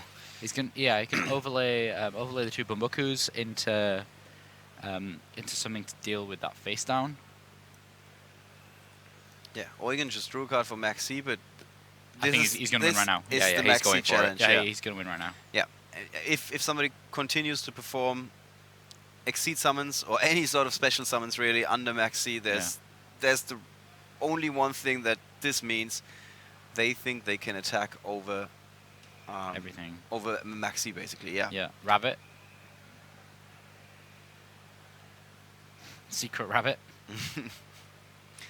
Oh, how good would a Gorse be right now?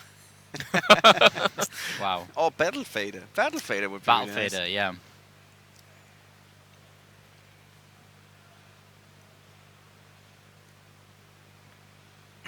Oh, wow.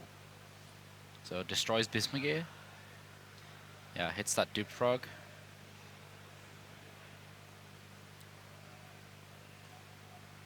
And is Billy just explaining, hey, I'm going to put this and this and this on the field and it's going to be enough? Or does Eugen make him show him his moves? Yeah, I think he's making him show his No, moves. he's not. Yeah, he's like, Oh, okay. That's enough on the field. This is right what there. I can do.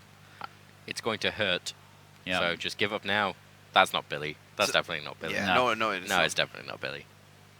He basically asks his opponent what he thinks. Yeah. Right. So Billy Brake in the mid-game portion of the game wins and takes away the advantage of Eugen of going first. Yep. So Eugen gets a second chance to go first. Yeah. But even if he does if there is such a thing as a final third deciding game, he will not have the choice of going first or second. Yeah.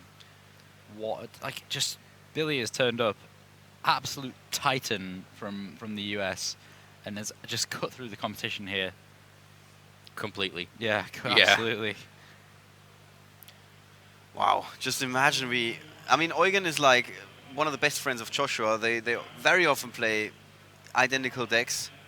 So, some people would say he's like the twin of Joshua, but like from an optical point of view, that doesn't really work. Optical point of view. Yeah. Yeah, if you look at them, they look nothing alike. No. Like, at all.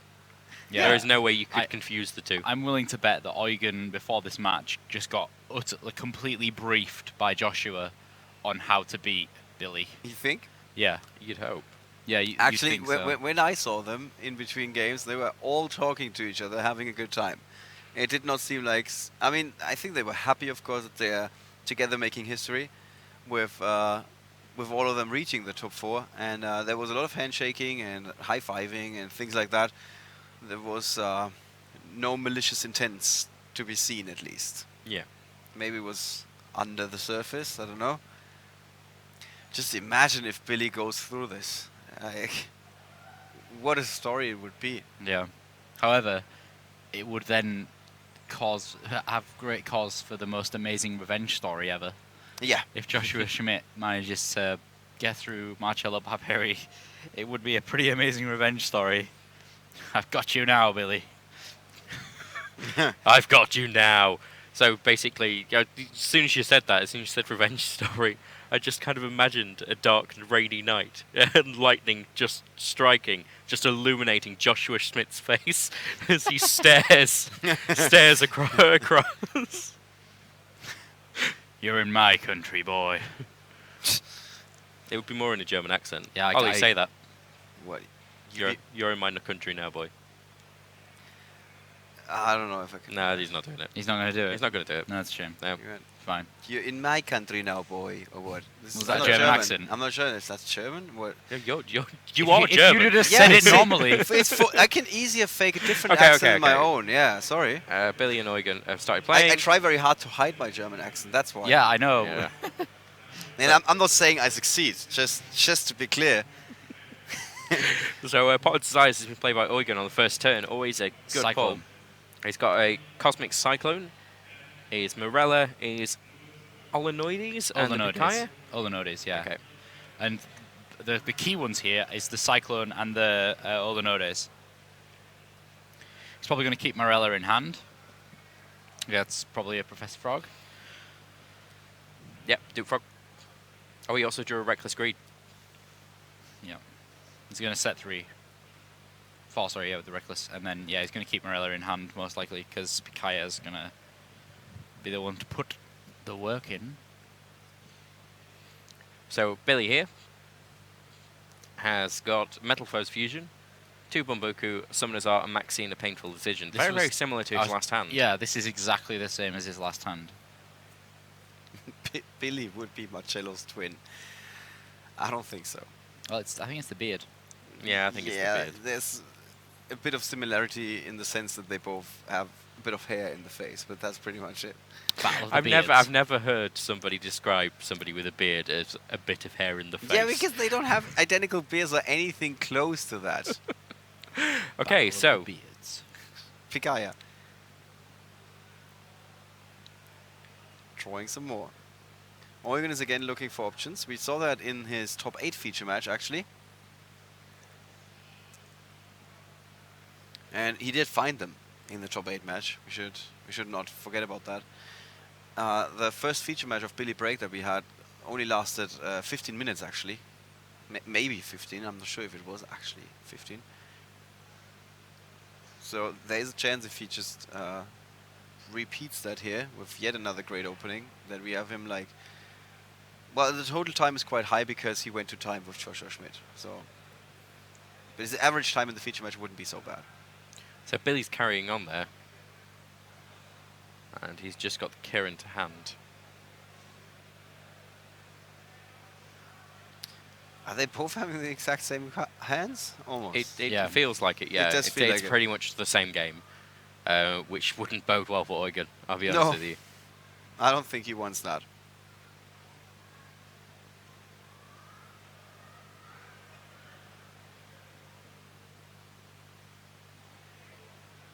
Yeah, I think Billy is saying there's more to come.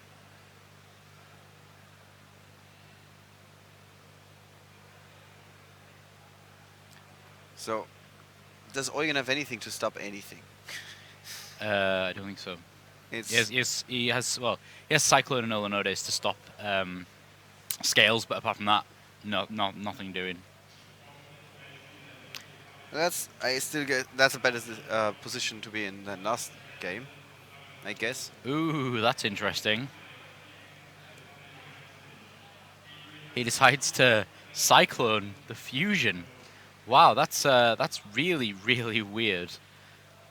I don't think we've ever seen that in the feature match. But there you go. That's going to stop that right off, so he can't go and search that in the later game. Nice. That's actually really smart. Yeah. And Billy's only playing one of each fusion. Oh. I see. Wow. So it's going to mess him up later in the game. Yeah, like if Eugen manages to make it to later hang game, in there, yeah. then this is going to be great. Like Billy's not going to make it to the late game because he's not going to be able to recycle all of this stuff. But can Billy not just push for damage this turn again? This is the thing. I don't think he can't win this turn because he's got Olanodes to break scales. To pick the scales apart. And the thing with Metal Foes is you get rid of all of your own scales up until the point where you... Yeah, so it might... So yeah, Eugen didn't wanna... Yeah, that was... Maybe he wanted to, but that was a bit too quick. Yeah, honestly, that looked quite quick from Billy there. But... Yeah, I don't think Eugen is making that mistake. That he's not gonna be like, hey, wait a second. I cannot imagine that this is what happened. I mean, he's... Totem Bird, yeah. Yeah. I believe that just stops spells, doesn't it? Or is it spell and trap? I think it is. Oh, it's it's spell and trap. Wow. Nice. Will he activate his Paleozoic card anyway, just to maybe force the trigger of the Totem Bird and take some less damage? I don't think so. No. Because he's got Reckless and Olanodes. I don't think he will.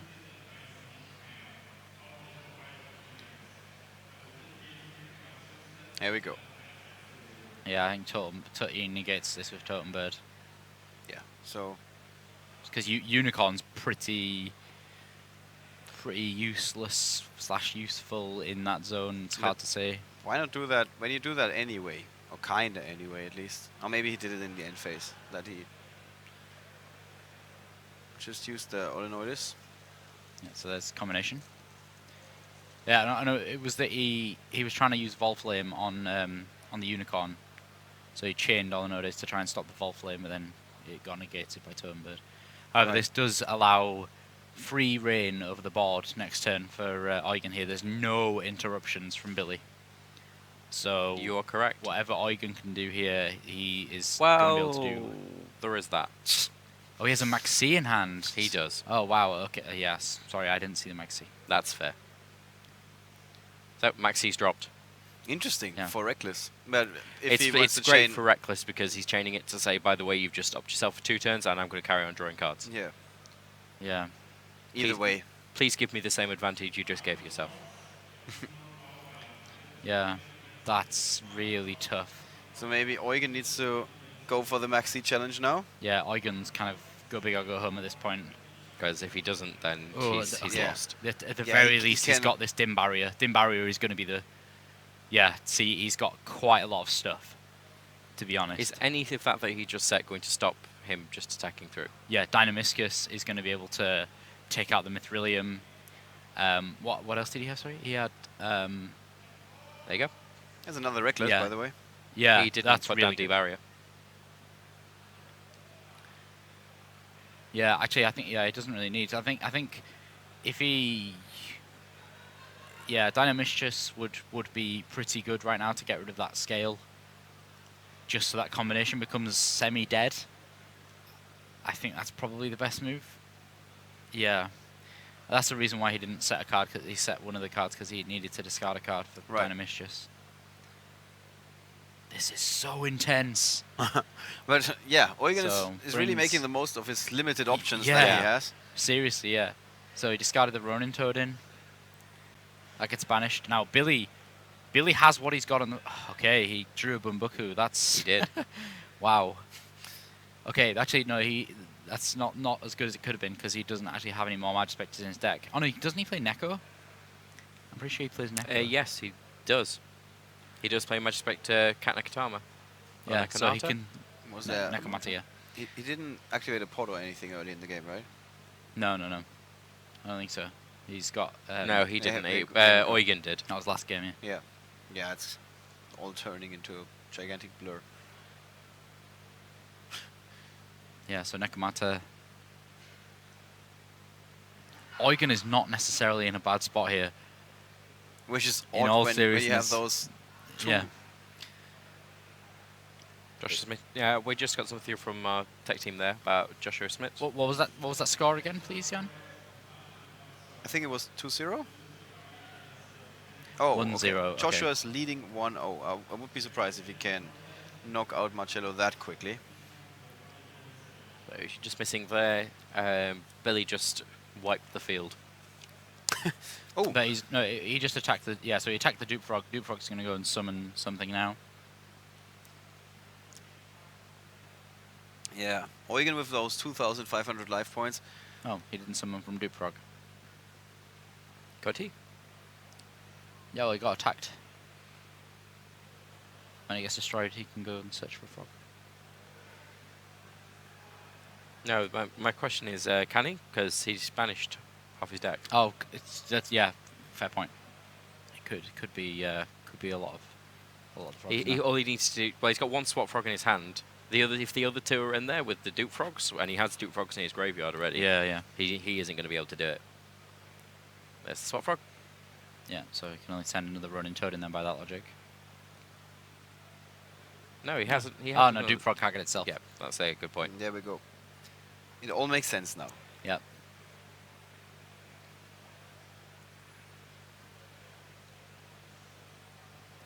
Okay, D-Barrier. He probably just called out Fusion. Just to trigger the Dynamiscus.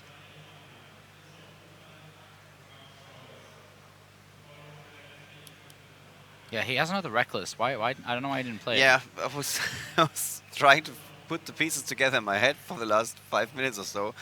I'm still like wondering, why did he not play the second Reckless? Bless you. Bless you. Excuse me.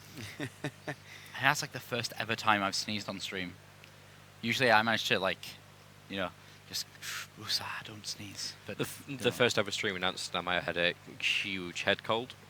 Oh dear. Like, so much so that I was laying down in between rounds. Just on the floor, splayed out. Yeah, I remember that. That was such a cool little place where we streamed from. Yeah, it was. That little balcony was great. Yeah. So, Eugen is still looking through his deck? Yeah, he's looking for a trap card to play Morella? from... Morella. He got Morella. Okay. And he's not quite done yet? No. There's way more. Obviously. There's more to this. Yeah, he's got Ronin Toad, so he's going to be able to go into at least a totally awesome. He's also got a nice little back row there as well. Keep him safe. Yeah. And finally... He's got Kennedy, yeah, so... And the Solemn Strike. Yeah. To follow up and stop any plays that Billy may want to do. Yeah, but yeah. Right in this moment, though, Kennedy is more important just for that, getting rid of that Mithrilium. He really needs to get rid of that Mithrilium. I don't think he's going to be able to get rid of it in such a way where it's completely diffused. He's going to be able to get its effect. But right now, I don't think that makes all that much of a difference. Billy Break is really struggling for resources. He's got Neko Mata, but that's all he's got. And he's not drawing cards right now, like he did before, or would have done before. No, exactly. If Eugen went for it. We cannot say that he dropped the maxi too early. It looked like the right time. No, I think it was the right time. I think one of the really key things to remember here is if Billy draws a Metal Foes monster and then pops his own combination, then he can go off like crazy, but we'll see. You know, Eugen may even be able to get rid of that combination in a slightly nicer way with maybe like Dionychus or something. Oh, whoops. Okay, he played the Marilla and used it on a Psalm Strike. Well, I guess that's kind of fair considering his life points, but yeah.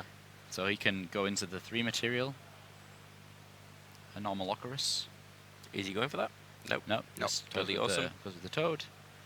Probably another Toad. Totally yeah. awesome. There we go. So I think Toad attack into that. Yeah, he's going to tribute one of the Toads to negate its effect maybe. Oh, he doesn't have targets for it. Oof. Okay, that changes a whole lot. So he can just attack over the probably just the Bumbuku for damage. So is Billy explaining? No, I think they just were like, yeah, it's fine. I think Eugen wins here. It's very, very possible, yeah. He's put himself in a really good spot. Yeah, even so what I was saying about the drawing of Metal Foes, that's obviously completely gone now because he has 2 totally awesomes on the board. And he's got a strike as well. Oh, I thought that was a reckless. No, he did activate it. So he must have activated that. Yeah, I don't know where that other... There was another Reckless Greed that both On me and Ollie were confused as to why he wasn't playing it. Yeah, I saw it as well, and I was wondering why he wasn't playing that. Yeah. So maybe it just never was a Reckless. Yeah. It's possible that it was just a... Phantom Reckless Greed. Yeah, or it wasn't removed from the field earlier when it was played. Yeah. So we were fed wrong information. Yeah. But still, 2 totally awesomes. Whereas that totally awesome has a frog to eat. Yeah, he's got that as well. And an apple. Mm. Wow. Just wow. Yeah. Looking at seriously this, great how it Yu-Gi-Oh goes here. Back and forth is just great. Yeah, really amazing. I mean, we do tend to have these blowout turns sometimes, but then you have matches like this one. Yeah. Yeah. And it's like all worth it. It's perfectly fine. Yeah, if he didn't have any of those, obviously, yeah, if. It's a big, big if. He didn't have those totally awesome, so he could just play Metal Foes Silvered on the combination and then really go to town. But I think this is it for Billy Bray. Actually, is this the first match we've seen him lose? Yeah. No, sorry, he lost to Joshua Schmidt. Did he? Yeah. Was it 1-1? Like he lost in the 2-1. timeout, where he was 6,000 ahead, and he tried to build a wall like Americans do, or want to do, and then Joshua showed him Germans are known for tearing down the walls. Yeah. These days. Yep. So that was a history lesson in a nutshell, and you're rubbing your face. Just put that in the joke jar. Here we go. Right. I think that's it. I think Billy's done. He doesn't see it that way yet, at least.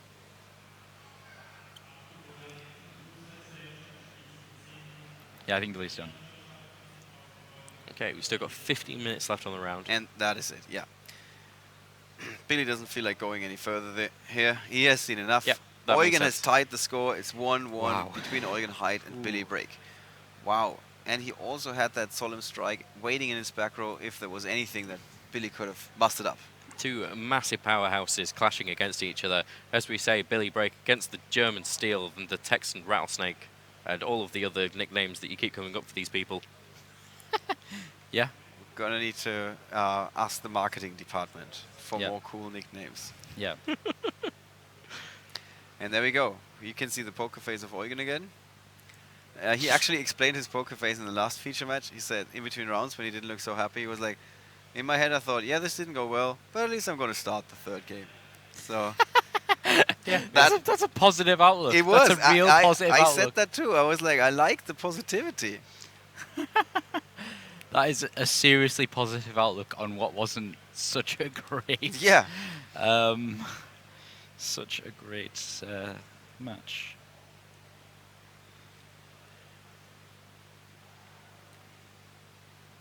Okay, what's going to happen in the third game? For the first time, Billy Break's going to start.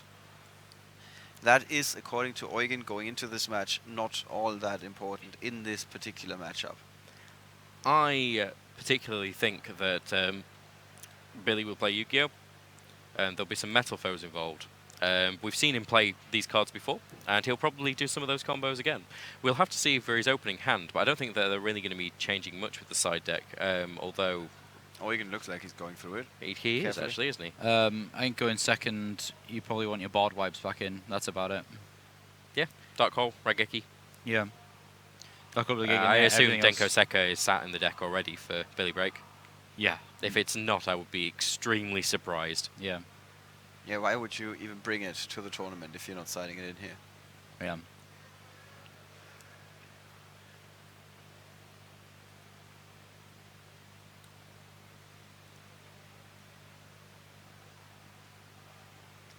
Look at the artwork for Solemn Strike.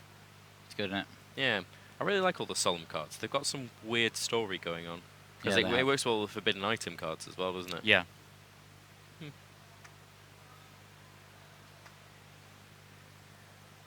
But he does seem to only punish people. Yeah. Like, Yeah, he does. That's it. There's some serious shuffling going on right there. Like, while Eugen was side decking, Billy was still... It's the shuffle of a master. I really like the way that he's shuffling. And have a look at that. He's got 5 piles on the go. 7. 7's the magic number. It is. I'm bringing this back. Maybe You've he's made doing it. 5 and then another 5. That cut. Did you see that cut?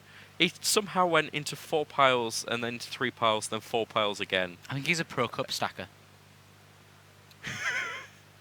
I don't know what went on there, but that was beautiful. Yeah, actually, I saw him do it earlier when he was out on the field. Keep on a field. Out in the Not on the a hall. field, in the hall, yeah. Out in the hall, and I was just like, whoa. I was pretty amazed. Stefan's just staring at me. Okay, and we're ready. It's the third and deciding duel between Billy Break from the US and Eugen Heid from Germany. Is the American going to be successful on very foreign soil? Wow, summoners are every time. Oh, emptiness. That's good when you go first. Yeah, this hand's really good. His deck is just built in such a way where it's like seriously just, yeah, amazing. Too reckless. Wow. Okay, Eugen is definitely in it for the late game here. Yeah. Summoners, he may do the Cliff Art combo. Yeah, there we go. He's going to pay 8.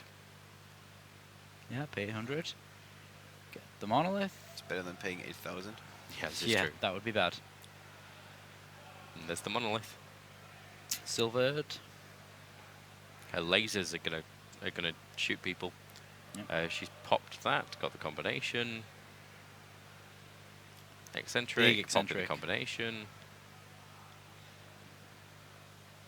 Go search for that scale completion. Summon the 2 Cliff Art monsters as well as the eccentric. And then infinity.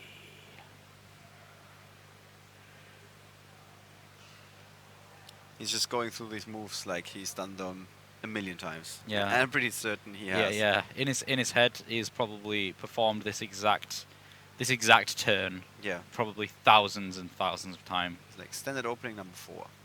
Here we go. Yeah. Run computer, run macro. Yeah. Yeah, exactly. Yeah, I bet he's not even thinking about this. He's just kind of like, do, and then he's going to use Bismuth gear most likely. Yeah. There it is. Set rare metal force fusion, or maybe even combination. Oh no, he's only got counter. Yeah, counter. Set counter, set fusion, set emptiness, pass. Wow, emptiness and infinity. This is a real good start for Billy Break here. All cards on the table. Wow, absolutely amazing. Who needs cards in hand? Yeah. Wow. Eugen just checked which are the cards you actually set Yeah. that haven't been searched directly from the deck. Those are the 2 on the left side. Wow. And now he has to deal with this. Well, he doesn't have to deal with this right now. He can deal with this in a couple of turns' time when he's played those double reckless greeds. I think he wouldn't mind if he gets the time. Yeah. He seems to be with you 100%. Yeah. Set 5. Doesn't even set Ronin Toadin.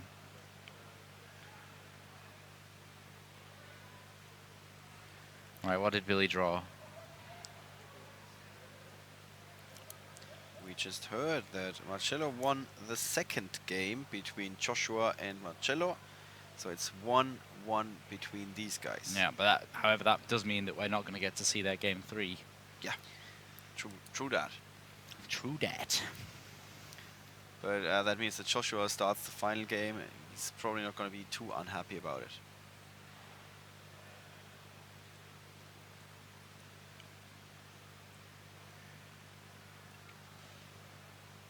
So, if you play Reckless, Cyber Dragon Infinity is not going to do anything. Or is it? Yeah, it could negate. I think Could he needs negate to. it, but- I think he needs to just play Canadia. I think the play here right now is to play Canadia on the Infinity, then double Reckless Greed. Because then he can at least Waboku as well. I mean, Billy right now surely doesn't think, yeah, I'm just going to play through all these back rows and I'm going to win right now. That's not possible. If he thinks that, well, we've just won Infinity with negate, then he's going to be Sorely really sad. mistaken. He's going to be real sad. But I'm sure not. I'm sure he's thinking, yeah, probably in a couple of turns' time I'm going to be able to deal with all this. But that double Reckless is going to really, really affect him. Does Eugen side Kaijus? No, he does not, as far as I know. Eugen does not. Billy does. Billy also sides Sphere Mode. Yep, so there's Mithrilium. Then puts back the Fusion.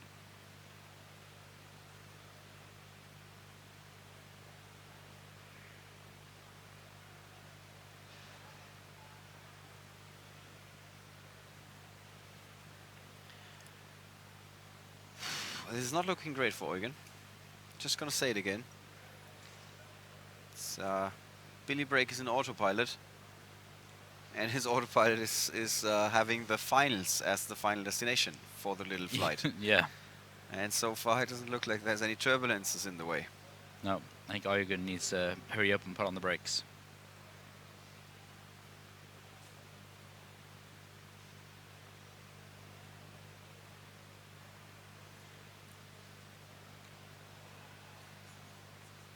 This is such a tense game. Yeah. I just need to break that silence. I've been really quiet throughout this entirety of this round, and it's because I'm just watching and thinking, what's he gonna do next? Yeah. Yeah, even without the audio, this would be entertaining.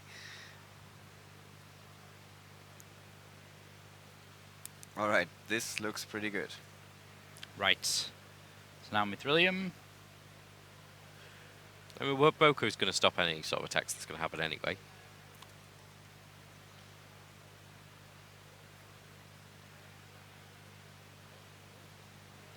Got 5 more minutes on the clock, 5.5. So slowly but steadily going closer to the timeout. Don't think it's going to affect this match too much. Don't know about the other match between Joshua Schmidt and Marcello Barberi. Yeah, well, they're just about to go into game 3, so potentially could. So, okay, so the Canadia is going to target Mithrilium. That's strange. Why not Infinity?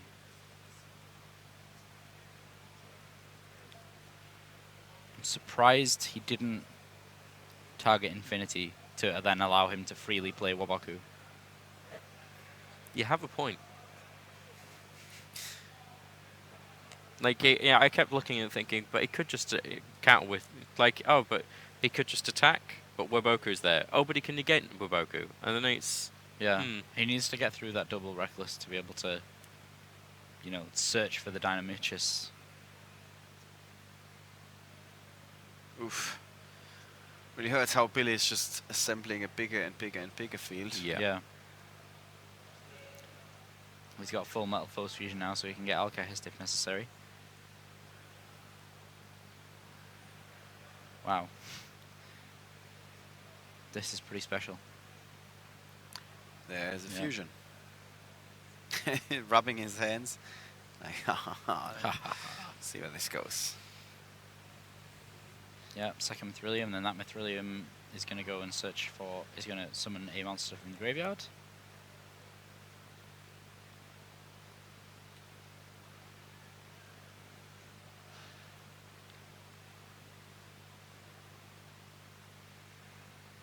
Alright.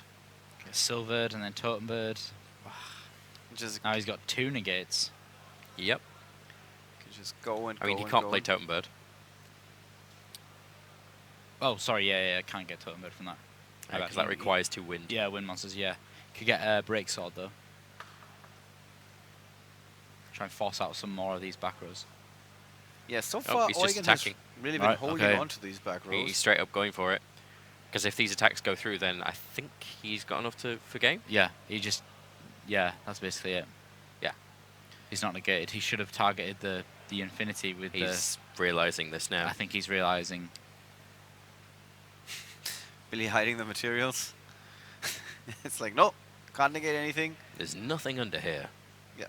Please do not pay attention to the man behind the curtain. Eugen is not happy. Checking his hands. And now if you're reading his face as an opponent, you should have a pretty good idea of when you need to negate. Because the realization is setting in. It is. This is a lot of damage. Yeah. Billy's like, I've attacked. Yeah, there's nothing he needs to do. There we go. Oh, he has Dynamistus already. Yes. Okay, then everything is fine. Then everything is fine. I didn't realize he had Dynamistus. Okay, everything's fine. Don't worry about it. You good? Yeah, because he You okay? doesn't have damage enough without Infinity. Okay, so he negates with that. Yeah. He's going to stop any special. He Then- can stop any special summons, of course. He's got Vanity's Emptiness. Ah, yes. So Yeah. is he going to be too worried about those traps coming out? Although, can he chain? Yeah. There we go. He can chain 2. Should he chain? Yeah, I think so. Yeah, change that to the emptiness. Silvered's attack is bigger than the Paleozoic's. Not that that would help. No, with getting he rid of wouldn't even be emptiness. able to destroy it. Yeah. He is going to probably draw. Actually, no. I think playing double reckless in the end phase is correct because then you don't have infinity to negate one of them. Yeah. Did you just discuss what card has enough attack to attack over this Paleozoic monster? No, the Paleozoic monster doesn't have enough to attack over one of the Silvereds. Okay. And yeah, then yeah. then I said it wouldn't matter if he attacked anyway because Waboku would stop being destroyed. Yeah. The other way around does not matter at all. Yeah. And I was talking about for the sake Right. of emptiness, but So Eugen Same the first other draws way. for Ah, his yeah. turn. That makes sense. So he sees Okay. one more card. well, that's going to cause issues because then yeah. Infinity is going to be able to negate one of the reckless greeds.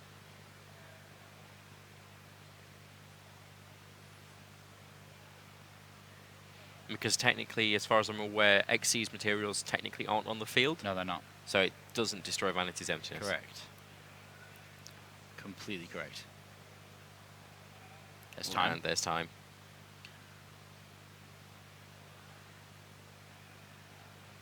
So it negates the reckless. So yeah, whatever, I'll negate that. Yeah, he has to play reckless here.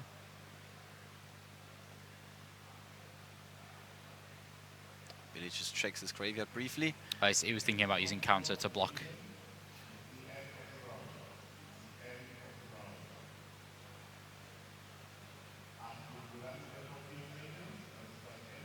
Which I think may mean that Marcello and Joshua has gone into time as well. Yeah. Not surprising. Well, Eugen has Olanodes now, which is the out to this. No, I think that's game over. You do have the Vanity's Emptiness in mind, right? Yeah. But it's obviously a trap card. He's got to set it first. Yeah, yeah. Yeah, this is over. I think Billy wins. Because then Infinity can just negate it. that as well. Yeah, yeah. There's so many reasons why that won't work, and because So he he has got the 3 negations out of Infinity. Yep. That was... and also, if he wants to get rid of his own Infinity, he just pops one of his metal foes. yeah, Yeah. yeah. He's on emptiness. Yeah, that'll just be it. Wow. Yeah. I mean, can he pop through enough damage with Yeah, I that card on think the so. field? With emptiness on the field. No, with Canadia. Yeah, 100%. He just shuffles 2 of his metal foes back into the deck and bounces it. I mean, Dimensional Barrier. Yeah. Okay. Yeah, that would stop that. Yeah, I guess that's kind of the only line of plays. Billy doesn't seem as happy as he was when he was playing Joshua. He looks a bit bored. Yeah. All right. Yeah. So he's going with this line of plays here, hoping to just defend himself long enough to draw an answer. And there's a 1. Yep. So he's going to get the fusion to replace itself eventually. Let's draw a card. So, quick question about how this is working with the timeout. So T, 1, 2, 3. Yep. So there's going to be a second chance to attack for Billy Break. Yep. Whereas the next turn would be Eugen's last. Sounded rather sinister. Yeah. Yeah, and this has been pointed out before. Paleozoic is not the best deck for timeout. No. I mean, Joshua showed us they can also win in timeout, but... But at this point, Billy would need to poke damage onto Eugen or he's going to lose anyway. So he needs to get that damage through. Yeah.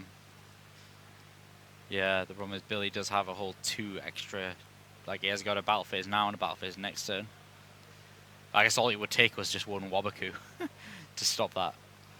So that's why I think he's thinking about it. Although he has got his Summoner's Art as well. Yeah, there's no question about him being able to get rid of his own emptiness. I just worry if he gets rid of that emptiness, his opponent's going to be able to start special summoning from the graveyard again. Yeah. And then he would... Just keep blocking stuff. Keep blocking. It's quite interesting how this game is not over yet. Again. Yeah. Yeah, I think he has to... He lets that through. Wow, okay. Interest? Yeah, that's very interesting.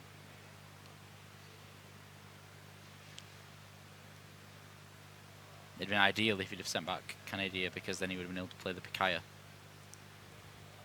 Is Eugen actually trying to just hang in there until the final whistle is being called? I don't know. I think he's obviously got a game plan here. Some sort of it, yeah. Yeah. He's not going to see any extra cards. He's going to skip his next 2 draw phases. So he needs to make the most of the 5 cards that he has left. Yeah. There's Picaya.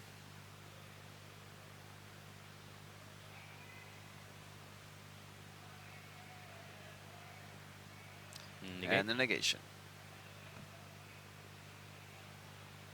Oh, That's there's it. the handshake. Wow.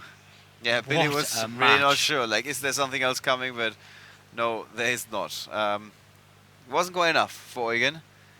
He was fighting bravely. Wow, what an intense match. Very much Absolutely, so. That yeah. was so kind of... Yeah, I don't know what to say really. That was just so intense. It was Such nail-biting. a grind game. It Yeah. was nail-biting, yeah. Absolutely. If you're biting your nails, you wouldn't be happy You're, with yeah, this one. you're not on your own. Yeah. All right, guys. Let's quickly recap that match in our post-match discussion.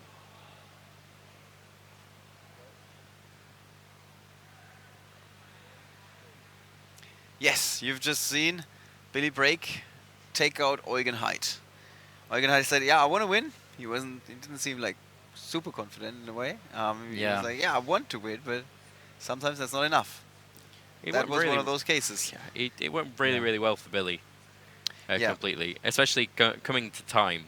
And you look at his field, and his field is completely full, and you think, you know what, Eugen might be able to stall this out.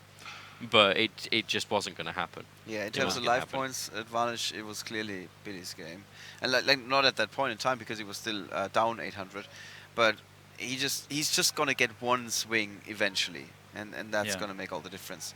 Getting 3 activations out of Cyber Dragon Infinity, Yeah. that proved to be a bit too much. I mean, Yeah. 3 cards when you're playing against 3 more activations, that's Yeah. just too tough, I guess. Especially when it was basically free to Yeah, summon. yeah, that too. Yeah, I think the card hasn't been putting in that much work in any other game we've seen this weekend. No. No. Would you say, how did you feel that Eugen may have misplayed a little bit there by not playing the Reckless Grid in the end phase? Yeah, I don't know. I don't quite know how I feel about that. I guess we saw all the cards and it didn't really make too much of a difference, but yeah, I think it may have done because he could have just drawn 4 cards And straight away. And he wouldn't have gotten the negation. Yeah. And also, doesn't that mean he would have been able to summon more from the graveyard as well? Yeah, that's what I think. Yeah, I don't know.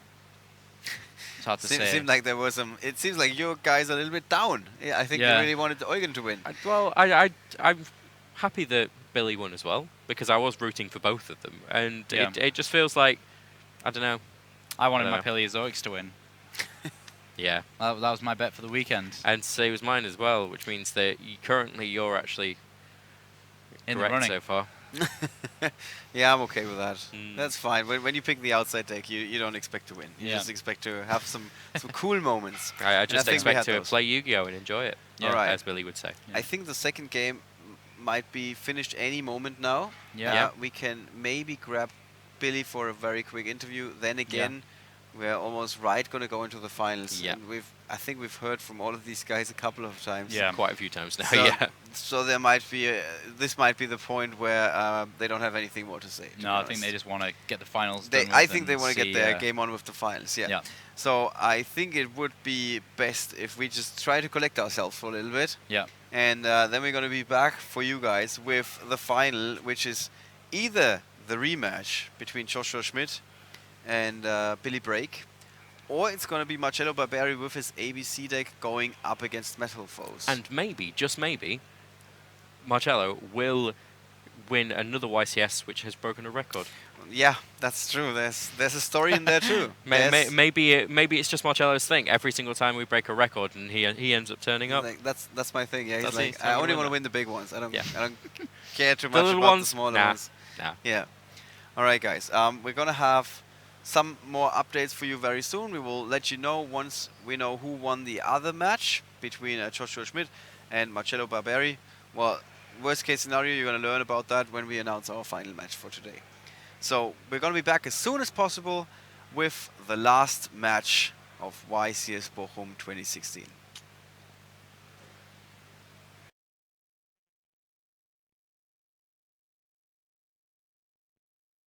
Hello and welcome to the award ceremony for the Dragon Duelists. We got great public events this weekend. This is one of the most important ones where we see the duelists that are going to win tomorrow's YCSs in their very own event, where only 13 and under players are allowed in.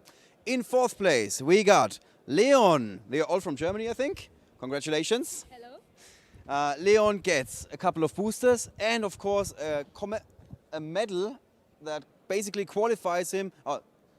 That he can use to always remember this day. In third place, we got Luca. Congrats. Luca also gets a bunch of boosters and also a medal. In second place, we got David. Congratulations. David gets also boosters and a medal and also an invite for the European Championship Dragon Duelist Tournament. So he can actually fly to the World Championship if he does well there as well. In first place, Severin. Please give it up for Severin. Congrats.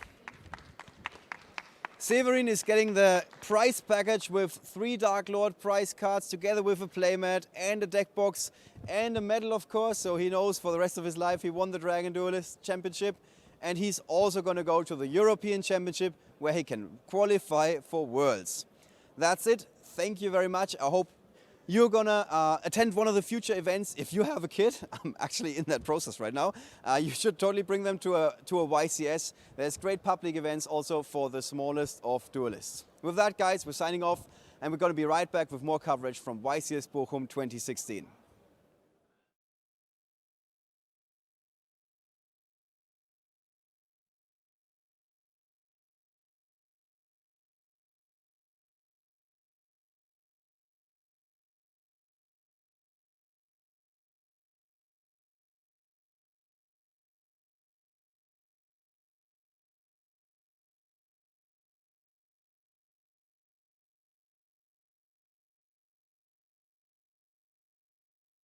Hello guys, welcome back to YCS Bochum 2016. I'm here with Hayden Matthews and his girlfriend Chloe, and we're here to talk a little bit about their journey to YCS Bochum. So tell us a little bit about where you've been around Europe. Well, just in the last couple of weeks, we actually flew into Rome, and then we saw that, then Venice, and then we flew from Venice to Paris, and now we're here at Germany. But we've seen pretty much every landmark between there and back, and it's been very enjoyable so far.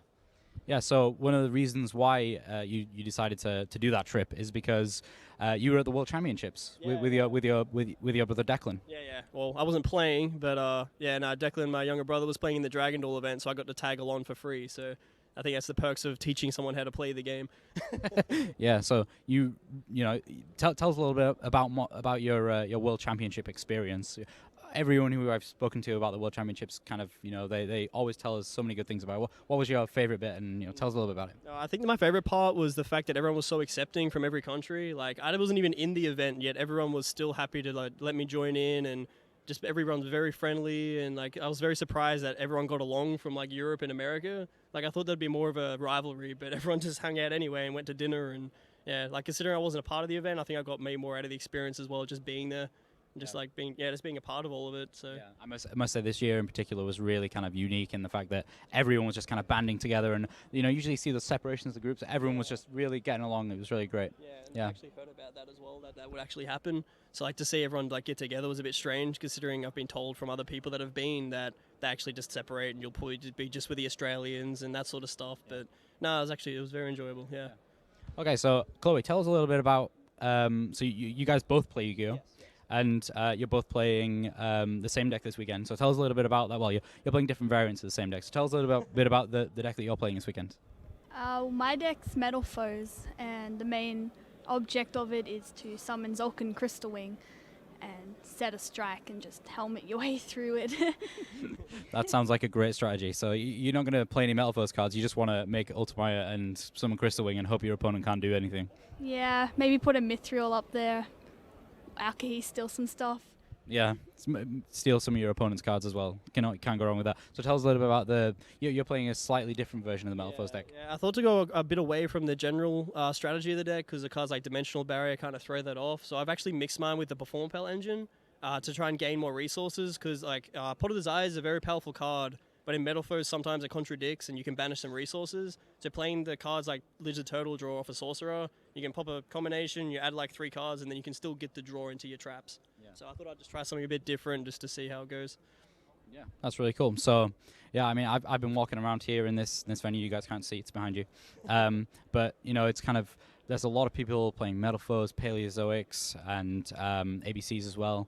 We're not seeing much variance in the deck builds at all, so that's quite an interesting one. Yeah.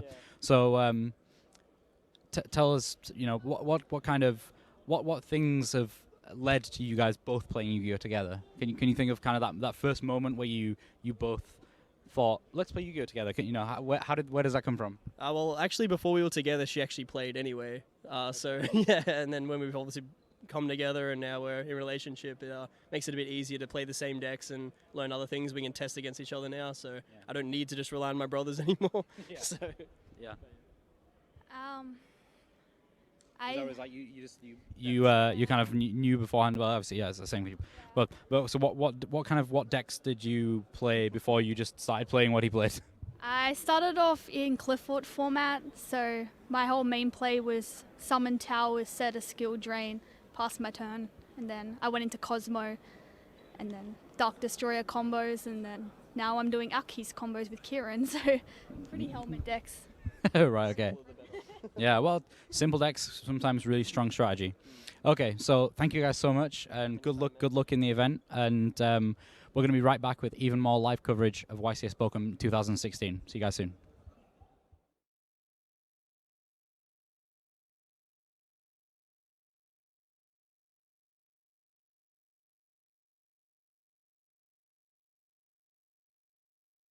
Hello guys, welcome back to YCS Bochum 2016.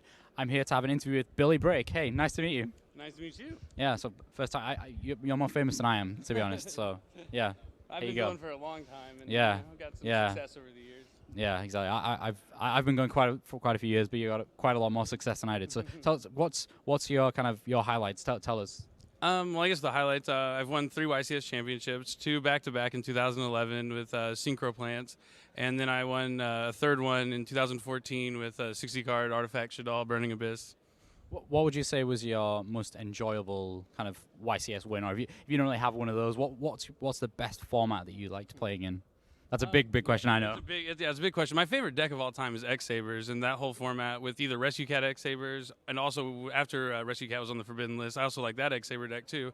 But when I won 2 in a row with the Plant deck, that's probably my favorite. Super solid format, lots of interactive gameplay. And I also like this format a lot too, which is why I'm here. Yeah, I really liked Plants a hell of a lot. I remember coming back to Yu-Gi-Oh! And getting my 3 Reborn Tengus and just being like, this is so good. Yeah, except when you draw all 3 of them. yeah, exactly.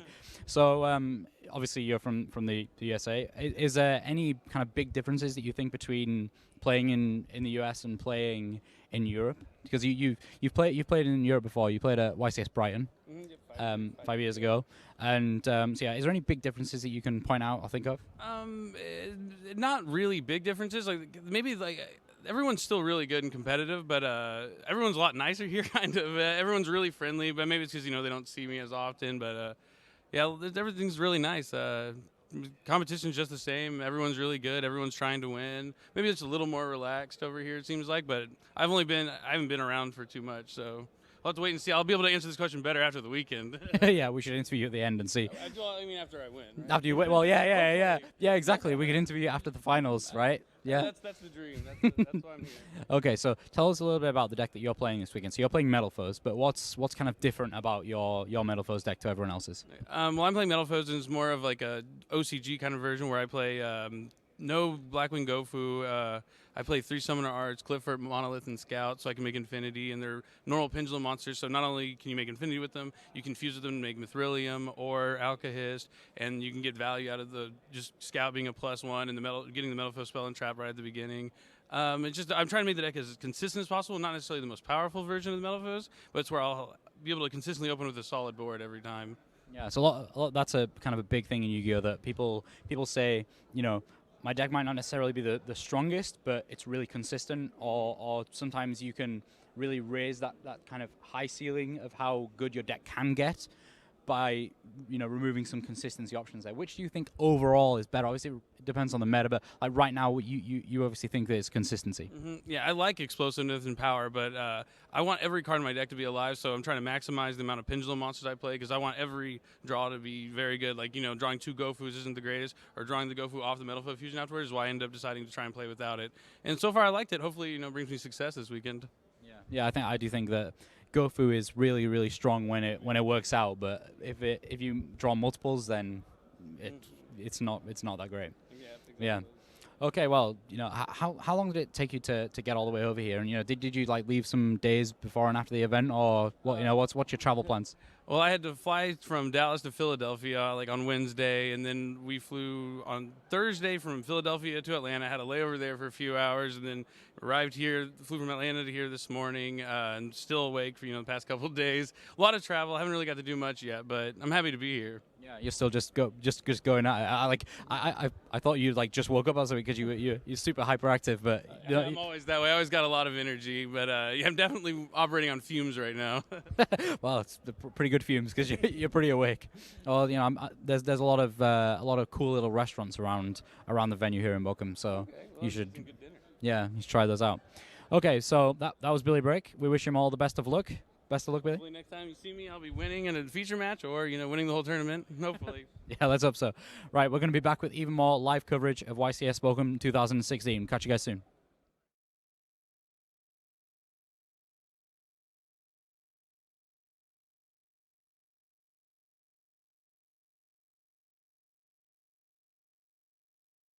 Long ago in ancient times, a sacred game was played of both spirit and mind. 7 items hold the mystery, puzzle line, the train rod, scale, and the deed. Who will make the final stand and make the move? The answer lies in your hand. And whether you win or lose, hangs in the balance.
Hello, everybody, and welcome back to YCS Bochum 2016. My name is Rob, and joining me is the legendary Jake Quincy. Now, you are quite, I'd say, a pro player. You've been about for quite a while. How many YCSs have you topped? Since Liverpool, that would be my 11th, and then and the last 6 European YCSs I've competed in, I missed out both Rimini's. I've topped the last 6 in Europe. So, yeah, he knows his stuff. Now, we're going to be talking about one of the meta decks at the moment, which I'm really excited about because everybody knows that I'm old school and I was excited for Monarchs. So, we're going to be talking about Frogs. Now, Frogs, back when I was playing, was Des croaking OTK, and that isn't as viable anymore. So, what we're going to be talking about is mostly Totally Awesome, and the deck is totally awesome, so we're good with that. Now, can you give us a quick overview of how the new deck works? Okay, so basically the new deck revolves around trap cards and using the previous cool cards of like Swat Frog, Jute Frog, and Ronin Toadin. So to really go into the cards and how they work, they're trap cards that can special summon themselves from the graveyard in response to a trap card being activated on the field. And they're the Paleozoic cards that came out recently, yes. In the most recent 2 sets of the Dark Illusion and Invasion of Vengeance, that's the one. So in the most 2 recent sets, and the good thing about them are they are commons as well, so they are quite easy to get in the pack, so you can get multiple in one booster pack. So, and to real go into the deck, and the main aim of the deck is as well, these trap cards are level 2. So with the level 2s as well, the waters, so they are exceed, basically great materials to make with exceeds. So with these level 2s, you can gain effects from the initial trap cards originally, and then later on in the game, especially during mid and late game, you can make some really powerful exceed monsters, such as Totally Awesome. And what Totally Awesome does is it's an exceed that you can detach a material during our player's standby phase, summon a really good monster from the deck that's a frog, such as Jute Frog, so only attacks then can be directed to Jute Frog, or Swat Frog to then send your initial Ronin Tonin, and the next turn you can then bring out another Swat from the deck, and then you can banish your Ronin Tonin and make more exceeds. But the main cool thing about Totally Awesome and what it does is you contribute a water monster on your side of the field to negate an activation of a spell, monster, or trap effect, negate the effect, and then you can actually set it to your side of the field. So some really cool things. If your opponent tries to set up with Pot of Desires and they activate Pot of Desires, they pay the cost and banish the first initial 10 cards, and then you contribute to negate it, take it and set it on your side of the field ready for your next turn, and then you can banish 10 of your own cards and draw 2 new cards and negating theirs. And its other cool effect as well is if it gets sent to the graveyard, so if it gets negated with Solemn Warning or Solemn Strike, it's a bit like Dante, you can actually then add any water monster from your graveyard to your hand. So there's some really cool effects that it can do, and realistically you'll never minus from the card, you'll just constantly gain. And the real good thing about the traps, because you are then using them mid and late game, making Totally Awesome eventually will actually win you the game. Great. So how do you think it's going to do in the current meta? Do you think it's definitely going to be one of the top 3 decks at least, surely? I mean, what's its strong matchups at the moment? What's it absolutely fantastic against? Right now, from testing all week, against Metal Foes, which has become a real true attender, especially with the new set, it's really actually beating that deck quite consistently. So Metal Foes are struggling against this matchup, and we're kind of in a triangle this format now, where ABC is 50-50 against this Frog deck, and where Frogs then beat Metal Foes, then Metal Foes kind of beat ABC as well. So we've got that little triangle going on. In the long run, with like advantage and with scenarios and probabilities as well, I would say the Frog deck has the best possibility chance to someone to do really well this event in comparison to the other 2. So this is why I really think this deck is probably the best, because like I mentioned, mid and late game it's great, while you're initially getting benefits and profit from cards early game with the traps, and such as like Totally Awesome and the really cool exceeds that are in the deck. Now, I was watching you play this deck earlier, and you were saying that because you were trying to think which deck am I going to play, and then after I came back a while later, you said this deck is really fun. I'm going to play this one. Now, you were actually showing me a little bit of tech. Are you still actually playing that? Yes. The tech is really cool, and it's really interesting, and I really like it. It's Gradle Slime Jr. And the real good thing about Gradle Slime Jr. is that it's basically a card that you can keep recycling, especially through Totally Awesome, for bringing it back to itself, and you can get an initial setup. So, for instance, if you open these two, and either a Ronin Toadin, a frog, or really another water monster in your hand, you can go discard the water monster, send it to graveyard to special summon your swap frog. You can then summon your swap frog, then send another one of these to the graveyard, and by sending another one to the graveyard, you can then bounce your swap frog to your hand by its effect without additional summoning, because you don't need to do that. Then normal summon the original slime from your hand, special summon the one you've just sent from swap frog and special summon it to the field. And then by special summon it to the field, then you can special summon a level 2 water monster from your hand to the field, so you summon Frog again. And then you send the other missing piece, either the Duke Frog or the Ronin Tonin, and then you can now make 2 Totally Awesomes in your first turn.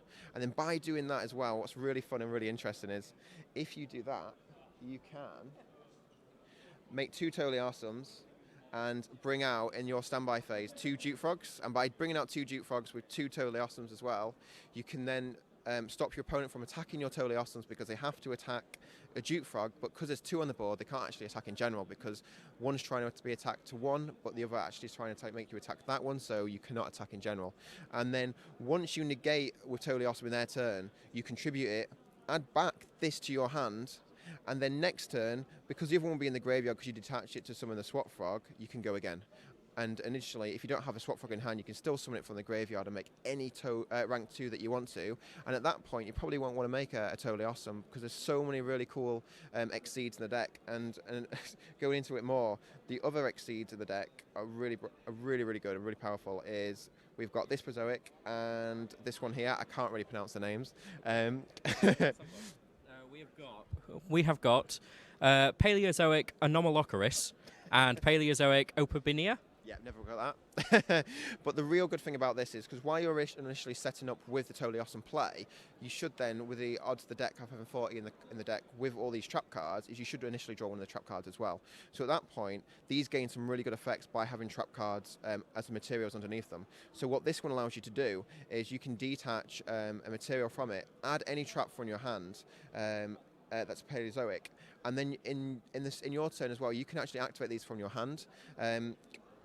So doing that is, while you detach the trap that's a material underneath it to add, let's say you'll add the Mystical Space Typhoon Paleozoic, you can then activate this from your hand, destroy the threat your opponent has face down, and if they activate their threat, you can then special summon the one you detach from the graveyard because they're activating it, or if they don't respond, because you're activating a trap itself, you can then summon it from the graveyard as a monster in that turn, and then you can then even make some even more cool Exceeds. And then we could even go into this one, and what this one really does is, if you activate a trap card and it's sent from your side of the field to the graveyard, or if a trap card is sent from your side of the field to the graveyard, so if they destroy it, you can then reveal the top card of your deck once the chain resolves.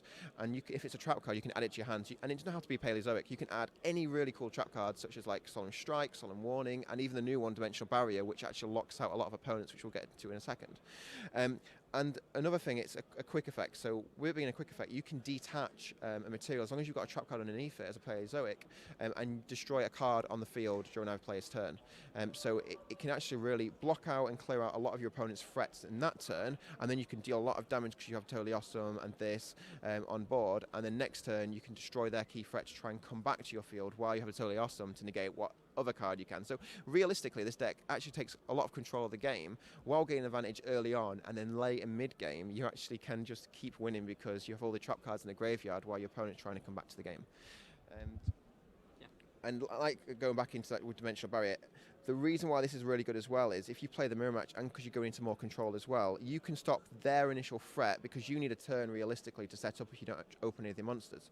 And if you need a turn, you can play this card, stop their turn with either Exceeds or XYZs, Pendulum Monsters, Synchros, and Fusions as well. You stop their initial key play, and because it's a trap card, you can actually activate your traps in the graveyard to summon it, stop what they're doing, and then next turn then you can actually recover or even just initially make your key play of Totally Awesome and then actually win the game because you made that card. So I can already, lots and lots of strategy there. I can tell you're really, really enthusiastic about this deck. One last thing, because I think we're going to be running low on time for this segment. No, it's cool. It's really nice to see that you're really, really enthusiastic about it. Now, one last thing that you told me that you're thinking about siding was a mass change in there, mass change 2. And that's to be able to play, Acid here. Basically, so in the URM phase, you'll be able to just wipe your opponent's board, and then they don't have to. Well, they don't have anything really, do they? So yeah, you have a lot of strategy there. So do you think this time round you may get a YCS win out of it? One thing, I would love a YCS win, and so I'm really thinking about this time, and I'm gonna, my chances are there, but there's a lot of really good players here this weekend, and I think anyone's good enough to win. Okay, brilliant. Well, thank you very much for coming on. It's absolutely great. Well, have fun in the next 2 days. Wish you the best of luck. And, well, we'll be right back.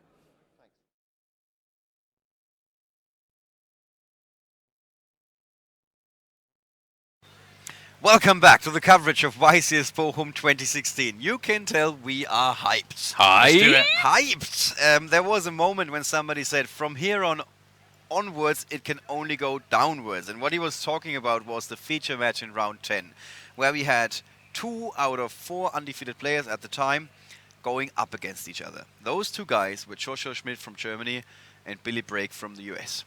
It was an intense match. It went to time. Really we good. didn't even have a winner in regular time. And in the end, it was Joshua Schmidt who came out victorious. He is still undefeated. So he made his way all the way to the finals. But guess what? Billy Brake just decided, I can do the same thing. This is just a temporary upset. Doesn't matter. It's the Swiss rounds. What matters the most is the knockout portion. And I'm going to knock you out, even if it takes all the way to the finals. And so he made it. He's in the finals with Metal Foes, and he's now going up against Joshua Schmidt with his Paleozoic deck. Yeah. We have talked about the decks. We have talked about the progression of these decks over the course of the 2 days. We saw that going into the event, Metal Foes was the most popular deck. Yes. Going down in relative numbers slowly, but still pretty much ahead. Yeah. ABC second most popular, going down a lot more. Paleozoic going up in relative Yes. numbers. Yes. All the way until the top 8. And then we had 3 Paleozoic, 2 Awesome Hero, 2 something? Was it Metal Foes? 2 Metal Foes in a mirror match, actually. Yeah. And the last match, the last different deck, can you guys recall? It was ABC, of course. Marcello Barbari's Marcello with ABC deck. ABCs. This is the top 8.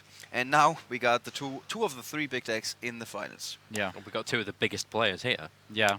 Whenever we finals ask as well. them who's the favorite going into this, they say the guy who wins the die roll. That's what I heard the last few times I asked them, which is not 100% true in this particular matchup, Luke, right? Yeah, I mean, a lot. I just had a conversation about this just outside, just before we started, and a lot of people saying, "Oh yeah, it's die roll format. Whoever wins the die roll wins." How is that possibly factual when we have the best players we know are the best players making it to the top cut? It's not just a die roll format. Okay. Not at all. Facts, Not at all. The facts seem to win the fight That was against last opinions format. right there. That was last format. I think people are just jaded from last format where that was kind of the case. Well, it's an easy excuse. All right, guys. It is a pretty easy. We are not going to waste any more time. Yeah. We're going to take you straight to the feature match table where we're going to have Joshua Schmidt versus Billy Brake in the finals of YCS Bochum. Do this.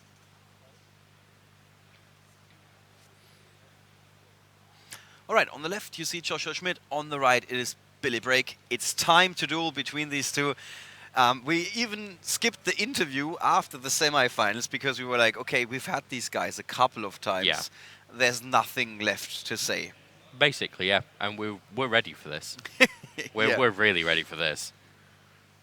It's the rematch you've all been waiting for. That is absolutely true. This is the mother of all rematches, I would say. It is, definitely. Billy there has 2 maxis in opening hands, a Painful Decision, Clifford Monolith, and Metal Foes Volt Flame. Joshua still hasn't eaten his apple. Well, Yeah. no, it's his prop. He actually posed with it for the top 8 profile. Like put it on his head. You can, of course, find that in the written coverage of the event. Check out all the top 8 profiles there. Okay, so that's a maxi in hand, Reckless Greed, Leon Choilia, Morella, Cholia. and Dimensional Barrier set. All right, and the Maxine hand, very important. So Billy Brake has just drawn a Bismagir. 2 maxis for Billy Brake in his opening All hand. the maxis. A Monolith. You don't want to open it with Monolith. No, very rarely do you want to open with a monolith. No, you don't want one. So, on a scale on a pendulum scale from 1 to 10, how good is this opening hand? Yeah, well, I mean, double maxi isn't that great. Monolith, not that great as well. This is going to be a slow game. And that's normally favoring Joshua, right? Yeah. With the grindy Paleozoics. Yeah. As long as he can restrict Billy's flow of monsters into the extra deck, then he should be good. But it's kind of, you know, big explosive attacks from Billy, gets stopped by Joshua. Continually, you know, even more explosive attack, that's what's going to happen each turn. It's just going to get more and more scary. And then, yeah, until one of them bursts. What's pretty cool is when I was in there, just talking to the staff in there and the players were preparing themselves, Joshua was just kind of getting ready, sitting down, putting some stuff on the table, and Billy was in the corner doing squats and stretching. Really? Getting pumped. Like, yeah! You're making this up. No, it was happening. He was like stretching and getting ready. Why didn't we do this for Facebook Live? That would have been something. See the preparation of a champion. Yeah. So doing squats in the corner. I thought I did the American preparation when I ate some Burger King, to be honest, for the finals. But apparently it's something completely different. If I would have known. Shots fired. Yeah. So, Gold Driver. Want to keep the chat alive, you know. Metal Force Fusion. Last time we saw this, it got hit by a Dionychus, which really shut down Billy's plays. Here's a Maxi. So, still able to fuse with that Monolith, even though it was pretty dead other than that use. Joshua starts drawing cards. Yeah, Billy's going to be able to use that fusion to replace itself. Metal Force Fusion is so good.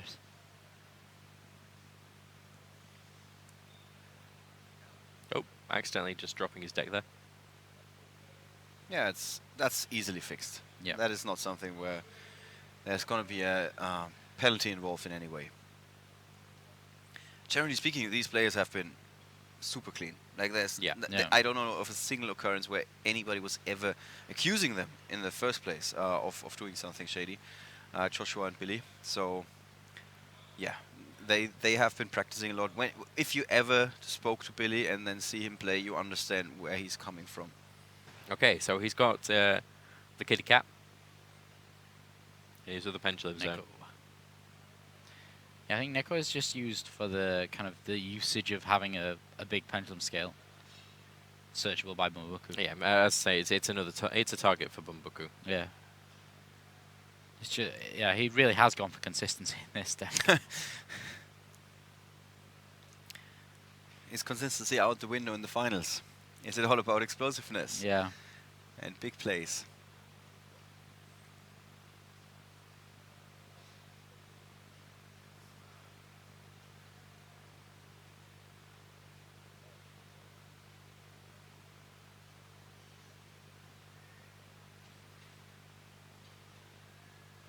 There's Morella. Are we going to send another Morella to the graveyard? Is that too many Paleozoic cards for Joshua, or is there no such thing? No such thing. Wouldn't he prefer a frog at some point? Yeah, well, you can always be happy with frogs, but you can never have too many Paleozoics all at once. So yeah, Morella's sending itself.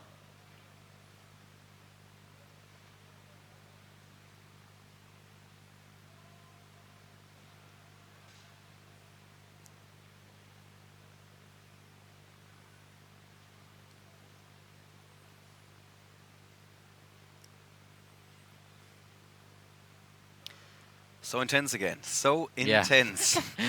We've seen those two before, and now it's Billy's turn to drop a maxi. The stakes are pretty high, obviously. So. That's what's Joshua Schmidt's nickname. Does he have one? Ollie? Not that I'm aware of. I mean, have you come up with one yet? I like to point out he's got a poker face in between rounds. I mean, but you like to say that about Eugen. Yeah, Eugen is to me like the little brother of Joshua, who is a bit taller than him, which of course doesn't sound like it doesn't make a lot of sense, but you know where this is going. I mean, Joshua was like in the shadow of Michel Gruner a long, long time ago. And then he tried to prove to the world that he's as good as Michel. And he did when he became one of the top 4 competitors at the European Championship, and also followed it up in Madrid. And then Eugen had a victory at the European Championship, and people were like, oh yeah, he just a fluke victory. Just like the same thing they said about Joshua. And then Eugen tried to prove himself, and he also did. Also had some strong results after that. But he's still got less results than Joshua, so this is where I'm coming from. Eugen is like the little brother of Joshua. Yep. So here's a swap. Has he got any of the water monsters in his hand at the moment? His hand consists of Dupe Frog, so he can make a nice summon here. He bounces the Dupe Frog back and then the Swap Frog, and then special summons it using the Dupe Frog. That'd be pretty good for him. Oh, that works too. Just normal summon the Dupe Frog. Conserve that Swap Frog.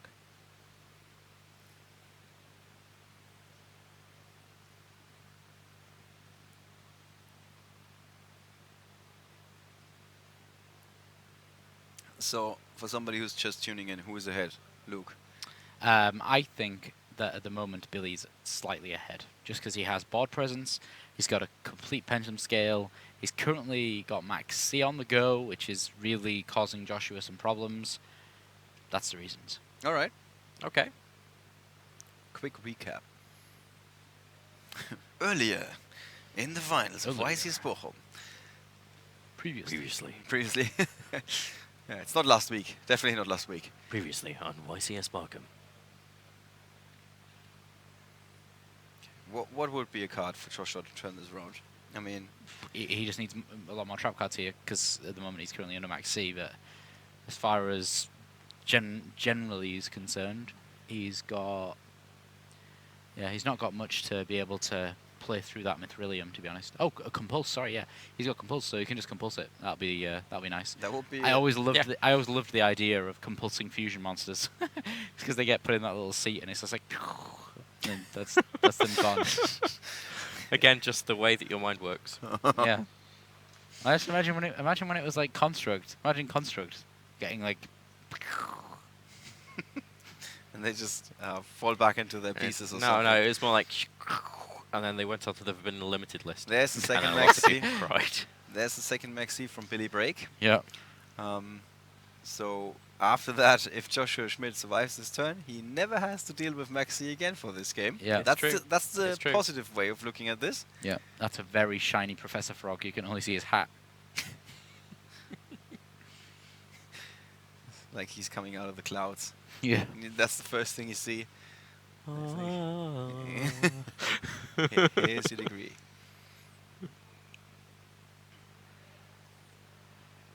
Alright, Joshua's got Swamp Frog in hand. That's pretty much it. Everything else is on the table, and you can see those cards on the right hand side. There we go. Big tribute summon there for the Unicorn.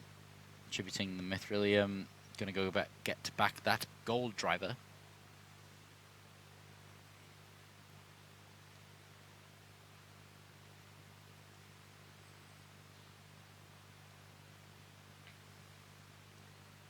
I think Joshua here.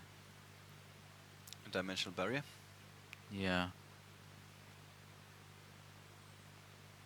Seems fair.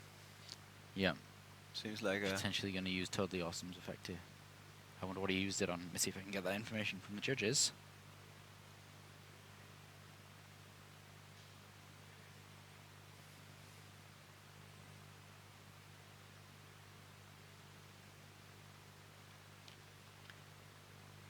So that he lost his Totally Awesome.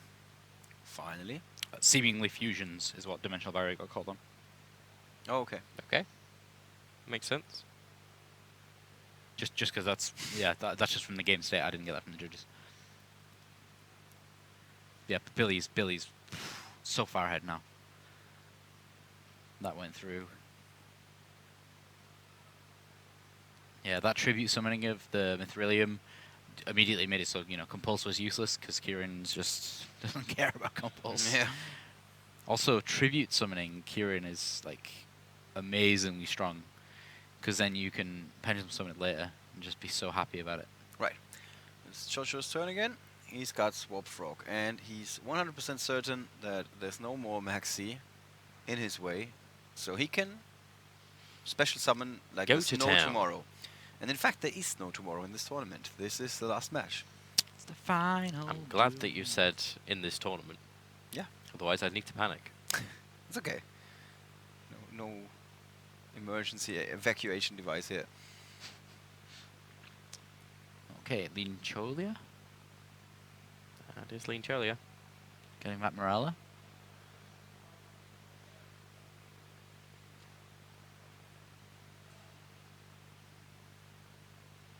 Yeah, if somebody's just tuning in, he's like, why are they showing the round 10 game again?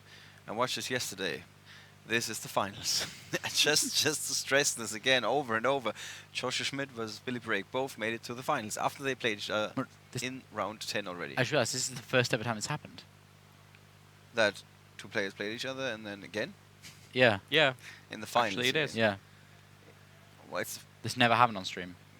okay, on the stream maybe, yeah. But generally speaking, this happened before. Yeah, but So- we've never featured an exact match and then featured Yeah, it exactly again. that later. is Guys, true. I kind of at the moment think that Joshua's probably won at this point. I'm pretty sure he Yeah. can probably push through the damage. Yeah, maybe. Billy's hand has not got much in it No, That he is got it, yeah. at all. Yeah, that is it. Yeah. Well, 20. You can tell again 12, because 36. again he's moving faster, He's faster. 46. He's got 46 on the board currently. He can make more Yeah. quite easily. And Yeah. he probably will. I got trust in Joshua.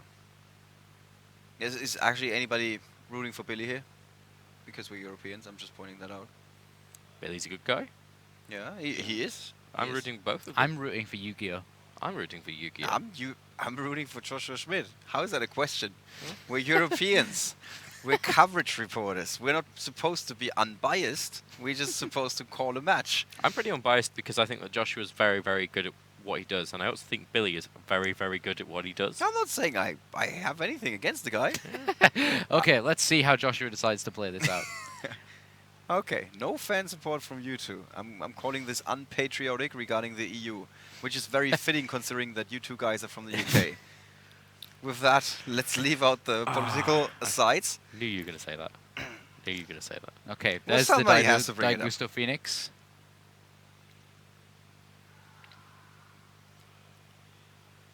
Bam, bam. 12, 24. That's quite a bit of damage. That is quite a bit of damage. And there's a He compulses his own card to get back into the hole in orders. Yeah, there That we is go. it. Wow. Yep. Europe 1, US 0. Yeah. Joshua Schmidt 1, Billy Brake 0. Yeah. In case you're not into that whole continent thing. No, I'm not into the whole continent thing. Okay, that's fine. I think that it was a very big continental drift was a very big mistake. I think that it's something we definitely shouldn't have held a referendum on, at least. Oh, so we're back to political again. And it wasn't me starting that. We're killing it. All right, guys. What's going to happen with the side decks? We've seen this exact matchup before between these exact players before. Yeah. Do we remember what they sided Denko last Seka time? for Billy Brake. Denko Seka for Billy Brake. We yeah. still haven't seen a huge Denko Seka moment on stream. Not yet, no. Last time that I was on stream with you and Denko Seka was about to be played, it wasn't a good idea for it actually to be played, but it was against 5 set. And I remember you squeeing is the only word that I can say to describe that. And I hope that we can replicate that today. Yeah. Well, here's to it if he manages to get the Denko Seka. Denko Seka, he's got dimensional barriers, he's got DD Crows, he's got sphere modes. Do you think he's got it going all. to side differently than he did when they played last time? No. No. It's pretty much... There's no mind game here, Yeah, anything. no. It's like, this is the correct way to do this. Yeah, definitely. He could mind game him and just be like, lol, side blocker, but that's not necessarily. There's no point. Yeah, not necessarily how you want to play it out. But Joshua, regardless of whether he knows his opponent has got Denko Seka, or regardless whether it's game 1 or game 2, I've noticed that he will never, ever set 5. Never. Because he knows that he's then completely locking up a space in which he wants to play Pot of Desires or anything that may be in his side deck. So any of his removal cards to be able to clear the field. Yeah. So he's very, very smart with it. Because you see a lot of people just set 5 and pass. Yeah.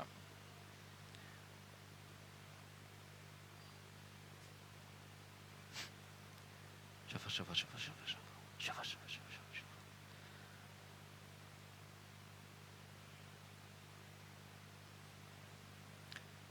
Did we talk about Joshua's side decking options? There's a solemn warning Cosmic Cyclones, board wipes, and that's it. And what is this gonna feel like being Billy Brake here? You're one of the best players. You played this guy before. You lost last time. Do you feel like you're under extra pressure now that you have to prove yourself, or is it acceptable to lose? I think Billy just doesn't care as long as he gets to play Yu-Gi-Oh. That's the impression we got last time. Honestly, yeah.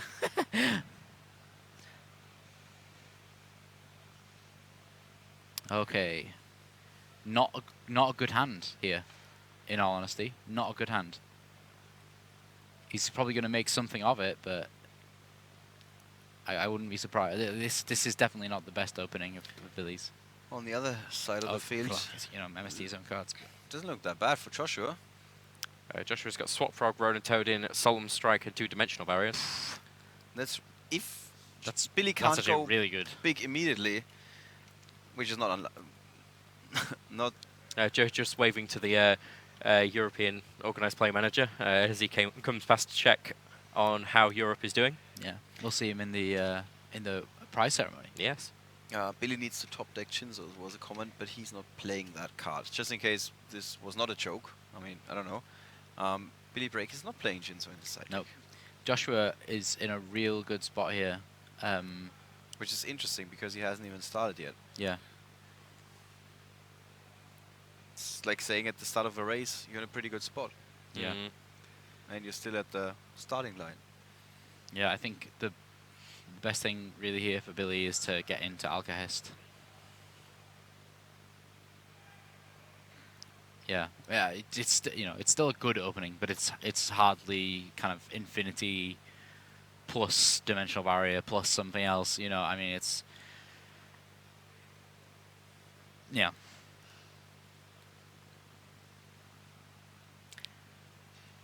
So what is Billy missing really? What is his hand missing?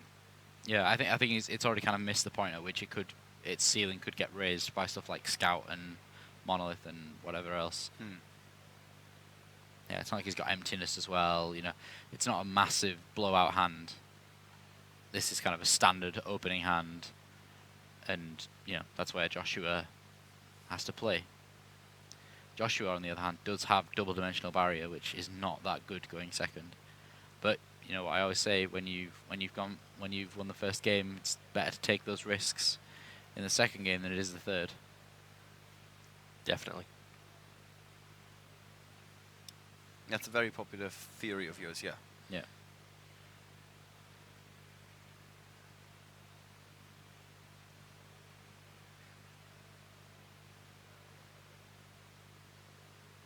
So let's see if Joshua can make a bit of his reasonable hand. Let's just call it a reasonable hand. Is he going to go anywhere from here? Does he have any other plays? I think that could be it for now. Okay, moving over to Joshua, and Yeah, Swap so Frog hits the field. I think he's probably going to play Swap Frog, bounce it back, pitch Ronin Toadin for Swap Frog, then banish a card for Ronin Toadin, then yeah, go from there. So I think Billy here is going to go into full Metal Foes, Alcahest, steal the Swap Frog, and then that's going to be the end of Joshua Smith's plays. And then we're going to have to see what happens during Billy's turn with all those back rows to contend with. However, 2 of those back rows are dimensional barriers.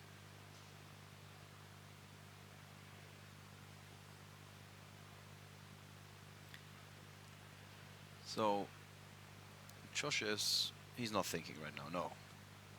Wasn't sure. So No, Billy's Billy's going into yeah. Alcahest to take the Swap Frog. Boop. That worked. You didn't need to make that noise. That was that's the relinquish noise. Is it actually? Yeah. Oh. That's disgusting. That's what it sounded like in the enemy. I know. Don't hate on Relinquished. Yeah. I'm sorry, I know we can't help it. It's a classic card. Yeah.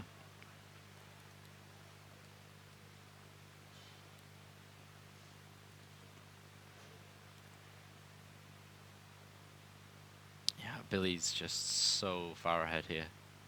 You said that before. Yeah. And then one turn later, Billy was shuffling up. Are you doing the same again? Is that secret code for Joshua's got this? Here is Joshua's back row. Yeah. So dim barriers to Bunboku. But I just feel like if Joshua had some stuff to actually summon back when he played the dim barrier, then yeah, that would at least progress the game state a little. But he just doesn't seem to be going anywhere with this. So do you think Billy's just going to attack for lots of damage now? Yeah. Sounds like a good plan to me. Oh, yes, definitely. It's a pretty straightforward way to victory. Yeah. Attacking for a lot of damage. Yeah. And he's still not pendulum summoned.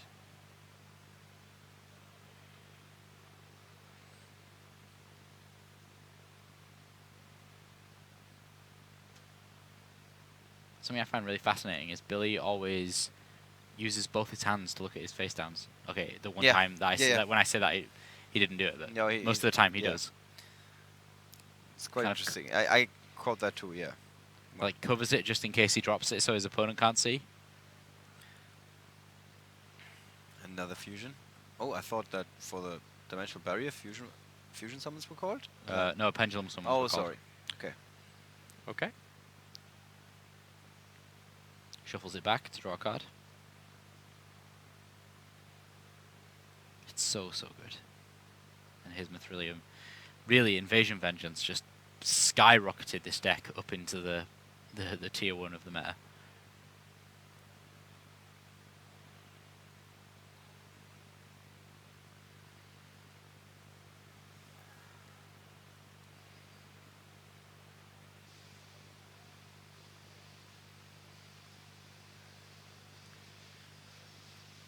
Going through the graveyard again, checking his options.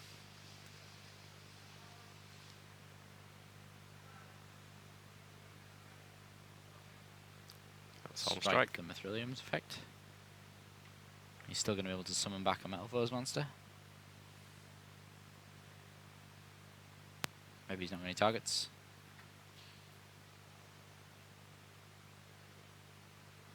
No, he doesn't.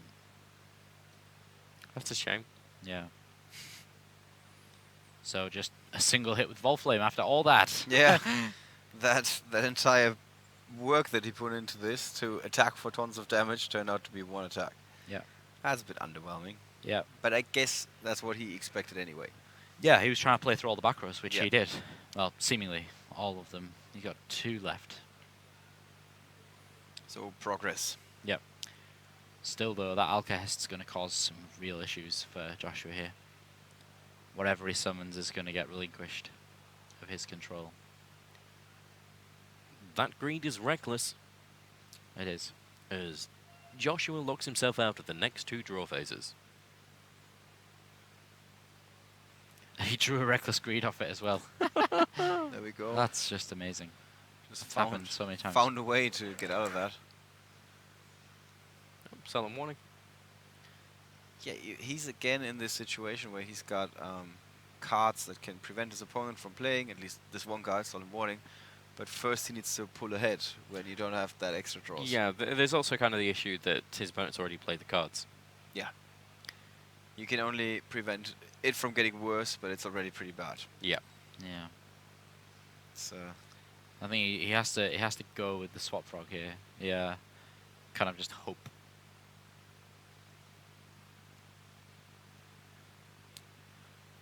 Yeah, he needs to summon 3 level 2 monsters. But I don't think he can do that. He's like, can I take that? Okay, he's going to Dim Barrier Fusion. Okay, that's fair. Okay.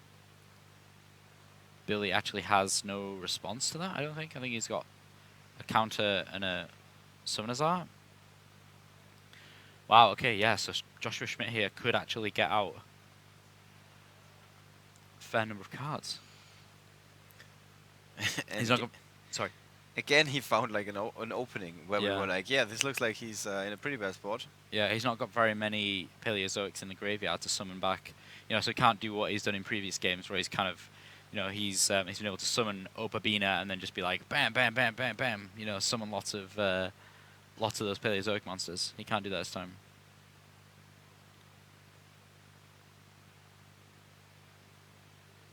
he still can summon multiple totally awesomes.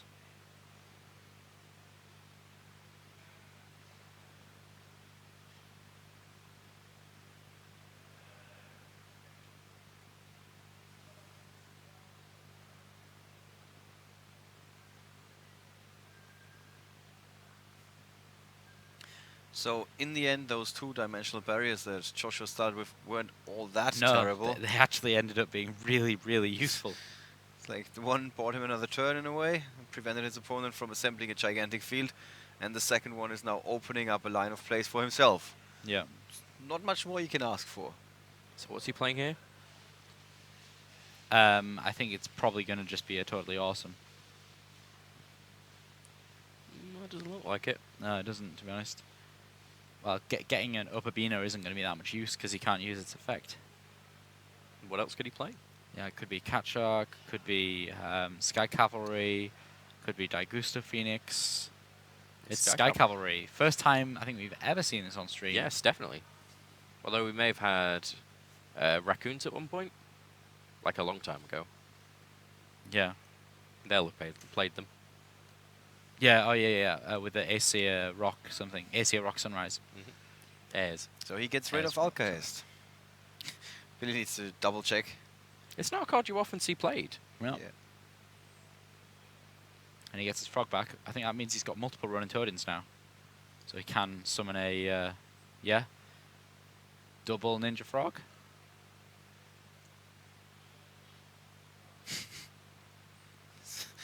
He's doing it again. He's again finding outs to situations Yeah. where other people are like, I would have scooped 5 minutes ago. Yeah. So do you think Joshua might be able to pull this back? I just don't know anymore. Yeah. You've given up on predicting? Yeah, I'm being surprised left, right, and center here with these guys. Just every single time they find a way.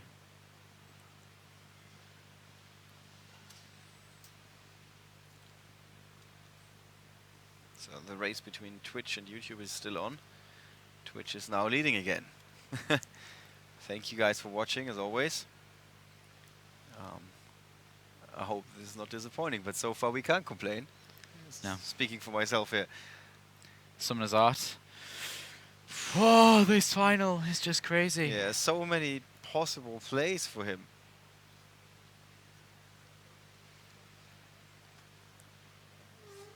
So Billy Brake is now searching his deck. He needs something. He's not far behind. No. The question is he behind in the first place? That seems to be open for debate here. Joshua does have Solemn Warning. That's a good point. And another Reckless Greed. So He he's- did already activate one, so he has to skip the next 2 draw phases. Did he already skip 1 draw phase? I think he skipped 1 already. I'm not 100%. So let's see if Billy's going to try for a big pendulum summon, and we'll see if that gets warninged. Because if it does, that may just hand the game over to Joshua. Not going for that pendulum summon just yet. It's definitely going to be one more than it would have been before he had Kirin, because you're always going to attack that on the end. There's a counter. Yep.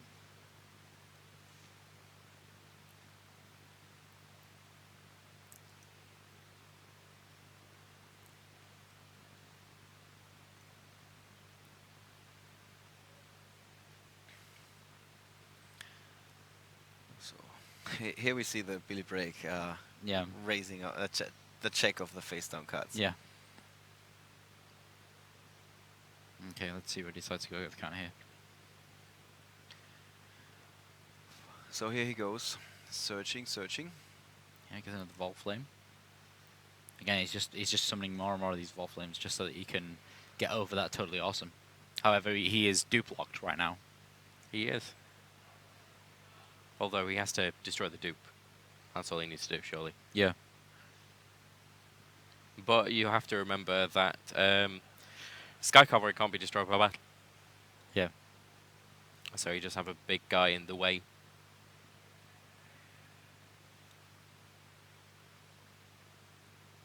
I have no idea where Billy's going to go here. Yeah. Somewhere amazing. He sees a path. Somewhere totally awesome. Normal summon the eccentric. All right. Interesting. Something new every day. Pop the toad.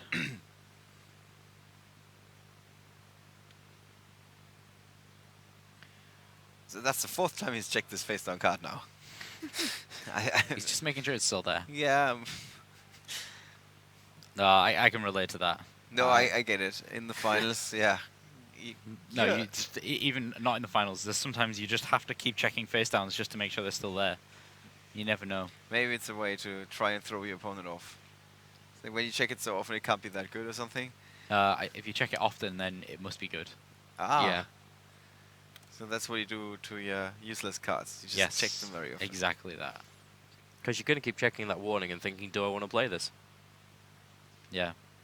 There's a good bluff, but unfortunately Joshua does actually have some good set cards. Yeah. So it's not a bluff. But Joshua doesn't bluff. I've never seen him bluff, to be honest. You keep saying he's got a poker face. Yeah, that's not a bluff. You That's bluff in between- poker, though. In between rounds. Ooh, that's a big pendulum summon. That's a big definitely target getting for a warped. strike. Or a warning. Yeah, it's a It warning was there. a warning, of course, yeah, sorry. Yep, which means they're all going to the graveyard as well, so he's not going to be able to just grab them back. Joshua's now down to 2,100, though. Wow, that's a big deal. Getting that Kieran in the So- grave. That's a really big deal. We can hear the hall being deconstructed around us. Well, hopefully you can't because the microphones are set properly. I can hear them. Yeah. So here Billy goes for yet another fusion summon. And it does definitely It's no really- longer look like he is ahead. Let's just put it that way. That Billy's ahead. That Billy's ahead. I wouldn't say that's the case. You think so? He keeps making his way downtown, walking fast. To face pass. Yeah. Face is passed. Yeah, it's homebound. It's homebound. Ollie obviously doesn't know that song. No, I was just stunned by Billy trying to claw his way back into this game. Yeah. And he's successfully clawing. Yeah, he's got rid of the Clawing Centaur successfully. Rhea. Yeah. He's got a Vanity's Emptiness in hand now as well. Oh. So much back Billy and break. forth. Yeah. It's like you're getting motion sickness from the watching Yeah. these games because it's just such a up and down and wow. It's like a roller coaster ride, really. Yeah. Absolutely amazing here. So It just doesn't stop. yeah, it goes on and on. So he's got a Mithrilium and an Emptiness. Could that be it? Seal this game. So plays Reckless Greed. Then he's going to drop that dice down to 1. Can't find the 1. He found the 1. Okay.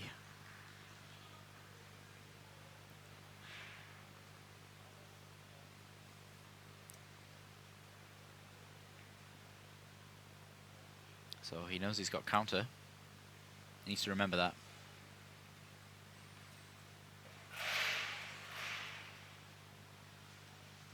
Is Joshua gonna draw?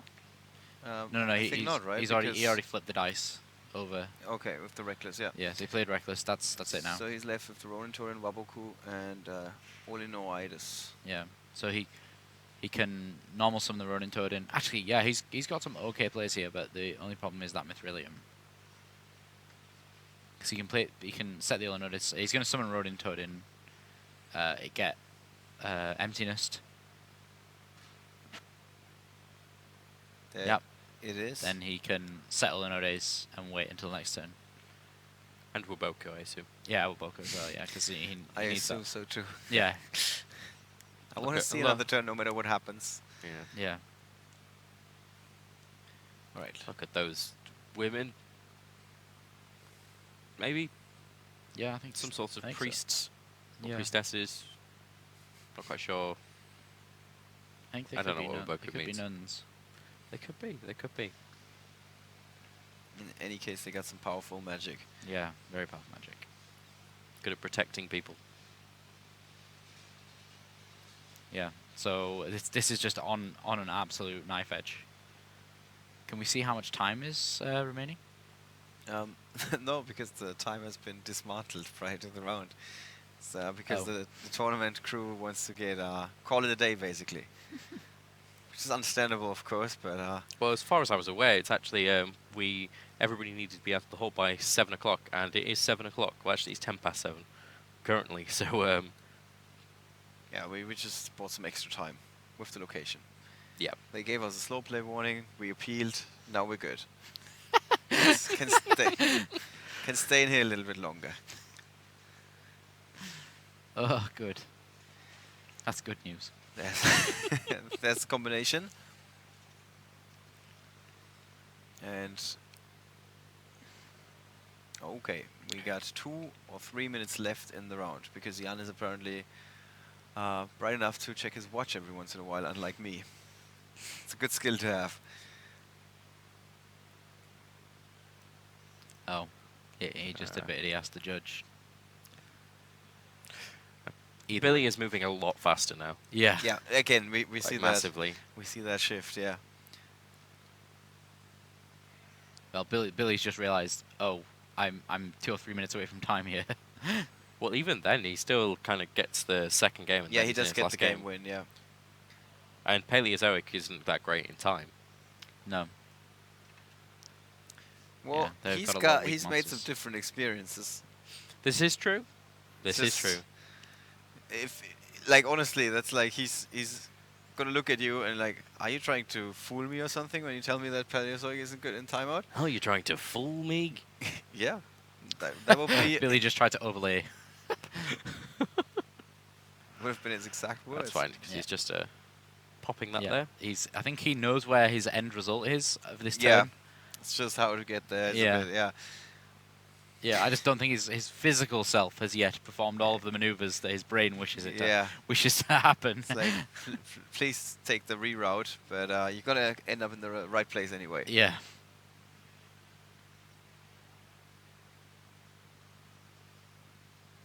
Oh, Totem Bird. And Joshua scoops up. Yeah. That Whoa. it is. So, for the record, Billy Break was ahead. Yeah. I'm calling it late. Yeah. I'm calling it late, but hindsight. Joshua Schmidt was not ahead. Maybe this could be the perfect time to use this apple. That actually, yeah, that would be quite cool if he just says like, yeah, I saved this for the finals. At the very beginning of the day, I was like, yeah, I'm gonna need it in the finals. Yeah. Either he could just eat the apple as for some kind of energy, or just like throw it directly at the head of Billy Break. I think that you'll find that is a major penalty. Yeah. And then he would definitely lose the game and be ejected from the venue. So, Yeah. as it stands, Luke, I mean, I'm all for fun and games, but Yeah, wishing it's a bit violence far. against the people It's a is bit just far. wrong. Yeah. Is Ryan judging them? Yeah, it's a bit Yes. Ryan, Incredibly. that looks like a very judgmental look from Ryan. far. Yeah. Ryan, being a huge fan of Billy Break, I think he just wants to stand close to him. I think that's what's happening. He looks so angry. It's yeah. really sinister. I think I what don't Ryan know is if doing is he's actually sending his power to Billy because Please, you remember. take my sideburns. if we put an infrared on it, what you'd actually see is just Energy energy transfer. coming off of the sideburns. He looks- He's he just looks like so beard, evil, bro. man. He just really. that looked like somebody was like, "Can I join you?" He's like, "Nope, go away." Okay, now we're back to normal, Ryan. The cuddly person, very lovely, always up for a good joke. If you ask if you can touch his sideburns, he says that's tickly. So what is the body language of these two guys telling you? First, Rob, tell me about Joshua's side. Joshua's side, he seems to be a bit annoyed at the loss that he just had because he felt that he was probably that he could do a little bit more. He's ready for this match though. He respects the opponent that he's got. That's why he's giggling along with He's him looking now. at the apple. He's considering it. He's considering siding into apple power. Siding into apple power. If he, Well, hold I on, hold on. think if he Maybe- sided into the apple, then it would be considered a marked card. All right. Yeah. For the second time, these two guys are going all the way until the timeout. Joshua Schmidt versus Billy Break. Maybe Joshua Schmidt actually is Apple Magician Girl. I don't think he's a girl. So it's 4 more turns until we know who's winning the largest European Yu-Gi-Oh tournament of all time. Yeah. And it all Wow. depends on the opening hands. Whew, Let's okay. check.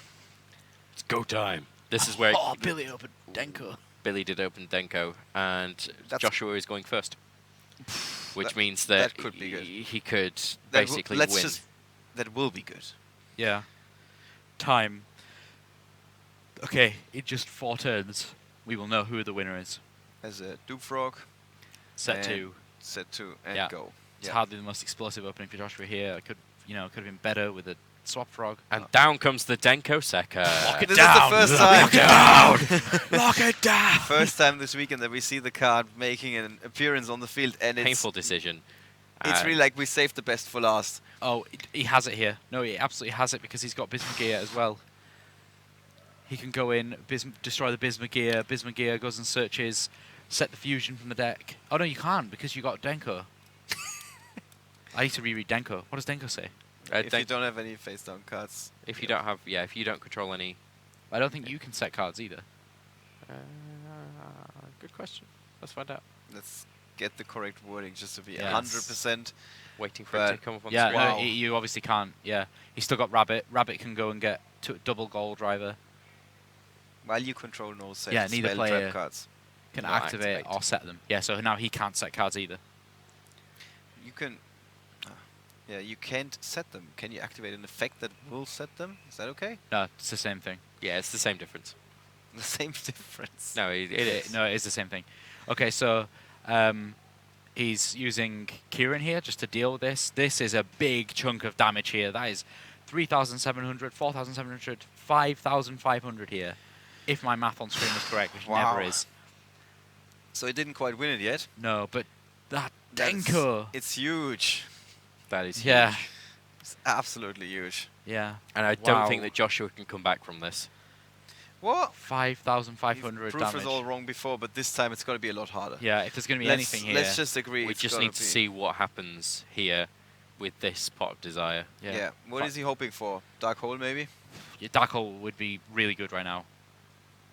He needs something to click. No, that's it. Oh, that's it. Billy Break wins it. Wow. Billy Break wins. Wow. The largest European We YCS. do not have a single undefeated player at YCS Bochum, and that means Oh, because wow. last time Joshua Schmidt was the victor, this time Just- it's going to be Billy Break. Oh, wow. This What a Look at Billy Break miracle. here. Wow. So He's much so emotion, happy. even Yeah. more so than the last few times, even though he is a Oh my God! Wow. This final was crazy. well-deserved Oh, victory, wow. well-deserved. We got to say, Yeah, absolutely absolutely well excellent deserved. execution. Wow. This obviously means a lot to Billy Break here. Yeah, he showed to the world that in the end the one American couldn't be stopped. Yeah, yeah. We threw all the big guns in his way, and he was still tearing through the field. Wow. All the way to the finals. Wow. Yeah. I cannot Congratulations believe. to both Billy Break Oh. and Joshua Schmidt. Absolutely fantastic What a final. what a Just fantastic showing from Joshua Schmidt. Absolutely huge. Undefeated until Yeah. the finals, and I know it sucks to lose in the finals like that, but Yeah. everybody could tell he was making the most of his chances. Yeah. Like, he deserved to be there. Really, yeah. I think we should try and get Billy Break in here. Just get this raw emotion. Right. Let's Let's do it now. skip the post-game analysis and go right to the interview. Let's just do a very short break, and then we're going to be right back with Billy Break. Poor Jan. I'm sorry for that.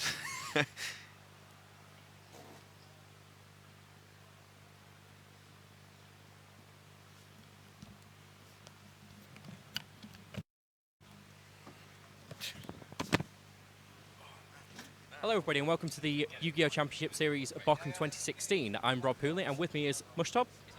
Mushtop. And, well, what we want to talk about today is the Dark Lord deck. But first, why don't you tell us a little bit about yourself? Now, you told me that you've been at a couple of YCS before, is that right?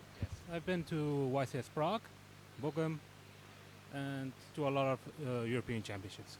So a lot. So you're a local, aren't you? Really? You said it was from Amsterdam. Ah, brilliant. So what do you kind of like about YCS events? Well, actually, that the community, you always see a lot of people, new people you see. It's actually quite fun, and it's actually quite competitive. I actually enjoy being here, actually. Now, you're playing one of the new archetypes that came out, which is the Dark Lords. They came out in Destiny Soldiers. Okay.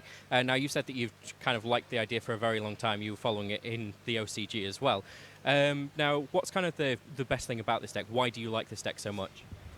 Well, actually, the thing I actually liked about the deck is that you actually now have a Rhoda for the entire deck, and a Destiny draw, which is helped with when you have Superbia and immediately Rota for and they actually even got a Monster Reborn. All right, which guys. I think we're going to is cut now this at short because this +1 goes on a in little one bit turn. longer. Yeah, it's absolutely fantastic. I mean, they've got a lot of draw. They've got a lot of, well, just toolbox, basically. Reminds me of Warrior Toolbox, but it's just a little bit stronger, if that makes sense. Yeah. In a way. It's actually stronger and faster, because now you can also use Allure of Darkness and trade into the entire deck, which actually speeds up the deck and allows you actually to unbreak your hand quite fast. Now, they're all dark fairies, which is absolutely fantastic, because you were even saying to me just a bit earlier that you've just noticed that Christia says just fairies, not light fairies, because so you can use Christia in this deck, and Christia is just a massive powerhouse. Now, just tell us a little bit, kind of, how does this deck work?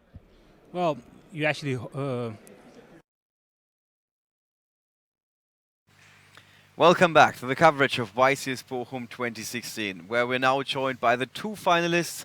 We got Joshua Schmidt, who went X1 in the tournament, in the largest ever in Europe. Congratulations. Almost. It was an awesome showing. Almost beat the curse of Anubis. Yeah. And then on the other side, we got Billy Brake. Congrats again. Thank you, thank you. On winning the largest European tournament. So, has it been established that America is better than Europe? Definitely not. The European players were very, very good this week. Every round was very, very hard. The American players have been slacking a little bit, so hopefully, they've watched some of this coverage and realized how good all the European players are, and they stepped their game up because it was very hard. It seems like that Genki Dama thing was working for you. And there were quite a few players that said things like, half the people in the stream have only tuned in to watch Billy. So I appreciate it. I need everyone's support. Yeah, but on the other side, we had a lot of Joshua fans. I got to say that. I'm a Joshua's fan. I did every round, we wanted to play each other. I wanted the chance to play, and matches didn't disappoint. Yeah, it was fine. Yeah, the finals, of course, were hard fought. For us, quite honestly, it was very hard to tell at times who was ahead.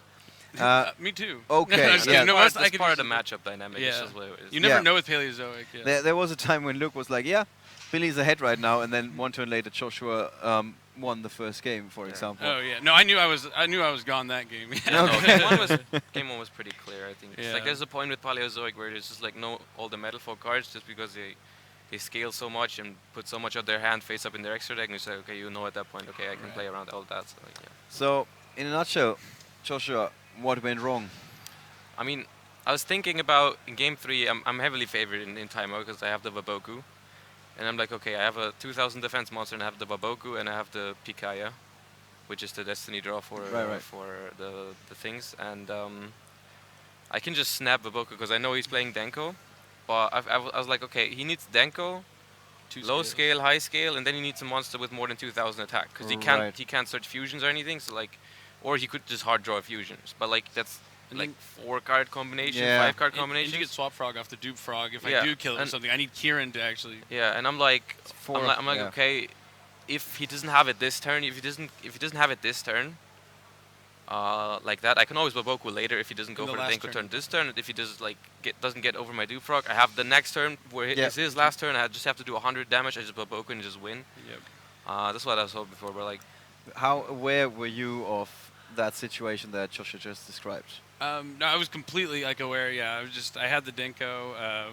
Just had to hope nothing flipped up. My hand was I looked at my hand. It was insane. Like I couldn't be happier with the hand. Like it was perfect for the situation. I just was hoping no Swap Frog, and then there wasn't a Swap Frog. So. All right. Swap Frog. Okay, you guys. This is maybe a weird question, but who was your toughest opponent all weekend? Joshua He's Schmidt. the only one I lost to. So. Okay, there we go. Yeah, okay. I just wanted to double check. I didn't know if there was another crazy game in between or something. What do you made of the metagame after this tournament? Would if you have to build a deck for tomorrow, what would you change? I'm still gonna. I love Pendulum, so I'd probably still play Metal Foes, but this is going to be a very popular choice forever because people can see how good it is. But it requires a high degree of skill to pilot correctly because you only can do so much damage. You have to do literally everything right. Metal Foes is actually kind of similar in the same way. Yep. What about you, Joshua? Yeah, I mean, I think the deck's really, really good. Even though it's totally not my style to play like 29 traps or whatever. No, I think it's 27. Like 27. Yeah, we got 27. there, yeah. It's like the last time I've entered an event with like more than 5 traps, probably like 4 years ago or something. But like, I mean, it really doesn't play like a trap deck. Like it takes a turn of setup, and then like you can see what it can do. Yeah, like, yeah, it's absolutely. Like, it's So much pretty good. more than a trap So like, deck. but like, it really is hard, and the mirror match especially is like really weird dynamics because as soon as like it doesn't work like just activate the trap, bring back your guys because the opponent will chain theirs and stuff. Right. Like, there's a lot of weird dynamics going on with this deck. So I really like the way it like shapes the metagame. It makes it definitely more skillful. It's not like ABC where Yeah, you I mean, know, we had this discussion a couple of times where some players were claiming there's just 3 decks at the moment, and it did not look that way that weekend, to be honest. Yeah, there's just 2 decks actually. Oh, I'm just kidding. There is a lot of decks. Oh my god. This format's not as black and white as I'm like a just lot saying, of players seem to like. There's a you know, disqualification incoming next time you're in Europe. Oh no. No, we're good. Don't worry. Now, what is going to change? Looking a little bit further ahead into the future.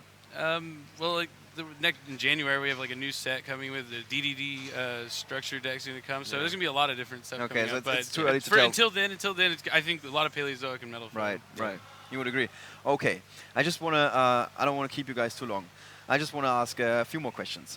Joshua, what's next for you? When are we going to see you fly to the US and win next a tournament year there? probably. I want to go there. Yeah. You've been warned. Yes, all right. yes. And I heard stories that you're going to be back in Europe. I want to go to all of them next year. Oh, Yep, okay. Yep. So there's a very good chance that we're going to see this matchup unfold again. I hope so. I hope this is the beginning of a long history Well, of you're epic currently duo tied battles. 1-1. I mean, Marcello told me this prior to the semi-finals, in fact, when he said that you were tied 2-2. With Marcelo, yeah, we were tied 2-2. We were Oh, waiting for that so- 5th game. We were waiting for that 5th game. All right. And how much would you guys enjoy going up against each other in the World Championship? 100%. I mean, yes. first of all, that means that I'm going back there. So I'll I would love definitely to go I'd there. take that, and then like Yeah, I'm always up for a challenge. So Me too. Yeah. We like playing good Yu-Gi-Oh. See you All there, right, man. guys. See you there. Yes, Can we yes. maybe have one last handshake between two of the Great game, greatest? Great in YC's game, Bochum? Congratulations. Great, Thank you so much for watching, guys. We've had two of the greatest of all time in the finals of YC's Bochum. Billy Break is our victor. We're gonna. They are actually literally tearing down the stuff behind us. So we're going to be out of this venue very soon. We're just going to have a award ceremony very soon. And then after that, we're signing off from YCS Bochum. So hang around with us a little bit longer, then we can celebrate one more time the 4 finalists of YCS Bochum. And with that, we're signing off for our second to last break of the weekend. Break. Into the cards you have and go further to like alt to contact and go from there on. And the better thing is about the new Dark Lords is that they can reuse all the cards twice and makes it so that you don't need actually to run multiples of certain cards like the traps. And the traps are pretty good, that allows you to interrupt your opponent and improve your play to continue the play into the game for and going for the OTK if needed. Okay. So you've got big attack monsters, you can reuse all of your spells because they return them to the deck once they use them whilst they're in the graveyard, that's correct, isn't it? So they're kind of a little bit like Dark World, they like to filter stuff into the graveyard so they can special summon monsters, use cards that are in the graveyard already. And in fact, you were telling me earlier that Grapha. Yeah. I think Grapha is, in my opinion, one of the strongest boss monsters in the thing. It also has the nickname the Immortal Grapha. Grapha's just great. That's just what I take from that. So how do you think you're going to do in the tournament? Well, I'm hoping to get day 2, and after that, I'm gonna see if I can get into top 32. Now, your deck, do you have many kind of weak matchups at all? Actually, the main problem of the deck is itself. You don't actually have a weak, a weak matchup, but you don't also have the strong matchup. So, and against almost all the meta, I actually now main deck also goes 3% Winter Cherries because you actually rarely use your extra deck. So you can have the boss monsters of each deck in your extra deck just to counter them. Okay, so it's kind of it's a good deck. It's just that its own defeat is kind of itself sometimes. I mean, you were talking to me earlier that you don't actually play Valhalla, which is for fairy type monsters because sometimes it can just be a bit of a dead draw. I mean, is there anything that you're playing that you think is unique? Well, to be honest, I think it's actually the Winter Cherries that people actually just side deck instead of main deck, and the one Teska Polka. it's actually quite a good card to protect yourself from Raigeki and those kinds of cards. So you've got an absolutely fantastic deck, and I do wish you all of the best of luck in the coming days. Thank you very much for watching, guys, and we will see you again soon.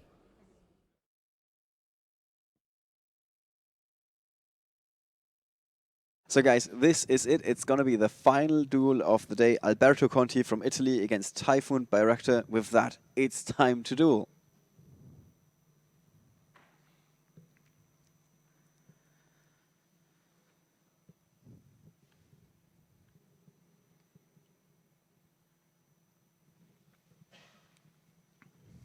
So Typhoon on the left with Macho Spectre, the Pendulum version, and Alberto on the right with his proven Cosmo deck. Yep.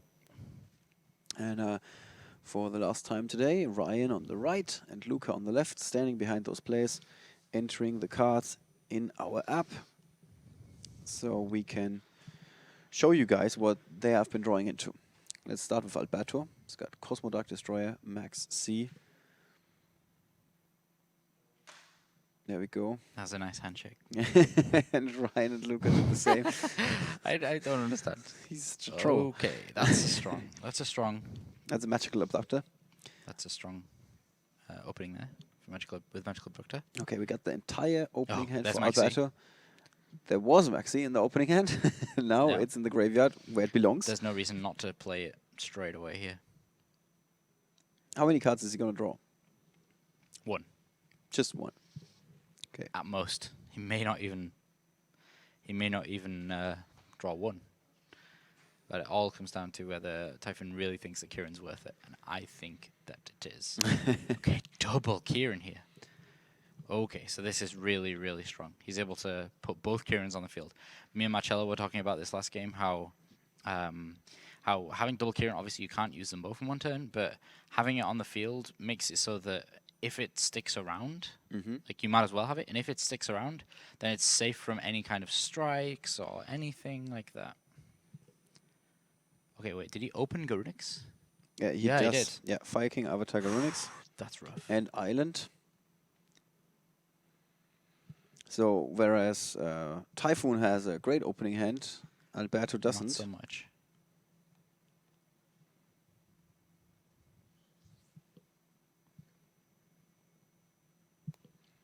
He's still got some cards in his hand, but nothing really threatening here, is it? No.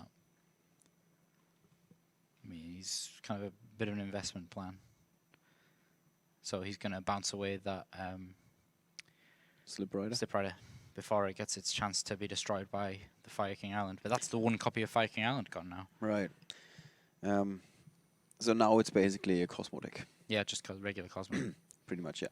So that's it for Alberto. He just went down from 6 to 3 cards. He drew Terraforming. Wow. Okay, so this puts Magical Abductor in a great spot right now because he's going to be able to get the full counters of Magical Abductor, use Magical Abductor's effects to go and search for any of these cards that he wants from his deck. He's probably going to be able to win this turn.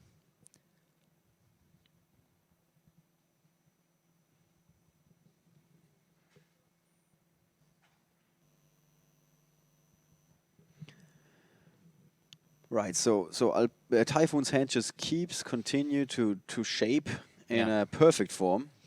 Yeah, he's just like more and more Kierans. It's a piece of art Yeah. that Macho Spectre deck is doing right there. Yeah. It's like a sculpture coming together. Yeah. And there's the Sky Iris. He's pulling so far ahead. Yeah, this is crazy. He probably is going to be able to win this turn. Right. We did see the Cosmo deck coming back from some rough positions. Yeah. But this time around, it doesn't look he's that fortunate. Got nothing on the field, essentially. His Cosmojo is not going to help at all. So putting Drag Pulse, that gives him the full range of 1 to 8 scales.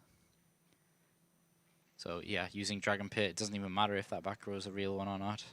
Oh, by the way, Ryan was looking at the top decks of today, and he was. And this is game 1. Yes. Wow. Yeah, let's not undersell that. It is already 1-0 for Typhoon. Pendulum Bayraktar. summon. Yeah. Germany. What is it with our finals? I don't know, for some reason. The finals of our events never last at all very long. Yeah, every time the players are like, yeah, I have to show you guys why I'm here. This is the reason. This is the reason. Typhoon Bayraktar takes the first game in a hurry. It's 1-0 for Germany against Alberto Conti from Italy. Earlier we saw something very interesting in our top 8 feature match where a player was even explaining after the match in great detail that he had certain cards in the sideboard that helped him go second. He won the first game, and then his opponent, to his own surprise, told him after sideboarding, you're going to go first. So his boarding plan was completely screwed, and he said it was the correct choice of the opponent to have me go first if he knew my deck list, if he knew that I'm reciting all of those cards that can really help me. Going second. Yeah, exactly. Claim control over the field even when I'm going second. I'm not sure if we're going to see this here. I think both of these guys really want to go first. Yeah. With Typhoon, of course, he's got cards like Secret Village. That's something you want to resolve before your opponent has his turn. And on the other side,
Welcome back to the award ceremony of YCS Bochum 2016, the largest European Yu-Gi-Oh! Tournament of all time. We have had, obviously, the largest tournament, but we've also had some of the greatest duelists we've ever seen from worldwide in the venue in Bochum this weekend.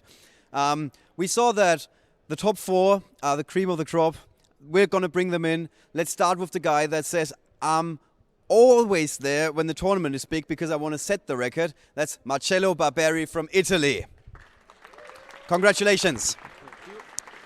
He won in London in 2014. He wanted to do it again. He came extremely close, but he's got some rough competition.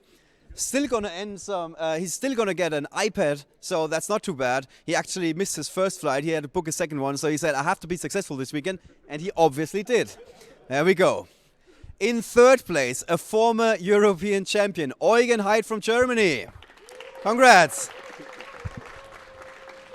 the little brother of Joshua, as we called him on the stream, is ending up in third place. He's going to get a version of Utopia Kaiser, a super rare version of it, together, there we go, together with an iPad. In second place, the big brother, Joshua Schmidt. Congrats. Winning the award for the match of the weekend, twice against Billy Brake. He also went undefeated all the way till the finals, where he finally met his master in the timeout. I'm just kidding. Well-deserved victory, well-deserved victory. So, Joshua Schmidt in second place. He's also going to get a super rare version of Utopia Kaiser. On top of that, a PlayStation 4. And the winner of YCS Bochum, the largest European tournament of all time, is actually an American. I know some of you are disappointed. I know half of Twitch is not. Billy Brake. Congratulations. He came here fighting against a flood of European players, and every time he defeated somebody, he amassed more fans. Everybody was like, wow, this guy is really nice. He just wiped the floor with me, but he's really, really nice. And we could actually tell the same thing. Thank you very much for coming here. Thank you very much for showing us what true dueling is all about. He's going to win a trophy, of course, Utopia Kaiser, the ultra rare version of the card, and a PlayStation 4. With that, we've seen some of the best Yu-Gi-Oh! Dueling of all time this week, and I hope you guys are going to tune in January, when for the first time ever, we're going to be streaming live from YCS Sydney. Yes, we're going down under, and we're going to stream from there. And then, of course, we're going to be back for YCS Prague next year. With that, guys, we're signing off from YCS Bochum 2016. I hope you all had fun and enjoyed the show. See you next time.